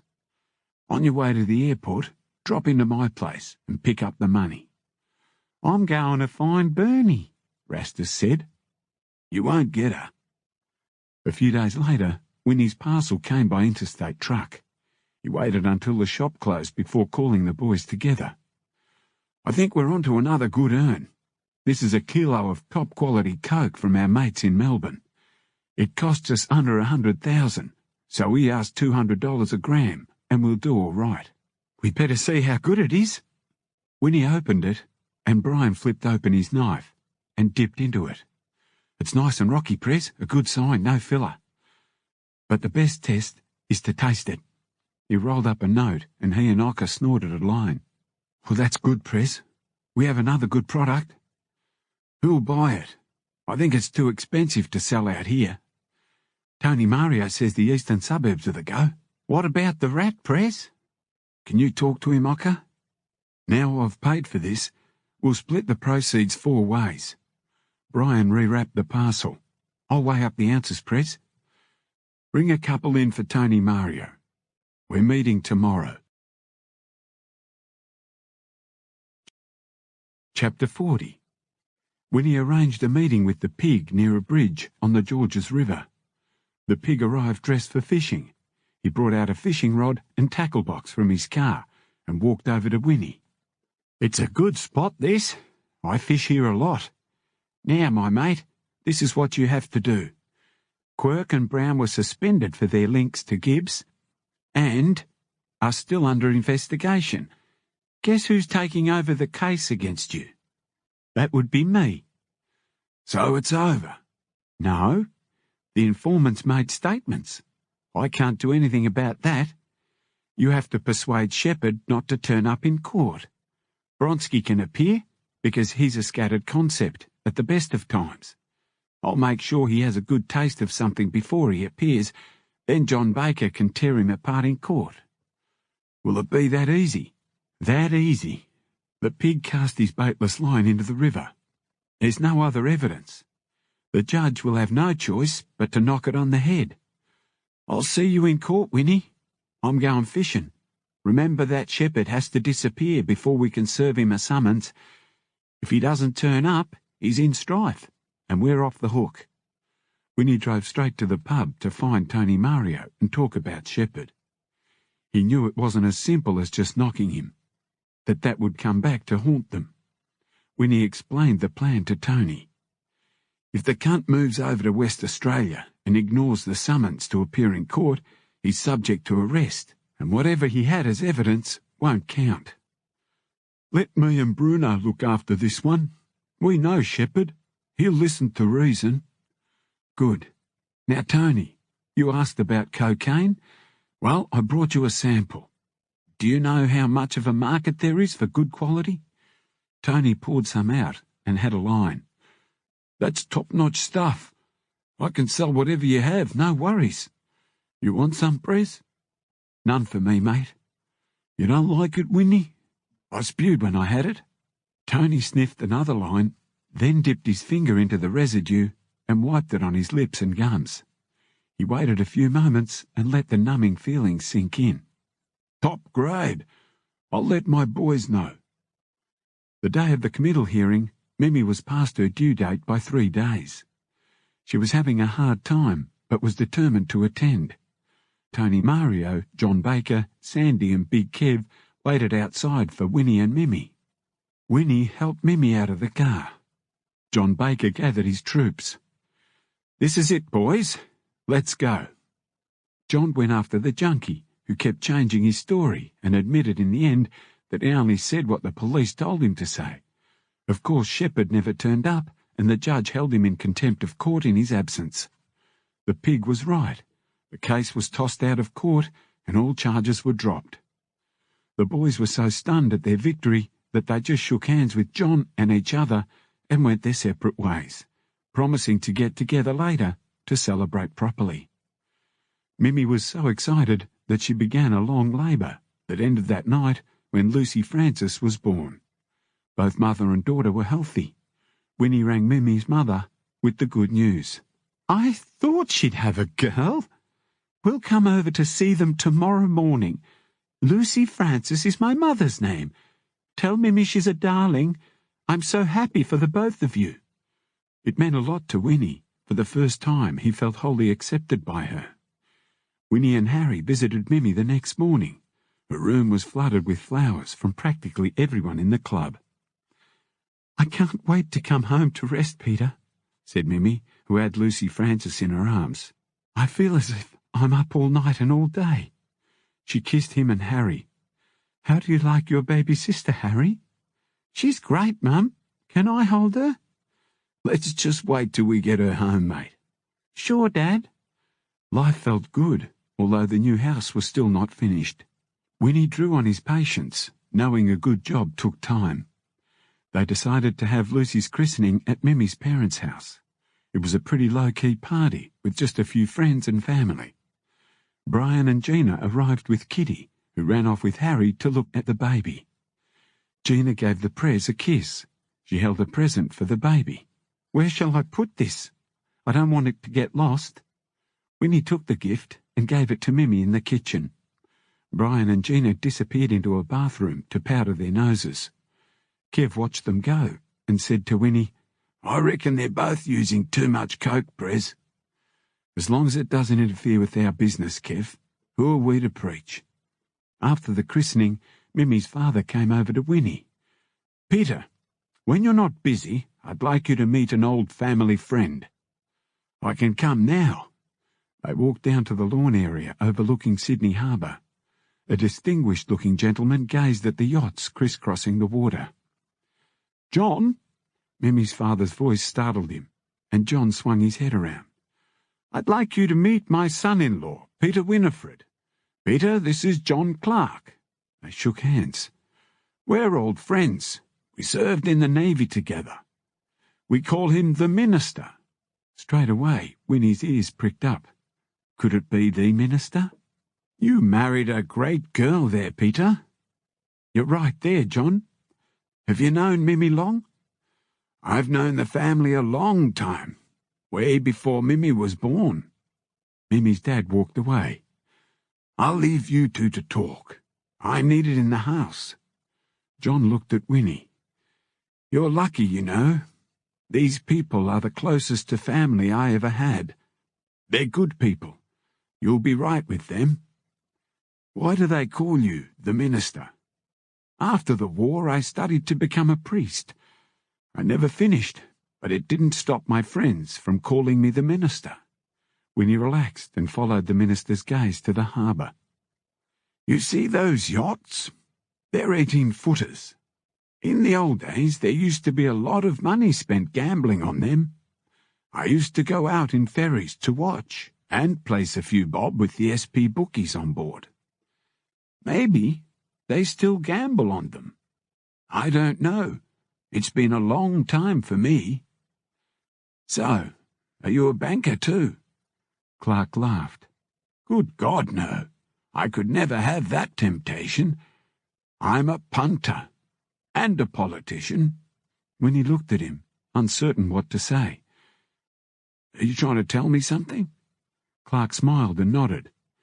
"You'll find out who I am soon enough, I'm sure. Would you please not mention our arrangement to Mimi?" Winnie smiled. "So you're our minister, the one who gets the race tips?" "One and the same." "I'd like to thank you for what you did for us." The minister sipped his wine. "I did nothing, Peter." He turned to walk away, then stopped. "Oh, and leave our friend Squizzy out of this. You follow me?" He walked back to the house. Stunned, Winnie stood alone. He gave it thought, then spoke aloud to no one. "I wonder if he did it for Mimi, or for me." He wondered if he should tell the boys about the meeting, and decided against it. They'd spend all afternoon staring at the poor cunt, and that would serve no purpose at all. He joined Mimi and Lucy, who were the centre of attention, and the afternoon went past in a round of kissing relatives, drinking, and eating. On the Monday morning, Winnie arrived at the shop and was surprised that Brian was absent. Bernie sat at Brian's desk and sorted invoices. "Brian won't be in today, Prez. Kitty called." "Thanks, Bernie." Winnie found it odd, so he went out to the workshop to talk to Kev, who was working on a chopper. "Brian's not in today, eh?" "You should have a talk to him, Prez. I definitely reckon he's using too much. Haven't you seen the change?" "I never noticed. I'll have a talk to him.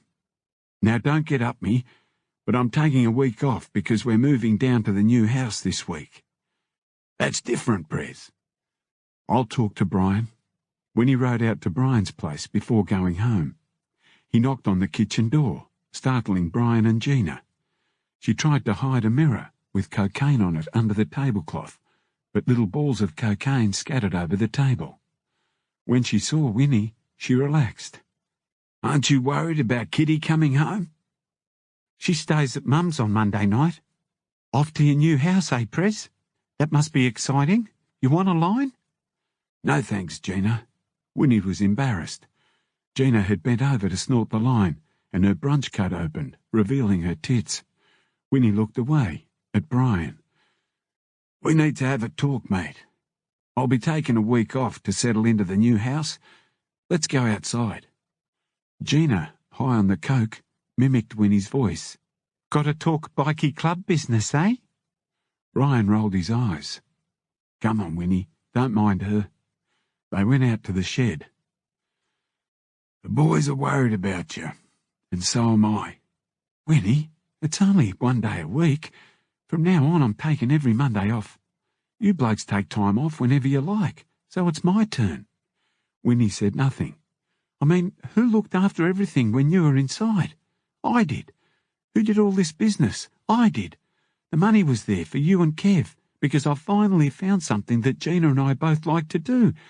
All of a sudden I'm a problem? Well, you can all get fucked.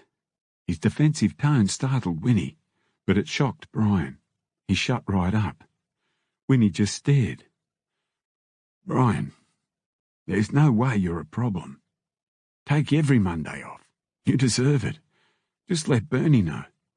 The shop was your dream. Don't neglect it. If it's a problem, we can sell it. We don't need it. No, Winnie, we won't need to do that. I wouldn't, without talking to you. I know how much it means to you. But it's up to you. We don't want to run it. It'll be good, Winnie, I promise you. Okay, Brian.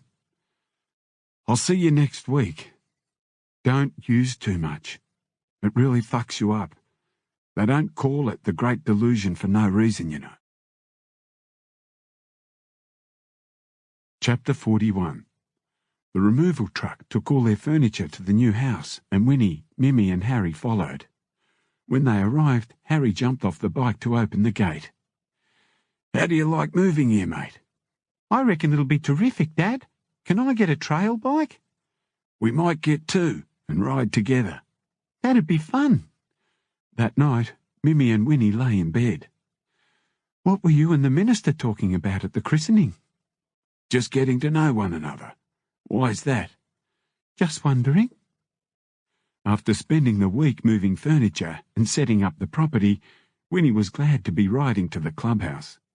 The little town of Picton must have thought all their Christmases had come at once. All the shopkeepers were familiar with them after they dropped a lot of money in the bike shop, nursery and antique furniture store. Mimmy had an eye for fine furniture, and she bought bits and pieces to make her home look just right. Winnie rode into the clubhouse and found some of the boys already there. Big Kev and Ocker arrived together a little later, looking very unhappy. Prez, we need to have a talk, said Kev. What is it? They looked at one another. Come on. What is it? Big Kev started. We're pretty sure all our cocaine and nearly $300,000 is gone for good. Winnie immediately felt sick as the sudden jolt of adrenaline sank into his guts. We think it's Gina. Fuck off. Brian wouldn't wear it. Coke fucks people's minds, Prez. We didn't want to believe it ourselves, but Gina was shooting her mouth off, saying how if it wasn't for her organising the cash and the books, we'd be nothing. It was news to us, so we talked to Brian, and he admitted he took the coke home, cut it with baby laxative, and sold it off as top stuff.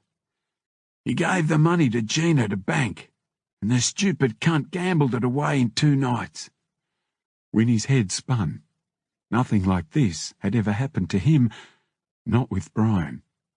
He'd never trusted Gina, but he'd been sure Brian hadn't either. We can't let this go on, Prez. We'll all end up in strife. She knows too much, and she tells everyone everything. Where did you hear that? From Sandy, and she has no reason to bullshit us. I know, Kev. Silence engulfed them. We have to be 200% sure of this. You both know that. What proof do you have? Okay, you tell him. The last shipment from Melbourne? Brian got a few kilos of top quality. I know for sure what the quality was like because I tried it when the package arrived. We divvied it up in our ounces and started selling it. Then we heard people saying it's not the same as before. It's been stepped on. I got hold of some, and it's definitely been diluted.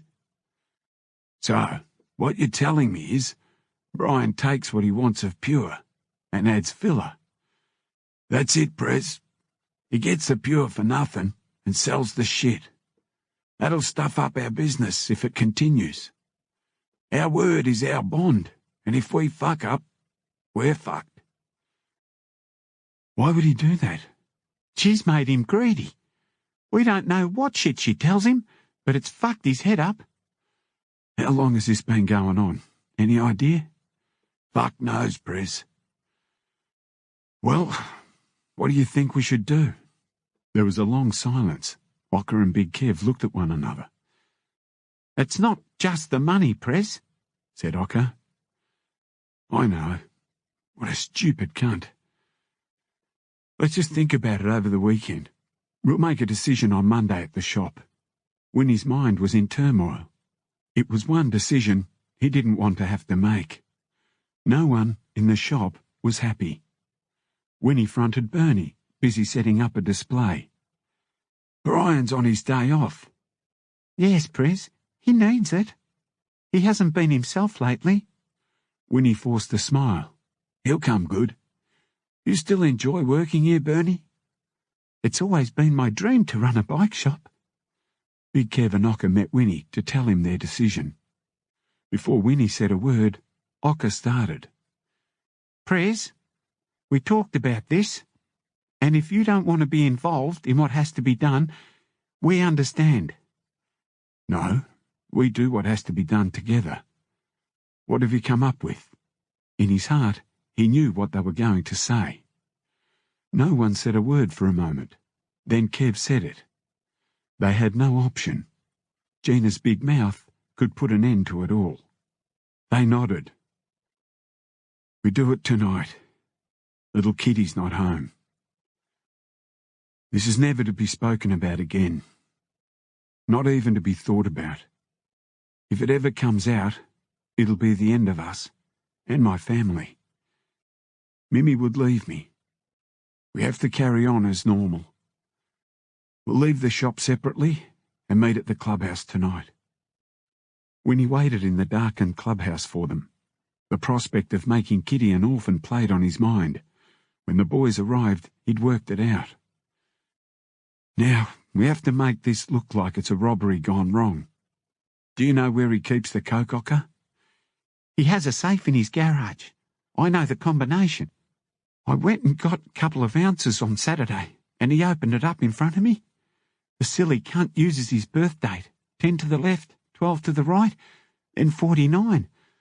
At least he won't forget it. While you do that, Kev and I will look after them. Big Kev produced 2 pistols fitted with silencers and handed one to Winnie. He checked to see if it was loaded and that the safety was on. It's right to go, Prez. No one said a word on the drive to Brian's house. The sign that said Snow's Mountain brought back memories of their youth. Winnie tried to find the bike trails they'd ridden, but with new trees and all the new houses, it was all obliterated. Late on a Monday night, most homes were in darkness. They parked around the corner from the house and made their way there individually, meeting in the backyard. Winnie pointed Ocker towards the garage, and he and Kev crept in the back door. Winnie thought Brian was a silly cunt, making it so easy for anyone to walk in and help themselves. Gina slept on the lounge, in front of a blaring television. Winnie tapped Big Kev, pointed at him to do her. It was his job to look after Brian. He tried not to think about what he was about to do and went to their bedroom. He paused for a few seconds to let his heart rate slow down so he could think clearly. A sudden, muffled thud, followed a few seconds later by another, meant there was no turning back now.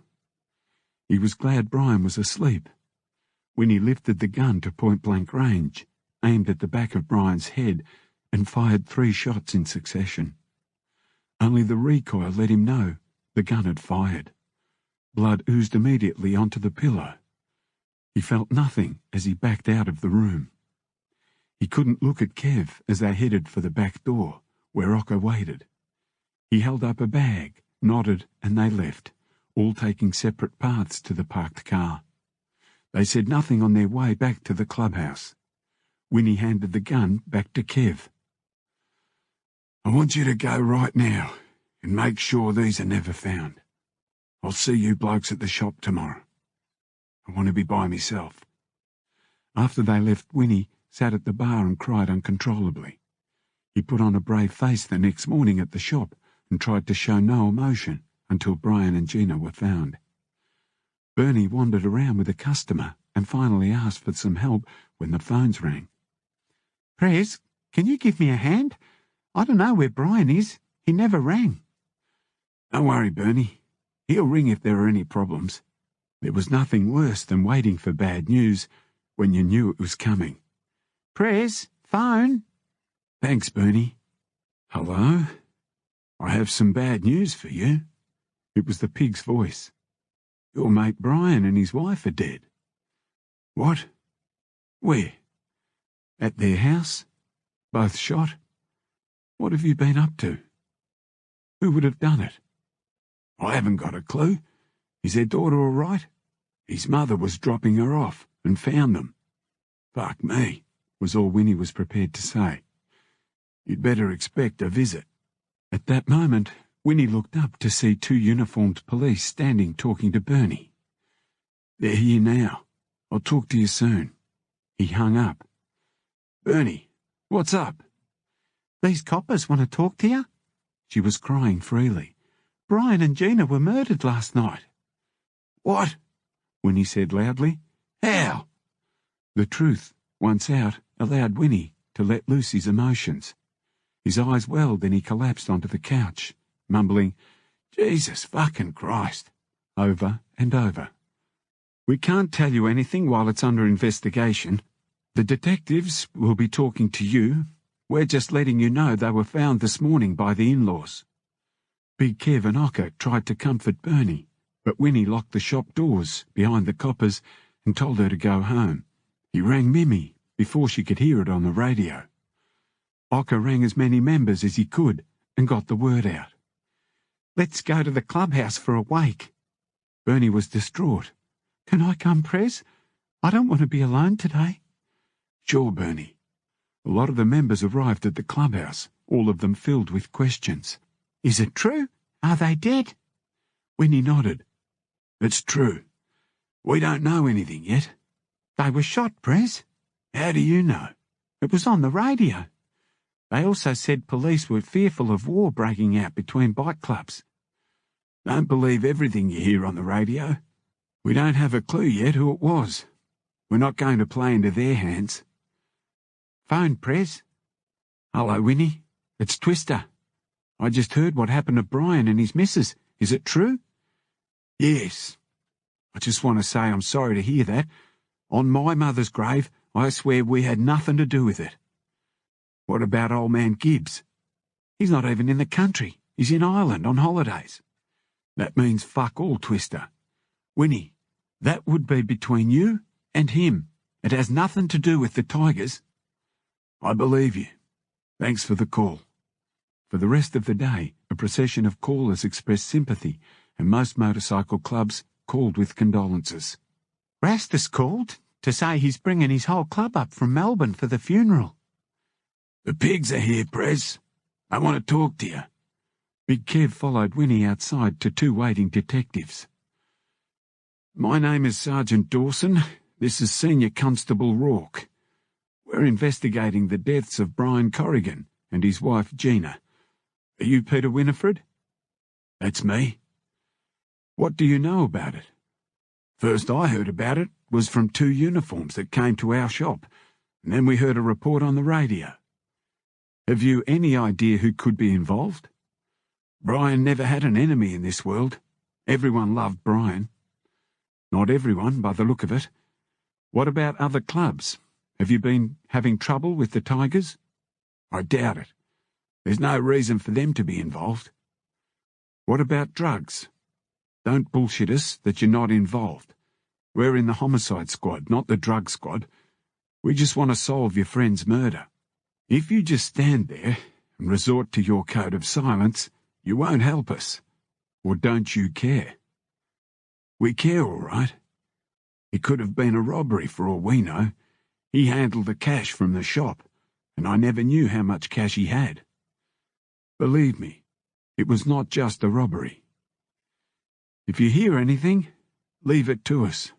Don't go taking the law into your own hands. Winnie watched them leave.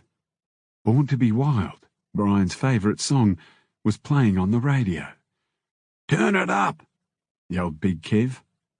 Winnie left the organising of the funeral to Ocker and little Tony, while he went back home to Picton. Riding down the driveway, he admired their new home, with the sun setting behind it. The funeral and the new house spelled the end of an era. He felt the energy drained from his body. He felt black inside. "Dad! Dad!" Harry ran out of the house. "Dad, Uncle Brian's dead." "Yeah, I know, mate." Winnie wrapped Harry in his arms and let the tears pour from his eyes. He thought of Brian. It just had to be. You would have understood, Brian. It wasn't personal. It was business. And you fucked us. We couldn't allow either of you to rob us. "It's okay, mate." Winnie held Harry tightly. "We'll all die someday." It was Brian's time. Mimi watched her two men for a moment, then rushed into Winnie's arms. Harry hugged Winnie's leg, and they all stood and cried.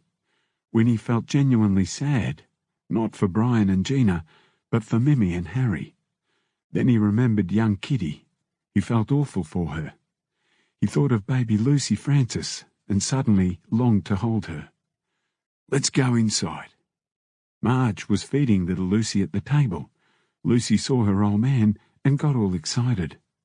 Winnie took her from Marge and rocked her in his arms. Lucy was pure, his little innocent angel.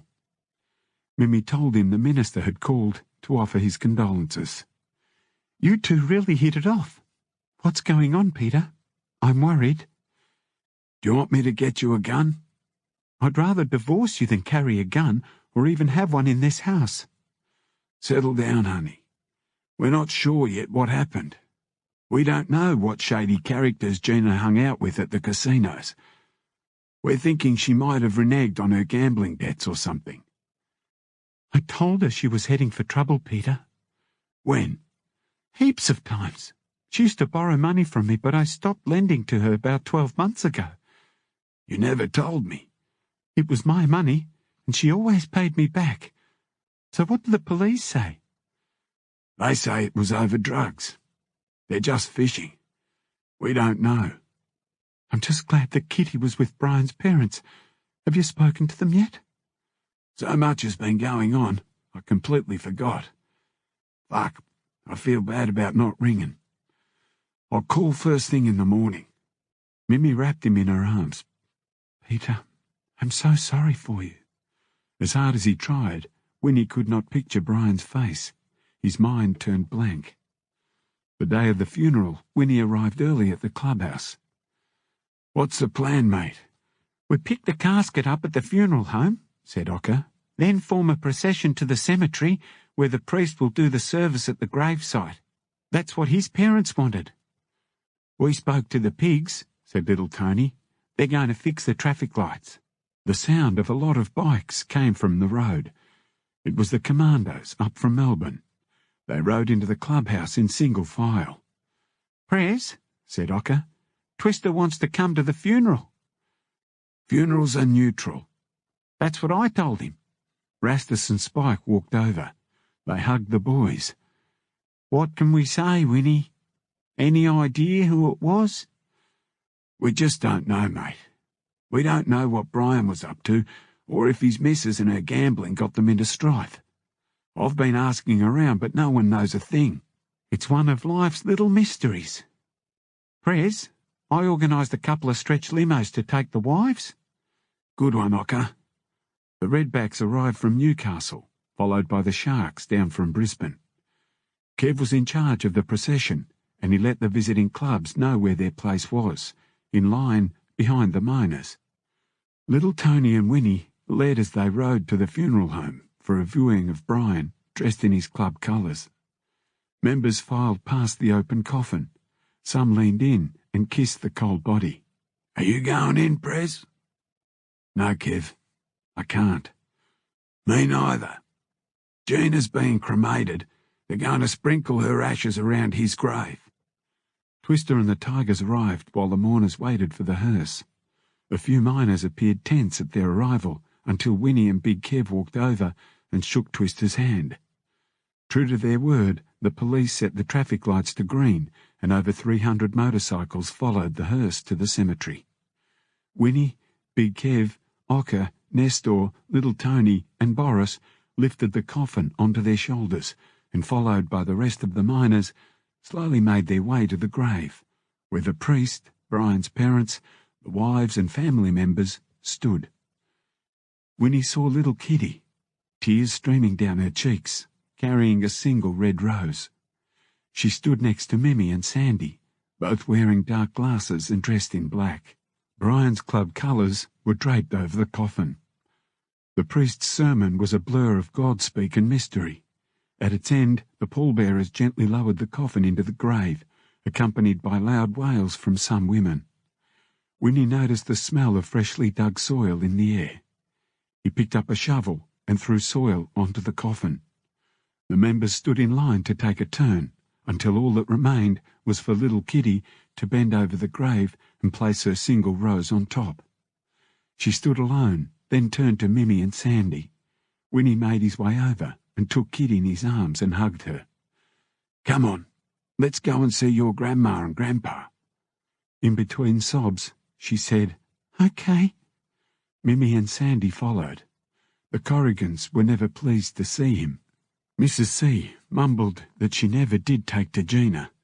Winnie turned to Mr. Corrigan, who was much more emotional. "Hello, son." Winnie shook his trembling hand. "Are you coming back to the clubhouse for a drink?" "Yes," Mrs. Corrigan answered. "Brian would have liked us to." Winnie grasped Mimi's shoulder as they passed the grave where members gathered in groups. Big Kev walked past with Sandy. "What do you say, Prez?" "Leave in 10 minutes. "Okay, Prez. Are you coming back to the clubhouse, Mimi?" "No, Peter. I'm going home to the kids. You go." "All right. I'll see you tomorrow." He walked her to her car. "Tell the kids I miss them." After a fast ride back to the clubhouse, the nominees opened the bar and got the snags onto the barbecue. "Come on, Winnie. Let's go and have some drugs." "Rastus, you never change." "Do you want me to?" "No. Come on." They went out the back and Rastus poured out a line each. "Do you know who done it?" "We just don't know. The only thing it could be is her gambling." Rastus said nothing. Winnie handed him a rolled note, and they both snorted their line. Winnie knew Rastus thought he was lying, and at that moment he wanted to be as far away from him as possible. "I've got to mingle, mate. I'll catch up with you later." He found Big Kev. "Come with me, mate." They found Sorrow from the Redbacks and Gina's cousin from the Sharks. Everyone had a question. Winnie held up his hand. "Don't ask, boys. We don't know. But if you hear anything, let us know. Whoever did it will talk for sure." Ocker came over. "How you feeling, Prez?" "Sick in the guts." "Me too. Brian's parents are here." "Okay, mate. I'll catch up with you later, boys." They took Brian's parents and family into the clubhouse and cleared a table for them. "Ocker, tell the bar they're to have free piss. Anything they want, for as long as they want." "Okay, Prez." Brian's father introduced Winnie to the family. A nominee came over to get their orders. Winnie turned to Brian's father. "Mr. Corrigan, what would you like?" Call me Jack, Peter. Just a beer. And one for the wife. Jack, when everything's settled, we'll sit down and work out Brian's business. John Baker, our solicitor, is trustworthy. He'll arrange a meeting to work out what's best for Kitty, and there should be something there for you and Mrs. Corrigan. Don't worry about us. Jack, I think you'll find that Brian did quite well in business. Well, if Gina hadn't gambled a lot away, he might have done better. We don't even know if they owned their home, because the police still have all their paperwork. Don't worry, Jack. I'll have a talk to John Baker. Brian left all his details with him. He'll know. How's Kitty faring? Pretty good, considering. She's lost both her parents. Did Mimi tell you? We'd love to have her down on the farm whenever she likes. I know Harry would love that. Tell Mimi to call my wife. I'll do better than that. We'll come over and show you our new baby. I know Brian wanted more kids, but Gina was happy with just Kitty. I always thought she trapped Brian, you know. Jack's voice faltered. If it weren't for her, perhaps he'd still be alive. Winnie wandered around the clubhouse, thanking members of other clubs for attending the funeral. When he noticed Rastus and Bernie having a good laugh together, he made his way over. What are you two laughing about? I was just telling Bernie about our parties in Melbourne and how she should move down. Yeah, like fuck she should. Bernie, you wouldn't leave us now, would you? We need you. Don't worry, Prez. I'm just playing with him. I thought you were fair dinkum for a moment.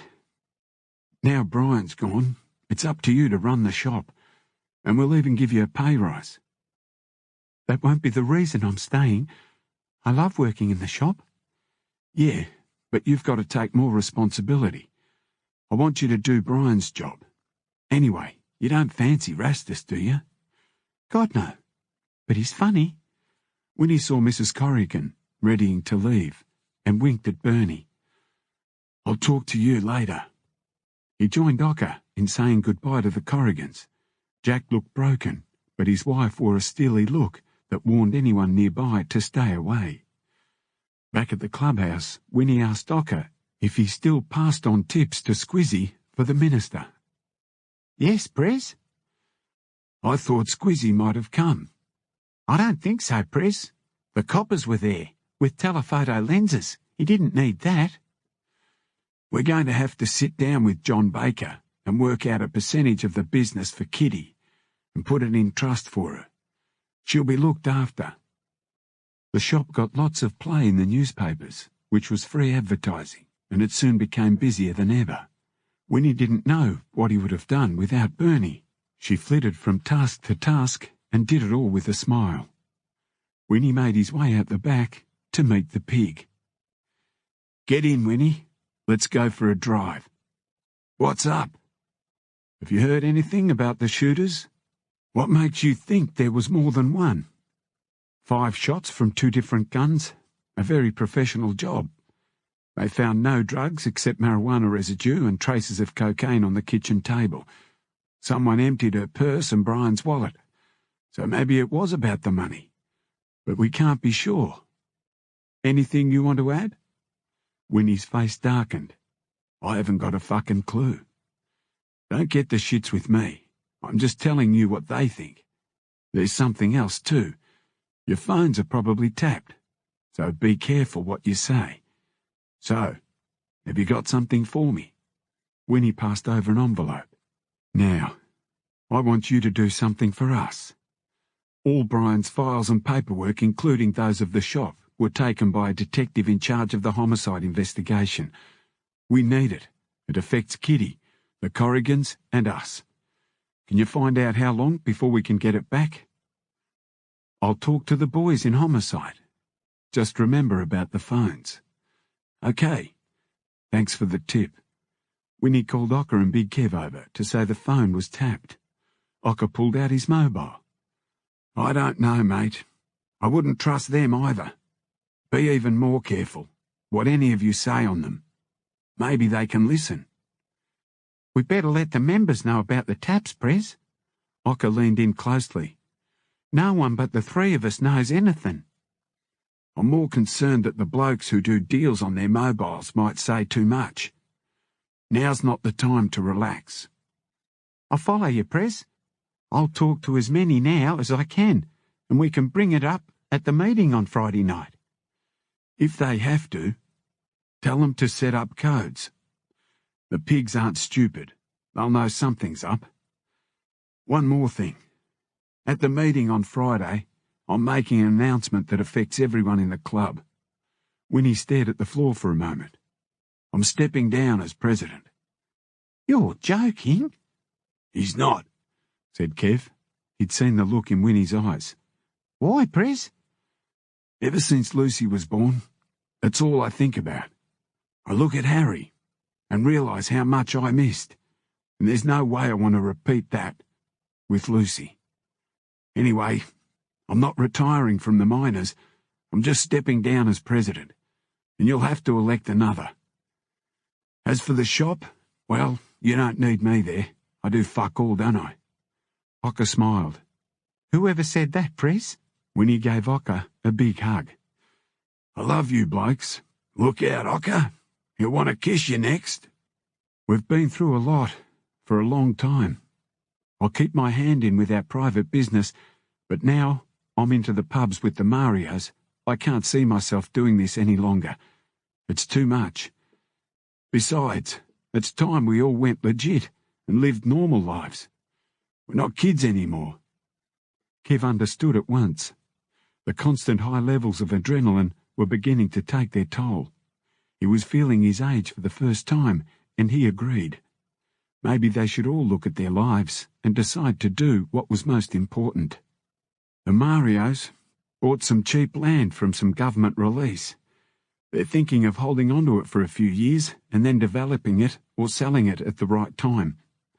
They need investors, and I said I'd be in it. Kev slapped Winnie on the back. Good on you, Prez. What about a new president, Prez? Who do you reckon? Winnie thought about it. What about Nestor? Ocker sifted through the likely candidates. What about Big Kev? You wouldn't want it, would you, Big Kev? Kev looked suddenly pissed off. No, but it would have been fucking nice to be asked before Nestor. Ocker went silent because Kev rarely got mad with him. He had no idea if Kev was serious, so he backed up a step. Then Kev smiled. That got yous going, didn't it? Fuck me, Kev. I thought you were fair income. The tension broke, and the boys laughed as one. Well, what about me? Kev and Winnie looked at Ocker incredulously. Do you want it, Ocker? No. Kev grabbed Ocker in a headlock and mucked up his hair. You're a cunt, Ocker. What are you? A dirty, rich little cunt. But I reckon Nestor might be a good choice. He treats everyone well. The boys like him, and he's an ace organiser. Winnie shook hands with them both. All right. If that's agreed, I'm off to the farm. Winnie suited up. What's up with you, Ocker? You look sad. I'm sad. Yeah, a sad, dirty, rich little cunt, all right. Ocker beamed. Ride carefully, Prez. Winnie kicked the Harley into life and rode away slowly. Nothing much else on his mind except the long ride home, back to Mimi and the kids. As he headed down the highway, he had a feeling of relief. No more the Prez, he thought, the wind blowing in his face. The club will grow without me. Then thoughts of his best mate Brian flashed through his mind. How did it get to this, you silly cunt?